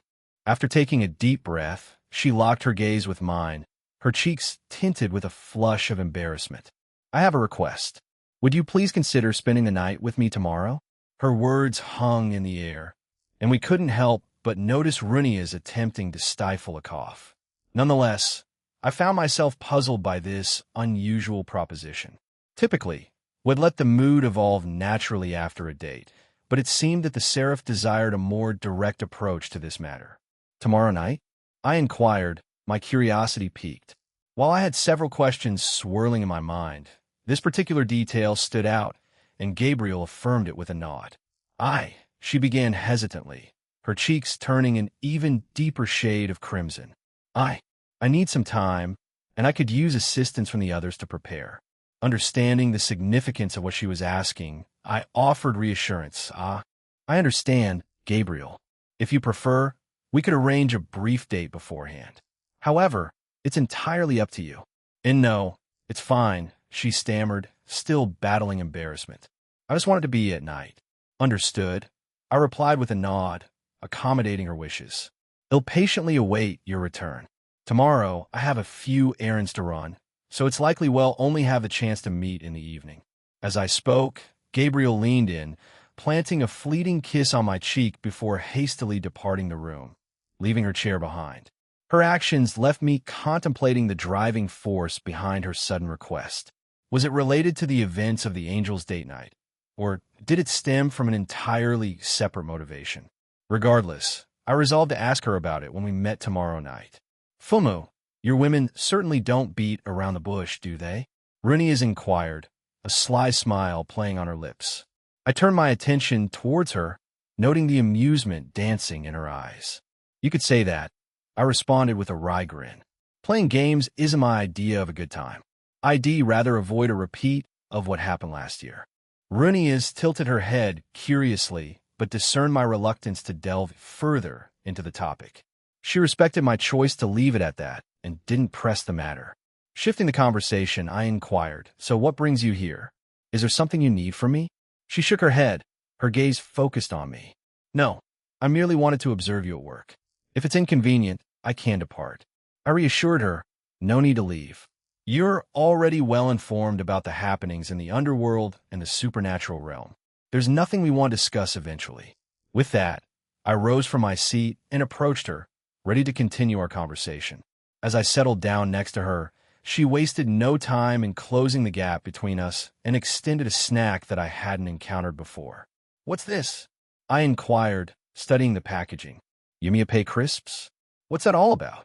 The bag featured an image of Yumi dressed in Kuo Academy school uniform, holding up the very bag of crisps that Runias was offering. However, there was an unusual twist. The depiction had dramatically increased her bust size, accompanied by a caption that read, "A paid dragon approved. ITLL enhance your bust size." This, to say the least, struck me as quite odd. It's just as it appears, a bag of crisps that taste like, well, food from the underworld. They've teamed up with the Apay Dragon show for this collaboration. Originally, they had wanted the Switch Princess or even the Witch Princess to be a part of it, but the Witch Princess declined, saying she wasn't comfortable with it. Rias was busy at the time, so Yumi-chan stepped in, she explained. I found Lavinia's decline a bit surprising, but I could understand her reasons. However, it was truly unexpected for Yumi to step in. Yumi? I inquired. She responded. She mentioned that it might catch your attention, even though she wasn't thrilled about the extra emphasis on her bust size in the promotional picture. She's been eagerly looking forward to the day when you'd come across these snack bags, she continued. Isn't that right? She turned towards the door, and there stood Yumi Kira. Good evening, first-generation Sama, Eren Senpai. Yumi greeted, her voice tinged with nervousness. Yumi, welcome. I greeted her with a warm smile. We were discussing your decision to take on the photo shoot in place of Rias. I must admit, I anticipated Aquino or Zenobia for this role. Yumi nodded and swiftly joined us, taking a seat on my other side. I did it because I wanted more of your attention, she exclaimed, her sudden outburst catching both Runias and me by surprise. I haven't given you that, though, I replied, puzzled by her statement. Her eyes widened with a hint of frustration. You haven't kissed me yet. I couldn't help but chuckle. I have. Her cheeks turned an even deeper shade of red as she responded. It's only been on the forehead and cheek. I want more. Her determination was clear, though her embarrassment was equally evident. Runias took me by surprise when she suddenly seized my shoulders and playfully nibbled on my ear. Her words were equally teasing. Why don't you fulfill the little knight's desire? Jean? I'm the progenitor of the Gremory family, and, as she is a member of my descendants' peerage, I give you both my blessing. Her excitement was palpable in her voice. I turned to look at Runias and then back at Yumi, who was still blushing and awaiting my response. It felt as though I was being gently pushed into a situation, but at the same time, I had been contemplating taking our relationship to the next level. Initially, It had taken some time for me to accept Kiba's decision to transition into a woman permanently and pursue me in her new form. However, months had passed since then, and while I had engaged in some playful teasing and flirting with her, I hadn't made significant progress in our relationship. It appeared that Yumi's patience was also wearing thin. "Right, my bad," I said before taking her wrists and leaning in to kiss her passionately. Yumi was taken aback by my direct approach, but she quickly reciprocated the kiss, and in the background, Runia's cooed in approval. I finally broke our kiss, and Yumi's face had turned even redder than before. "How was it? Did you like it?" I inquired. Thank you very much," Yumi exclaimed, her voice quivering with excitement as she dashed out of the room. It seems it might have overwhelmed her a bit. Fufu, Runia chuckled. She continued, "Speaking of which, Rias is still in need of a rook and pawns, isn't she? Will you assist her in finding her final pieces?" As Runia's brought up Rias' need for the last members of her peerage, I recalled the vision's ID glimpsed of the future.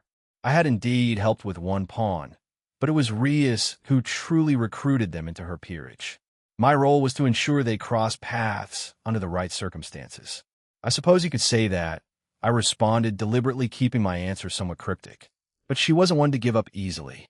She inched closer and, with an air of persuasion, maneuvered herself onto my lap, her gaze fixed upon me. "Come on, why not tell me?" She tilted her head, as if trying to win me over. "Or perhaps you'd like some form of compensation on my part." I was about to dismiss her offer when she surprised me by planting a swift kiss on my lips. I regarded her with a mixture of surprise and amusement. "I was planning on telling you regardless, with or without the kiss," I admitted. "Anyway, she will only have one pawn, and she hails from the Phantasma." Runia's eyes sparkled with curiosity. "Oh, a pawn from another universe. Does that mean she'll relocate here to be by Ria's side?" I nodded in agreement. "That's the general idea." With that conversation settled, we delved into a range of other topics that piqued Runia's interest.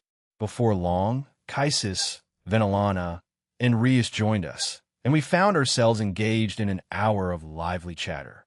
Although my work had been momentarily delayed, I couldn't help but appreciate the pleasant diversion. Later that night, as the girls in my company drifted off to sleep, I quietly slipped out of my bedroom and teleported to the rooftop of my home. Gazing up at the moon, I took a moment to admire its serene glow before turning my attention back to the familiar landscape of Kuo Town below. "Two places to visit, huh?" I mused to myself. "Well, let's make this quick." My thoughts were interrupted by a voice from behind. I turned to find Latia standing there. "Why did you leave your room?" she inquired. Surprised by her presence, I replied, "I thought you were already asleep." "What brings you here?" She approached me and playfully tugged at my cheeks. I was still up, tending to a few matters. "Now, answer my question," she insisted. "And Terry's contacted me regarding something important," I explained. "I'm heading back to the moon, and after that, I plan to visit the dimensional gap to check on his progress with the expansion." With that, Latia released her grip on my cheeks. "I'm coming with you," she declared, her determination evident in her eyes as she reached out and took my hand. I nodded in acknowledgement. "Yeah, I figure as much." After teleporting to the moon, Latia and I took in the lunar landscape. Latia's fascination with this celestial body was still evident as she gazed around. "Are we at the edge of the boundary you'd set for us? Is the project complete?" she inquired. "Yeah, it is," I confirmed. "But let's take a closer look at the finished product." With that, I guided her beyond the protective barrier I had established. As we crossed the threshold, Latia's eyes widened in astonishment. "Is this what you were talking about?" she asked, her voice trembling slightly. "Yeah, it is," I replied. "It may be relatively small, and I've taken inspiration from the typical sci-fi moon bases depicted in media and the like." "What do you think?" I inquired, eager to hear her thoughts. Below me stretched the moon base I had envisioned and built, a testament to my sci-fi dreams brought to life. True to its genre-inspired design, it presented a circular structure with semicircular components that gave it an otherworldly, futuristic aesthetic. The predominant color scheme of gray and white, with strategically placed illuminated areas, created an intriguing interplay of light and shadow on its surface. The base boasted 6 entrances in total, 4 of them thoughtfully designed to accommodate large vehicles for future endeavors. But the heart of this lunar haven was a towering structure that served as my own sanctuary. It was reminiscent of my home back in Kuo, with a grand hallway that extended into a realm of infinite rooms. Scattered around the moon base, ID allocated spaces for various businesses and shops, fostering a sense of community and commerce in this lunar landscape. In essence, it resembled a colossal mall, with my living quarters perched on the top floor, overseeing the bustling activity below. The backdrop was nothing short of breathtaking, a panoramic view of Earth and the vastness of space. It cast a mysterious, almost mystical glow upon the structure, evoking a sense of wonder. "Can we explore it?" she inquired. "Yeah, that was my initial plan, and once we're done here, we'll head to the dimensional gap. Is that okay with you?" "I joined you with that in mind," she responded. I chuckled, then swept Latia into my arms, carrying her like a princess, and bounded towards one of the entrances. We swiftly reached our destination, and the entrance doors initiated a scan of both of us by employing a green scanner that ran over our entire bodies. As the scanning process concluded, the doors swung open, allowing us to step inside. Upon entering, we found ourselves in yet another room, where a detoxification process commenced. A white, gaseous substance filled the room, working to cleanse and purify us. The detoxification procedure lasted for approximately a minute, and when it was complete, a screen positioned before us displayed the reassuring message "cleared," illuminated with a soothing green hue. Subsequently, the doors opened, granting us access to the lobby of this remarkable place. Latia's eyes shimmered with a sense of wonder as she took in the breathtaking spectacle that surrounded us. The lobby stretched before me, vast and imposing, its lofty ceilings adorned with a mesmerizing display of futuristic circular lights that bathed the space in a soft, ethereal glow. My eyes were drawn to a prominent white pillar right at the entrance, adorned with lights coiling around its elegant form, while verdant foliage graced the ground surrounding it. It was a fusion of nature and technology, a testament to the harmony I sought to embody. The lobby was brimming with opportunities, offering an array of office spaces that could be leased by aspiring entrepreneurs. Nestled behind the pillar, a small yet significant statue of myself stood proudly in my formidable balance breaker armor, featuring both the boosted gear and divine dividing, overlooking a tranquil fountain. To our right, the receptionist's desk stood as a hub of activity and will be manned by diligent professionals in the future. Beneath our feet, the hexagonal patterns on the floor mirrored the ones on the ceiling, creating an intricate symmetry that captivated the eye.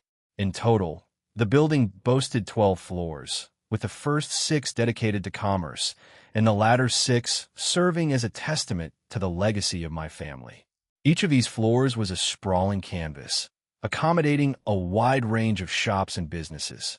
The thought of space constraints was dismissed with the mention of magic, which could readily adapt and reshape the environment to suit the ever-evolving needs of its occupants. "Isn't it awesome?" I asked Latia with a hint of pride. "And it's going to get even better when we start welcoming other people to establish their businesses here.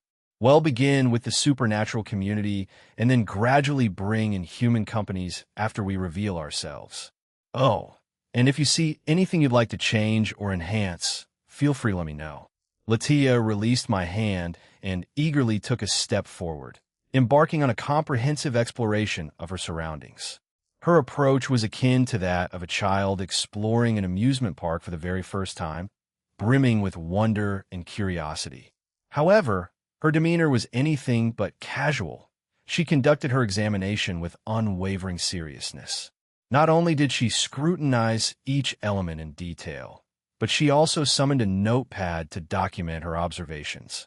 She touched and prodded various components of the structures, making thorough notes along the way. However, I couldn't help but intervene when I noticed her poking at a particularly sensitive part of one of the statues. "Please don't touch that," I interjected, my cheeks flushing with embarrassment as I saw her actions.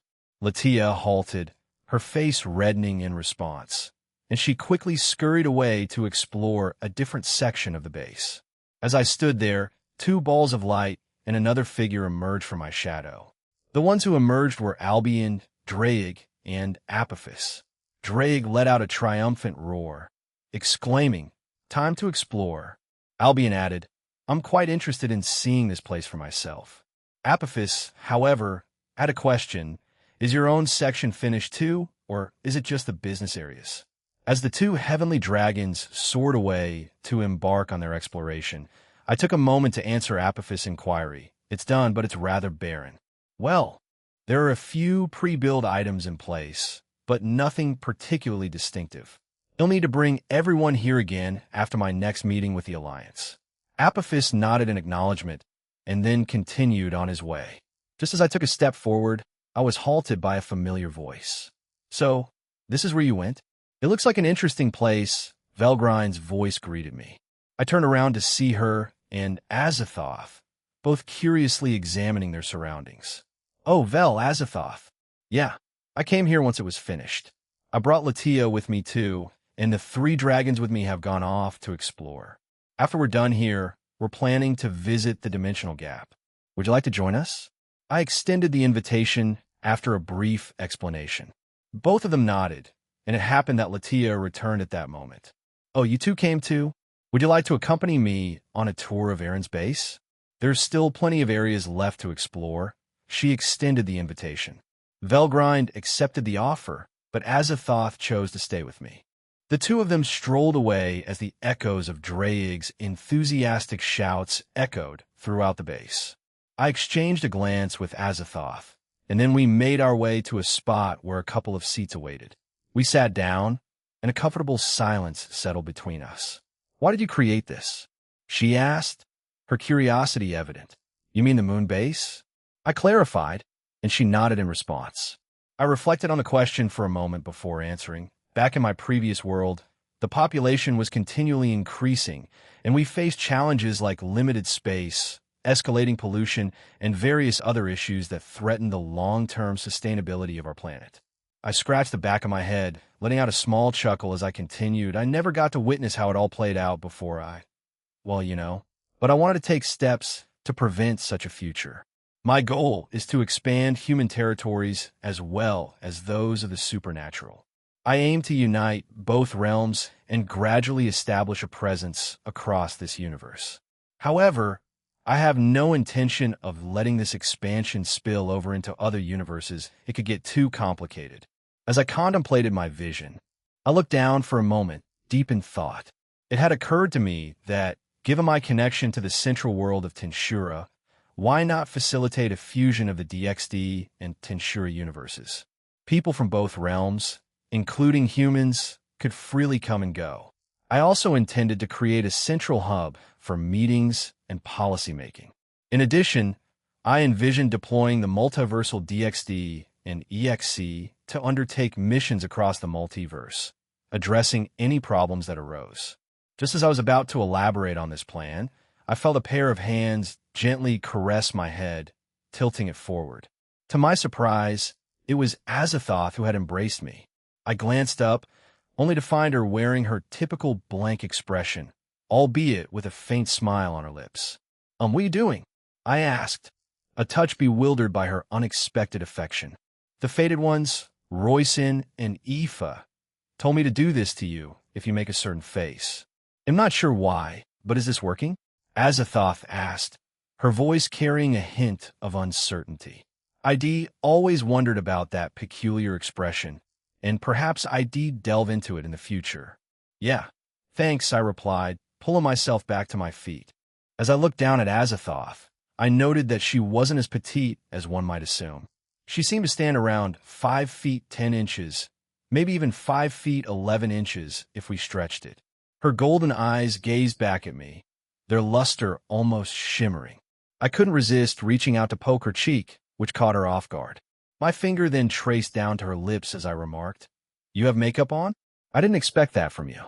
She hesitated for a moment before responding, "A few of your women suggested I try it." Does it make me look strange? Chuckling softly, I cupped her cheek.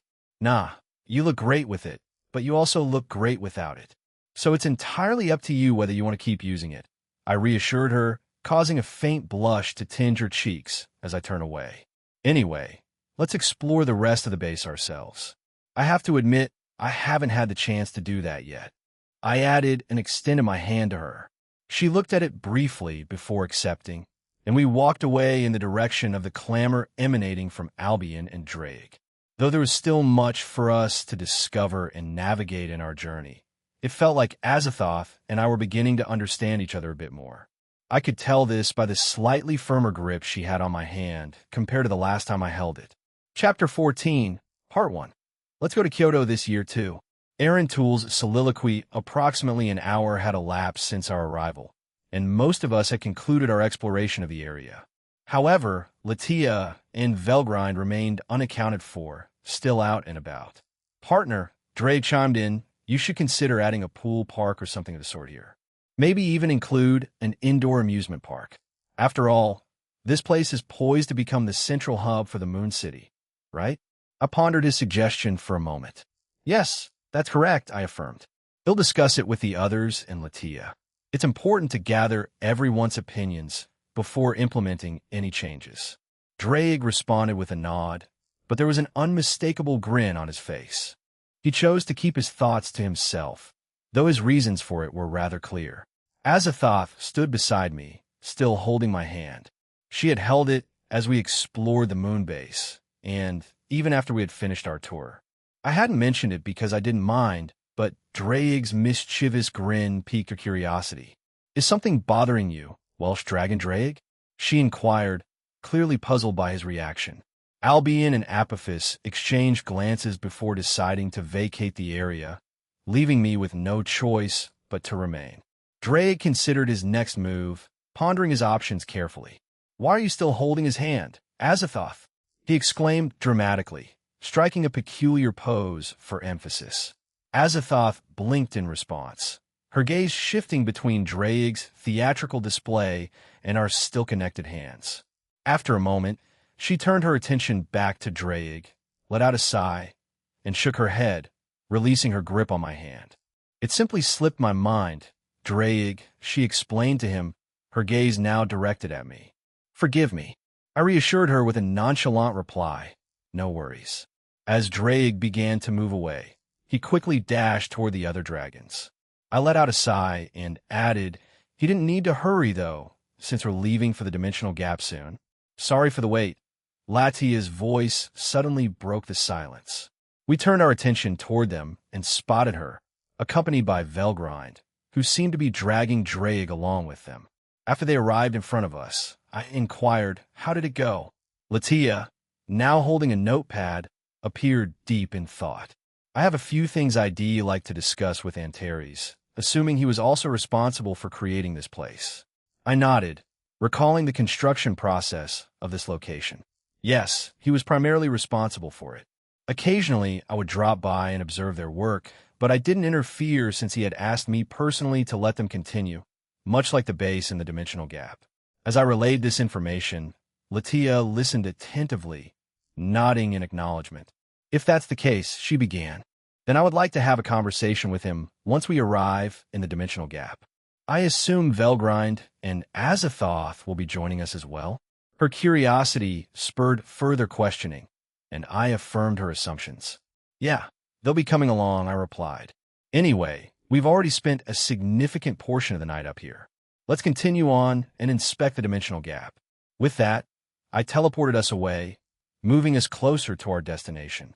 As we arrived in the residential district of my home, within the dimensional gap, the distinctive sounds of construction filled the air.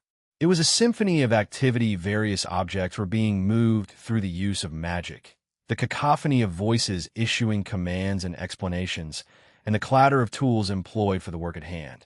When I turned my gaze to a particular location, my eyes fell upon Antares, who stood on an elevated platform. He was clad in a simple white t-shirt, brown work pants, sturdy work boots, and a bright yellow hard hat. A floating blue window hovered before him as he pointed in various directions, instructing those working around him. Claudira was by his side, equally involved in the labor, although she was dressed in her regular attire. We approached him, and as we drew nearer, he swiftly turned around, Claudira close behind. It appeared they had exchanged a few words with the workers, most of whom were comprised of shadow soldiers, his dragons, and other electa. Then, they made their way over to us. "Eren-sama, what brings you here?" he asked with evident enthusiasm. "I'm simply here to oversee the progress and check in on all of you in the construction," I replied. With a meaningful glance in Latia's direction, I continued, "On that note, Latia would like to discuss our moon base with you." "I see. Please follow us. We're making excellent progress tonight. According to my calculations, we should have the entire project completed in 2 or 3 months," he said, taking the lead as he guided us back to the platform. Claudira chimed in. "If everything goes smoothly, you tend to make minor adjustments if it doesn't align with your vision for Eren-sama." "Indeed, only the best is reserved for Eren-sama," Antares replied with unwavering confidence. Returning to the platform, we observed that most of the work was concentrated on the motorway bridge. It would serve as a crucial connection to the Emerald City, the former territory of the Wizards of Oz. A dedicated team of shadow soldiers and dragons toiled diligently in constructing this vital passage, while a handful of Electa members oversaw and offered their guidance. I couldn't help but inquire, how was the progress in the Emerald City? "Have you renamed it yet?" "Currently, we are in the process of renaming it, and construction is well underway under the supervision of Celine and Shala," Antares responded. "Given its substantial size, it will naturally take some time. We've also reached a consensus on how to address the tower's position to the north, south, east, and west. I'd prefer to keep the details under wraps for now, so I won't divulge that information," he explained. "That's perfectly fine with me," I responded, my gaze fixed on the horizon. Antares and Latia moved away, delving into a discussion about various aspects of the moon base that Latia had meticulously recorded in her notepad. "Eren-sama, we recently made some adjustments in Kyoto, and we were wondering if you would consider this," Claudira proposed. She presented me with a blue screen displaying their plan. As I reviewed their proposal, I found it rather intriguing. I had a rough plan in mind for the upcoming operation, one that involved enlisting the help of both Team DXD and EXC. However, involving that group in our endeavor didn't seem like a bad idea, especially considering our existing alliance. Nonetheless, I realized that I needed to consult Suzaku before making any final decisions. She played a pivotal role among the 5 principal clans, an arrangement that had been established following a meeting with the clan leaders, the Chinese Pantheon, and the Shinto Pantheon. They'll discuss it with Suzaku and go from there. While I already have information on the whereabouts of most of them, a few individuals seem to be guarding secrets related to the EV or even Phantasma. Obtaining this information would be highly advantageous for the advancement of this universe's technology in the future. I might even consider patenting them myself, I informed Claudira, sharing my thoughts on the matter. With a mischievous glint in my eye, I couldn't help but add, I also want to unveil something special during it. A small smirk danced across my lips, piquing Claudira's curiosity. Intrigued, she inquired, "And what might that be?" In response, I gently poked her on the head, sharing my elaborate plan. Safe to say, her initial reaction was one of bewilderment. She took some time to ponder the idea, and eventually, her gaze returned to me. "Should you decide to go through with that plan," she began cautiously, "you might find yourself having to repair a substantial portion of Kyoto afterward. Unless, of course, you take the precaution of covering the designated buildings with your barriers before the operation commences." Nodding in agreement, I acknowledged, "Yeah, that's exactly my intention. I want to prevent any unnecessary repairs this time. I've also taken measures to ensure that they don't deviate from the plan." I even had Daniel issue a stern warning to the cow's order, making it clear that any last-minute alterations would result in consequences. I grinned, feeling reassured. "So, we can proceed without unnecessary concerns." Velgrind leaned in, her crimson eyes fixated on me as she raised a thought. "You know," she began, you're starting to adopt a somewhat villainous approach in the way you handle things. Are you certain you're not veering off course?" Her words were accompanied by a hint of concern. I acknowledged her concerns. I had similar worries at first, but when you consider it, not everyone within the cow's order is motivated solely by altruism, you know? Perhaps a few, but a significant number among them were dissatisfied with the state of the world and yearned for change. They may not openly admit their desire to rule with an iron fist, but it lurks beneath the surface, I explained, attempting to convey the complexities of the situation to Velgrind. I've taken measures to ensure that humans and the rest of the supernatural world remain unharmed in this. The only ones affected are those directly involved in the operation, and I've gone to great lengths to minimize their suffering. In the grand scheme, those who ultimately bear the brunt of the consequences are considered the villains, I concluded, locking my gaze with Velgrind. She seemed hesitant, her concerns lingering. But however, I interjected, pressing forward with my viewpoint. From their perspective, they're the heroes of their own story, and am cast as the antagonist. In their twisted minds, they believe they're doing what's right? I posed the question to Velgrind, highlighting the subjectivity of morality and the complex interplay of perspectives. Velgrind gazed at me, her uncertainty palpable in the air. This situation was not unique. It extended to many aspects of existence, not just the current circumstances. It was reminiscent of the human world, especially during past wars. An illustrative example was Hitler, whose actions had left an indelible mark on history. Though I hadn't personally conversed with him when he was resurrected, I couldn't help but wonder about his perspective. I believe that he genuinely thought he was doing the right thing. It was as though he convinced himself that his actions were somehow justified. The idea struck me that everyone, in their own life narrative, played the role of the main character. Their perspective shaped their actions and choices, regardless of how they were perceived by others. Some individuals exhibited more empathy and consideration for the well-being of others, while others seemed bereft of such qualities. Ultimately, the variations in human behavior were deeply rooted in the individual's character and the manner in which they approached life's complexities. Velgrind's silence persisted, prompting me to further press the matter. I posed a thought-provoking question, my words measured and deliberate.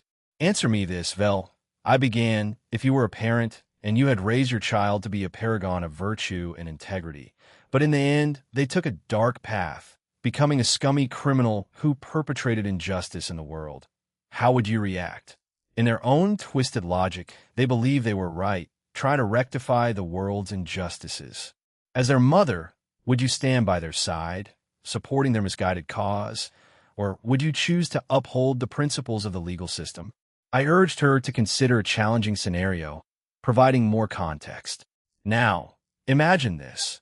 There exists incontrovertible evidence of their misdeeds, recordings, photographs, even a live feed documenting one of their heinous acts, and your own child has openly confessed to these crimes. Faced with this undeniable proof, who would you stand with? The child you've known for years, or the justice system, which is poised to apprehend, imprison, or possibly even execute them? I posed these questions, waiting for her response, as the weight of the moral dilemma hung in the air. Before she could respond, Azathoth intervened, stating firmly I would align with the legal system. There is concrete evidence, and despite the fact that they were my own flesh and blood, we cannot ignore the actions they took. Her words prompted me to fix my gaze on her. I couldn't help but wonder if this matter struck a chord with her, given her children had been the source of chaos and turmoil across the Omniverse for an extended period. It was no secret that she had often been lenient with them, despite her lingering feelings of guilt. The revelation left me somewhat surprised, as Azathoth had not typically aligned herself with the legal system in the past. It raised questions in my mind. Had her perspective shifted recently, or was this an isolated instance driven by the question at hand? "I can't provide an answer right now. Is that okay?" she inquired with a slight furrow in her brows as she looked at me. I nodded and responded, "Of course, that's perfectly fine. But if you ever find a response, even if it's 100 years from now, Please share it with me, all right? She agreed silently, understanding the importance of the request. Velgrind had always shown a deep and unwavering concern for her family, even if it had involved repeatedly challenging and defeating Veldora. Her emotional reaction upon hearing about Ramirez's involvement in his demise indicated the depth of her affection. In that regard, it seemed that we shared a common sentiment. As for myself, I couldn't say with certainty how I would react in such a situation. I love my children dearly and was prepared to do anything to protect them. However, if circumstances ever mirrored Velgrind's ordeal, I too would find myself in a perplexing and challenging situation, unsure of how to navigate the complex emotions it would undoubtedly stir. I stretched my body, surveying our surroundings with a casual demeanor, and attempted to lighten the mood with a question. That got a bit heavy, didn't it? What were we talking about before this weighty conversation? Unfortunately, my attempt to inject some levity seemed to have fallen flat, leaving the atmosphere decidedly somber. My partner, Drake, chose this moment to interject with a burst of enthusiasm. Partner, this highway motorway thing is long. Like really long. The Emerald City is also pretty cool. He couldn't help but express his amazement at the sights around us. But something about the atmosphere change hadn't escaped him. What the hell happened here? Who just crushed the mood into the ground? Drake inquired with a curious tone. I confessed, that would be me, but please go ahead and share your thoughts, Drake. I'm genuinely curious. My dragon companion embarked on a detailed description of what he had seen and the plans that had been made for the area. It turned out that Celine had provided him with some insights during their conversation. Another hour elapsed before we were prepared to head back. I returned to my residence in this dimension, taking the opportunity to consult with a few members of the EXE regarding our upcoming operations. Once those discussions were concluded, I rejoined the rest of the group. With the preparations behind us, I addressed Antares and Claudira. Well, then we're going to take our leave. Keep up the excellent work, I commended them. Antares replied with determination. Absolutely, Aaron-sama. We'll have this mission completed swiftly. Claudira added her assurance. Yes, Aaron-sama.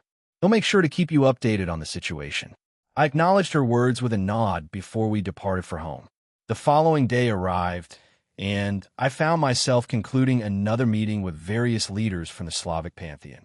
Together, we had reached an agreement to host them within different factions or pantheons, a strategic move to confound any potential spies affiliated with the Cow's Order. I chose not to disclose that we had no such spies within our alliance, yet I welcomed this change in location with open arms. Currently, I sat outside the same building where I had met with the Slavic gods. By my side, I had the company of Rose, Reiko, and Zoria. Although the latter two didn't need to accompany me, they had insisted, and I had relented. At the moment, we were taking a break, and I had decided to step outside to enjoy some fresh air. Erin, Rossweiss addressed me, prompting me to turn my attention her way. She hesitated before speaking, her words laced with curiosity. They'll just come out and ask it. You're planning something romantic with Gabriel tonight, aren't you? As the question hung in the air, Reiko, who was dining with us, suddenly began coughing uncontrollably after taking a bite of her food. Zoria's reaction was no different. Her face turned an even deeper shade of red. The directness of Rossweiss's inquiry took me by surprise. I couldn't help but wonder if there was a hint of jealousy behind her question. Well, it's not exactly a secret, I responded with a curious tone. So yes, I am. Why do you ask? She returned the question, and a faint blush tinted her cheeks as she shook her head. And no, it's nothing, she stammered. I was just wondering. I was supposed to help her go pick out some lingerie with the others today, but I decided to come with you. She confessed, the blush on her face deepening. Gabriel did ask me about this when the other Gremory family members came to visit. I began, but in a way, it's been a long time coming. I realized that I would have to be intimate with her eventually. I mean, I couldn't picture Gabriel in those kinds of situations, you know? She's so, I guess, too innocent for it, I explained. However, there was another aspect to it that I didn't mention. I was secretly looking forward to it.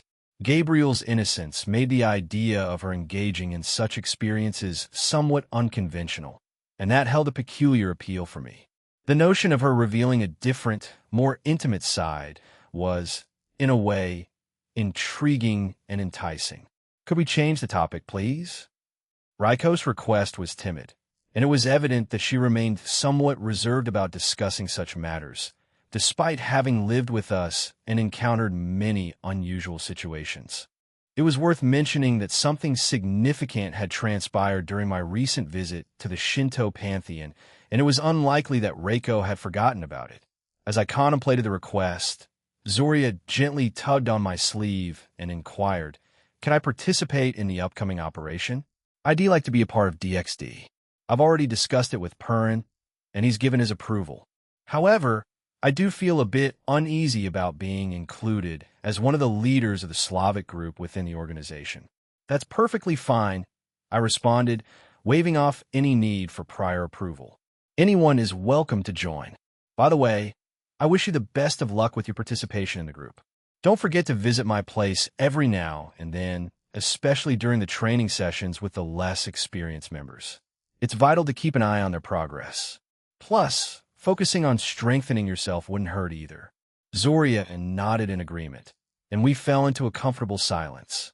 Yet, it wasn't long before Alopa appeared to round us up, signaling the resumption of our meeting. Thus, my day carried on in a series of meetings and discussions about our future plans. Later that night, there was an unusual atmosphere in my home. Everyone was well aware of the upcoming events, and the girls couldn't hide their awareness. Many of them exchanged peculiar glances and looks in my direction, with most of them subsequently blushing, as if the anticipation was getting to them. Even Gabriel, who is usually composed and confident, seemed to be avoiding me throughout the day. Every interaction we had was marked by her blushing and quickly retreating from my presence. It was clear that something had been on her mind. I was aware of what it was, but I chose not to delve too deeply into it. Given her close friendships with Aquino and Kuroka, I could only imagine the sort of ideas they might have put in her head, especially considering their occasional propensity for extreme ideas. However, the passage of time eventually brought about the long-anticipated moment. Lemon start with everyone else in the household keeping themselves busy for the evening.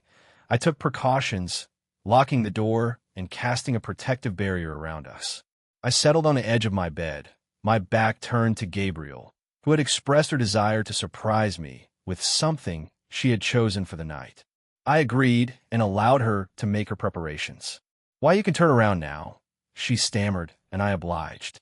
As I faced her, I was met with the alluring sight of Gabriel in a sheer, see-through lingerie set. The delicate fabric left little to the imagination, and it was evident that her nipples were erect, poking through the bra, perhaps a testament to her heightened anticipation for what was to come.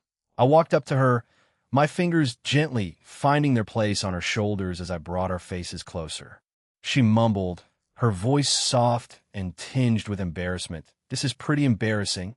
A warm smile played on my lips as I leaned in and kissed her. Her lips met mine, and for a moment, the world around us seemed to fade away.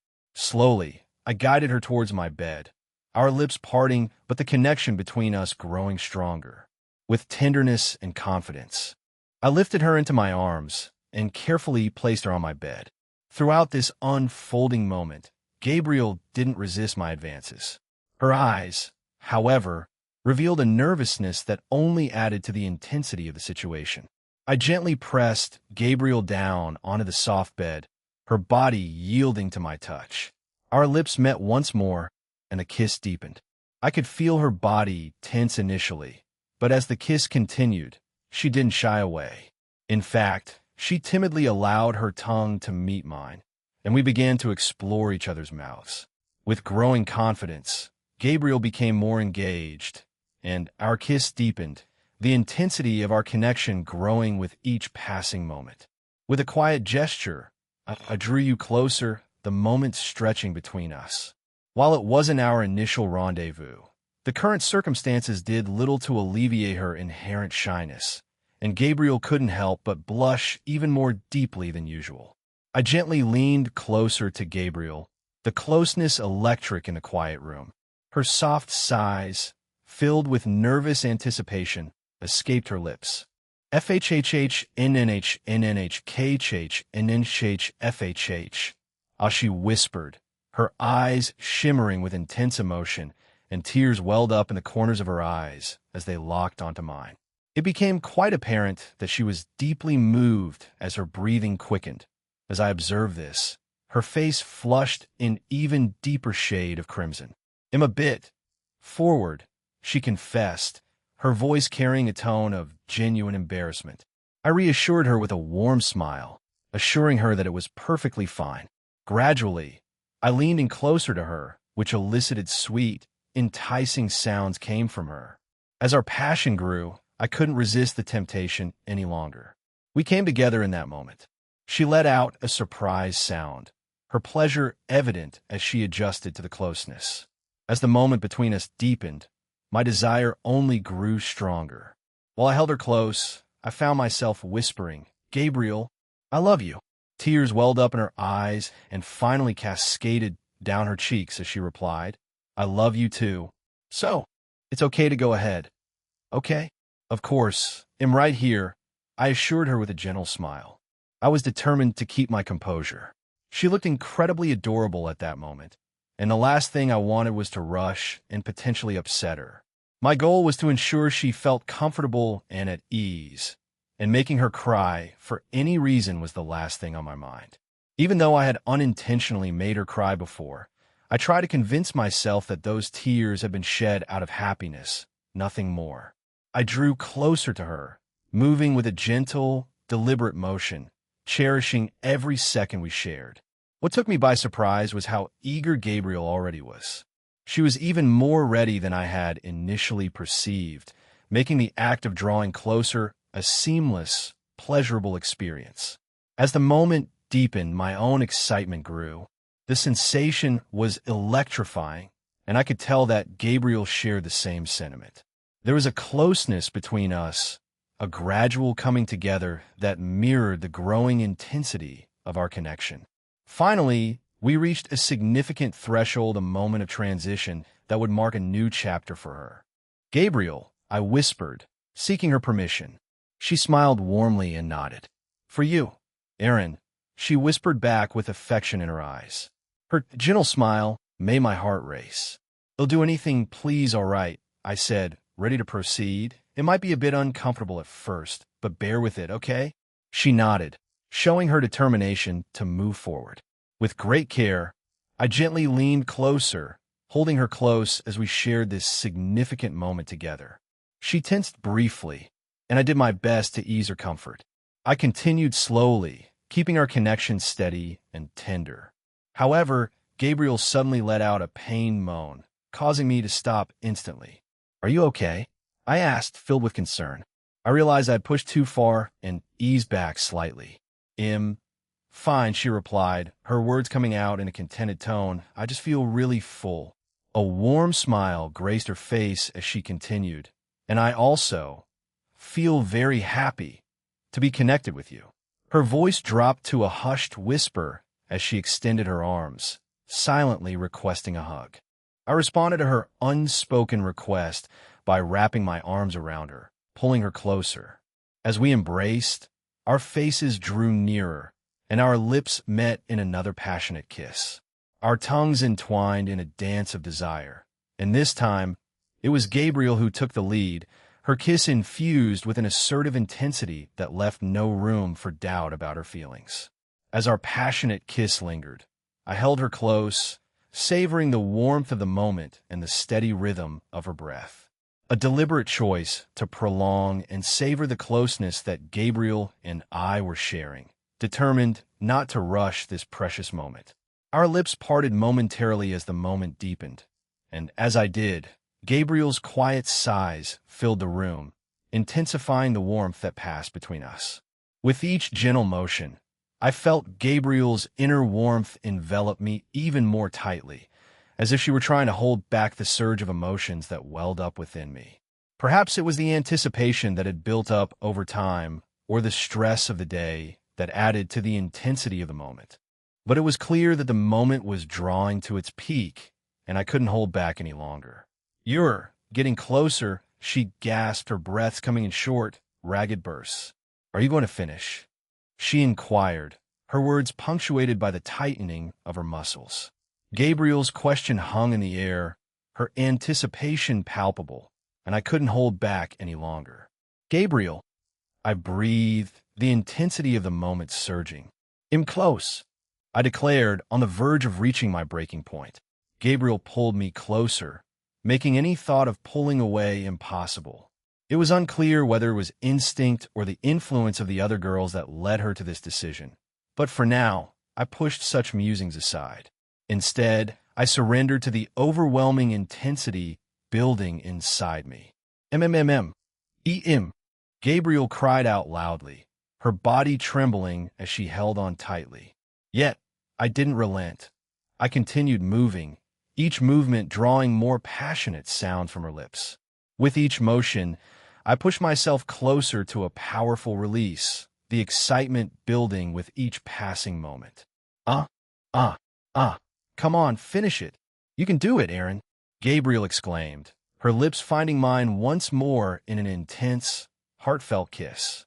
"Wow," I exclaimed, pulling back one last time before giving it everything I had. As the moment reached its peak, and I held her close, Gabriel's mouth opened in a silent scream, her voice unable to convey the intensity of her emotion. "Aya!" I held her tightly as the experience continued, overwhelming her with a wave of feeling. Our bodies trembled in harmony as we shared a moment of bliss together. The release seemed endless, an unending wave of emotion. "So warm," Gabriel whispered into my ear, her voice filled with contentment. Exhausted and spent, the tension finally faded from my body. As we gazed into each other's eyes with lingering passion, I leaned in for another tender, affectionate kiss. And afterwards, Gabriel lay contentedly on my chest, her cheerful giggles filling the room. The angel was clearly pleased with herself, and she snuggled closer to me, enjoying the cozy warmth. I had been considerate and cautious, especially since it had been an important moment for her, and I couldn't help but feel a sense of concern for her. However, her mischievous spirit soon emerged. In response, I suggested, "Let's not dwell on that for now. We should get some rest before rejoining the others, all right?" Gabriel agreed to my proposal, but she couldn't resist wrapping her leg around me, a sly smile gracing her face. It was clear that she was well aware of what she was doing, and I couldn't help but wonder if Kuroka or Aquino had given her some advice. They were known for their playful antics, and it seemed that their influence had left its mark on Gabriel. Releasing another sigh, I playfully poked her nose and gently squeezed it between my fingers, causing her to shake her head and giggle at me once more. Instead of falling asleep, we found ourselves immersed in an hour of light-hearted flirtation.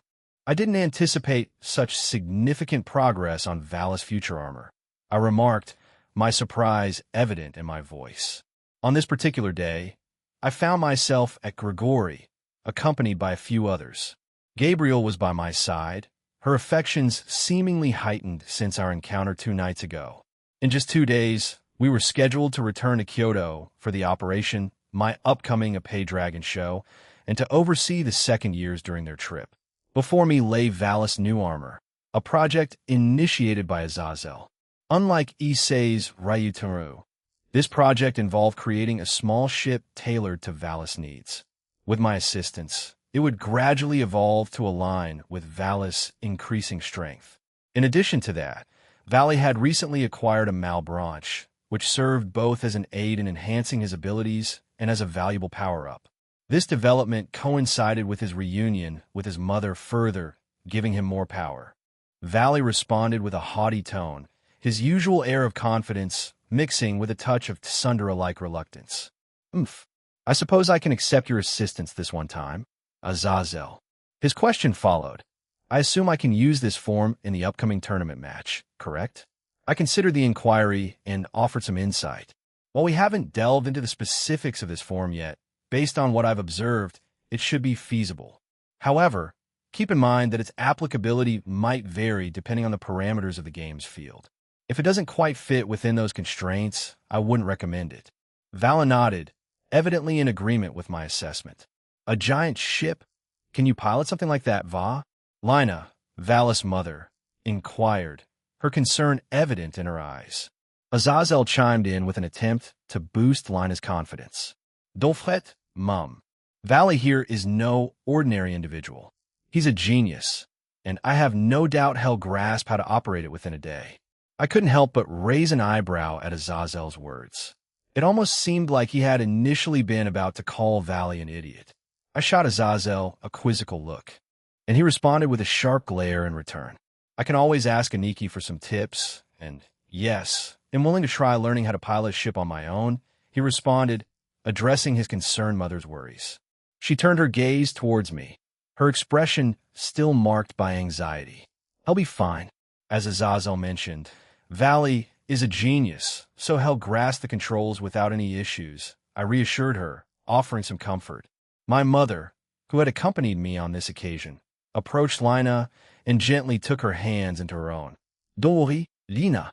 I have faith in my son's words, and am sure Valley will be just fine, she reassured her.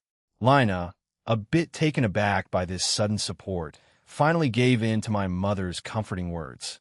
The two mothers engaged in a heartfelt conversation, with Gabriel joining them to offer additional reassurance, especially given her angelic nature.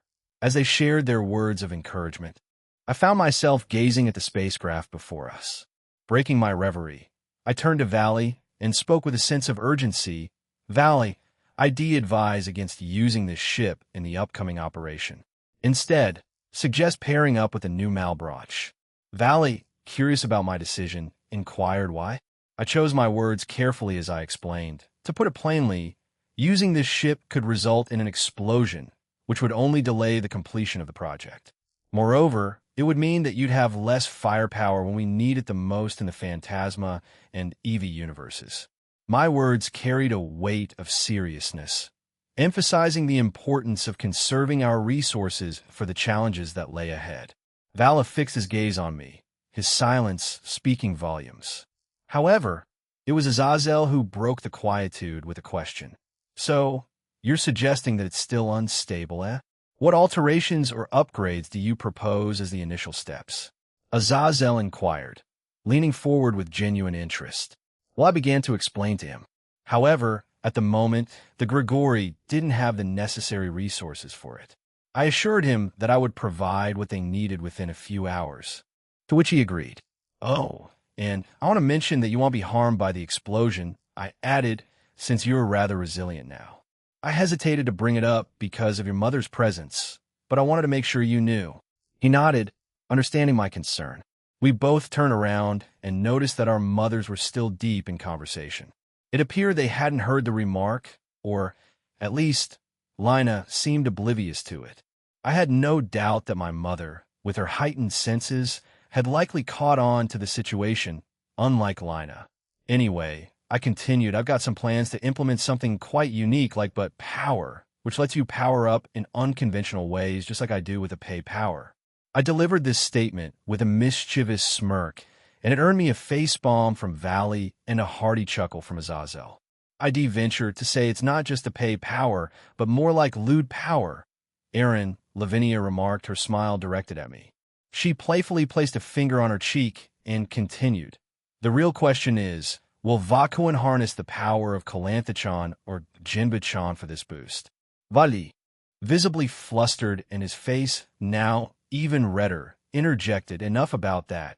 Laughter emanated from behind us, as Calantha had been privy to our conversation. Valis' embarrassment deepened as he mumbled, "Kill me," and covered his face with both hands. Calantha stepped closer to Valley, her arms encircling his waist. She began with, "Well, Vala does seem to," before she could finish her sentence.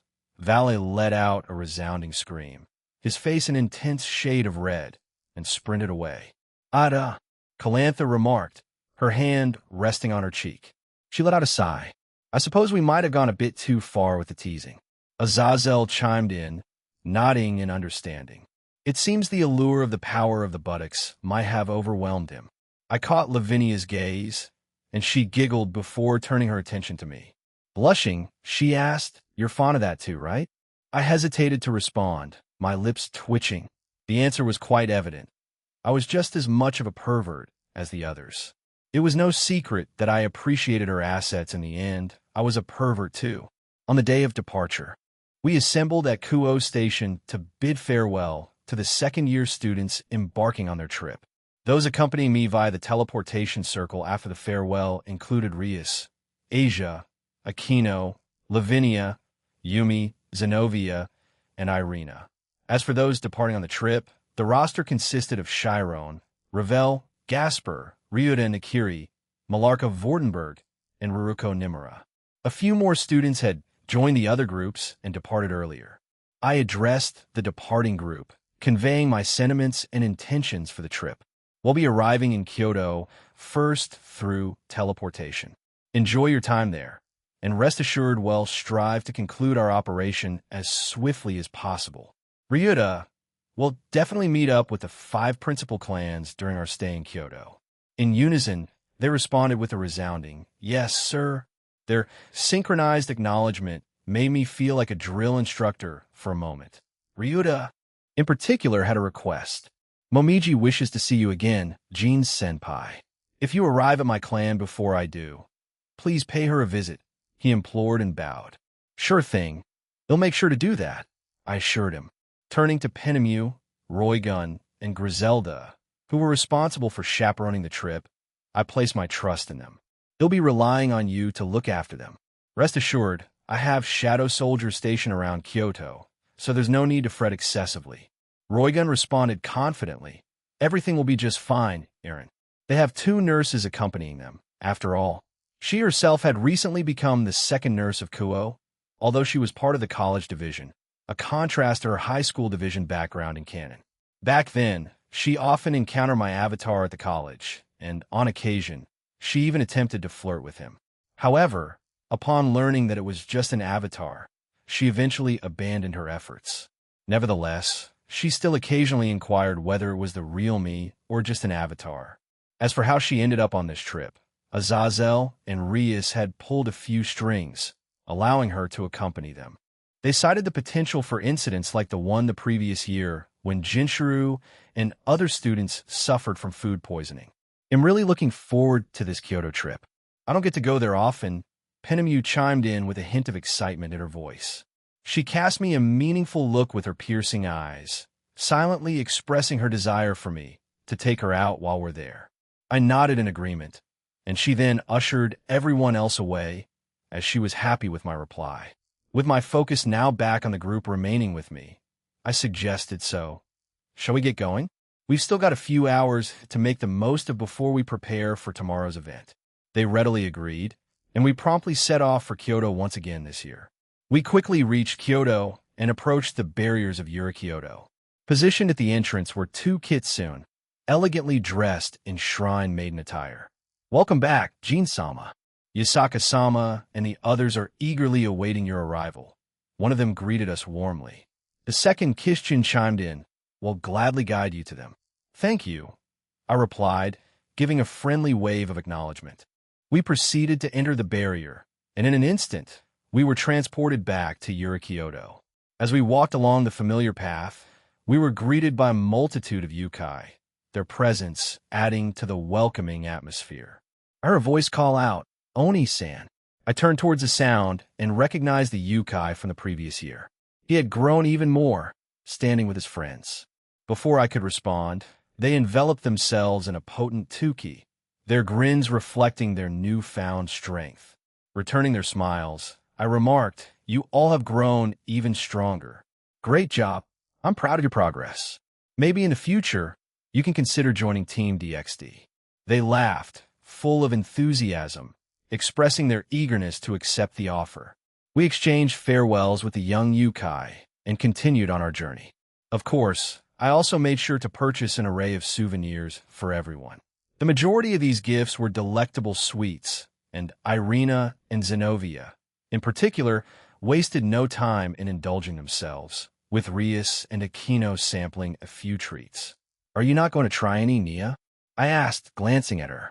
She was cradling Shin in her arms, who seemed curious about the sweets. She shook her head, Her attention focused on Shin. Not right now, but I might try some later. It seems that Shin-chan wants a taste, though, she observed. Akino extended a treat to Shin, who happily accepted and began to enjoy the delicacy. We reached the entrance of Yasaka's residence, and there stood Kanu, hands confidently resting on her hips, radiating an air of self-assuredness. However, the moment she spotted us, that confident demeanor crumbled, and she hurried over to greet us. "Aaron," she exclaimed, launching herself into my arms. I effortlessly lifted her up and embraced her warmly. "Hello, Kanu," I greeted her with a smile. "But why are you so excited to see me? After all, we practically lived together during the school year since you moved into my home." She frowned and puffed up her cheeks. "Is it a crime to be excited to see you?" she retorted.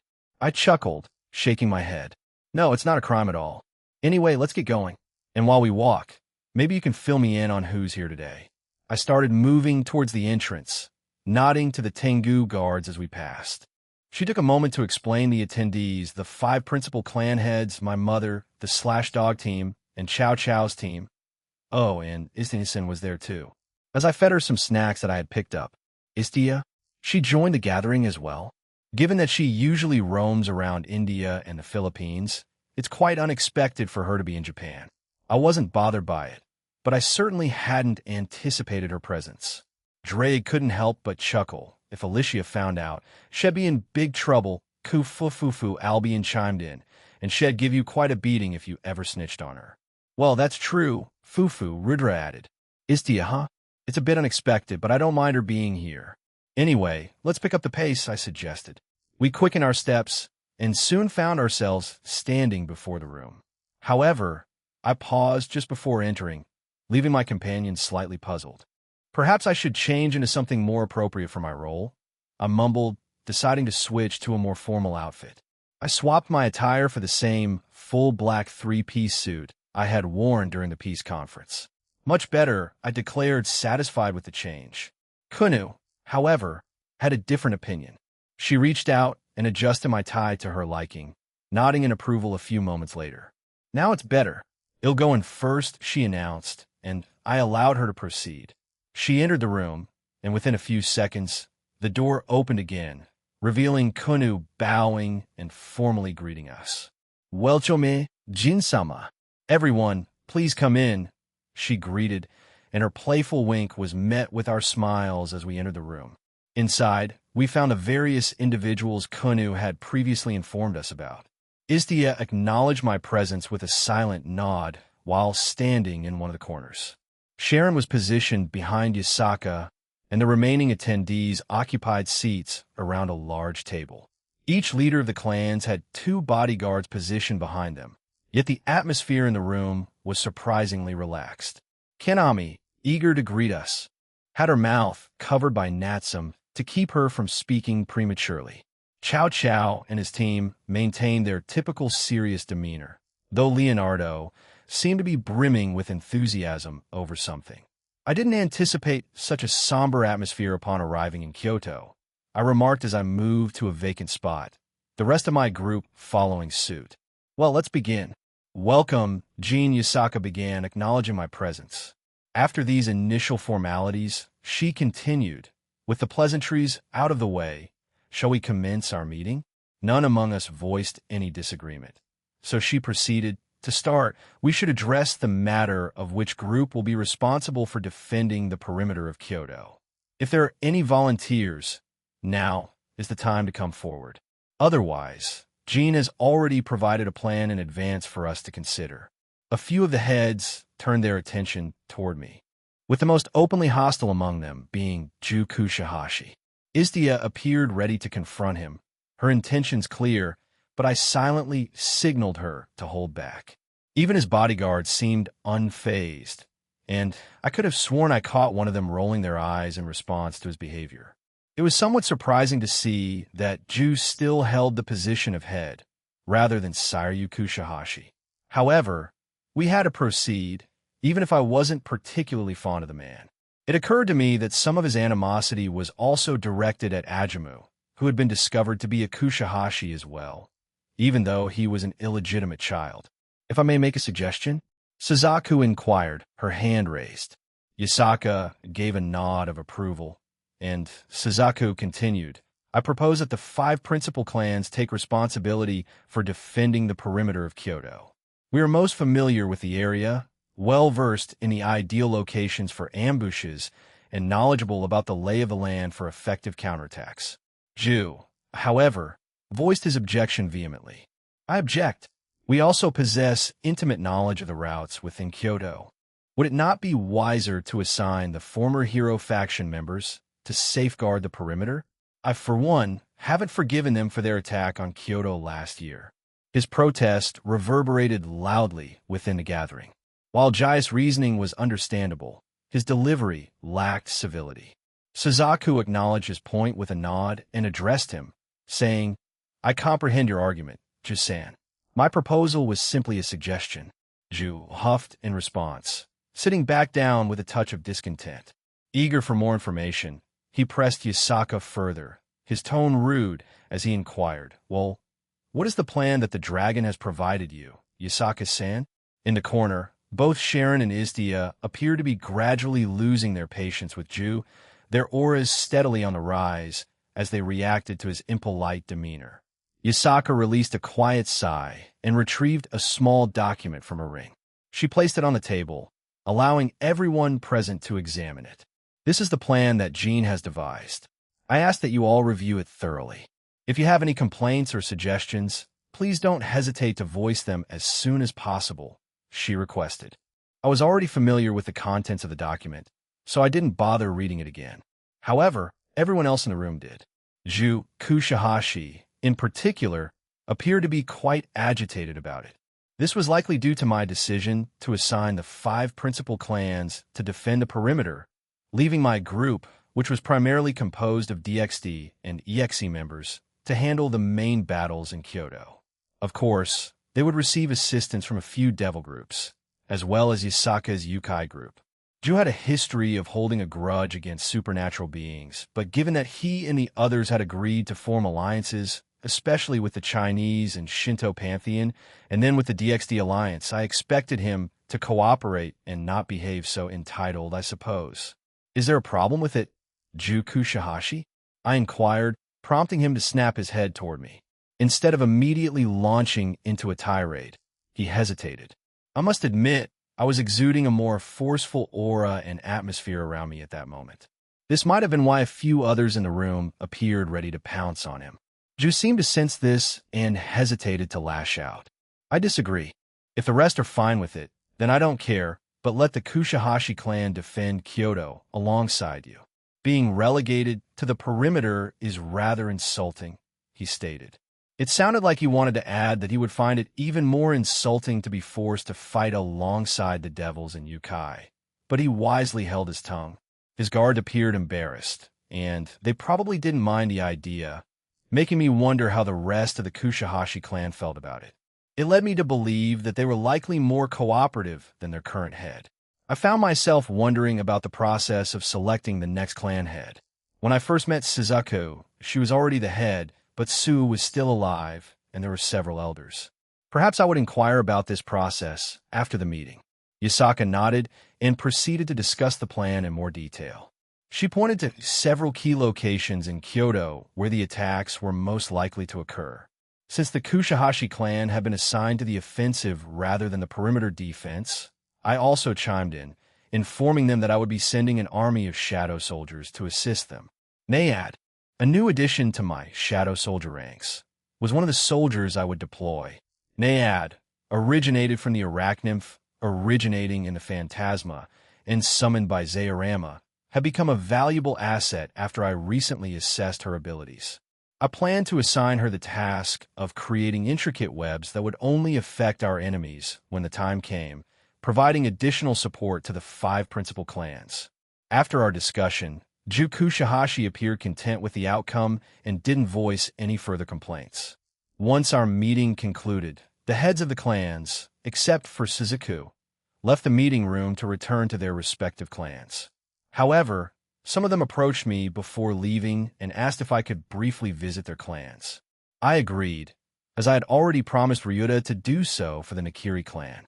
Ajimo, What are your thoughts on the current head of your clan? Kanami suddenly inquired, directing the question to her teammate. She immediately received a smack from Natsum, who found her question insensitive. Ajamu sat there with his eyes closed, contemplating the question. Finally, he opened his eyes and responded. It's evident that he still holds grudges against devils, fallen angels, and yukais. However, I don't understand his animosity towards Jean. As for my personal opinion of him, it's not the best. I've been invited to the clan before, and he was quite hostile, unlike the rest who were rather friendly and pleasant with me. Yeah, he seemed like an asshole, Kanami remarked casually, earning herself another smack from Natsum. However, Ajamu couldn't help but chuckle. Well, putting it bluntly, yes, he admitted, his gaze dropping to the ground. The room fell into a heavy silence, but I decided to break it by standing up and stretching my body. I still have a few things left to take care of, so we'll be heading out. By the way, is it okay if I leave you guys here? The second years are sure to visit once they arrive in Kyoto, I asked. Rias, concerned about practice, inquired, what about practice? Don't worry, I reassured her. They'll be back for it. And if I can't make it, they'll send an avatar to cover for me. Yasaka offered a solution, suggesting I can provide them with rooms in our home, Aaron. Most of the teachers chaperoning the trip are part of the supernatural community, so it should be fine. There are a few normal human teachers, but their absence shouldn't pose a problem. Sounds like a plan. I agreed and made my way out of the room. Ajamu and Suzuku followed me. Oh, Suzaku, I wanted to ask you about how the next clan heads are typically chosen.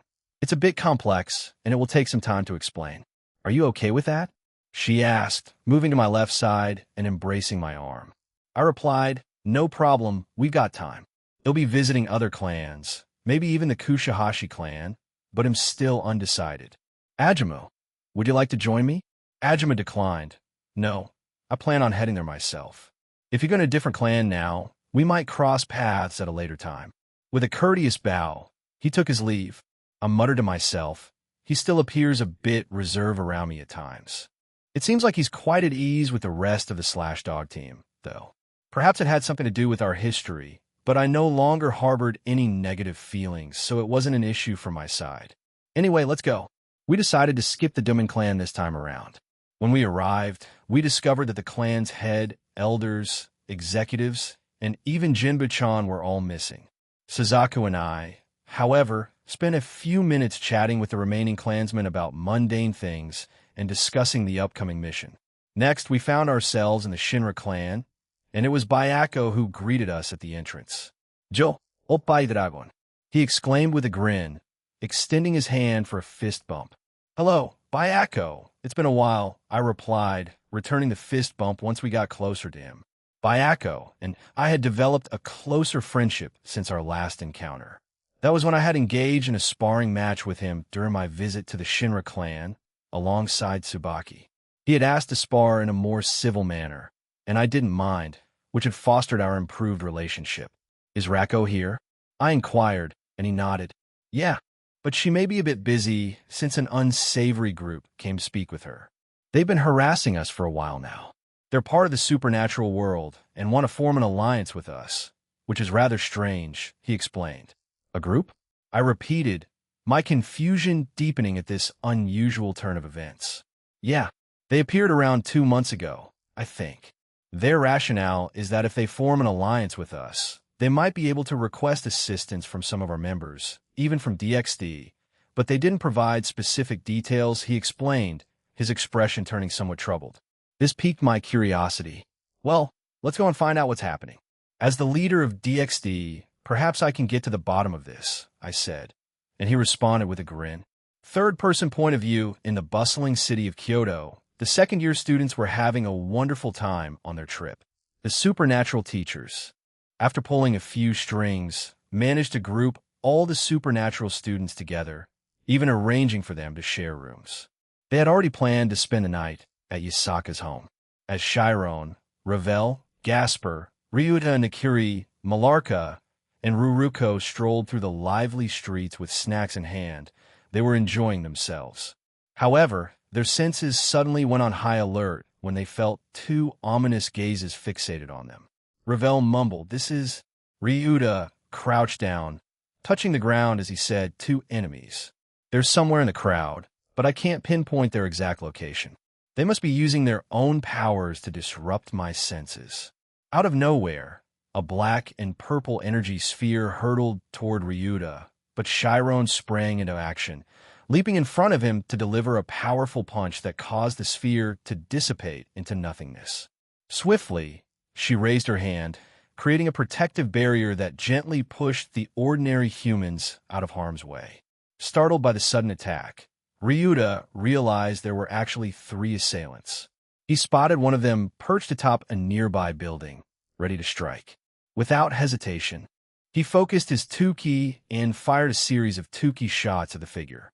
However, the agile intruder leaped off the building, expertly evading Ryuta's attacks as they soared through the air. Ravel had summoned a magic circle to contact Aaron when her actions were abruptly interrupted. One of the figures on the ground swiftly appeared beside her, throwing a punch in her direction. With remarkable speed, Ravel caught the punch and flung her assailant away, surprising the assailant by her reaction time and physical strength. I don't rely solely on my demonic powers, Ravel declared firmly, her glare fixed on the unexpected figure. To the astonishment of all present, the newcomer turned out to be a devil. This devil was an imposing presence, a young giant standing tall, an impressive height of around 2 meters or 6 feet 5 inches. His jet black hair accentuated his formidable appearance. A devil? No, this sensation, an artificial devil, no, a super devil, Ravel exclaimed, her surprise evident. The devil before her responded with a sly grin. You're quite sharp, aren't you? He chuckled. Ravel narrowed her eyes as she scrutinized her opponent, and her expression shifted from surprise to something else. You're Gressel, a member of Team Black Satan of Darkness Dragon King. Why are you attacking us? Your actions could lead to disqualification for this behavior. I don't care, die in a fire, Gressel replied, his words filled with spite. He swiftly moved back towards Ravel and launched a punch as he closed the distance between them. Ravel furrowed her brows, but skillfully deflected his attack, drawing upon the martial arts techniques she had honed over the years.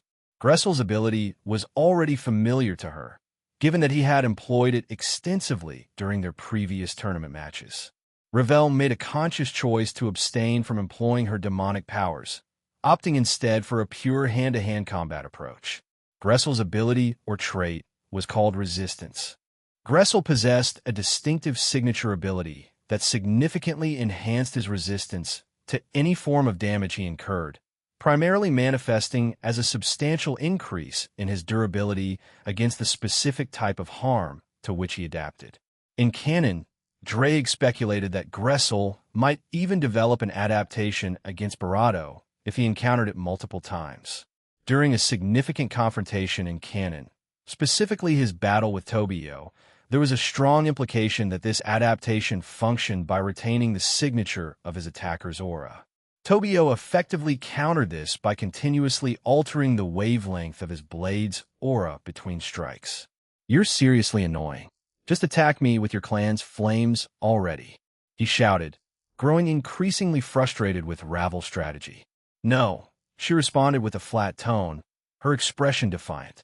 Gressel frowned, intensifying his power even further as he charged toward her.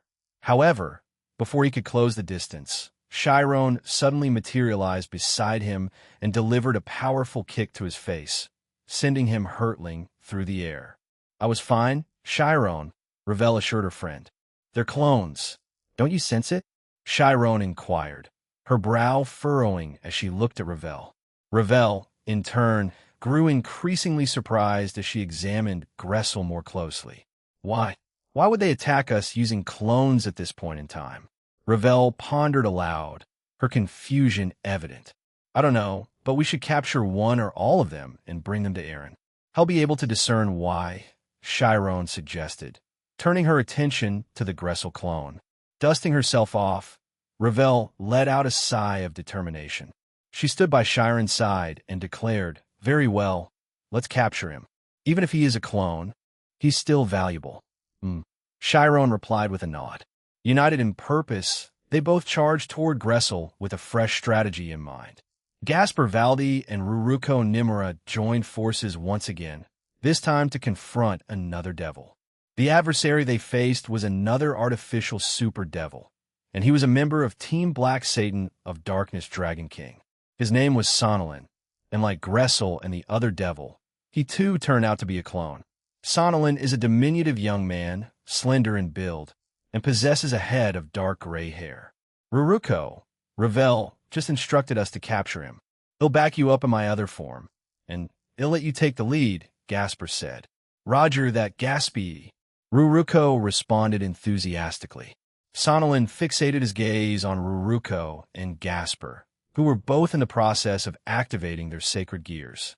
Gaspar, in particular, had honed his control over his sacred gear, allowing him to achieve an improved version of his previous balance breaker state, Forbidden Invade Baylor the Beast. In this enhanced form, Gaspar did not transform into a 5-meter-tall, dragon-like creature. Instead, he was enshrouded in an ominous darkness, which gave rise to numerous tentacles emanating from his shadow and coiling around his form. With a silent determination, Gaspar pointed his hands in Sonalin's direction, and the shadowy tendrils surged forward, aimed directly at their adversary. Dawn! Sonalin bellowed, summoning an invisible force to counter Gaspar's attack. However, Gaspar remained unfazed by this familiar turn of events. Sonalin's trait was called Crushing. Sonalin possesses a distinctive ability in his arsenal, one that empowers him to crush objects and opponents with an unseen force. This power is typically applied from above to swiftly incapacitate opponents, but it's versatile enough to be employed in various directions.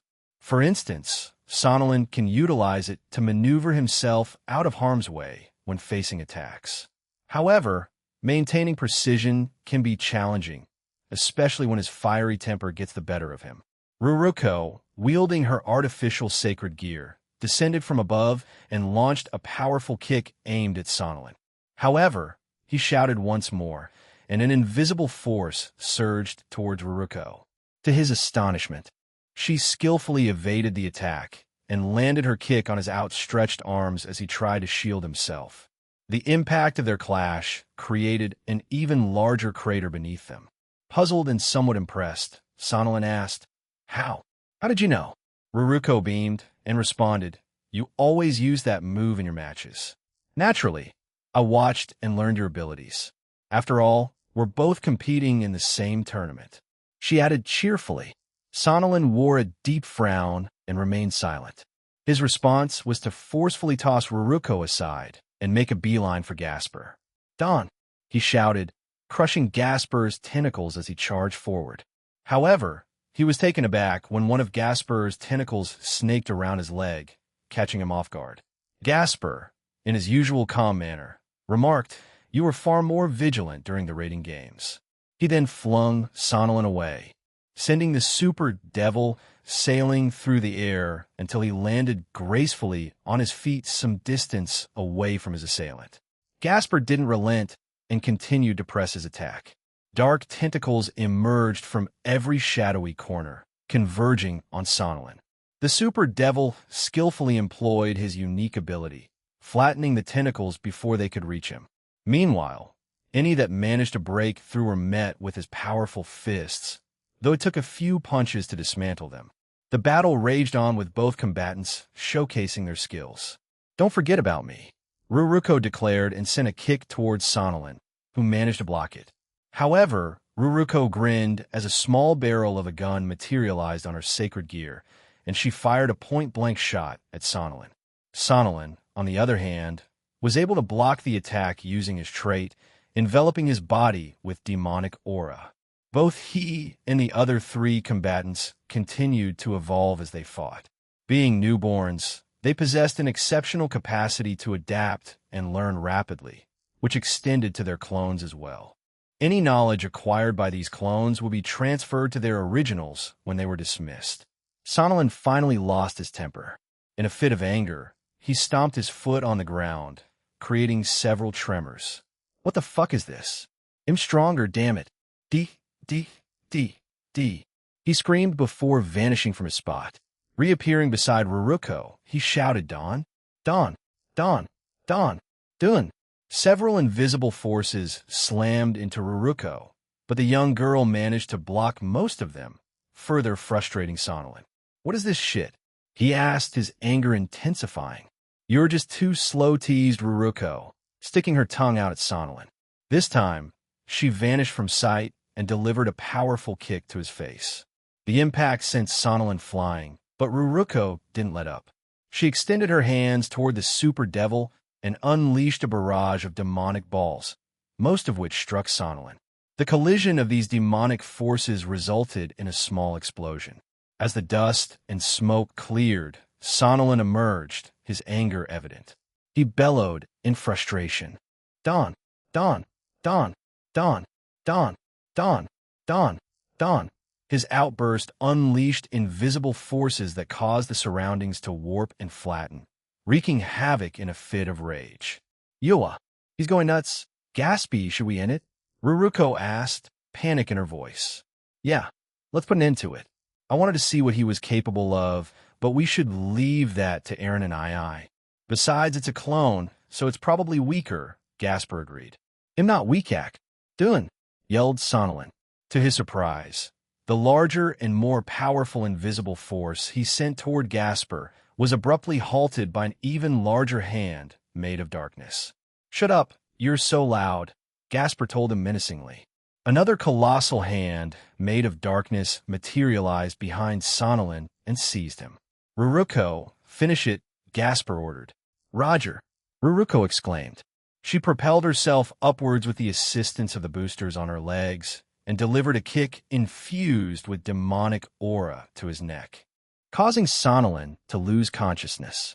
Ruruko gracefully descended to the ground, jubilantly pumping her fist in the air. Victory, she exclaimed, and then turned to Gasper, flashing a triumphant V sign with her fingers. Gasper, still under the effects of his pseudo-balance breaker, offered a smile in return. Leaving Gasper's pseudo-balance breaker state, he walked over to Sonalin and applied a bit of sleeping magic to ensure the super devil remained unconscious. Ruruko surveyed their surroundings, her eyes resting on Ryuta and Malarka, who appeared to be struggling in their battle. Should we assist the others? She inquired, concerned about their comrades. Couchin and Malarka seemed to be having some trouble fighting their opponent. Gasper's gaze followed hers, focusing on the ongoing battle between Uryu, Ryuta, Nakiri, and Malarka Vordenberg against another super devil. They seem to be managing for now, but if things take a turn for the worse, we'll step in, Gasper proposed. After all, Aaron and I wants both of them to grow stronger through their battles. Ruruko, though somewhat hesitant, agreed with Gasper's assessment. What's wrong? Can't hit me? The devil taunted. The devil currently confronting Uryu Nakiri and Malarka Vordenberg was associated with Zayorama Nabiros. Having narrowly escaped his demise when he realized his fellow super devils were falling one by one during the previous operation, he considered it a tactical retreat with plans for revenge at a later date. In the meantime, he had bolstered his powers with the assistance of the Cow's Order and sent a clone to gather further information. This particular devil was known as Nevis. His most distinctive feature was his flowing, snow-white hair that cascaded like a silken waterfall. His eyes, a rare shade of pale red, held an almost otherworldly allure, intensifying his mysterious charm. Nevis' facial features were equally noteworthy. A chiseled chin lent a sense of strength to his visage, while a well-maintained beard framed his face in an aura of wisdom and sophistication. His ears, with a subtle point that resembled those of legendary elves, further enhanced his unique appeal, hinting at hidden depths of character. In terms of attire, Nevis exuded a sense of regal elegance. He donned a red and white ensemble that harmonized seamlessly, a testament to his keen fashion sensibility. This outfit was accentuated by a collection of exquisite golden accessories, which adorned his top with intricate designs, lending an air of opulence to his appearance. His lower half was clothed in red and white pants, cinched by a resplendent golden belt that emphasized his slender waist. Completing the ensemble were black shoes, inconspicuous yet remarkable. These shoes concealed a secret his demonic magic circles were embedded within, a manifestation of his extraordinary powers. Nevis, like Sonolin and Gressel, had developed his unique ability called Fansion. With this power, he could compel attacks to pass through him. Whenever his opponent's attacks bypassed him, a small tattoo would be placed on the targeted area of their body. After a few seconds, these tattoos would explode, causing further damage. Uryu and Malarka quickly realized the perilous nature of their situation. Earlier, Uryu had sustained some damage while passing through Nevis. Fortunately, they possessed a limited supply of slime pills, which they used to heal the inflicted injuries. With such a finite resource, they couldn't afford to be reckless. "Let's give another shot," Malarka, Uryu suggested, and his vampire classmate nodded in agreement. Malarka vanished momentarily, conjuring a barrage of magic attacks using her vampire-style magic circles. Nevis appeared unperturbed and allowed the spells to pass harmlessly through his form. However, just as the magical onslaught passed him by, Uryu materialized behind Nevis, delivering a powerful punch to the Super Devil's back. This unexpected attack sent Nevis hurtling through the air, crashing into nearby buildings.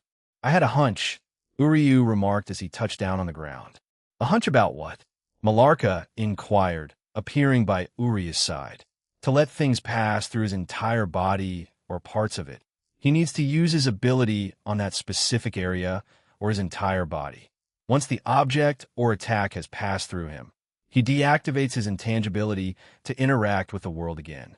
So, we just need to time our attacks carefully and not fall for his feints when he's using his ability," Uryu explained. "Doesn't that mean he can't attack us back?" Malarka wondered. "No, as I mentioned, he may choose to make only specific body parts intangible. If we were to aim for his face, for instance, he could let our attack pass through but still retaliate with a punch," Uryu clarified. The buildings into which Nevis had crashed suddenly exploded, revealing an angry-looking devil who glared back at them. However, just as he was about to charge back at them, a magic circle materialized beside him. After speaking into it for a few seconds, the circle vanished, and he clicked his tongue in frustration. "You're lucky you can live another day," he grumbled before disappearing, leaving Uryu and Malarka stunned. "Damn it!" Ravel's voice rang out across the area. Startled, everyone turned to look at her as they saw the bodies of Gressel and Sonolin quickly turning into smoke and dissipating. "Ravel, calm down. Aaron probably already saw this. If he didn't, he would have come here immediately to help us," Chiron reassured her. Ravel paused for a moment, considering her friend's words. She soon calmed down and let out a sigh. "Right, you're right. Aaron-sama would definitely have come here to stop them from escaping. This might have been a test to see how we respond in this kind of situation. If not, then he already has everything planned out on how they will be captured," Ravel assessed. "Let's go report this to Griselda-sensei and the others, and then we can head to Yasaka-san's home," Gasper suggested. "We planned on going there at a later time, but since they've attacked us, we'd better inform them as quickly as possible." Chiron and Ravel smiled at Gasper's determination, which seemed to bewilder him. "Is something wrong?" he inquired, feeling perplexed by their reaction. Chiron chimed in, "Oh no. I didn't think I'd ever see Gaspy giving out orders like this. A year ago, it would have been impossible to think about." Ravel nodded in agreement, adding, "I agree. Gasper-san has changed a lot in a short time frame." Gasper blushed and turned away, trying to hide his embarrassment. "I just want to be like Aaron and I. Anyway, let's go," he exclaimed before darting off. Laughter echoed among the group, and Chiron canceled the barrier surrounding them. Aaron Toole's soliloquium. I glanced toward the spot where the second years were and smirked. It seemed like they had managed to fend off the attacks. Uryu and Malarka also appeared to have done well, although Uryu had suffered some damage. Someone gurgled in front of me, and I turned back to the person I had fought, although it wasn't much of a fight. The group that had come to Shinra had spread out to another clan, the Nakiri. Currently, Suzaku and I were there. Back in the Shinra, They didn't speak to me. Apparently, they were just members of the group and not part of the leadership. The leaders were in the Nakiri clan, and that's why we were here now. We had tried to be civil, but that had gotten us nowhere.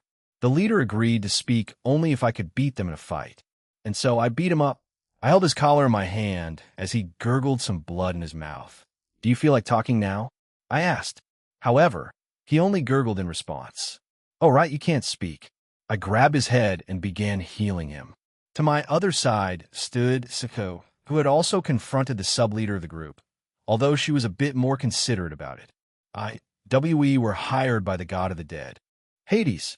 He wanted us to infiltrate the 5 principal clans to gather information. My necklace was recording everything. He screamed in fear. What he said, the sub-leader echoed. Hades? Infiltrate? That guy's pretty meticulous. Hiring people like this idiot to infiltrate the 5 principal clans is both stupid and ingenious. Who would suspect these guys of working for him? Certainly not me or anyone in the Alliance, since they're so unassuming and weak. That skeleton god changed the future on his own accord. Interesting. Is he in contact with a god that can see the future? Or was, you know what, screw speculating, let's just see for myself. I let go of the man and bound to the ground, then looked away to check. So it's like, huh? I muttered. Is something the matter, Aaron? Suzaku asked, her face filled with concern. Zoroastrianism, it came down to that. Unlike in canon, where there were only Ungra Mainyu and Akamana who sided with Hades, there were more of them. Zervan, in ancient Iranian religion and Zoroastrianism, is the god of time. Zervan also had avatars working with him. Vayu, wind, Varshtar, space, and Tar, fire. Along with him, there were Ahura Mazd, the wise lord, a creator god, and god of the sky. There were others they tried to recruit, but my presence in Team DXDS scared them off from joining. It appears that the impending showdown with the alliance of evil gods is shaping up to be much grander in scale than I initially anticipated. Another worldwide battle is on the horizon, and it's set to unfold soon. No, it's better to inform the rest about this revelation in an upcoming meeting. They'll share the details afterward. For now, let's get going, I said, turning to Momiji, who was also present. Sorry for cutting this visit short, Momiji. They'll make sure to come back another time, I assured her. She appeared somewhat disappointed, but she nodded in agreement. Okay, please make sure you do, she said with a wistful smile. I will. Anyway, let's bring these 2 with us, along with the others we brought along, I said to Suzaku as we departed from the Nakiri clan. Later that day, as the sun was setting, we gathered once again in Yasaka's meeting room. Gasper and the second years shared their encounter with the super devils Gressel, Sonolin, and Nevis. Suzaku and I recounted our experience with a group of humans hired by Hades. I didn't reveal all the details to the group, as I intended to share that information with the other leaders later. The situation was escalating, and it was time to prepare everyone for the upcoming conflict. It might not reach the scale of the previous war, but it was still a significant threat. We anticipated that it wouldn't be confined to the United Kingdom and could potentially spread to other countries. Given the involvement of Hades, it was imperative to prepare for a challenging battle. As I contemplated our next steps, I considered seeking assistance from the pantheons located in the United Kingdom. While I hadn't formed an alliance with them yet, they had expressed interest in joining our cause, so enlisting their help shouldn't be a problem. However, I also recognize the importance of approaching the royal family to discuss their involvement in this upcoming conflict. The problem in Kyoto, however, still persisted, so we decided to address it first and prepare for whatever might come next afterward. We discussed our upcoming operation in detail for about 2 hours before calling a day. We didn't want the Kuo students to worry about this, as they were still on their trip. However, they insisted on participating, so I had to relent and allow them to join. After the meeting, everyone went their separate ways, opting to enjoy the rest of the day while I tended to other matters. This leisurely pastime lasted until the sun had fully set, and at that point, I began my journey back to Yasaka's home, although she had a habit of referring to it as our home. For a change of pace, I decided to take an unconventional route to Yasaka's residence. As I made my way atop a large cliff, I was met with an unexpected sight. Chow Chow. He noticed my presence and nodded in acknowledgement, so I approached him. I didn't anticipate finding you here, I mentioned, gazing down at Yuri Kyoto. What about the rest of your team? I inquired. They're enjoying themselves in Yuri Kyoto. Chow Chow began. George went to patrol Kyoto with Leonardo. He was apparently excited to actually spend time in Kyoto, unlike last time. A brief moment of silence hung in the air before he continued. The Yukai world is amazing, isn't it? The beings here have families, and so do you. His unexpected words caught me off guard, leaving me momentarily speechless as I allowed him to elaborate further. Last year, I held the belief that both devils and Yukai, supernatural beings, were adversaries of humanity and should be vanquished by humans. Chow Chow continued, his voice tinged with a hint of reflection. You did say it's the dream and ambition of mere humans, I replied thoughtfully. And you drove us, your attackers, away, and fought for the sake of your comrades and the people you care for, he said bitterly. Memories of the intense battle he had with Aurelia last year in the Egyptian pantheon and the turmoil they caused in Kyoto and the underworld flashed through my mind. Human aventat Gao Gao. Even devils, angels, and Yukai. They're not that weak either, I began, my tone resolute. As long as we keep living and striving to become stronger, ITLL come true. Though it may sound cliché, it's undeniably true. And you, Chow Chow, have the potential to grow even stronger. You've come a long way since then, I assured him. Chow Chow merely shrugged his shoulders, looking contemplative. I sometimes wonder if I've truly changed. But I have my spear, my comrades, and her, he said, his voice tinged with uncertainty. But you can protect someone with that spear, can't you? I inquired. You can safeguard your team, her, and everyone in that universe, can't you? My words seemed to catch him off guard, and he stared at me in silence, deep in thought. Protecting someone is an amazing thing, I continued, reflecting on my experiences. Many wish to protect, but they lack the power to do so. When I first came to this world, I was naive and made mistakes. There were 2 occasions where I almost failed to protect those I care about. Hat why I work directly, Gao Gao. Having that power enables you to accomplish many things, I concluded, hoping to inspire him with my belief in his potential. Chow Chow looked down at the ground, wearing a somber expression on his face. If Siegfried and I had met you at an earlier point in our lives, things might have turned out differently, he mused. Suddenly, he turned his gaze toward me and knelt down. I've yet to repay you for giving me this second chance. And even though my team and I have already pledged our undying loyalty to you, I have a selfish request, he said with utmost seriousness. Intrigued by his request, I inquired, Chow Chow, there's no guarantee that you would have changed your stance, but what is this request of yours? Chow Chow locked eyes with me and spoke with a sincerity that resonated deeply. Aaron Toole, please allow me to become your friend. His words seemed to hang in the air, and the world itself felt as if it had grown quieter, as if the night had hushed the background noise of the world. Becoming friends with Chow Chow, the notion was intriguing, especially considering that my initial impression of him from the books was less than favorable. I had felt that he needed more punishment before his redemption, but with the Chow Chow I had encountered in this version of reality, I couldn't help but wonder if my earlier judgment had been influenced by my own biases. Regardless of the past, the question at hand was, stand up, I said to Chow Chow, and he obeyed, his gaze unwavering as he awaited my response. You and your team committed many misdeeds before we crossed paths, but you've faced your own trials, spent a considerable amount of time in the Phantasma helping others, and you've made promises I believe you'll keep.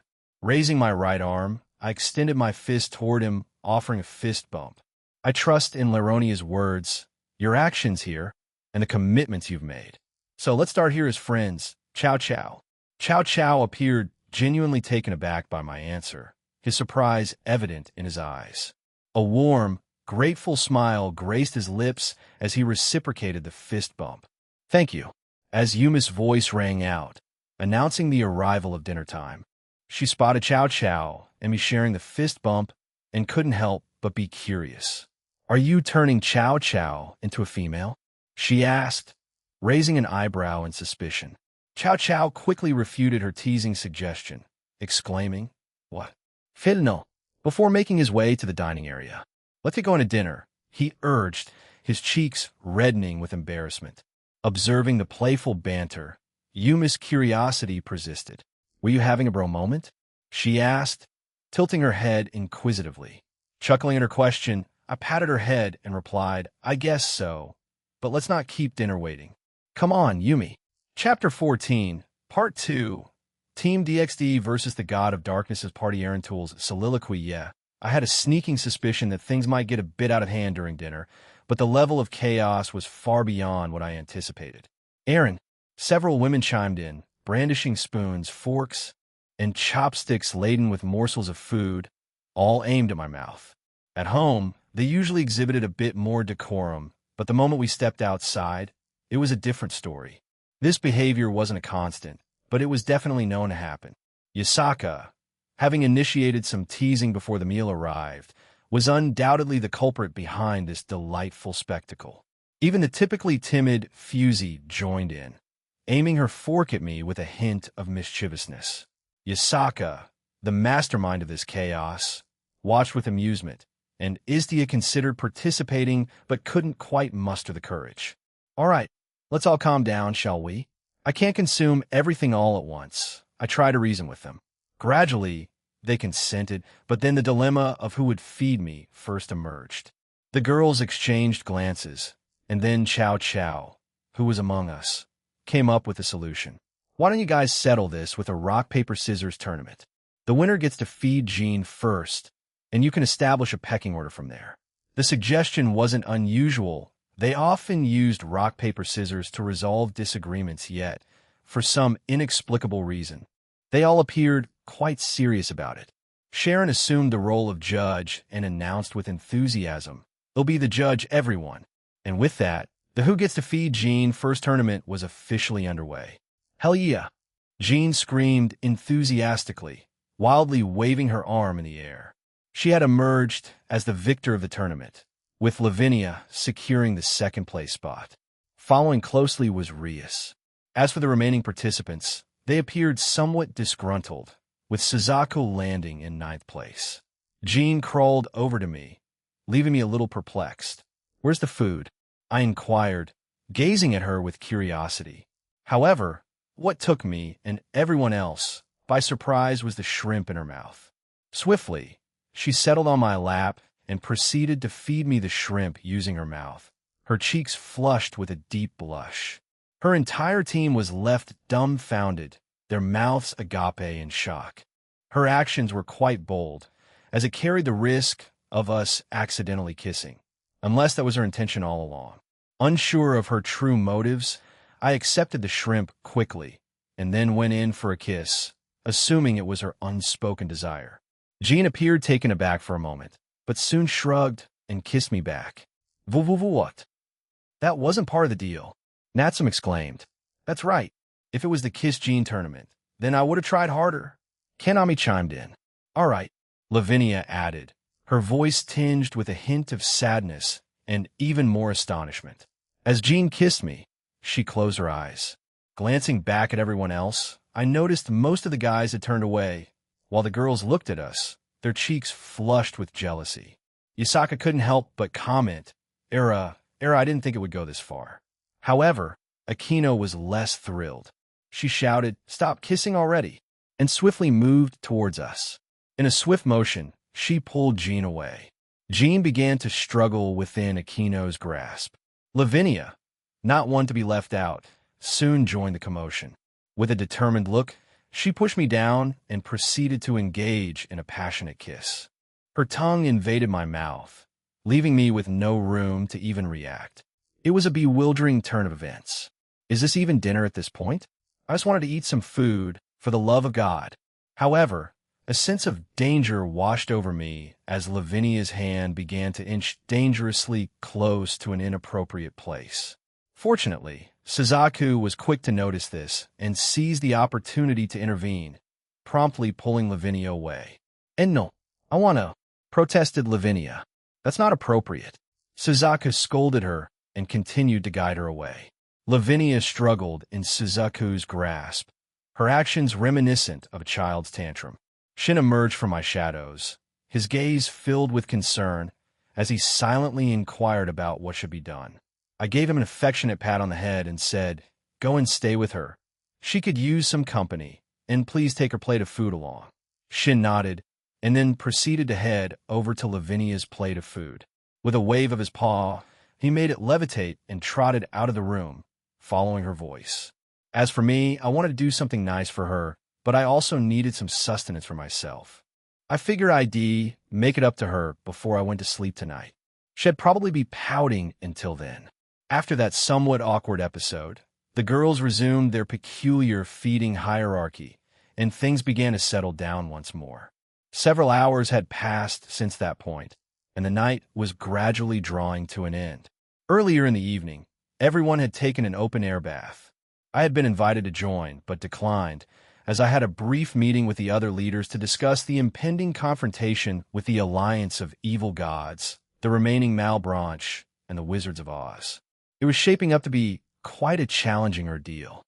With that in mind, I made my way to the mixed open bath, craving some relaxation for the night, as I knew that the following day was going to be incredibly hectic. Pondering the upcoming events made my head throb, although it also signaled that the cow's order in the Draconic Dais was gradually approaching its end. After undressing and placing my clothes in a basket, I wrapped a towel around my waist and entered the open bath.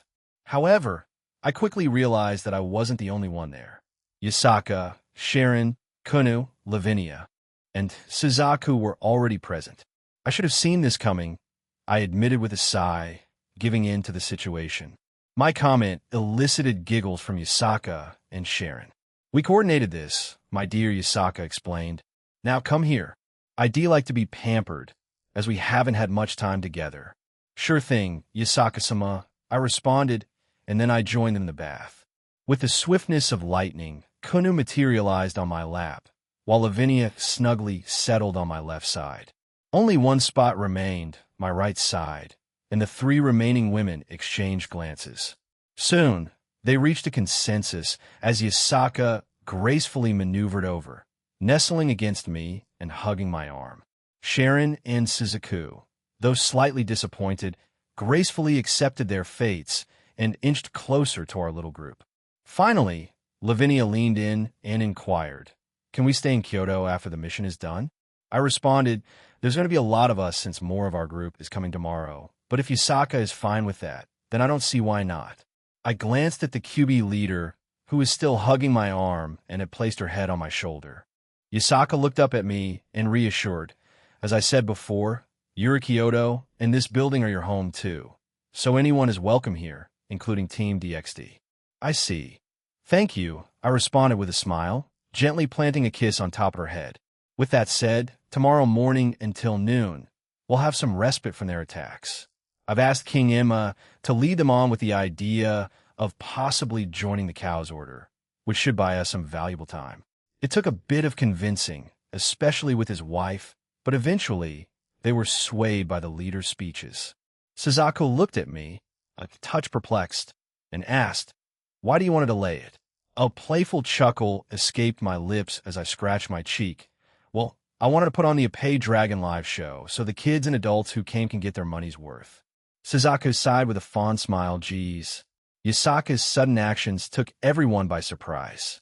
She pulled Kunu off my lap and quickly moved in close, leaving the others in a state of amazement. Sharon, with playful curiosity, inquired, "Era, what might you be doing?" "Yasaka-sama." She held Kunu back from leaping toward her mother. While Lavinia and Suzaku were equally shocked, they didn't intervene. Yasaka continued, "I've been asking you about this for a long time, Aaron." She playfully rubbed herself against me, adding, "I'd like to give Kunu a sibling." "Yasaka," Lavinia exclaimed, puffing her cheeks in surprise. "I'm getting pregnant first." "Yeah, Yasaka-sama." Suzaku shouted, clearly taken aback by this sudden twist of events. For a few moments, I stared at Yasaka, her teasing smile remaining constant throughout. Then, I reached out and gently hugged her, offering Lavinia an apologetic smile, which left her both horrified and baffled. I then continued, well, I'm already in college, and truthfully around 99 of the time my avatars are the ones attending it. With that said, I don't mind becoming a father now. So if you're serious, Yasaka, I want to make tonight unforgettable with you. My words instantly caused Yasaka's body to freeze in my arms. After I pulled away from Yasaka and looked in her eyes, her entire face was flushed red, and she wore a rather strange smile. My expectation was for Lavinia to have some reaction, but when I glanced back at her, she had practically sunk down into the water, wearing a very depressed expression. I reached over and gently rubbed her head, but she didn't respond to my touch. Yasaka noticed Lavinia's state and let out a light giggle. I was just teasing you, Aaron. But thank you for taking it seriously, Yasaka said as she leaned her head on my chest. I wasn't entirely sure if she was saying that to be considerate of Lavinia or if she was indeed teasing me. Nonetheless, the future I saw didn't seem to change much, so I decided to leave it at that. Of course, this development seemed to make Lavinia happier, and she pulled herself out of the water, quickly hugging my arm once more. Mother, you really shouldn't say such strange things so seriously. I don't need any more siblings, especially if they'll be trying to win Aaron's affections, Kunu declared with a serious tone. The way Kunu phrased it made it sound as if my own daughters might try to get too close to me, something I definitely want to avoid in the future. Breaking their hearts is the last thing I want to do. Just the thought of seeing them sad pains my own heart. The rest of our bath was less chaotic. Kunu returned to my lap for a few minutes, and then Sharon and Suzaku took their turn. They both made the most of their time there, especially Sharon, who took advantage of my exposed area to tease me. The first show had ended just a few minutes ago. It had been set up in a different part of Kyoto, in another dimension where several yokai villages were located. As noon approached, our operation was about to begin, and my spell to transport and put the humans to sleep was going to activate automatically soon. Good work, everyone. I commended those who had participated in the live show with me. We were in the process of changing back into our regular clothes within the same room. I had initially requested that they separate us, but things hadn't turned out that way. Observing that the rest of them were still in the process of dressing, I departed the changing room, eliciting a few protests from behind me. Stepping out, I strolled to the front of the building, where the area used for the play now stood empty, save for Venaria, Mammon, Koharu Fujiwara, and George. I initiated the conversation, directing my attention toward George. Hey, is everything prepared? George, ever the meticulous one, responded with a confirming nod as he adjusted his glasses. Yes, everything is in order. It appears that the Cow's order is growing impatient with King Enma, as they've tried to cast curses on the shrines across Kyoto that are linked to him. Venaria quickly chimed in, eager to share the positive news. But they were unsuccessful. Thanks to your shadow soldiers, those shrines remain protected. Koharu, serving as her pack magician, summoned several magic circles that functioned like CCTV cameras, displaying my shadow soldiers defending them from the shadows. The soldiers effectively neutralized any Cow's order members who ventured too close. As you can see, they can't get close to them, Koharu stated confidently. George acknowledged her report, adding, everyone else is in position as well. However, it'll wait for my cue to act when two of those gods make their appearance, at which point it'll transfer them to my own dimension. Exactly, I replied, offering a reassuring pat on George's shoulder. Now let's move out. The others already inside will rendezvous with us. With that, we set off to our designated positions. A few minutes later, once everyone had taken their positions, a deep rumble shook the entire city of Kyoto. We're experiencing some rumbling over here too. Kanema's voice came through the transceiver. Same over here, Aoife added. Here, too, Zoria chimed in. All right, let's begin, I shouted. Simultaneously, a radiant energy enveloped the entire earth, causing all the humans to vanish, and a powerful protective barrier enveloped all the buildings across the world. My focus shifted towards a specific point in Kyoto, where a colossal figure emerged from a majestic Olympus-style magic circle. It bore a striking resemblance to a titan of darkness and carried the god Erebus on its shoulder. Accompanying Erebus, several other deities affiliated with the night or darkness manifested around Kyoto, as well as in the other territories controlled by DXD. Two of the Malebranche also joined this grand operation. Chernabog had arrived in Kyoto, along with Hecate and Summonus, the ancient Roman deity of nocturnal thunder. While Tartarus had not yet made its appearance, I was fully prepared to face it. But for now, my focus was on taking on the massive Titan and confronting Erebus. Third-person point of view in Greece. Zoria's team arrived to obstruct the planned attacks orchestrated by the Gods of Darkness. Alongside the Gods of Darkness, other smaller groups and individuals had joined forces to execute this assault, and the Damper, Neculi, stood at the forefront of one such group. With short gray hair and piercing red eyes, Neculi appeared youthful, although he exuded a distinctly vampiric aura. However, it was worth noting that he was not a pure vampire, but rather a hybrid. Suzaku had encountered him previously when she was in the Hindu pantheon, and he had chosen not to participate in Kate's attack on that occasion. Ho ho! So you did betray us, Valentina Vordenberg. No wonder you didn't appear during Kate's attack on the new vampire faction, Neculi said, a triumphant smirk gracing his lips. Among Zoria's group, one conspicuous figure stood out: Valentina Vordenberg. Her initial encounter with Rosweiss within the Shinto pantheon sparked a series of events that led to her meeting Eren. However, after that fortuitous meeting, she vanished without a trace.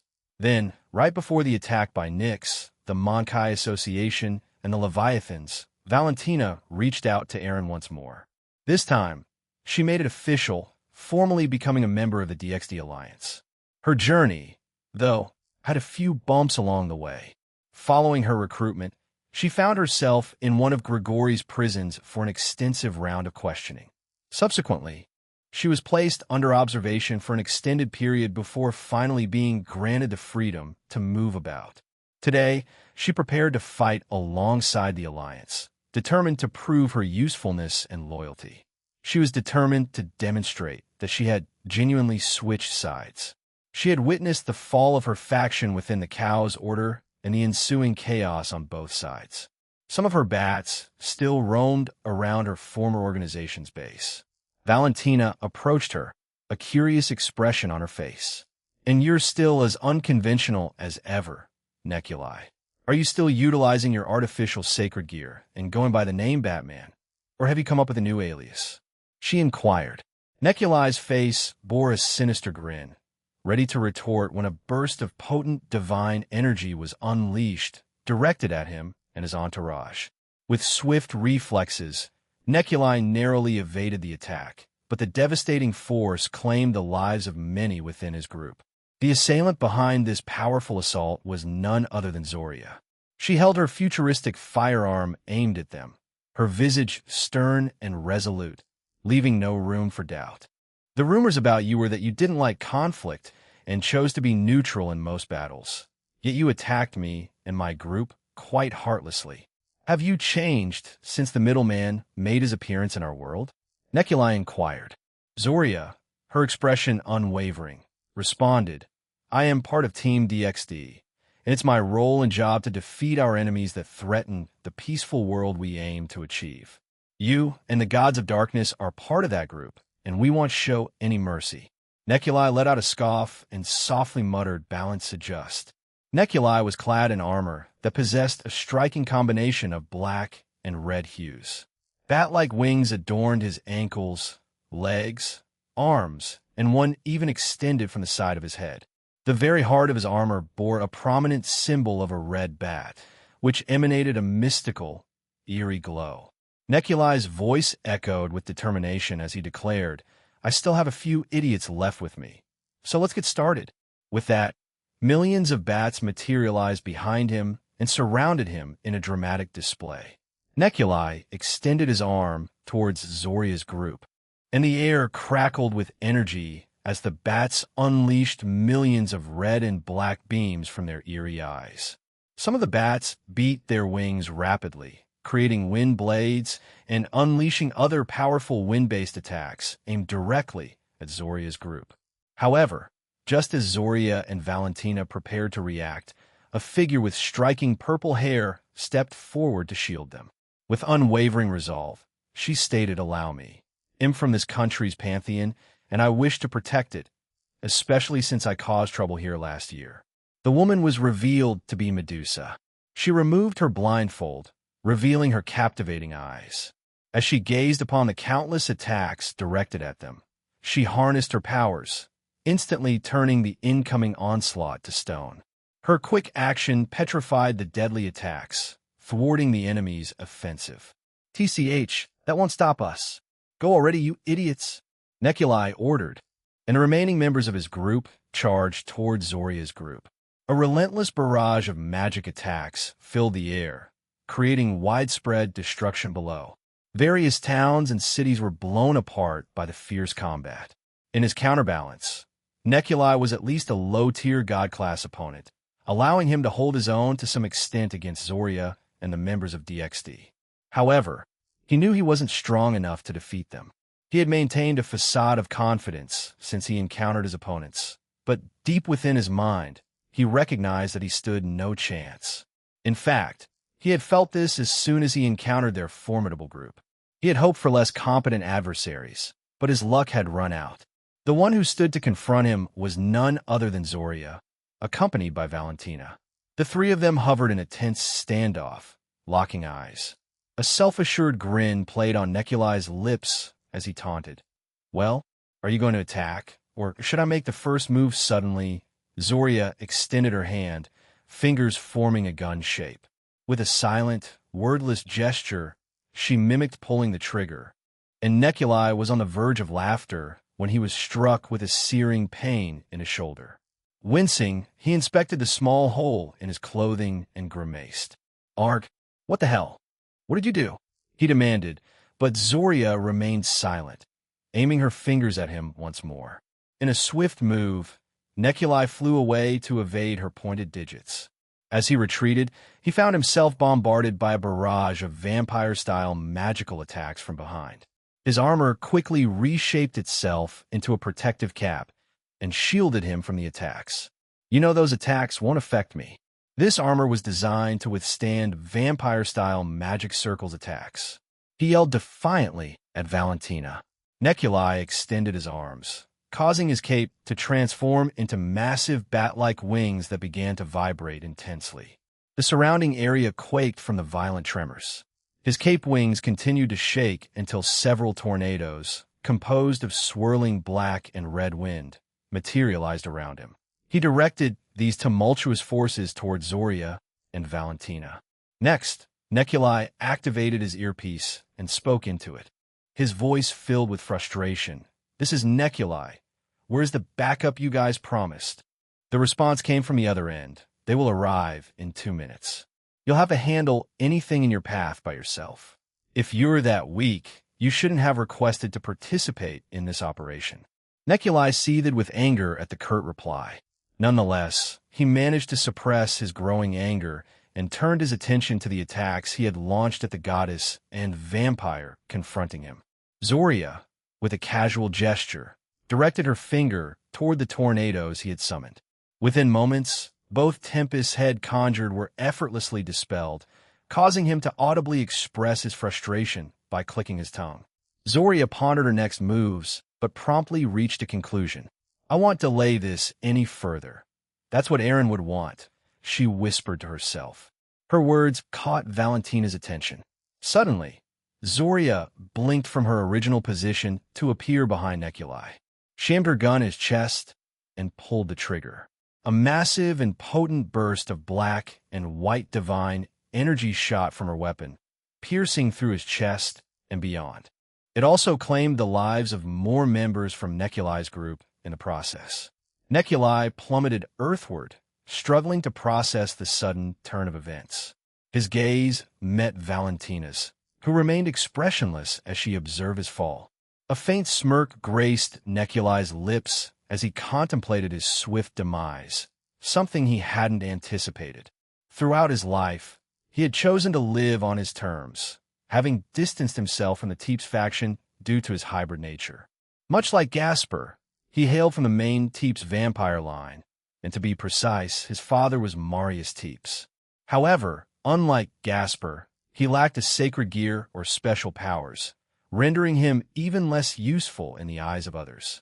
Subjected to a lifetime of abuse, he eventually made the decision to depart in the middle of the night, vowing never to return unless it was for revenge.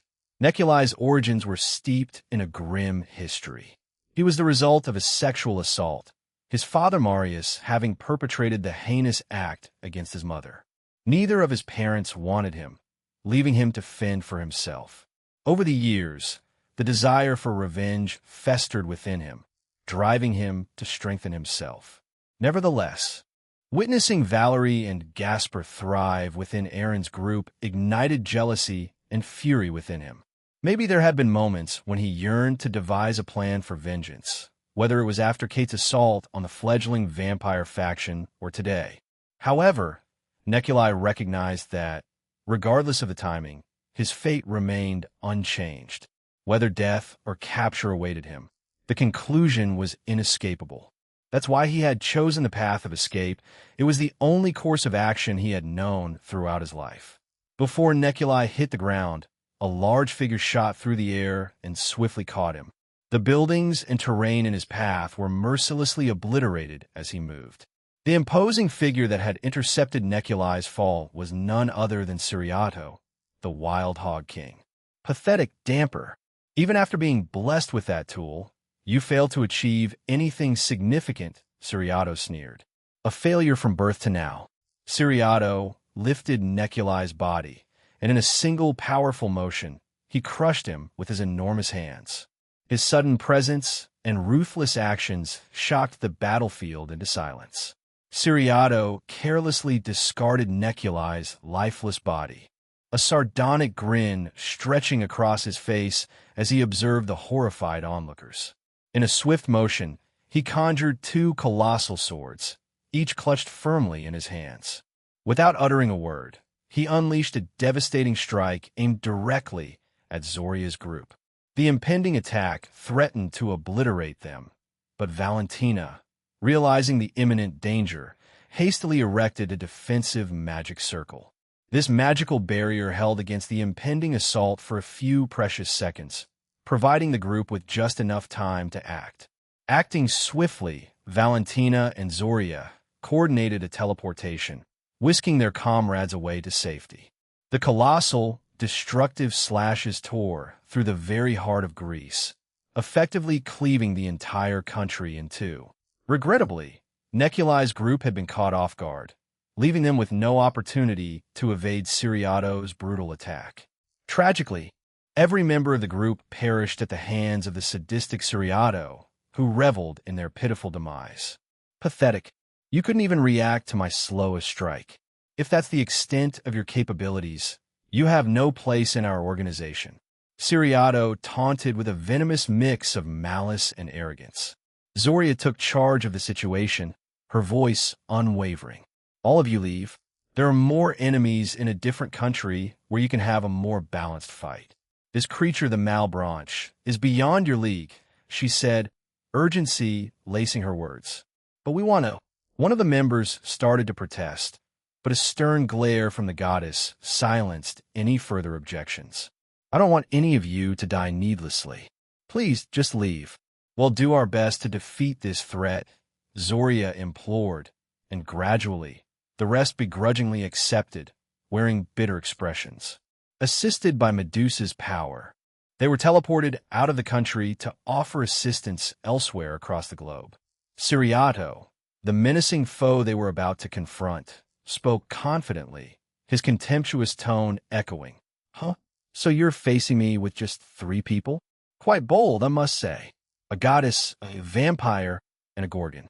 This alone won't suffice. He raised one of his swords menacingly, pointing at the 3 ladies. Medusa acted swiftly, focusing her petrifying gaze directly on Siriato. The enormous demon reacted by using a massive section of a building to shield himself from the petrification threat. However, just as the three women initiated their coordinated attack, the colossal creature managed to reposition himself right behind them, taking them by surprise. If you believe my size hampers my speed and agility, you're gravely mistaken, and this very misconception seals your fate. He bellowed triumphantly. Siriato swung both of his colossal swords with incredible force, targeting the three ladies in one fell swoop. Amidst the chaos, Zoria, their most formidable ally, acted swiftly. She gently pushed Valentina and Medusa aside, positioning herself between her comrades and the monstrous Siriato. Her trusty gun was in hand, and she activated it to unleash a searing laser from its nozzle. With a deft motion, she managed to deflect both of Siriato's vicious attacks. An impressive feat, however. The colossal Malebranche still held the upper hand, overpowering her and sending Zoria hurtling through the air with his sheer brute force. Undaunted by the setback, Medusa swiftly responded by summoning a multitude of intricate Olympus-style magic circles. From these circles, a relentless barrage of elemental attacks was unleashed upon the demon, a tempest of magic striking Siriato simultaneously. Valentina, too, replicated this effort, employing her vampire-style magic circles to bombard their adversary. Yet, despite the formidable onslaught, the beastly Malebranche remained unscathed, his demeanor unperturbed. "Is this it? I didn't think DXD was so weak." Siriato sneered, disappointment lacing his tone. He blurred with superior speed, appearing beside Medusa, who swiftly shrouded her body in tuki to form a protective barrier, crossing her arms in preparation for the impending strike. With a powerful blow, Siriato unleashed a punch that dwarfed the Gorgon's form. He harnessed his unmatched strength to fling her across a significant distance, sending her hurtling halfway across the expanse of Greece.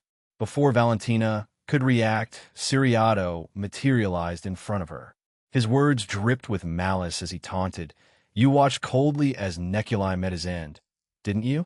Now, you shall experience a similar fate." A wicked smile twisted his lips.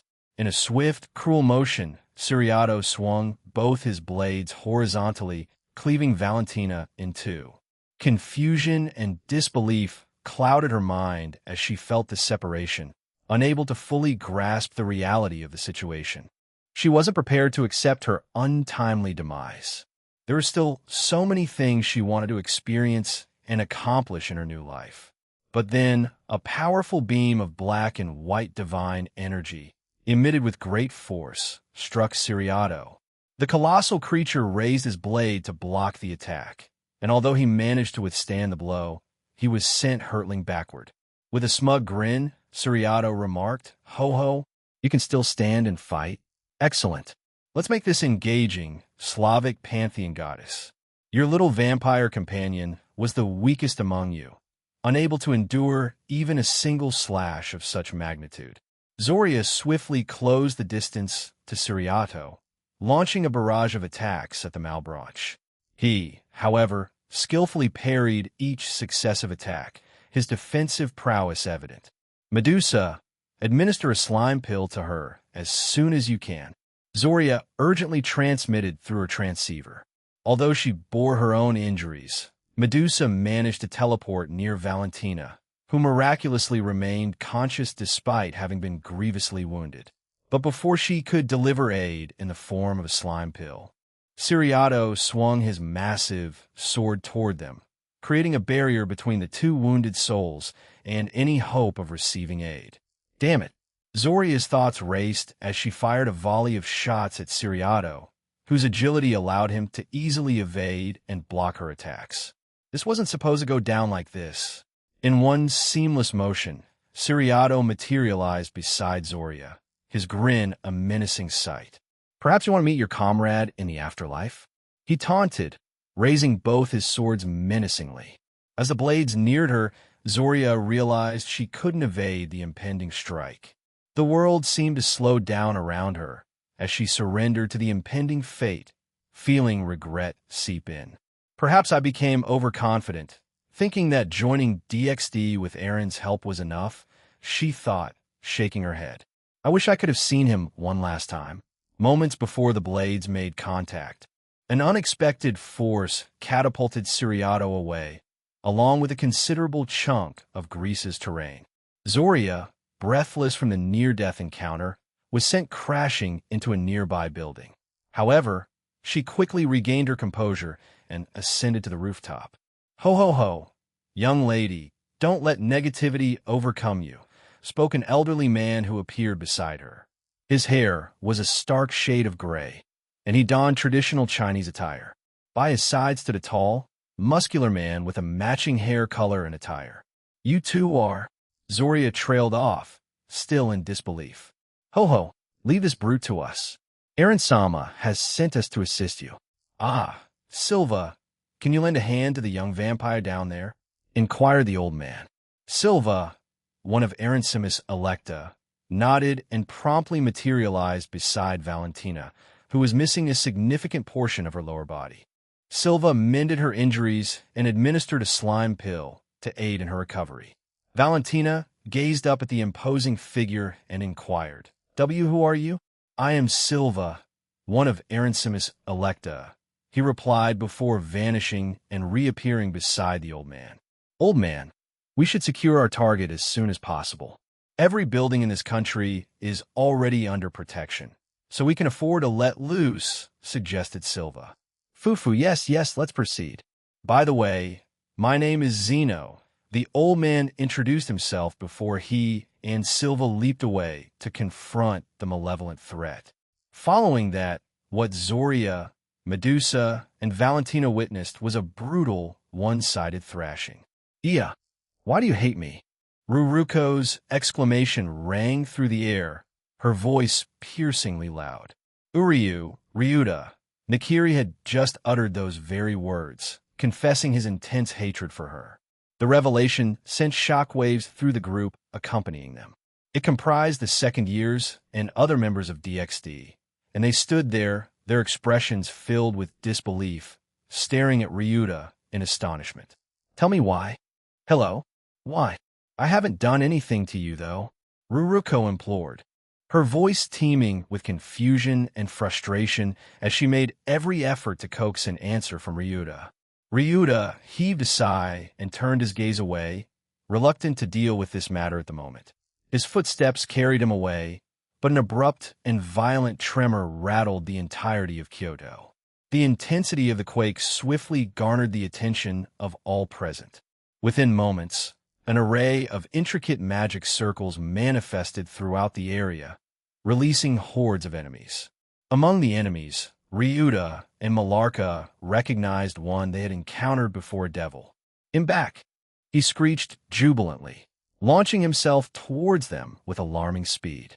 Yet, just as Nevis was about to reach them, a colossal fireball materialized and hurtled toward him, compelling him to evade with a nimble leap. Malarka urgently shouted, a stark reminder of Nevis' formidable abilities. "Please exercise caution when dealing with him." Chaos erupted all around Kyoto as countless battles unfolded. Nevis, unfazed, soared back towards Ryuta, unleashing a barrage of explosive magic attacks. Ryuta had no choice but to leap away from the searing explosions, enveloping his body in a protective layer of Tuki. Faced with the relentless assault of the Super Devil, Ryuta decided to resort to his Dragon Man transformation. "Delay him for a bit." Ryuta's voice boomed over the battlefield, rallying those around him to action.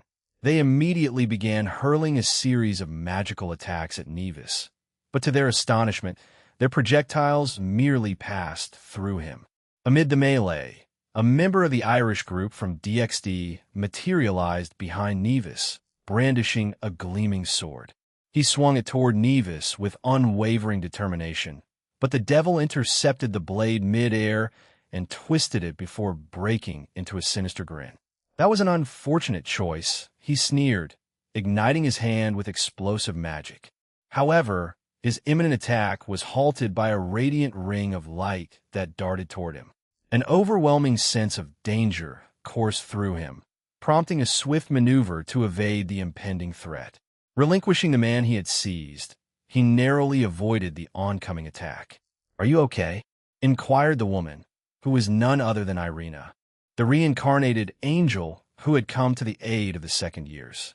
"Why, yes.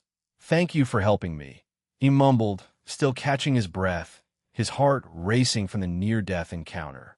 Behind them, Ryuta began his transformation, and his body was enveloped in a golden aura of 10k.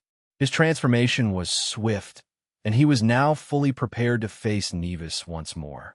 "Ryu, I'm here to back you up," Malarka assured him, taking a stand beside him.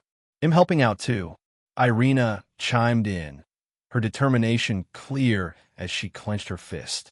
"Ravel-chan, I'll entrust you with guiding the rest of the team here." "Understood, Irina-sama, Rafael acknowledged." She activated her transceiver, then took cover behind a shield of their comrades.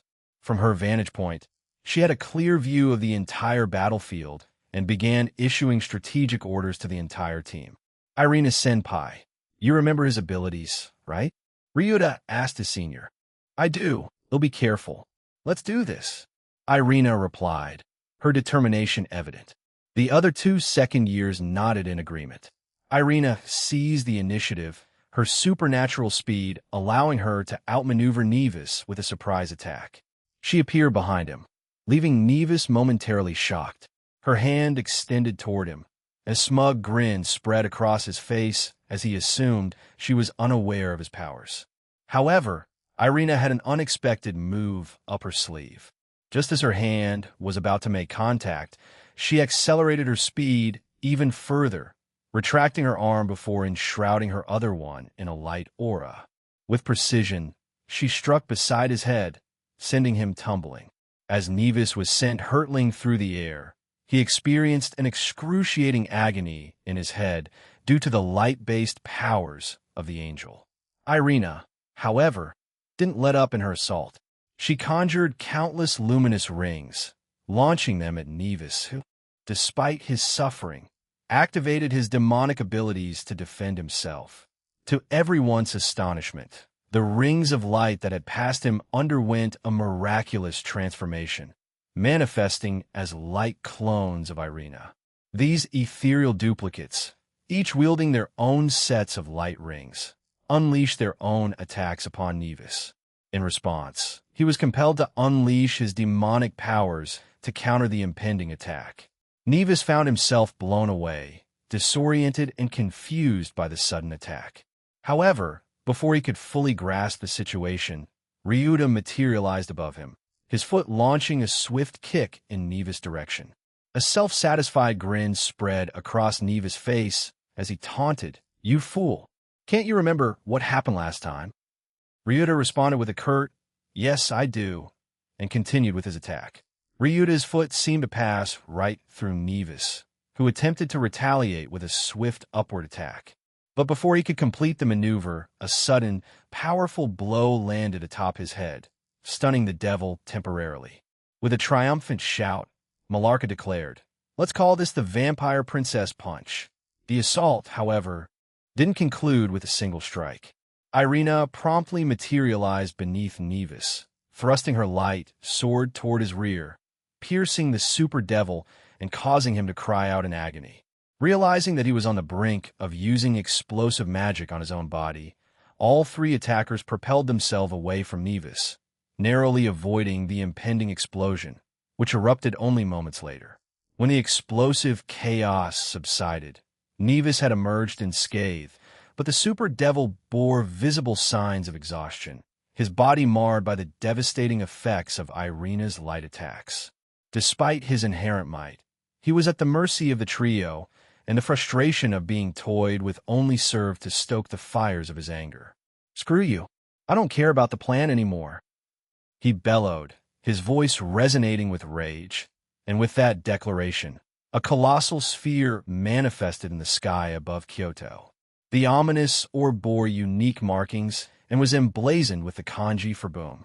10 had conjured a massive, condensed attack, primed to detonate the moment it touched the ground or collided with any other attack, whether it struck Kyoto or was met by the Alliance's forces.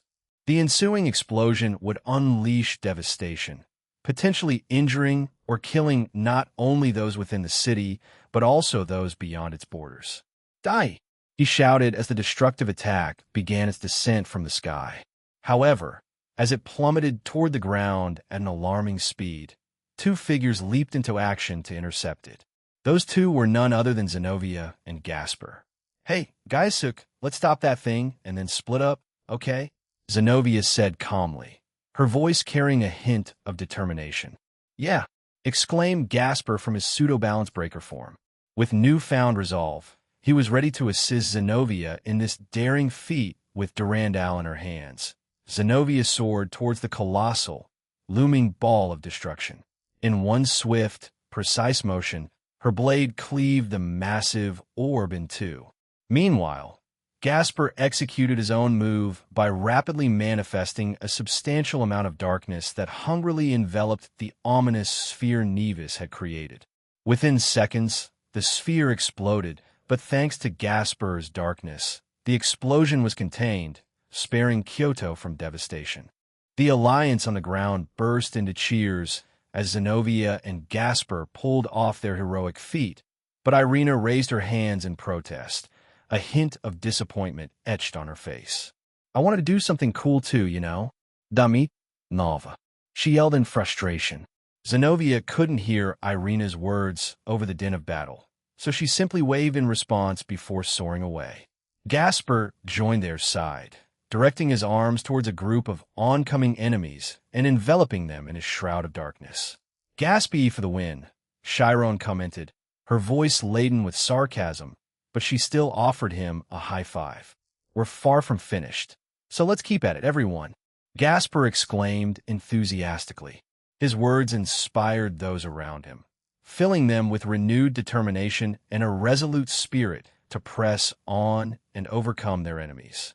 As Aaron Toole glided on a hoverboard, heading toward Erebus, the formidable god of nocturnal thunder, Summonus, suddenly swooped in, poised for an attack. The atmosphere crackled with tension. Summonus presented an imposing figure, his head cloaked in a perplexing veil of darkness that concealed much from view. Only his piercing, glowing blue eyes broke through the obsidian shroud, giving an eerie yet captivating allure. Behind him, a series of pointed protrusions jutted forth from his back, creating an otherworldly silhouette that added to the air of mystery surrounding him. His form was predominantly black, enveloped in a seamless darkness that seemed to absorb the light around him. Yet amidst the abyss, several striking golden accessories adorned his neck and wrists, shimmering like tiny, radiant beacons against the backdrop of shadows. He donned long, ebony pants that cascaded down to his feet, offering a stark contrast to his dark complexion. Around his waist, a substantial loincloth skirt unfurled, blending deep shades of blue and opulent gold, its fabric draping gracefully over most of his pants. "I had a conversation with Jupiter regarding you," Aaron remarked, his curiosity evident as he faced the powerful deity. "You are his polar opposite, yet you chose to vanish and align yourself with the Cow's order. What prompted that decision?" Summonus gazed at Aaron, his expression serious, and began to clarify. "Longinus, no. Sacred gear wielders must be eliminated from our world. Humanity has disrupted the delicate equilibrium by continually pushing their limits and unlocking their balance breakers. This wasn't a concern some years ago, but ever since your arrival in our world, it has been in a severe decline." The stern god fixed his narrowed eyes on Aaron, and his resolve became apparent as he continued. "For the sake of our world's continued prosperity, we must eliminate you and eradicate the sacred gear system from the realm of heaven." With that declaration, he launched several bolts of menacing black lightning directly at Aaron. Aaron's grin remained unwavering as holy lightning cracked through the sky, intercepting the god's lightning bolts, rendering them powerless. The celestial display of force forced Summonus to evade the torrent of light spears aimed at him, each with the potential to vanquish even gods. Recognizing the overwhelming power of these attacks, Summonus turned his attention toward those responsible for this affront. To his astonishment, the assailants were none other than Aquino and Rainier, who had orchestrated the formidable assault. Aquino, with a mischievous wink, playfully quipped, "Ufufu, Summonus-sama. Please don't obstruct my husband too much, okay?" Her words only added to the god's vexation. Rainier, on the other hand, took a more direct approach, her comment dripping with disdain. "Yeah, he's more important than you. So fuck off, you old freak." Her profane language further infuriated the god, but she didn't seem to care, knowing full well that their combined might far surpass Summonus' own. Amused by the exchange, Aquino chuckled and gave Rainar's shoulder a playful poke. It was a subtle reminder to avoid antagonizing the god too much. Rainier, however, remained unrepentant, knowing that their power was more than enough to handle Summonus. Rainier turned her attention to Aaron, taken aback by the hoverboard. She couldn't help but shake her head in response. "Why are you even using that?" "Ah, whatever. Just get going and leave this idiot to us," she declared. In a flash, she materialized beside him and, in a somewhat unorthodox gesture, planted a quick peck on his cheek before forcefully propelling him away. But Summonus was not about to let him go easily. His roar thundered, "You think I'll let you go?" He readied another attack, his divine power crackling. However, before he could unleash it, a mighty kick, fueled by a surprising and stupendous strength, found its mark right between his legs, crushing everything in its path. The deliverer of this punishing blow was none other than Aquino. For some reason, couldn't help but giggle with glee throughout the entire endeavor. She spoke playfully, "I just told you not to obstruct him, didn't I?" Her amusement painted her words, even as Summonus descended, his trajectory guiding him to an earth-shattering crash. Rainier watched in mild astonishment, her lips twitching.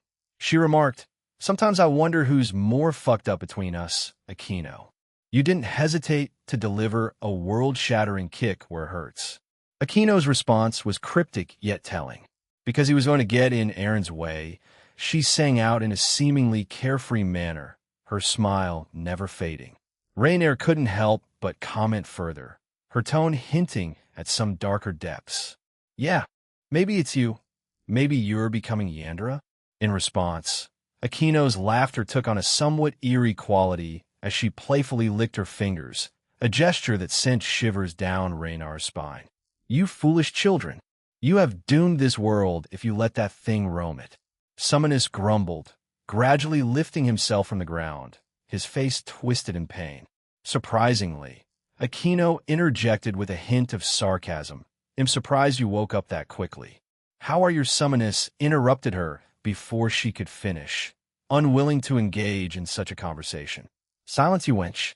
If get my instead," Aquino continued in a carefree tone, "well, he's completely devoted to me, so I don't care too much if he destroys this world.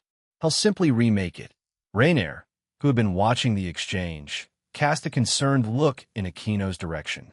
She couldn't help but be disturbed by her friend's casual acceptance of such grim possibilities. Summonus responded by summoning black lightning around his arms, his resolve unwavering as he declared, "I see. If that's the case, then I will kill his harem of women too. His offspring will be even worse if they ever come into existence, especially if they come from you, you wretched woman." Aquino, unfazed and smiling devilishly, let draconic holy lightning crackle around her body. Her grin grew even more menacing as she spoke. "Ufufu, is this a challenge, Summonuskuin?" Rainier, feeling a sense of responsibility, muttered, "They'll back you up," as she summoned a light sword and prepared to join the fray.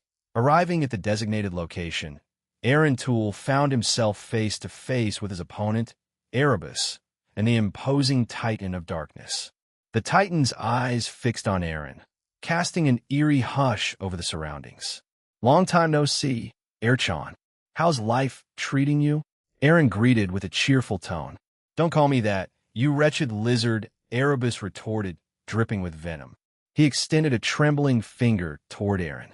"You defeated my sister and imprisoned her within our pantheon. You deserve to suffer 1,000-fold for your actions." Aaron quirked an eyebrow and responded, "I wasn't the one who defeated her. Lisa did that. Besides, if we hadn't intervened, the power she received from the phantasma would have eventually taken her life. You might even want to thank me for preventing that fate."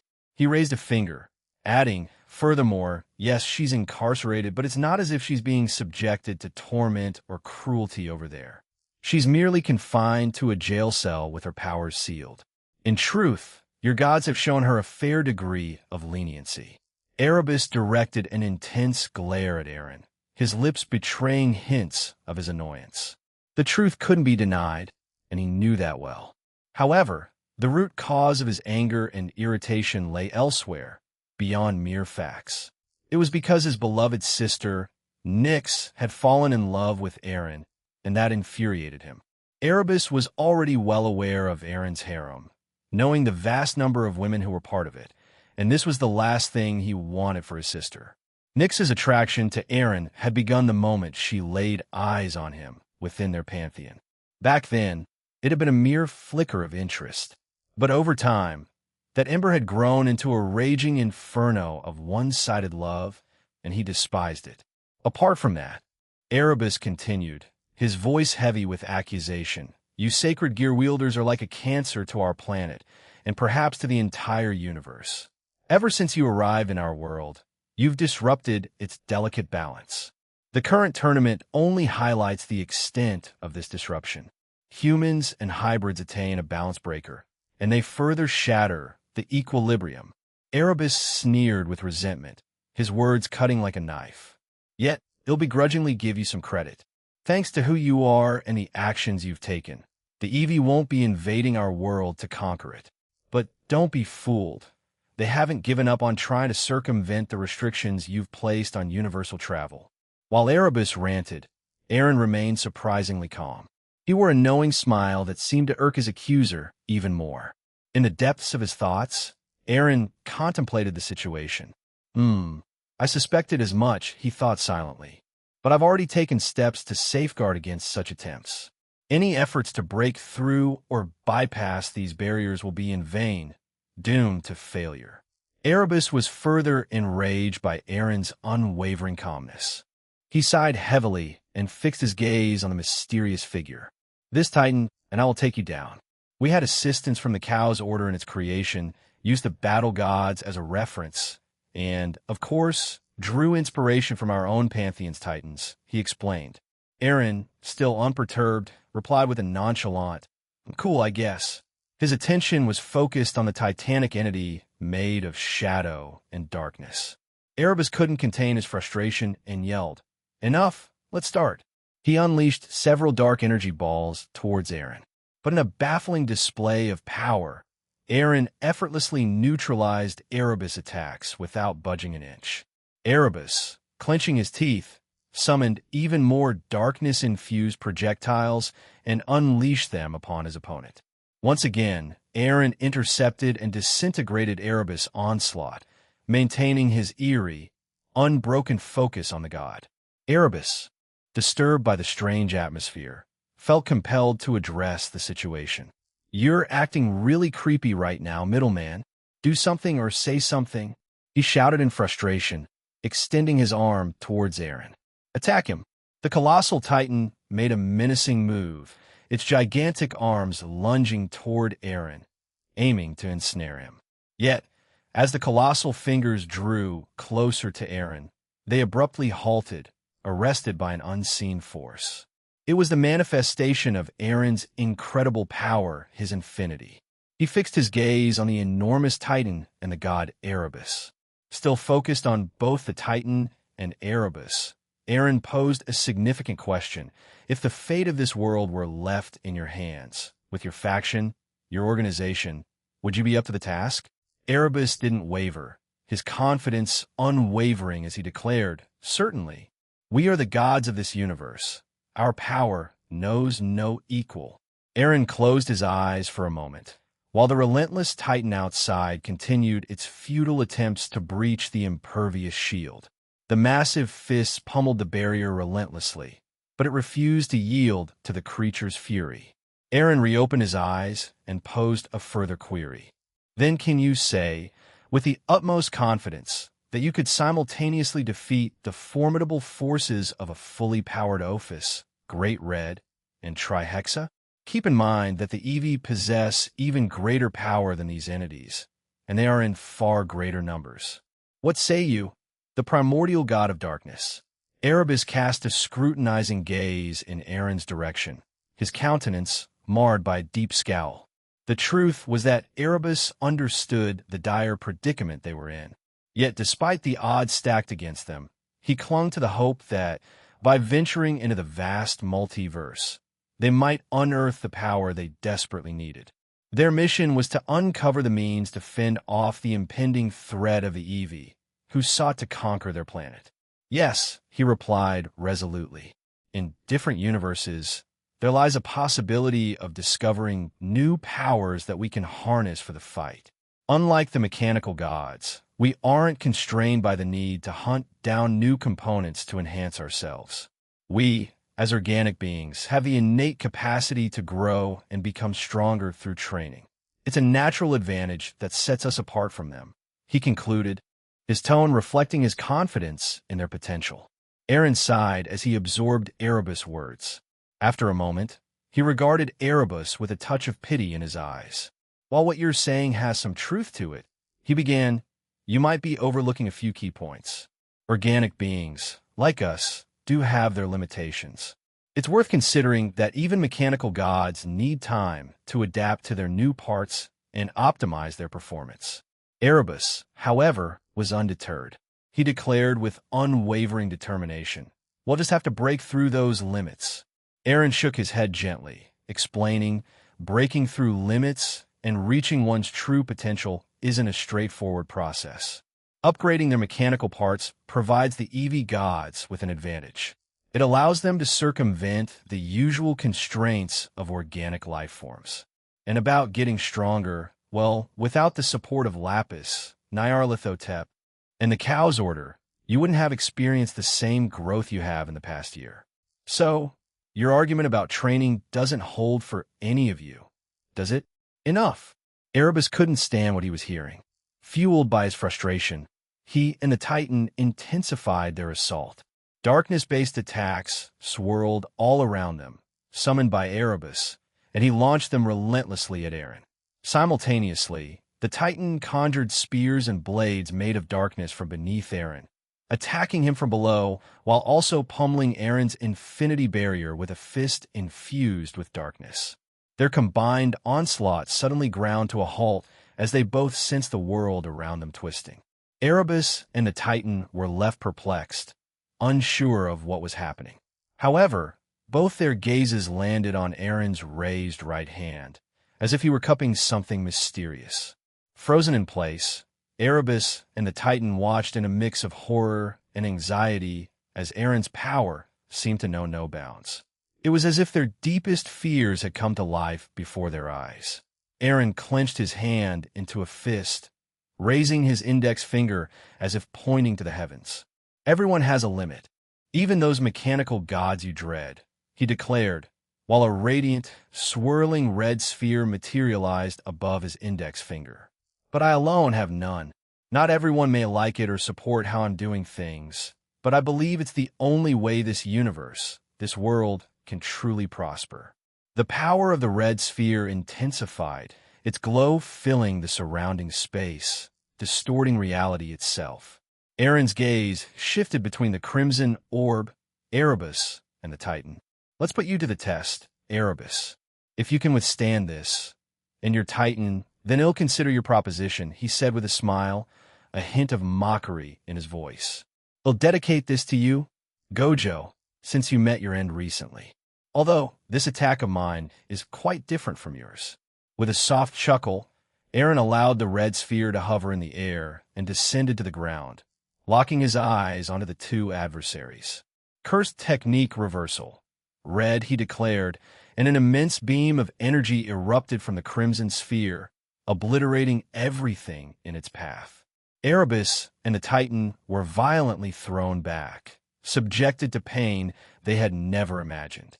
Aaron's attack had been calculated, ensuring that it wouldn't obliterate the protective barriers he had carefully placed around Kyoto's buildings. Yet, despite his precision, many structures still bore visible cracks from the tremendous force of the red beam. Erebus, sent hurtling into a distant building, bore the brunt of the impact, while the massive Titan met its ultimate demise, utterly consumed by the cataclysmic attack. With a nonchalant whistle, Aaron jumped from one rooftop to another, making his way toward the seemingly lifeless body of Erebus. Although the god appeared on the brink of death, Aaron's keen senses could still detect traces of life within him. This doesn't mean you won. Erebus managed to rasp out before losing consciousness. Just as Erebus fell into unconsciousness, the ground beneath Kyoto quaked once more, and an enormous Olympus-style magic circle materialized in the sky above the city. From within this magical sigil emerged an immense figure, none other than Tartarus, the primordial god of the abyss. Tartarus presented a daunting sight. His spherical form spanned a staggering 100 meters in diameter, adorned with countless eyes and sinuous tentacles. His very presence exuded an unimaginable, malevolent aura, casting a shroud of dark mist that tainted the surroundings. Aaron tapped his transceiver and said, "It's all yours then, George." "Hoja," replied Georg. He then appeared beside Tartarus, much to the god's surprise. "Balance break," he shouted. George's magical power surged to unprecedented levels, causing millions of intricate magic circles to manifest across the skies of Kyoto. George clapped his hands, and as he did, mist began to materialize in the area. As he slowly extended his hands apart, a rectangular object emerged between his palms. This object would serve as the foundation for the pseudo-space. After George applied a series of protective elements to fortify the pseudo-space base, he elevated it into the sky. As everyone witnessed this three-dimensional object resembling space rise into the air, it started radiating divine lights and was subsequently transported through the use of a magical circle. This pseudo-space would now expand within the alternate dimension. The balance breaker of the high-tier Longinus Dimension Lost, Dimension Create, was an ability that allowed its user to create a powerful barrier.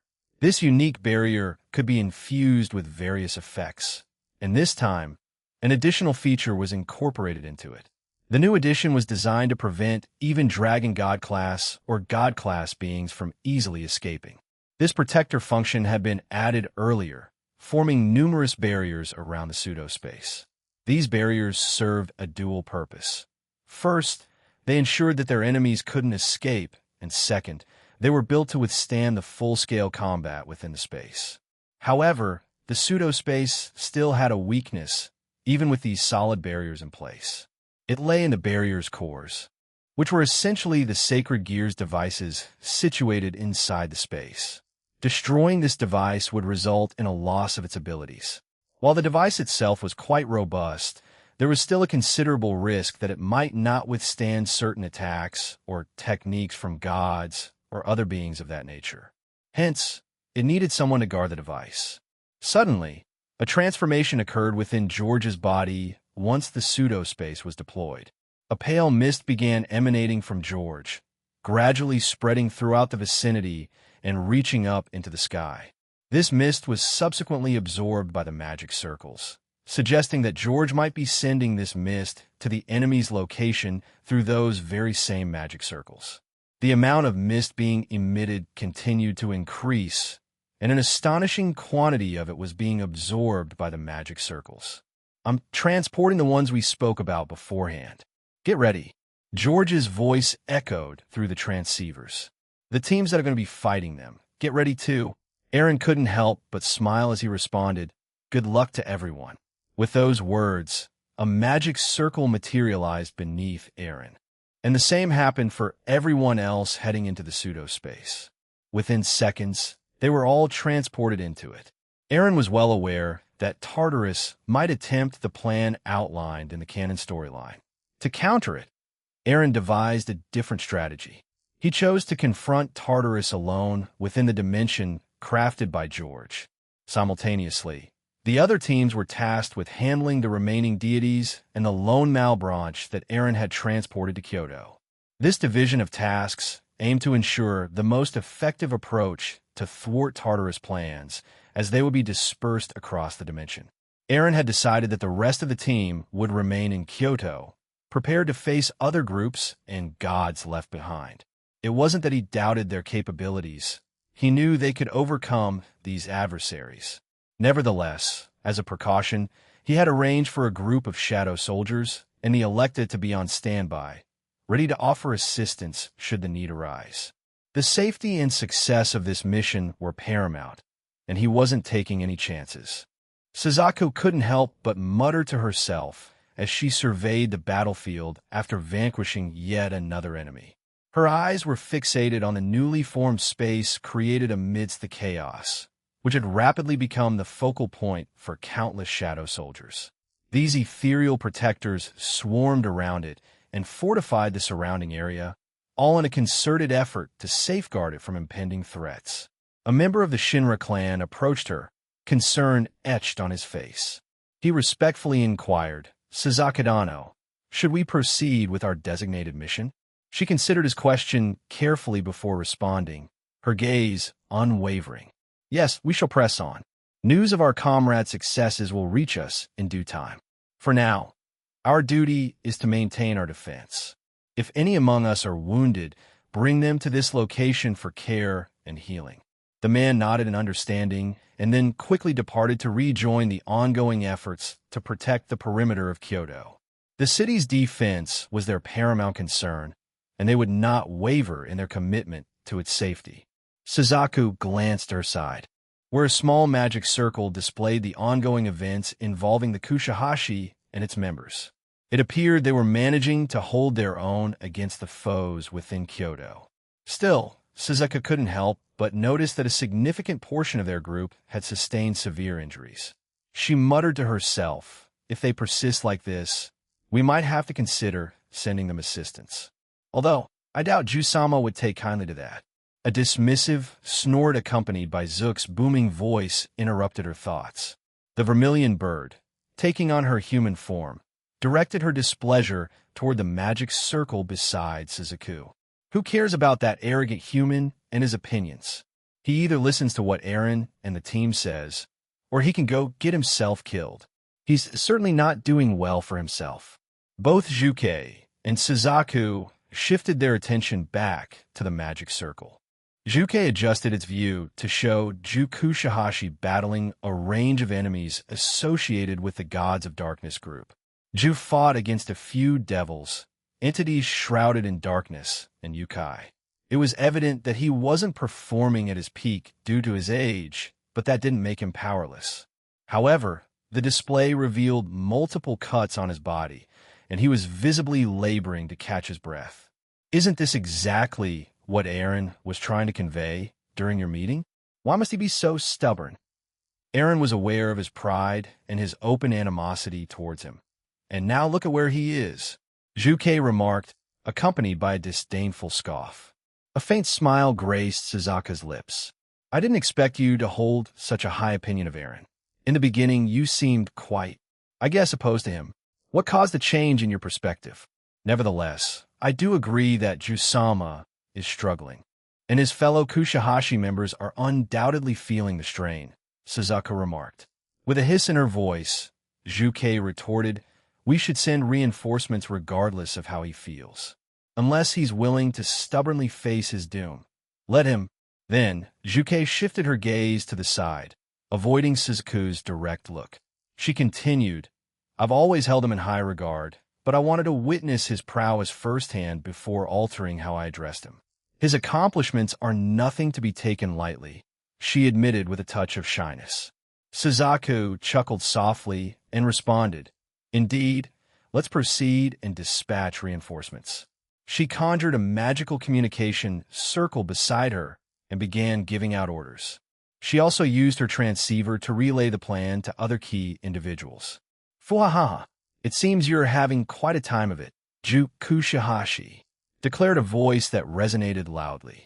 The owner of the voice had a ponytail of orange hair and struck an oddly flamboyant pose while addressing the elderly man. It was God Serena. Must you be so deafening, Serena? There's no need to shout all the time, chided a woman with piercing pale eyes and white hair pulled back into a ponytail. She sported distinctive blue horns on her head. It was Era, formerly a snake of the Cow's Order, who had been transformed into an Electa by Aaron. These two individuals, accompanied by a few members of DXD, had come to provide assistance to the Kushihashi clan. While most of the other clans had chosen to safeguard the city of Kyoto from the perimeters, the Kushihashi clan had opted to defend Kyoto, directly a decision that brought them into a fierce confrontation. Who are you? Ju Kushihashi gasped, his voice reflecting a mix of surprise and apprehension. Know you belong to that dragon, don't you? I do not need help. I'm fine, he protested. Despite his insistence, the rest of his clan members eagerly welcomed the aid that was offered, and many of them began to receive the healing abilities of Era. Do not accept their aid. Jai's voice boomed again, his pride refusing to let him yield. I'm sorry, Jusama, but I would rather live. I have a wife and child, shouted another male clan member, emphasizing the importance of survival over pride. A female clan member echoed this sentiment, saying, I also have a fiancé. I can't leave, Jusama. I don't care about pride. I want to see my family too, so I'm accepting any help. As more clan members voiced their fears, desperation, and willingness to accept assistance, Jai's anger and frustration grew. However, weakened and incapacitated as he was, there was little he could do but reluctantly yield to the will of his people. Era, they'll leave them to you. God Serena's voice rang out as he catapulted himself toward the approaching opponents. With unrelenting determination, he yelled, Purgatory Dragons, Blazing Inferno. His incantation marked the beginning of a blazing torrent of flames that surged forth, consuming an entire cluster of foes in an instant, leaving no survivors in its wake. Why have you chosen to side with them? Zhong Kuei, Ningguang inquired. She, along with several others, hovered high above China, facing Zhong Kuei, the king of ghosts. Zhong Kuei had managed to assemble a diverse group, consisting of the remaining artificial vampires, super vampires, devils, and super devils. Together, they had embarked on a mission to China, with a singular objective in mind, to dismantle the newly established Chinese alliance. In line with the gods of darkness and the alliance of the evil gods, Zhong Kuei was convinced that the world would experience an improvement if it were to rid itself of sacred gears and specific groups. You should understand, Ningguang. Zhong Kuei began, emphasizing his point with a steady voice. Sacred gears, individuals with innate abilities, and certain factions must be eliminated from this world. The Cow's Order seeks to maintain the current order, which has served us well for a very long time. As the King of Ghosts spoke, he made sweeping gestures with his hands, summoning an army of ghostly specters and bats that materialized behind him, all poised and prepared to launch an assault on Ningguang and her companions. Given our historical rapport, Zhong Kuei continued, I'll offer you and your alliance an opportunity to stand down. But should you choose not to, a sinister glow overtook Zhong Kuei's eyes as he leaned closer, his tone foreboding. I will not hesitate to put an end to you and all of China by day's end. I am no longer the same being you once knew. He warned them. A smile graced Ningguang's countenance as she held her smoking pipe in one hand, resting the other against her cheek. Surrender? Surely you jest, Zhong Kuei. We aren't known for such capitulation. And, if I'm being entirely honest, you don't seem to possess that level of power. Ningguang's words only served to irritate Zhong Kuei, and his displeasure was clearly etched across his face. I'll ask you one more time. Surrender, or I will unleash my forces and attacks upon you. A soft, almost mischievous chuckle escaped Ningguang as she twirled her smoke pipe thoughtfully. Fufu, she teased, I'm afraid I must decline your offer, Zhong Kuei. Instead, Let us engage in a modest skirmish and see who emerges victorious." With this declaration, she withdrew her hand from her cheek and raised it confidently. Zhong Kuei followed suit, emulating Ningguang by raising his hand high. Subsequently, his group surged forward, locking onto their counterparts in Ningguang's group. The King of Ghosts, brimming with malice, unleashed a relentless barrage upon the unsuspecting members of Ningguang's entourage. Ghastly bats swooped in, screeching fiercely and launching soundwave attacks upon their foes. Meanwhile, Zhong Kuei's ghostly minions contributed to the chaos, firing an unceasing torrent of ghostly beams and spectral balls from their ethereal hands. The battleground was alight with an eerie and destructive display of supernatural power. The Jade Emperor materialized next to Ningguang and offered, "Shall I deal with him?" Ningguang, wearing a confident smile, replied, "Fufu, I appreciate the offer, Jade Emperor, but I am more than capable of handling Zhong Kuei." The Jade Emperor acknowledged her choice with a nod before vanishing. Zhong Kuei couldn't suppress his skepticism, retorting, "You take care of me? Please, enough with the jest today, Ningguang. You are not a fighter, and you never will be. I sense no change within you. You have not grown in power, nor have you trained in any form of martial arts to make yourself formidable in that way." Ningguang chuckled in response, and in a blink of an eye, Zhong Kuei felt a barrage of invisible attacks pelting him. Confusion took hold as the King of Ghosts scrambled to protect himself by erecting a protective barrier. Unfortunately, the unseen onslaught shattered his defenses, subjecting him to a ceaseless barrage. Though individually not overwhelmingly powerful, the sheer quantity of the attacks began to take its toll as multiple blue bruises marred his body and face. He ramped up his aura output, sending a powerful shockwave that knocked everyone in the vicinity away from him. However, much to his surprise, Ningguang remained completely unfazed. This left a deep frown on Zhong Kuei's face as he questioned her. "Why is it that you are not affected by this? Is it your work as well?" Ningguang, ever composed and wearing her characteristic smile, responded, "It might be, or it might not be. Perhaps you could use your newfound knowledge to figure that out, King of Ghosts, Zhong Kuei." Zhong Kuei harbored a deep dislike for Ningguang's demeanor. He certainly respected her capabilities as a leader, acknowledging that she had the potential to guide thousands, even millions, to prosperity if entrusted with a city. Nevertheless, he couldn't help but loathe her personality. To him, it felt grating and rubbed him the wrong way. It seemed as if Ningguang held herself above everyone she encountered, and the manner in which she spoke, particularly to him, left him with a personal distaste. Zhong Kuei let out a scoff and summoned an item into his hand, taking a sip. His smirk grew more pronounced as he began to speak.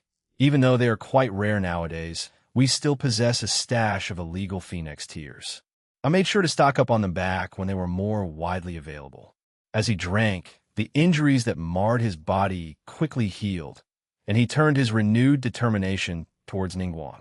Ghostly green and black aura oozed from his form, shaping into eerie wings behind him. With unparalleled swiftness, he repositioned himself behind Ningguang and unleashed a point-blank blast of his aura. To his bewilderment, a multitude of brown, mirror-like objects materialized all around Ningguang, absorbing his attacks with remarkable ease. Zhong Kuei quickly retreated and began bombarding her with even more attacks. Yet each one met the same fate, getting absorbed by her mysterious mirrors. Then something caught his eye. Wrapped around Ningguang's neck was a small creature, a brown and yellow dragon with yellow, diamond-shaped pupils that stared at him with a piercing gaze. "Wait, what is that? Could it be the source of these mirrors?" Zhong Kuei asked with a demanding tone. His curiosity piqued. Ningguang's lips curved into a warm smile as she looked at Zhong Kuei, a soft chuckle escaping her lips. "Indeed it is. With this adorable little creature by my side, I feel almost invincible. You see, it was a special request I made to Aaron, or rather, Jean, who we fondly call Middleman. This little dragon boasts a plethora of versatile abilities, making it exceptionally handy," she explained with a gentle tone. Her fingers lovingly caressed the tiny dragon, causing it to respond with an endearing, sleepy yawn. Always with this middleman business. That insufferable lizard constantly meddles in everything. Zhong Kuei bellowed, his aura intensifying further with his growing frustration. It'll prove that these powers have their limits. Let's see how much it can withstand. Zhong Kuei stretched out his arms, conjuring a colossal bat enveloped in an otherworldly, ethereal armor. This bat dwarfed the ones he had summoned earlier, a true behemoth, and he swiftly commanded it to attack Ningguang. The bat blazed past Ningguang, vanishing from her sight almost instantaneously. As Zhong Kuei had earlier mentioned, she wasn't a skilled combatant, and she struggled to track the creature's movements. Yet, she had specifically requested this formidable creature from Aaron, seeking to enhance her self-defense capabilities. The creature sported an array of enchanted mirrors that possessed the ability to deflect and absorb attacks, albeit up to a certain threshold of power and intensity. Should the attack exceed these limits, the mirrors would shatter, initiating another phase of protection for Ningguang. Small tornadoes composed of blood and wind swirled to life, conjured by the enormous bat.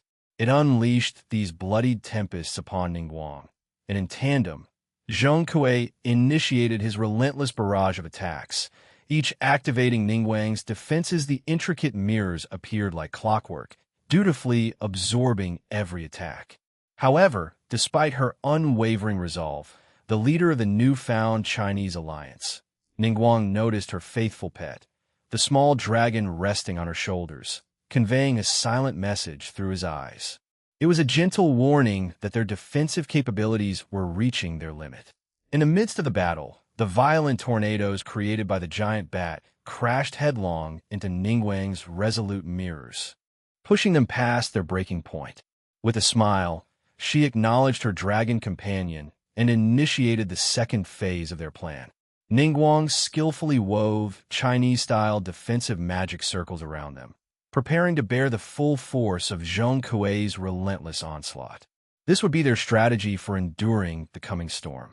In an instant, the petite dragon radiated a brilliant, radiant gold, encasing Ningguang within a protective sphere of shimmering light. This magical shield exerted a force that pushed everything in its vicinity away.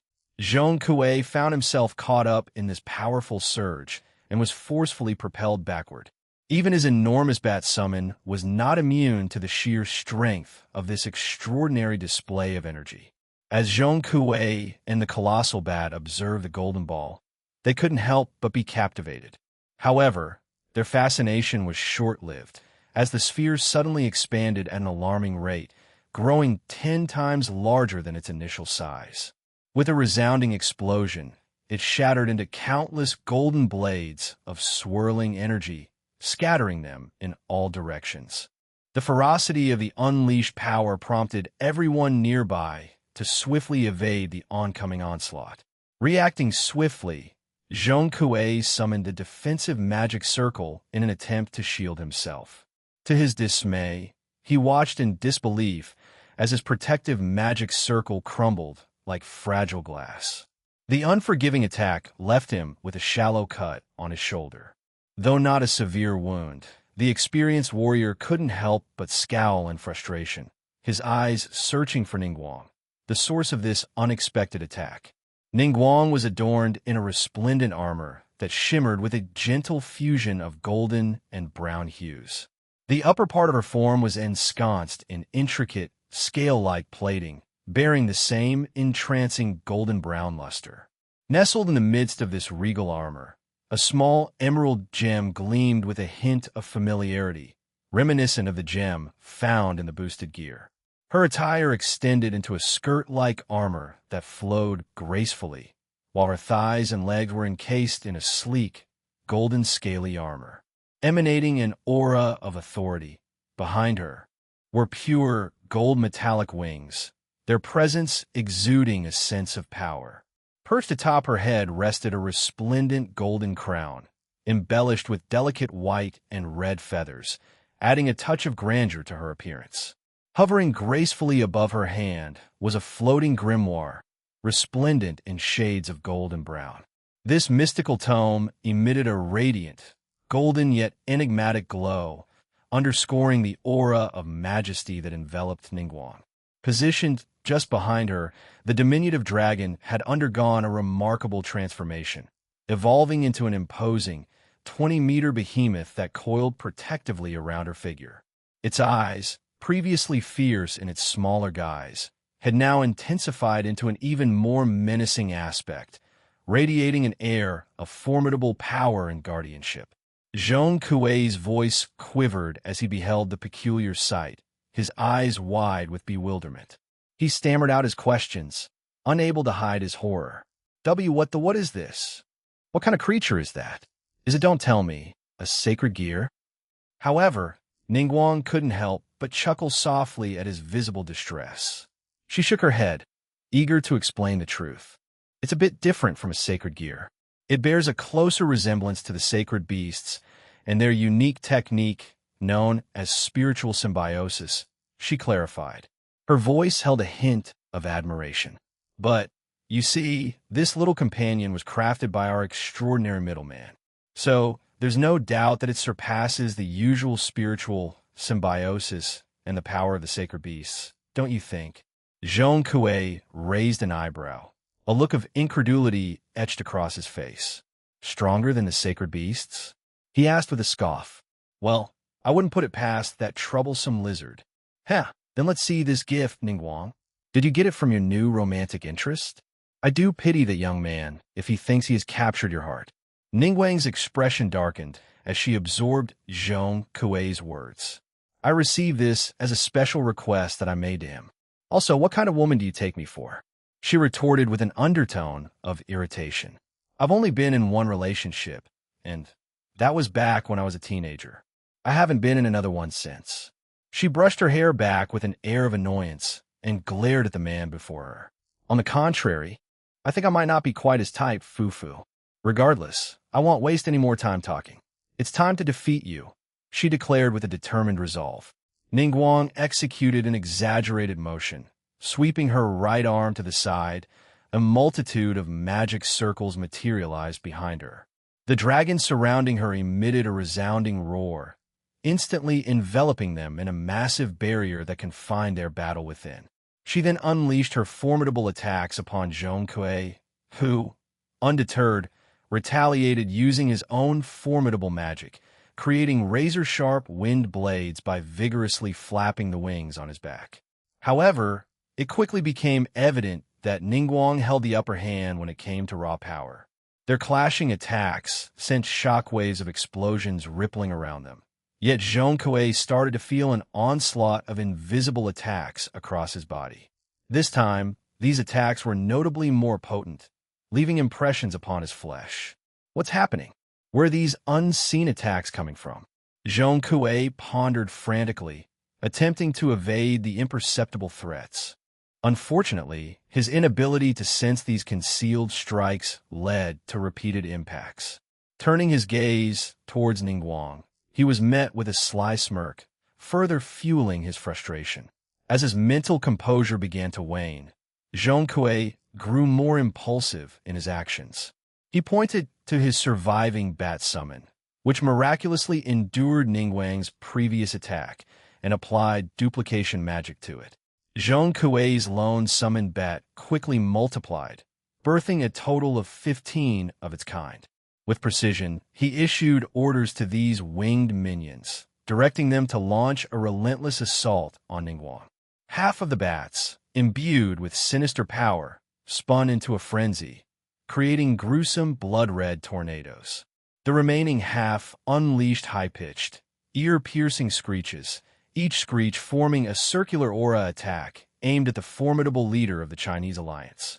Unfazed by the swarm of bats and their ominous attacks, Ningguang maintained her calm demeanor. With a soft, almost nonchalant tone, she addressed the sleek dragon draped around her body. "Take care of that for me, sweetie." Responding to her command, the miniature dragon exhaled a confident puff of smoke from its dainty nostrils. Its eyes gleamed with a brilliant radiance, and several golden stars materialized around the attacks of bats summoned by Zhong Kuei. As each star exploded into a burst of dazzling energy, it obliterated the incoming attacks. To Zhong Kuei's surprise, the very same stars now encircled him, a phenomenon that baffled him. Cursing under his breath, he acted swiftly to protect himself. He conjured defensive magic circles while his wings unfolded, forming a protective barrier. The next moment, the star attacks unleashed by Ningguang detonated, causing powerful explosions that rocked the small area around them. A pained cry escaped Zhong Kuei as he was forcefully pushed away by Ningguang's relentless attack. The King of Ghosts bore the marks of the battle, with a missing arm and tattered wings. It was evident that the confrontation had taken its toll on him, yet he stood resolute, his gaze locked on Ningguang. Ningguang couldn't help but appreciate Zhong Kuei's unwavering determination. I must concede, Zhong Kuei, you possess an admirable tenacity, refusing to yield even when faced with my superior power, she remarked, a trace of pride evident in her voice. However, Zhong Kuei's response was sharp, his frustration apparent. Silence, you wench. If only you had accepted my offer. Can't you see the havoc the middleman and his group are wreaking? They're disrupting the delicate balance of the Ningguang interrupted him, her tone resolute. And so what? She demanded. Zhong Kuei was left momentarily bewildered by her response. What? He stammered, taken aback. Ningguang's lips curled into a knowing smirk as she continued. That is in the past. The status quo evolves over time, and the new status quo being forged by Jin in our era is what matters. Although he may be young, he shoulders a significant responsibility, and in my view, he's handling it admirably. She further expounded, resistance to change is a common trait among both gods and ancient beings. Change, no matter who it is directed towards, is invariably unsettling, and adaptation is challenging. This holds true for humans and us, the supernatural alike. Her smirk deepened as she regarded Zhong Kuei. Tell me, King of Ghosts, are you afraid of the change he seeks? Zhong Kuei instinctively moved backward upon hearing Ningguang's words, which served as the confirmation she needed. In the annals of history, it's often the victors who set the rules. Ningguang began, her words carrying the weight of countless events that had shaped their world. Whether it's the 2 world wars in the human realm, the grand conflicts within the supernatural realm, or the myriad events that unfolded last year, it's always those who emerge triumphant who dictate the course of events. Ningguang closed her eyes briefly, her mind awash with images of Aaron's remarkable accomplishments over the past year and the enduring friendships he had forged. A subtle smile tugged at her lips as these memories played before her mind's eye. Then, within that cascade of events, a fragment of Ningguang's own past surfaced, a memory intertwined with her childhood. Listen, Ningguang, a voice from her family's past echoed. Those who dare challenge the established order, those who leave an indelible mark on the world, they will be etched into history for all eternity. If you fear the prospect of being forgotten, if you dread fading into obscurity as an inconsequential nobody, then make a name for yourself. Let the world echo that name and remember you. These words have been imparted to her by someone dear from her earlier years, a voice laden with wisdom and encouragement. He'll be enshrined in the annals of time, and perhaps so will you, Ningguang mused, addressing Zhong Kuei. Not due to your brazen assault on us, but perhaps for other reasons. A palpable dread hung over Zhong Kuei's features. He was a historical figure of great renown in their country, and his name was etched in the annals of human history. Yet, he couldn't escape the sinking feeling that his name would be tarnished for future generations to remember if he failed. You don't peer at me in that way. I've already etched my name into history. I will be remembered. I will prevail, Zhong Kuei defiantly declared, his arms raised as he summoned a magical circle. Ningguang responded somberly, No, it's already too late. Throughout her speech, she had conveyed an unspoken command to her dragon, instructing it to launch an attack into the sky, positioning it to descend upon Zhong Kuei. She knew that he was already weighed down by disquiet, and the revelations she held could cast shadows upon the choices he had made throughout his life. "What are you?"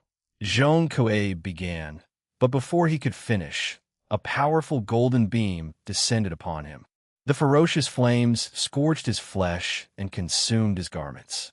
Within moments, a devastating explosion enveloped Jean Coué, and the divine entity plummeted from the heavens to the lands of China.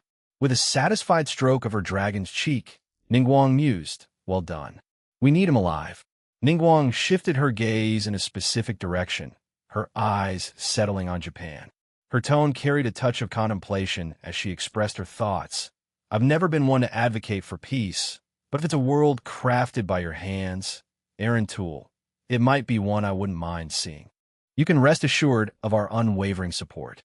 Chapter 14, Part 3, Crosspoint Impact, third-person point of view. Suriato found himself in a relentless struggle, facing off against two humans who proved to be the strongest opponents he had ever encountered. It didn't matter how he attempted to retaliate. Their responses were swift and precise, quickly nullifying or countering his attacks. The two swords that had been his trusted weapons for defeating and eliminating his foes had already met their demise, shattered under the sheer power of his formidable adversaries. The Wild Hog King landed back on the ground, preparing himself for what lay ahead. Before him stood the formidable pair of humans, Zeno and Silva, who appeared to be playing with him, much to Siriato's dismay. They had observed Siriato's ill treatment of Zoria, Valentina, and Medusa, which fueled their determination to give him a taste of his own medicine. Siriato's body quickly became enveloped in a menacing shroud of demonic aura as Zeno and Silva closed in on him from both sides. In response, he slammed his massive fists into the ground, causing the earth to quake and tearing apart the surrounding trees. Debris and dust were sent flying in all directions, obscuring the battlefield. Zeno and Silva skillfully maneuvered through the chaos. Silva seized the opportunity to strike, delivering a powerful blow infused with his 2Ki energy to Siriato's outstretched arm. The Malebranche was flung away by the force of Silva's punch. He crashed through several trees and a small hill, and as he was slowly recovering from the attack, Zeno, the old man, appeared above him. Purple aura covered his body, and it quickly morphed into a western dragon. "I thought you were quicker than this, you little hog," teased Zeno. He hurled his purple dragon at Siriato, and it reached the demon swiftly, causing an explosion that shook the entire country of Greece. But Zeno didn't halt his assault there. With remarkable agility, he located Siriato, delivering a powerful foot strike to the demon's chest, sending him hurtling even farther away.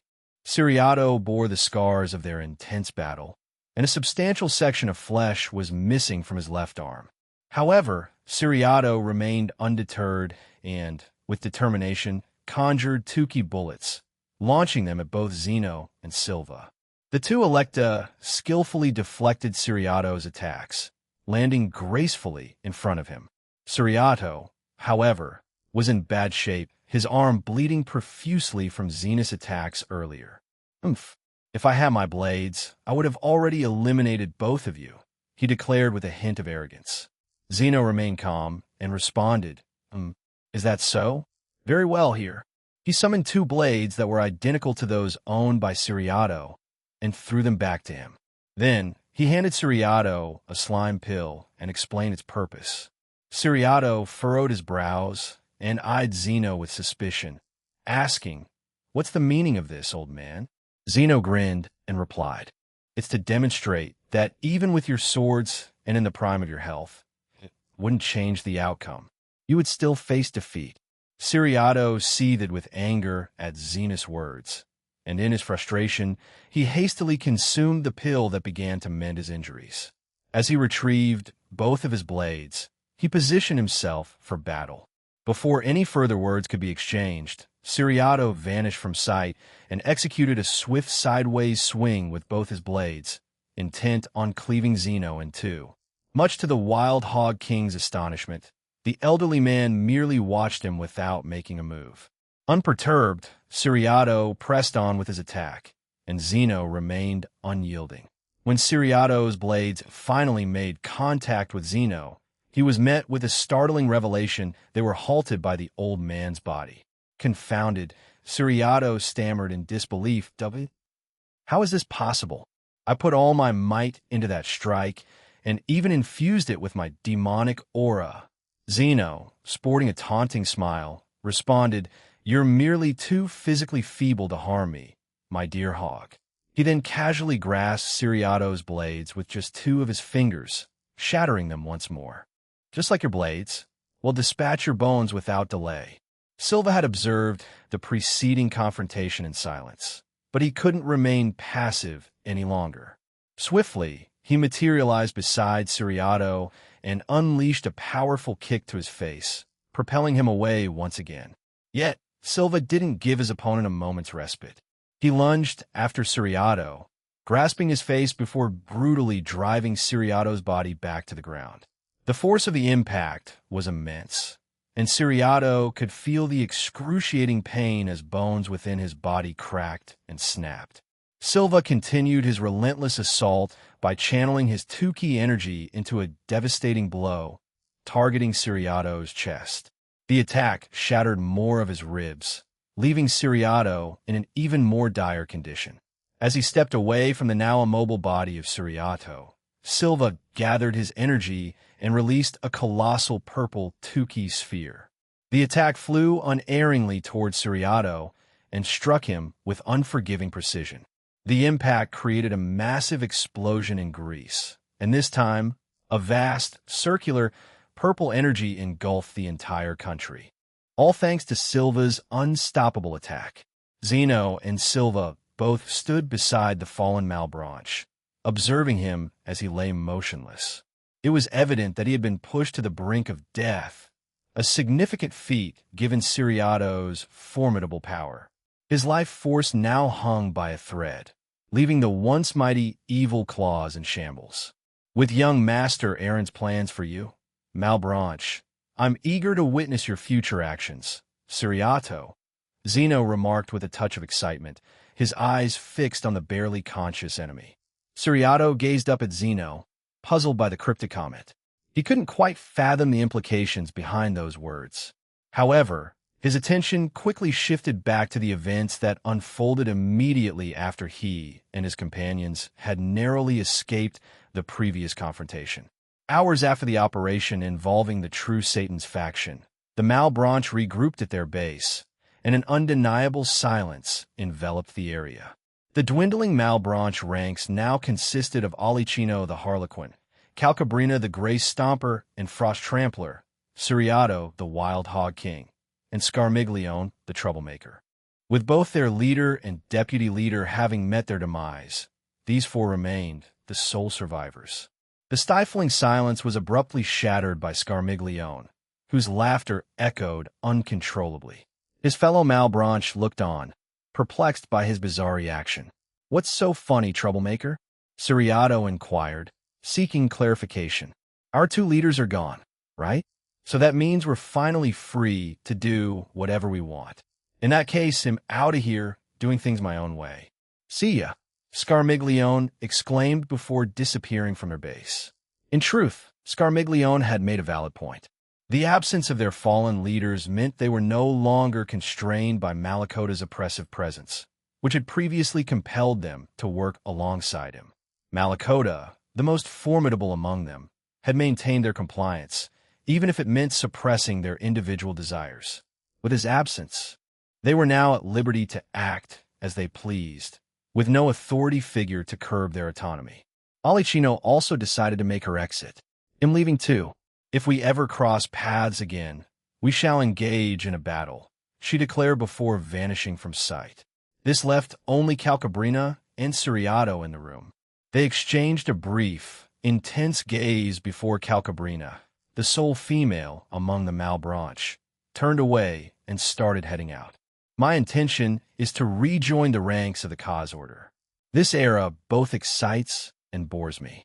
If they have any future operations planned, I wish to be a part of it."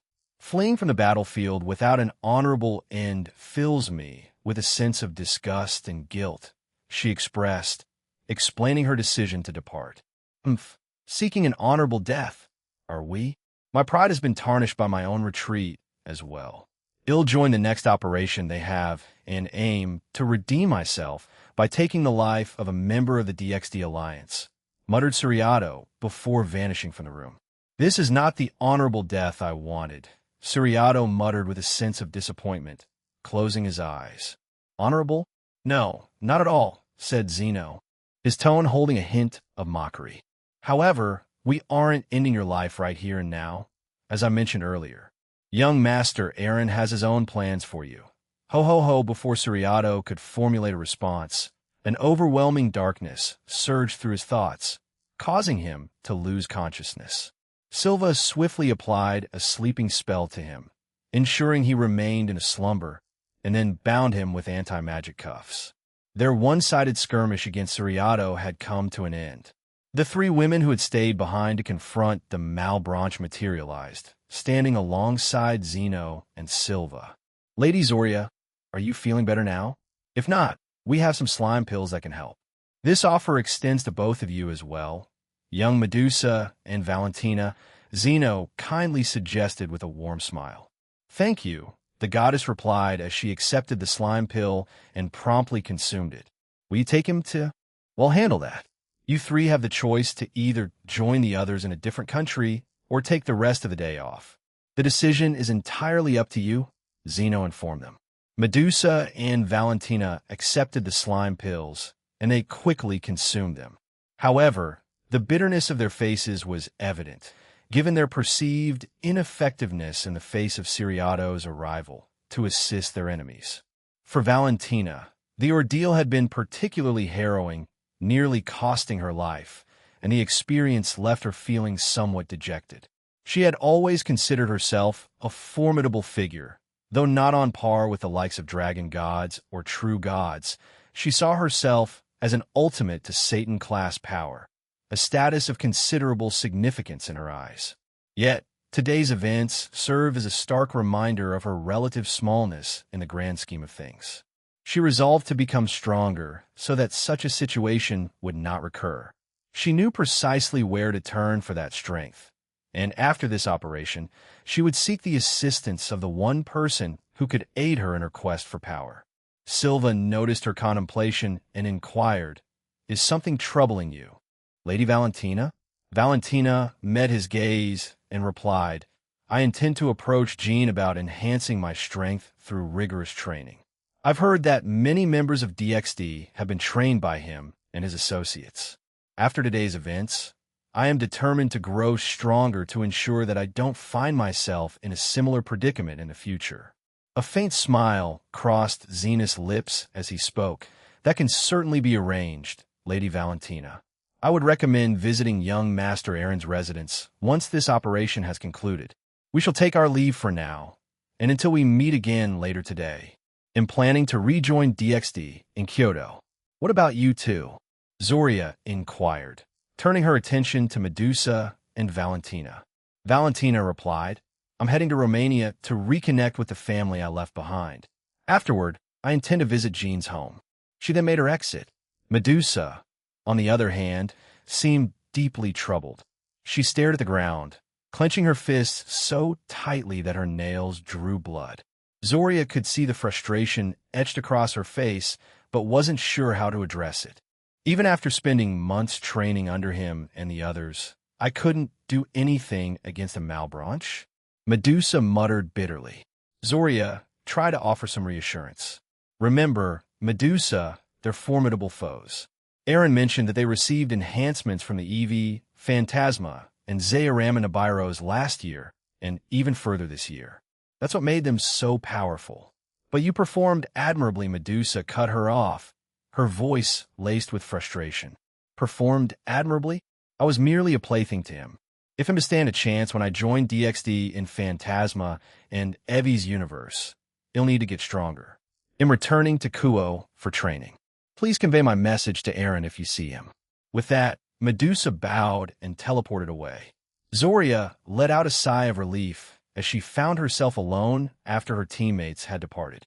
However, her feelings mirrored those of Medusa, as she couldn't shake the sense of powerlessness she had experienced when confronted by Siriato. If it weren't for the timely intervention of Zeno and Silva, she could have been killed by the powerful enemy. Feeling the weight of her own vulnerability, she mumbled to herself, "I need to become stronger." After all, Aaron appreciates strong women, doesn't he? I don't want to remain helpless. With a determined mindset, she summoned her teleportation magic and returned to Kyoto. Aquino couldn't help but giggle as she gracefully evaded a relentless barrage of thunderbolts and lightning bolts unleashed by Summonus, the Roman god. The deity found himself in a less-than-ideal situation, sporting an array of painful bruises and injuries. Clearly, he had grossly underestimated the strength of Aquino and Rainier. As Summonus skillfully sidestepped a hail of light spears thrown by Rainier, he couldn't shake off the fact that some of the enchanted projectiles continued to pursue him relentlessly. Amidst the ongoing fierce combat, Summonus couldn't help but notice the very fabric of reality distorting around them, thanks to the formidable abilities of Aquino and Rainier. The once confident god found himself growing increasingly wary of his opponents. Allowing him and his consorts to survive might have been an unfortunate choice, Summonus thought, reflecting on the dire circumstances he now found himself in. Nonetheless, the god hadn't unleashed his full power yet, showing a certain level of concern for humans in his own unique manner. However, he was convinced that the world would be vastly improved without the presence of DXD, the Sacred Gears, or any other third party. In his perspective, the world ought to be governed by the gods and entities resembling them. Aquino unleashed a series of snake-like lightning bolts, each crackling with electric energy aimed directly at Summonus. He had no choice but to react swiftly, countering her attack with his own black thunderbolts. As their attacks collided, a cacophony of thunder and lightning erupted, lighting up the battleground. Summonus, a god of nocturnal night, lifted his arm high, conjuring multiple menacing black tornadoes within the vicinity, using his mastery over other elements too. With precision, he directed these dark whirlwinds towards both Rainier and Aquino, intending to strike them down. Aquino, despite the impending danger, retained her composure. She rested a hand on her cheek, a hint of amusement in her voice as she spoke. "I suppose I expected more from a god." She muttered teasingly, "This spectacle is a bit underwhelming." She was attempting to taunt the god, testing his patience. However, Summonus remained steadfast, fully aware of her intentions, and chose to ignore her provocations. "Ara, it's not working. How sad," Aquino said mockingly. Lightning crackled around her body, swiftly forming into the shape of an Eastern dragon. With precision, she aimed her attack at the oncoming black tornadoes. And in a brilliant display of power, her strikes obliterated the swirling dark maelstrom conjured by Summonus, causing the god to click his tongue in irritation. "Provoking him won't be easy, Aquino. Also, shouldn't we hurry this up and join the others in the dimension that George created?" Rainier inquired, her concern evident. "Everyone inside that dimension can handle things there.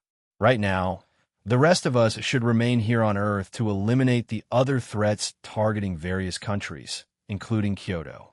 King Inma lent a hand in delaying them. Aquino replied confidently, her movements in the air reminiscent of a graceful dance as she elegantly evaded Summonus' continued attacks. Summonus let out a roar of frustration. So, he was leading us on all along. That two-faced god. Once I'm through with you, he'll personally invade his domain and reduce it to ruins. His anger and determination were palpable in his voice as he vowed revenge. "Foo-foo, if only that were possible." Aquino chuckled playfully as she swiftly darted behind Summonus, her movements like a shadow in the night. Without hesitation, she delivered a powerful, holy lightning-infused kick to his back, sending the god of nocturnal night crashing down to the earth below. Rainier sighed, her irritation evident, but she unleashed a relentless barrage of light bullets, complementing her attack with flame arrows and water blades. The divine magic manifested through her actions created a dazzling and deadly spectacle. Summoness reacted quickly, spinning around and summoning a defensive magic circle to ward off Raynar's attacks. However, despite his efforts, a searing pain persisted on his back. Glancing over his shoulder, he discovered a sizable lightning-shaped mark etched into his flesh. Aquino giggled mischievously from her elevated vantage point and explained, "That mark can't be removed unless I choose to dispel it. It's an idea I developed during my training, something I hope to utilize in the main tournament." The lightning mark she had devised served a unique purpose. It continuously delivered an astonishing 500 million amperes per second to the marked target. For context, the largest electrical current ever recorded in the world took place in April 1996, when scientists at the Oak Ridge National Laboratory in the United States achieved a current of 2 million amperes per square centimeter down a superconducting wire. Standard household wires, in comparison, are typically rated to carry a current of less than 1,000 amperes per square centimeter. Most humans, even those intertwined with the supernatural, would find themselves perishing instantly under the immense electrical current coursing through their bodies. It was an extraordinary feat that Summoness, a god of impressive caliber, not only withstood the shock, but managed to maintain some semblance of mobility. "This is nothing to me," he gasped, evident pain etched across his features. Unbeknownst to Summoness, Aquino had yet to push the boundaries of her mark's full potential. The current coursing through her target now was just a fraction of its maximum output, as she had reserved it to test her powers on a different adversary, one other than Crom Crutch. "Oh, is that so?" Aquino's tone was eerily calm as she materialized behind Summoness, her presence haunting. "Holy lightning," she murmured softly, delivering another devastating bolt that elicited a spine-chilling scream of anguish from the god. Her onslaught did not end there. With precise brutality, she thrust her fist into his face, propelling the divine entity violently away. Observing this relentless spectacle from a distance, Raynair heaved a heavy sigh of concern. "I fear her obsession on Aaron is growing rather unhealthy, though she's not the only one. He got in his way, so I'm going to beat him to near death. Doesn't seem like a normal response," the fallen angel muttered, troubled by the extent of Aquino's obsession. Suddenly, an immense surge of power erupted from the point of Summonous impact. Black lightning, thunder, wind, and water violently swirled around the area, creating a menacing tempest. The god's glowing, wrathful eyes fixated on Aquino and Raynair. "Looks like we made him angry," Aquino chimed with a playful tone, a mischievous giggle escaping her lips. "Please, Aquino, let's start taking this seriously," Raynair replied, her voice laced with concern. She couldn't help but glance back at the powerful god. His aura and abilities were converging to form an enormous pillar of energy, growing larger with each passing moment. The situation was rapidly becoming more dire, and they needed to prepare for the impending clash. "Well, we must also ensure he remains alive, as the leaders of the Alliance have expressed their desire to preserve any significant god or being. The rest, well, they can be considered collateral damage," Raynair interjected, reiterating their strategy. Yes, I understand," Raynair, Aquino responded, her expression taking on a more serious tone. As their conversation neared its conclusion, a colossal hand composed of lightning, thunder, and wind surged toward them. Yet, both Aquino and Raynair remained vigilant, swiftly identifying the danger and deftly evading the onslaught. Raynair quickly conjured a sword of light and sliced through the incoming threat. However, their respite was short-lived as moments later, a barrage of hundreds of identical hands emerged from Summonous direction, closing in on the two determined women. They retaliated with unyielding resolve, but they soon noticed that an additional 100 of these menacing hands were unleashed in various directions, each set on attacking other members of the DXD team. I'll go and take care of the other hands, Aquino. I'll leave Summonus to you, since he seems more agitated with you, Rainier announced before vanishing from sight. Afufu, leave it to me, Aquino responded cheerfully. She then summoned her latest familiar and the group of small Oni she had in her service before forming a plan of attack. Oya, I didn't anticipate you would call upon me, Aquino. I've been aware of the ongoing conflict in the human world, but to think you'd face a god single-handedly. I may not be that useful, you know, said the woman who had become her most recent familiar.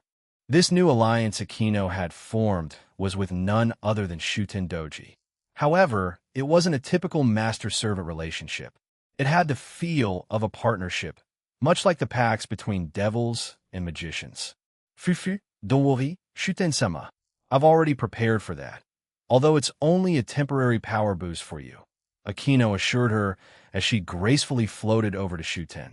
Little ones, please protect us, she commanded her small Oni.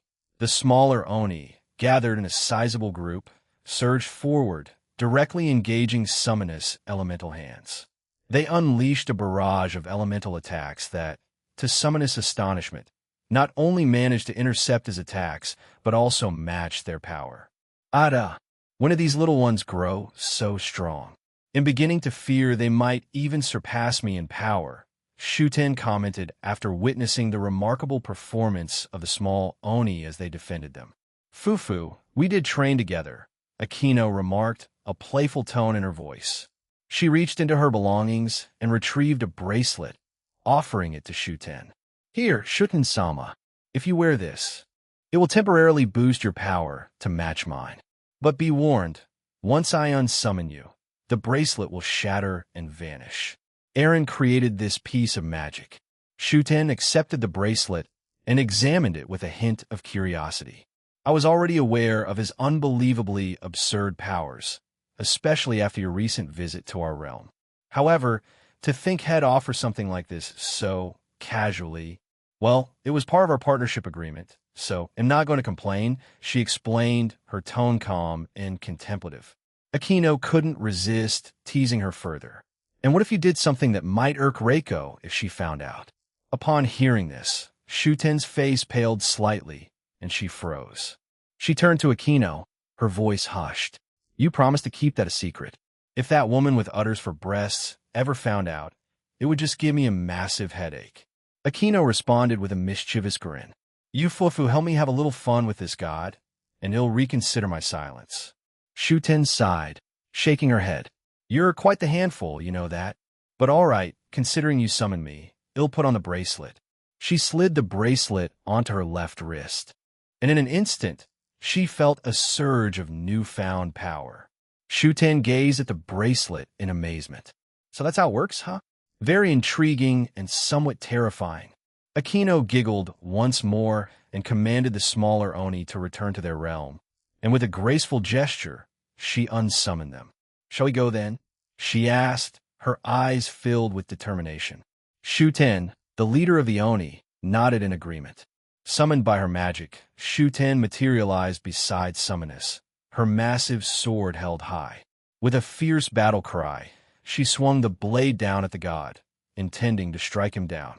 However, much to her surprise, Summonus' body was enveloped by swirling elemental forces that deflected her attack with ease.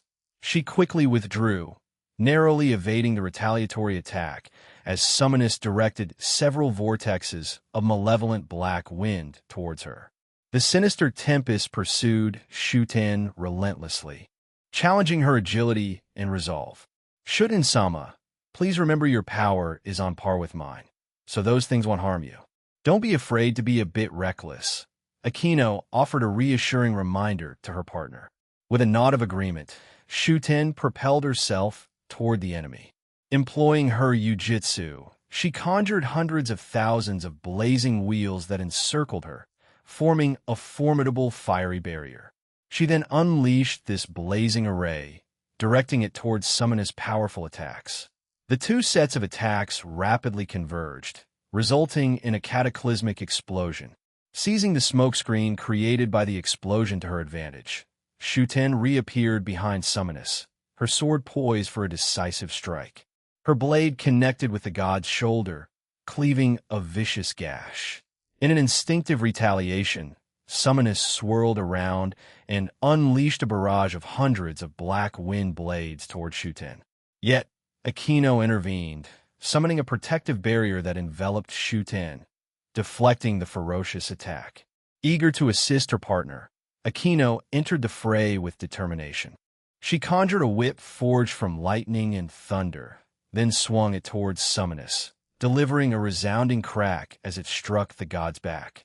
Activating her mark again, she unleashed an electrifying surge, surging through Summonus' form hundreds of times over, causing him to writhe and convulse in agony. Aof, damn you wretched hybrid freak! Summonus bellowed with a ferocity that seemed to rend the very fabric of the cosmos. His fury, an elemental storm, manifested in a relentless barrage of cataclysmic forces, all aimed at the two women who had become the unwitting focal point of his wrath. But amid the chaos and tumult of this unearthly showdown, Aquino remained an oasis of serenity, her countenance unwavering, though her soul bore the scars of a painful epithet hybrid freak. Those two words, uttered with such venom, evoked a harrowing recollection, a memory that had long since lain dormant, but now surged back with the fury of tempest, threatening to drown her in a maelstrom of sorrow, anger, and regret. Her reaction, however, was not what anyone anticipated. It was not the frenzy or irrational anger that Summonus had hoped to incite. Instead, Aquino's dark eyes gleamed with an unsettling resolve, her gaze piercing the tumultuous night like a beacon of unwavering determination. As if choreographed by some otherworldly conductor, her lithe form danced gracefully through the tempest of elemental attacks, evading each attack with a fluid grace that defied the chaos of the moment. It was a silent ballet of survival and poise, a testament to her mastery over the elements and her control over the tempest of emotions that raged within her. And then, with a gesture as powerful as it was silent, she raised her right arm, lightning crackling around her fingertips. In that electrifying moment, she channeled her inner strength and resolve, transmuting it into a bolt of pure, unadulterated lightning. It was no ordinary lightning, for its raw power and intensity defied the natural order. The very heavens seemed to shudder as the energy coalesced. When she released that torrent of electrifying power, it was as if the universe itself held its breath. The energy surged forth, not just as a bolt of lightning, but as a cataclysmic force of nature. The shockwave it generated was felt far and wide, sending reverberations through the very essence of the world. For a moment, time itself seemed to pause, and the earth quaked with the aftershocks of the attack. As the incandescent energy struck Summonus, it was as if a second sun had ignited in the heavens, casting an ethereal, golden glow upon the battleground. The sheer force of the lightning's impact was enough to momentarily stun those who lacked the strength to withstand its fury, casting them into a surreal and electrifying tableau. In the midst of this electrifying spectacle, Aquino remained resolute, her eyes locked onto the figure before her. The epithet that had wounded her heart now transformed into a source of empowerment, a testament to her indomitable spirit and mastery over her own destiny. She stood as an embodiment of inner strength, and in that moment, she was not just a hybrid, but a force of nature, a goddess in her own right, and an eternal symbol of resilience in the face of adversity.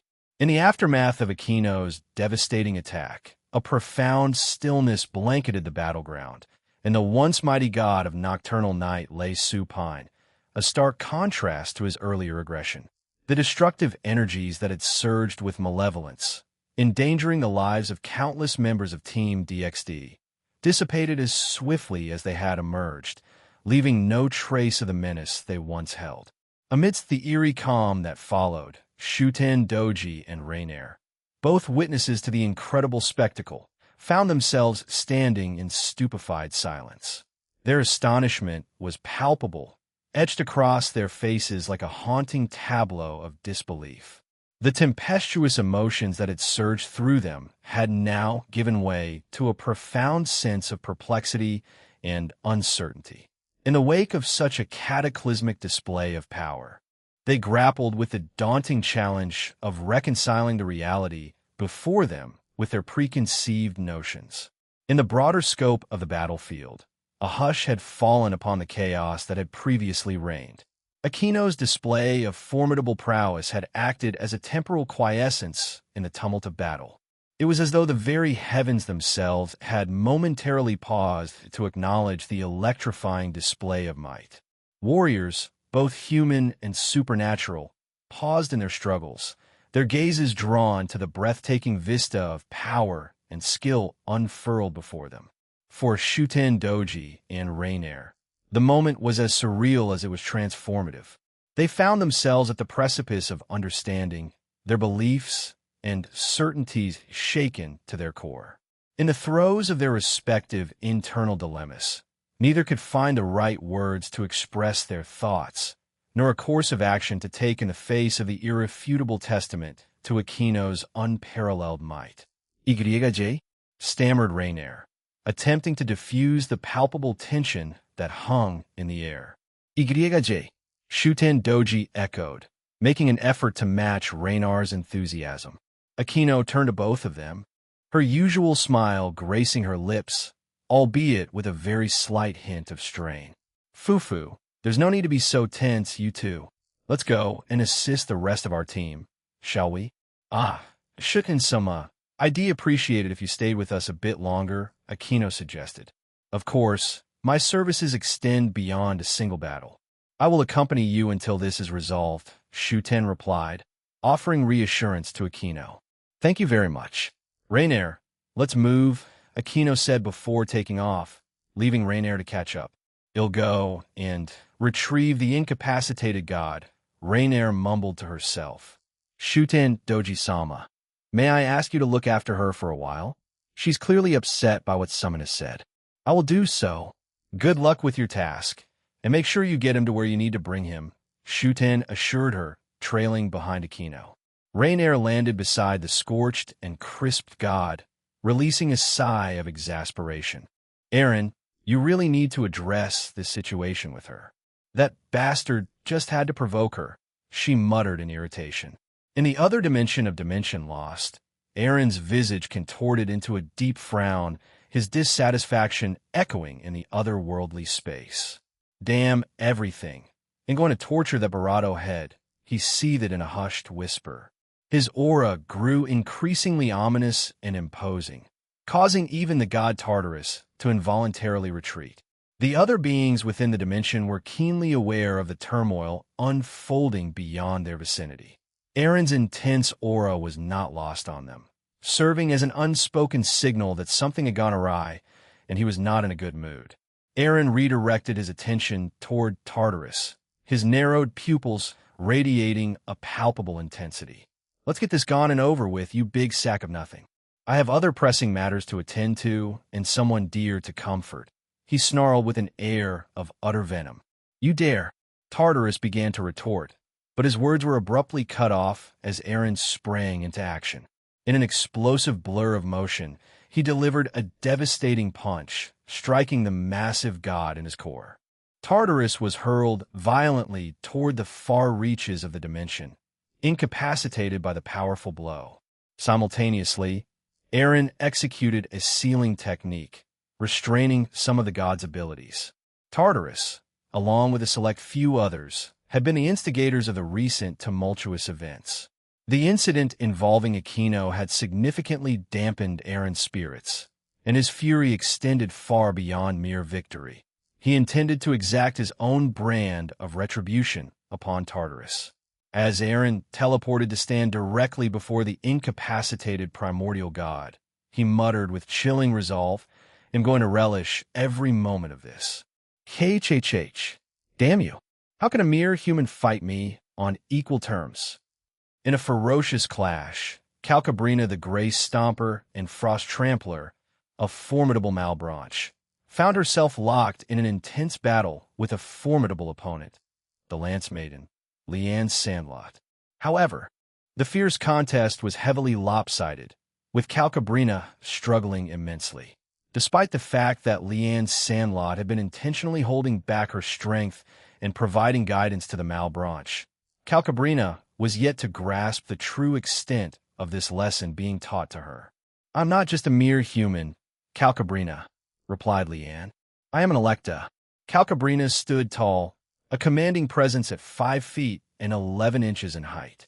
Her long, obsidian hair cascaded in luxurious waves, contrasting strikingly with her shimmering sapphire eyes. A mask adorned her face, concealing the lower half but revealing an air of mystery. Around her neck, she wrapped a black scarf, its fabric gracefully draping in stark contrast to her dark armor. Her attire was predominantly obsidian, and it bore a mesmerizing centerpiece, a vivid sapphire blue flame that danced near her belly button, casting an entrancing glow. Her arm guards were an elegant fusion of black and silver, stretching from her hands all the way up her arms and enveloping her shoulders in a protective embrace. Silvery black armor graced her thighs and extended to her shoes, crafting a seamless, imposing silhouette. In her skilled hands rested 2 swords, their blades aglow with blue flames and lightning, an impressive and awe-inspiring sight. Those things that work for the middleman. "No wonder you're strong. Then I don't want to fight a Longinus wielder. They'll settle for you since you're 1,000 times better," she declared with excitement in her eyes. Leanne let out a sigh as she skillfully parried the relentless flurry of slashes sent her way by Calcabrina. Presently, both combatants, along with the Stahlritter and an assortment of adversaries affiliated with the gods of darkness, were entangled in a fierce battle. This showdown unfolded in the heart of Finland, to be more precise, in the city of Oulu. "What rude fellow, who dares call master a thing?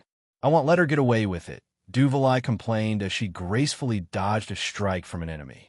With a swift maneuver, she retaliated, eliminating her opponent with a single decisive move. "Fufu, you shouldn't focus too much on master, Duvalai, or you might get injured," Enya cautioned, expertly piercing an enemy with her bow and arrow. "She's right, Duvalai.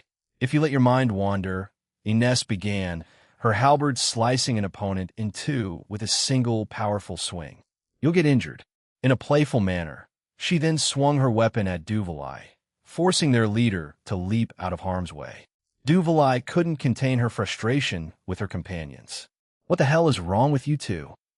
I'll tell Aaron Sama," she shouted, her irritation intensifying with each passing moment. "Fufu, did you hear that? Duvalai will tell Aaron Sama?" Enya teased with a mischievous grin.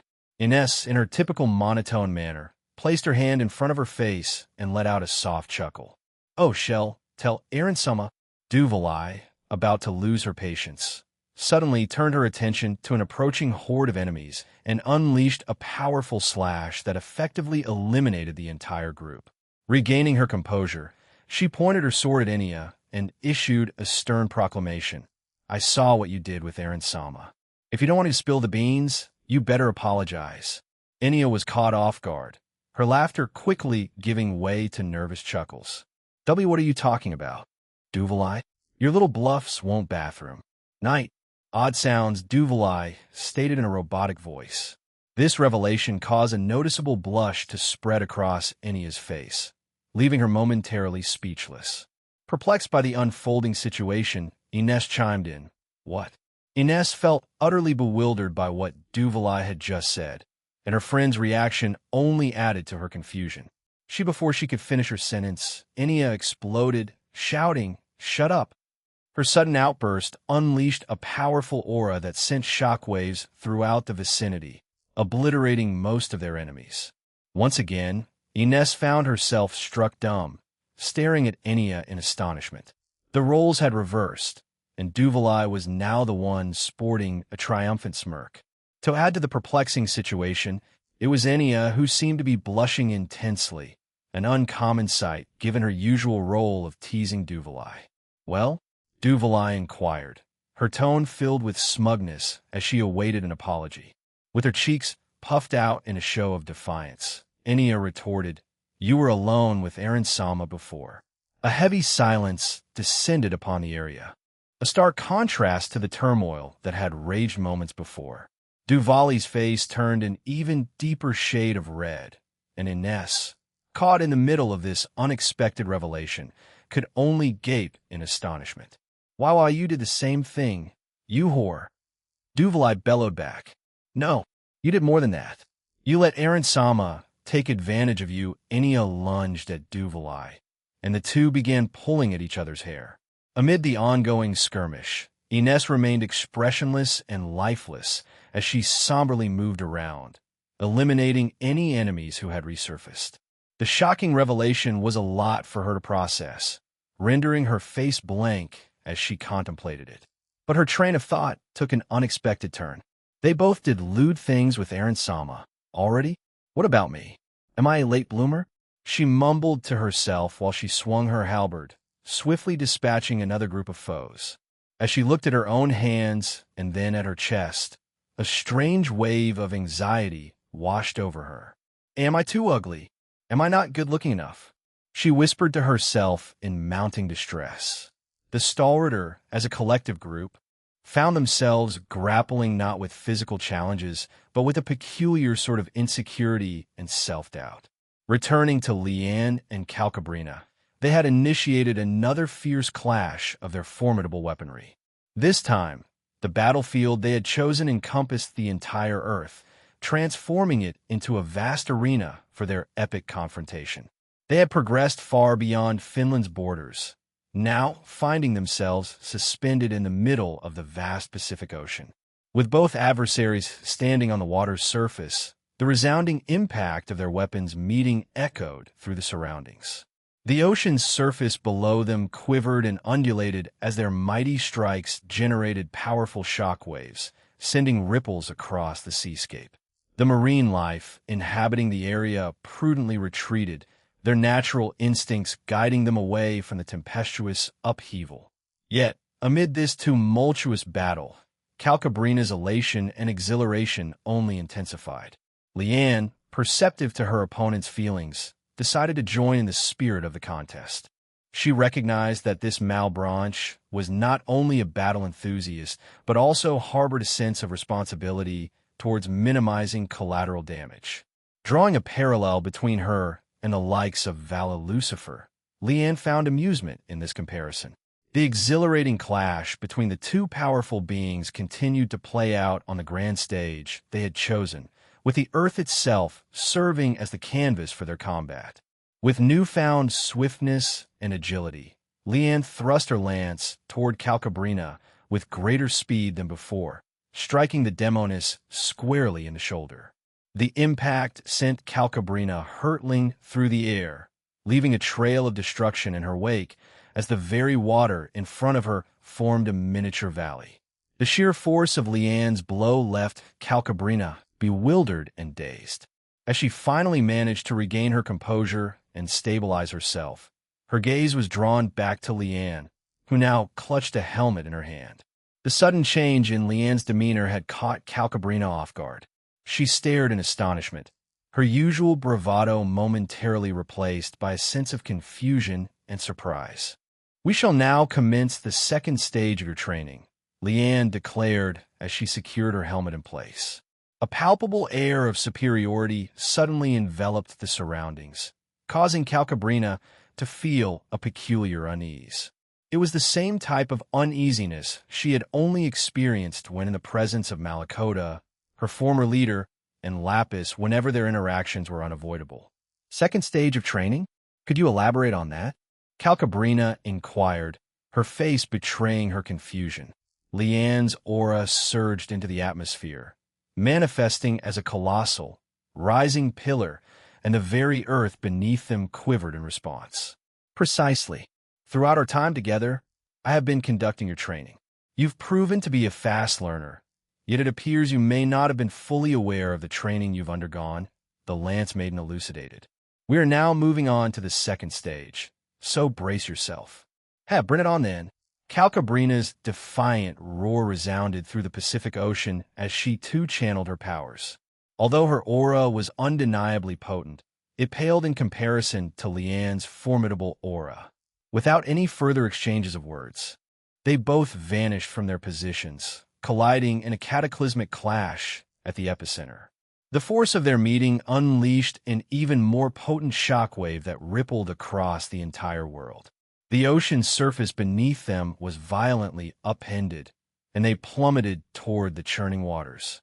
However, as rapidly as the sea had been displaced, it began to converge back together, thwarted only by the unending conflict above. Calcabrina, wielding swords adorned with ethereal blue lightning and flames, launched frenzied strikes at Leanne. The Lance Maiden met each of these blows with effortless finesse, a calm and unwavering presence. Yet, this stoic response did not deter the Malebranche in the slightest. In fact, it only served to further fuel her determination. An exultant grin graced Calcabrina's face, and she continued her assault with unrelenting fervor. It was as though the outcome was irrelevant, and the act of combat itself was the ultimate prize. Calcabrina suddenly manifested a giant avatar behind her. It a giant four-armed humanoid beast with swords identical of hers in each of its hands. It had a glowing eye in the middle of its chest, and it shimmering brightly before it brought down all four swords in a single swing. Calcabrina also did the same thing, but to her utter surprise, it didn't even make Leanne move an inch. "Ahaha, you're really amazing, you know that, right?" Calcabrina exclaimed, her excitement ringing out in her voice. Leanne, clad in her helmet and armor, offered no verbal response. She maintained her unyielding focus on Calcabrina, her gaze unwavering through the eye sockets of her protective gear. Leanne's primary objective was to skillfully deflect, parry, and defend herself against the relentless onslaught launched by Calcabrina and her colossal avatar. After several minutes of intense combat, their ferocious clash ultimately led them to the ocean's depths. Even there, beneath the surface of the sea, the battle raged on. The sheer force generated by their powerful strikes displaced the water around them, allowing for their continued engagement. The seafloor had become their arena, affording them the freedom to unleash their powerful abilities without concern for collateral damage to people or vital landscapes. Calcabrina's avatar loomed ominously, surrounded by a sea of thousands of azure flames. With an abrupt and decisive motion, it unleashed these potent blue flames, each possessing the destructive potential to harm even gods. As this fiery onslaught hurtled toward Leanne, there was a moment of impending danger. However, with a series of delicate pokes into the air before her, Leanne masterfully extinguished the oncoming flames. An air of disbelief enveloped Calcabrina as it inquired, "What the hell was that?" Maintaining her composure, Leanne responded in a composed tone, "Magic negation is already a formidable ability. Imagine the potency of having the power to nullify abilities in their entirety. It's a powerful ability, isn't it? Those who seek to engage me in combat will be restricted to using only their physical prowess and techniques honed through practice." Leanne's concealed eyes shone mysteriously within her helmet as she added, "Any attempt to employ your abilities, particularly projectile-based ones, will be met with nullification and negation, rendering them entirely impotent. Show me the zenith of your skills with those swords, Calcabrina." A broader grin emerged on Calcabrina's lips, even though her facial features remained hidden by the mask. However, Leanne could discern the elation in her eyes, which gleamed even more intensely. Without uttering a single word, Calcabrina initiated an unrelenting onslaught, relentlessly swinging her swords at Leanne. These strikes not only involve her physical form, but also engage her avatar, leading to the destruction of numerous underwater hills and mountains during their fierce confrontation. As they clashed, they passed near a particular wreck that had gained notoriety from a famous movie. When their blades met once more, the residual debris from the wreckage was blasted into oblivion. Fueled by determination, Leanne chose to take the offensive. She thrust her lance squarely into Calcabrina's abdomen, delivering a force so formidable that it propelled Calcabrina backward, sending her crashing into an underwater mountain. The sheer power of the impact caused not only the mountain to disintegrate, but also sent shock waves racing through the surrounding terrain, shaking the lands above them. Calcabrina leaned on her avatar to regain her balance, her movements momentarily unsteady. Without hesitation, she propelled herself toward Leanne, who remained poised, a steadfast figure. Her advance was a blur of speed and determination as she thrust all her blades at Leanne, aiming for a decisive strike. In a swift, graceful sidestep, Leanne nimbly evaded Calcabrina's rapid attack. Their eyes locked, and for that fleeting instant, it felt as if time itself had slowed to a crawl. But the illusion of tranquility didn't last. Calcabrina's world was suddenly upended as a powerful force slammed into her abdomen, leaving her breathless. Leanne's perfectly timed kick, delivered with incredible force, had struck Calcabrina's midsection, propelling the female Malebranche skyward. The impact of Leanne's attack generated a shockwave, compelling the water around them to part forcefully. A massive, watery chasm emerged, creating a path for Calcabrina to ascend back to the Earth's surface. In relentless pursuit, Leanne swiftly followed, lunging forward to impale Calcabrina through the stomach with her lethal lance. An agonized moan escaped Calcabrina's lips as she coughed up crimson, her strength waning. With a calculated spin, the lance maiden flung her adversary across the vast expanse, and Calcabrina landed on another continent this time, in Africa. The specific location was Kenya's capital, Nairobi. Leanne landed in Nairobi right after Calcabrina, who was already on her feet despite clutching her wounded stomach. She applied her fire magic to cauterize the painful injury. An expression of agony contorted her face as she worked on the wound. Leanne patiently waited for Calcabrina to complete the painful process. After Calcabrina had finished cauterizing her wound, she breathed a sigh of relief, believing the worst was behind her.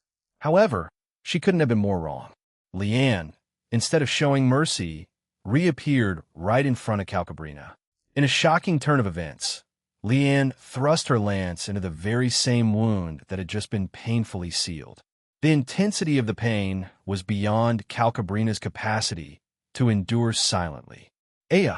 She unleashed a piercing scream that echoed through the surroundings. This level of brutality had taken her by surprise. In her desperate attempt to retaliate, she ordered her avatar to attack Leanne. This forced Leanne to leap away, but she responded by amplifying her own speed to match that of light. Leanne, now as swift as light, executed a relentless series of thrusts aimed at Calcabrina. Each precise strike hit her at multiple points: shoulder, stomach, the very spot she had just cauterized, thigh, and leg.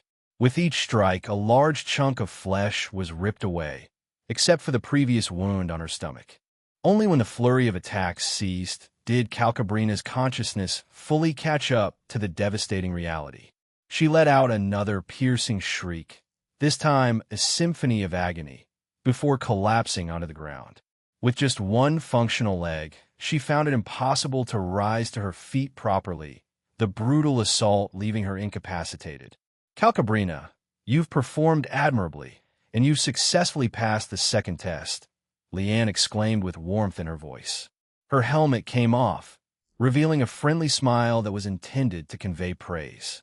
However, from the perspective of Calcabrina, a member of the Malebranche, this expression had a different impact. It struck terror into her heart. The kind smile from Leanne seemed to transform the angelic woman into a demonic figure, a presence more fearsome than Calcabrina herself. The overwhelming dread she experienced was unlike anything she had ever felt before. That unease I felt earlier, was it because of her? Has this woman always been this terrifying? Calcabrina wondered, her anxiety growing by the second. With a determined stance, Leanne raised her gleaming lance high above her head, its tip glistening in the radiant sunlight. She spoke with an air of authority, her words cutting through the still air like a clarion call. And with this, she announced, her voice carrying a sense of finality, "Our lesson has drawn to a close, and here begins the inception of the third and final part of your evaluation." "Wait," Calcabrina tried to interject, but before she could utter a word, the lance was brought down upon her head with a force that instantly rendered her unconscious. Leanne then cast a sleeping spell to keep her in slumber until they reached the prisons of the Alliance. Leanne gave a confirming nod to herself before gently gathering up the unconscious Calcabrina. With her expert healing abilities, Leanne tended to the injured Malebranche, mending her injuries with care. When Calcabrina's wounds were fully healed, Leanne cast a teleportation spell that whisked her back to Ulu. Upon her return, Leanne was met with a perplexing scene. Her team, the Stahlritter, was in the midst of a tumultuous battle, and there was an exception in Ness, who seemed to be the only one not involved in the fray. Amidst the chaos, Duvalai and Enya, both adorned with disheveled hair, stood locked in an intense altercation of pulling hair and mouths. Tears streamed down their faces as they continued their relentless exchange of shouts, each demanding the other to apologize. Yet despite the impassioned pleas, neither of them showed any sign of relenting. Leanne approached Ines with a curious expression etched across her features. "What is happening here?" she inquired, casting a concerned gaze at her subordinate. Ines hesitated momentarily, her voice tinged with a hollow quality as she replied, "It's a long story, Master. Would you like the full story or a summarized version?" Leanne deliberated for a brief moment before opting for the complete account. "Explain in detail," she requested as she took a seat beside Ines, ready to listen intently. The atmosphere brimmed with anticipation. Ines embarked on the comprehensive narrative, recounting every detail, from the very beginning when the heated argument had erupted among the team members to the shocking revelations about her two fellow teammates. Throughout her recollection, Ines couldn't help but cradle her face in her hands, overwhelmed by a potent mixture of embarrassment and shame.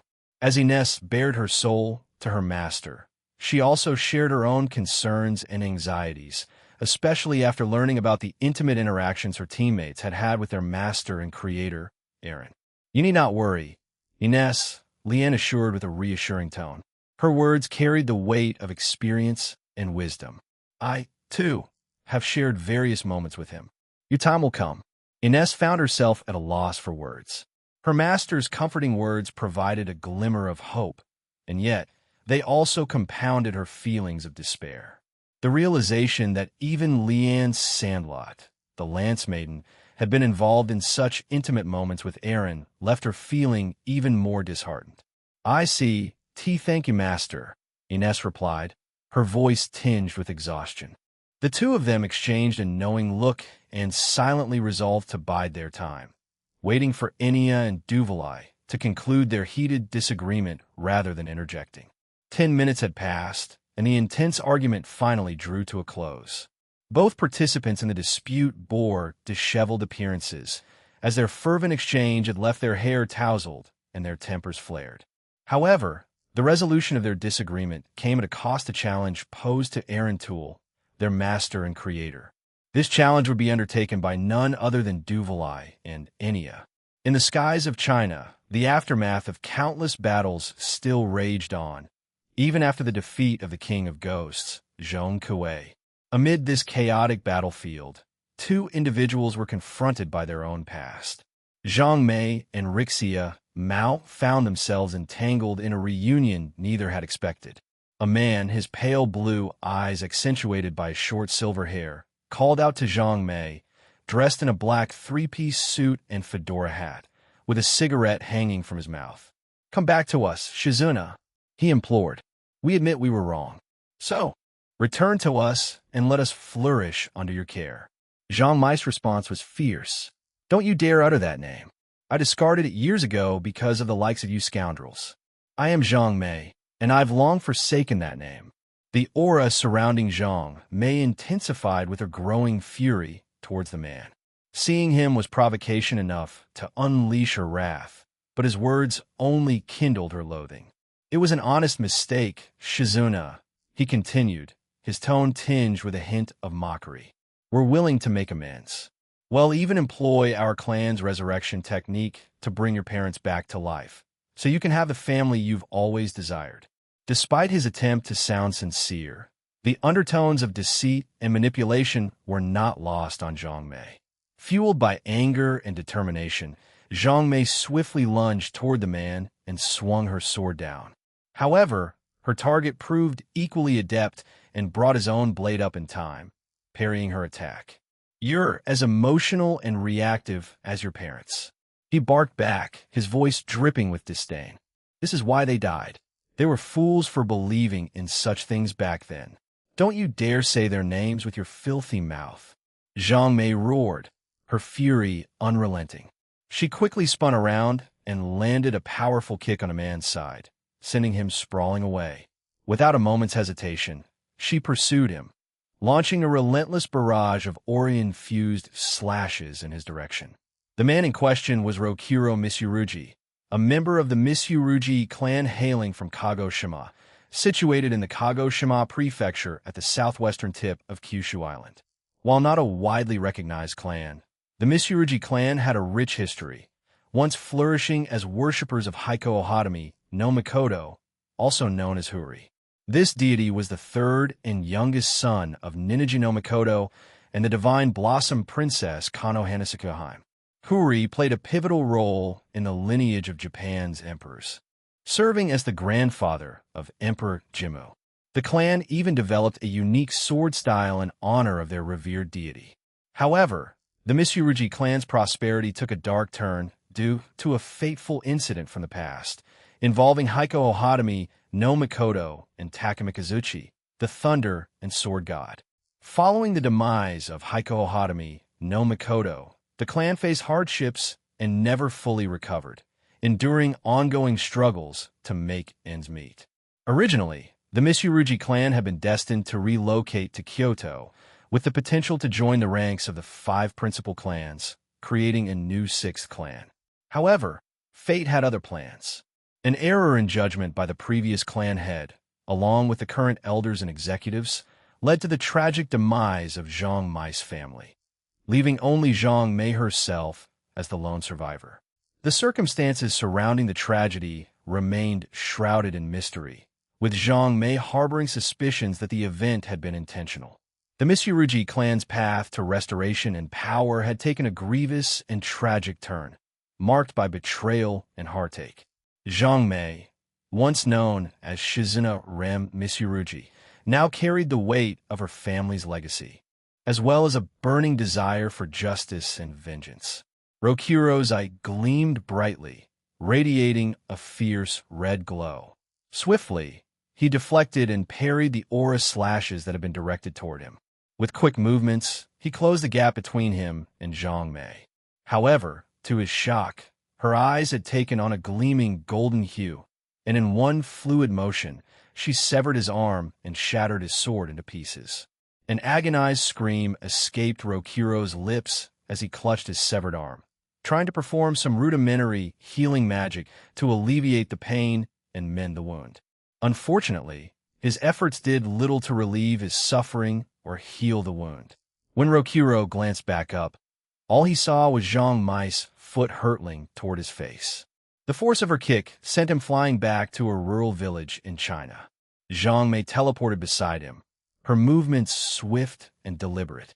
Without hesitation, she ran toward him and delivered another blow, this time aiming her foot at his head. She then picked up his injured head and conjured an ice knife, which she dragged across his face. Rokuro, who had been knocked unconscious by the relentless attack earlier, suddenly jolted awake and screamed in agony. His cry, however, was short-lived as Zhang Mei shoved the ice knife into his mouth, silencing him with a shiver-inducing coldness. "Shut up and listen, do you hear me?" Zhang Mei demanded, her pupils narrowing as she stared at the older man.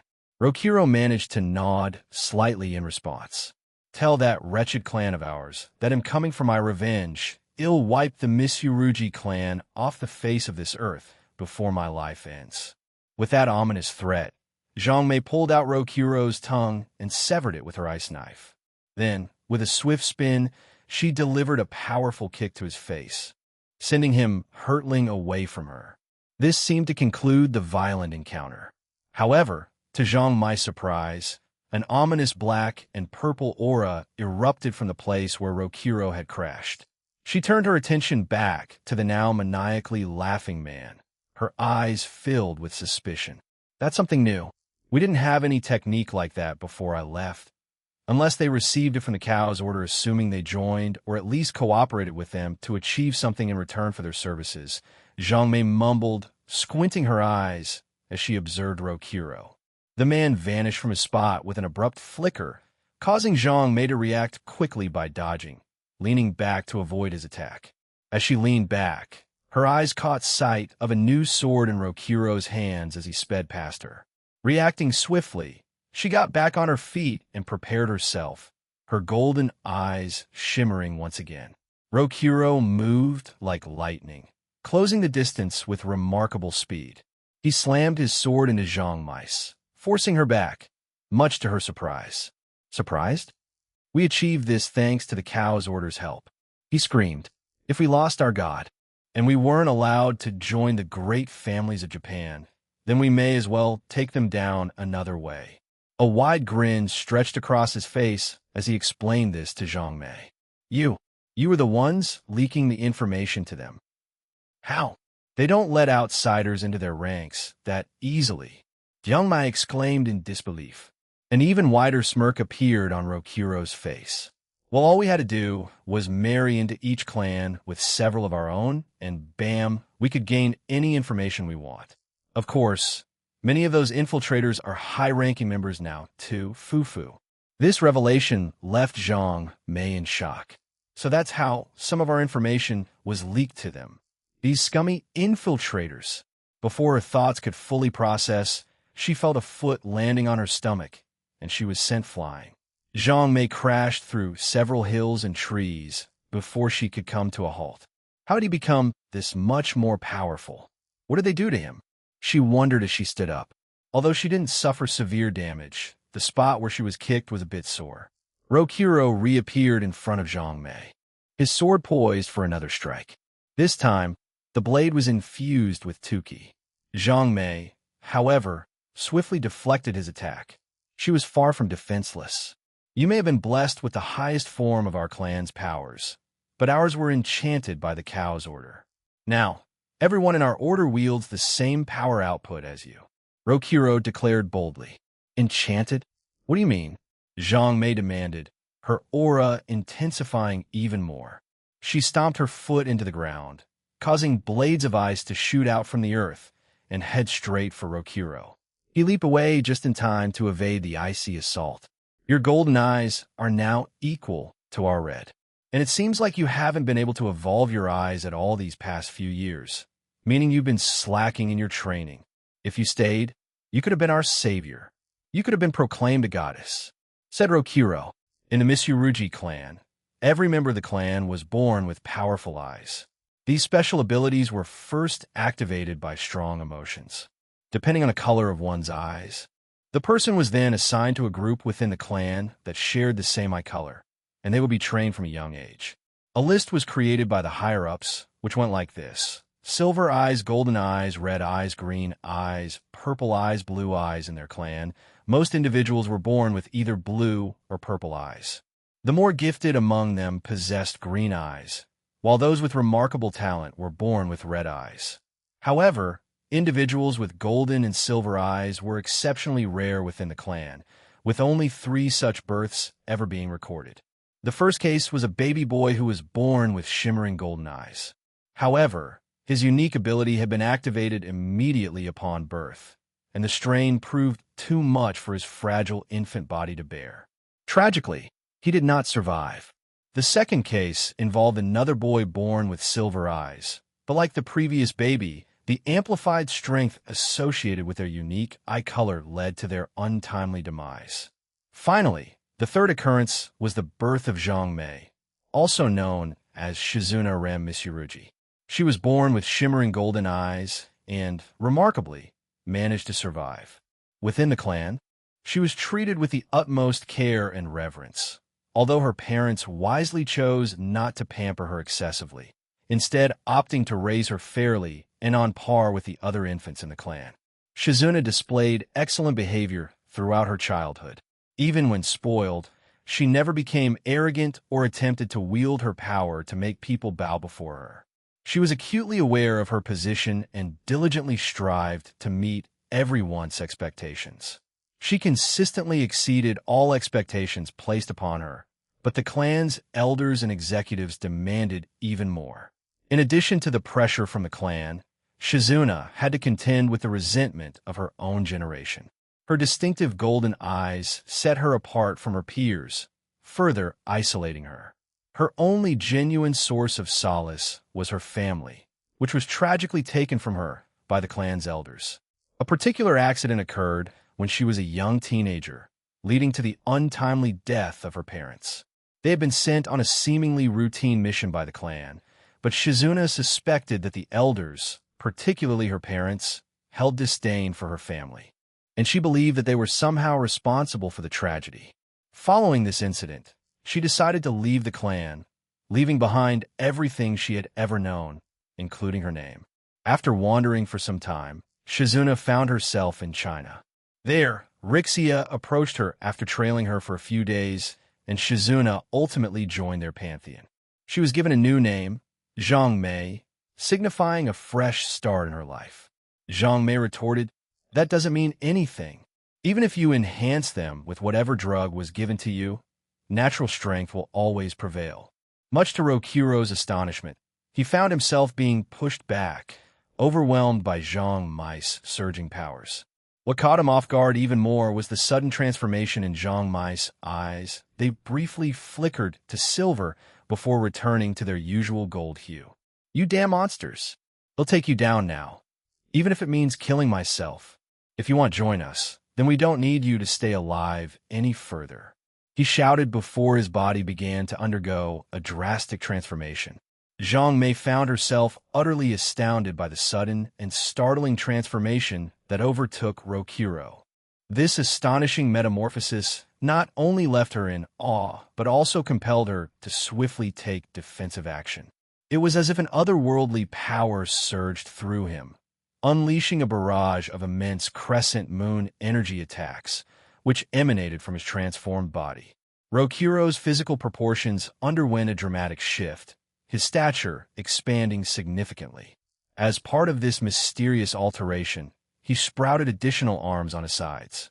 These newfound limbs conjured fleshy, blade-like swords, each adorned with unblinking, eerie eyes.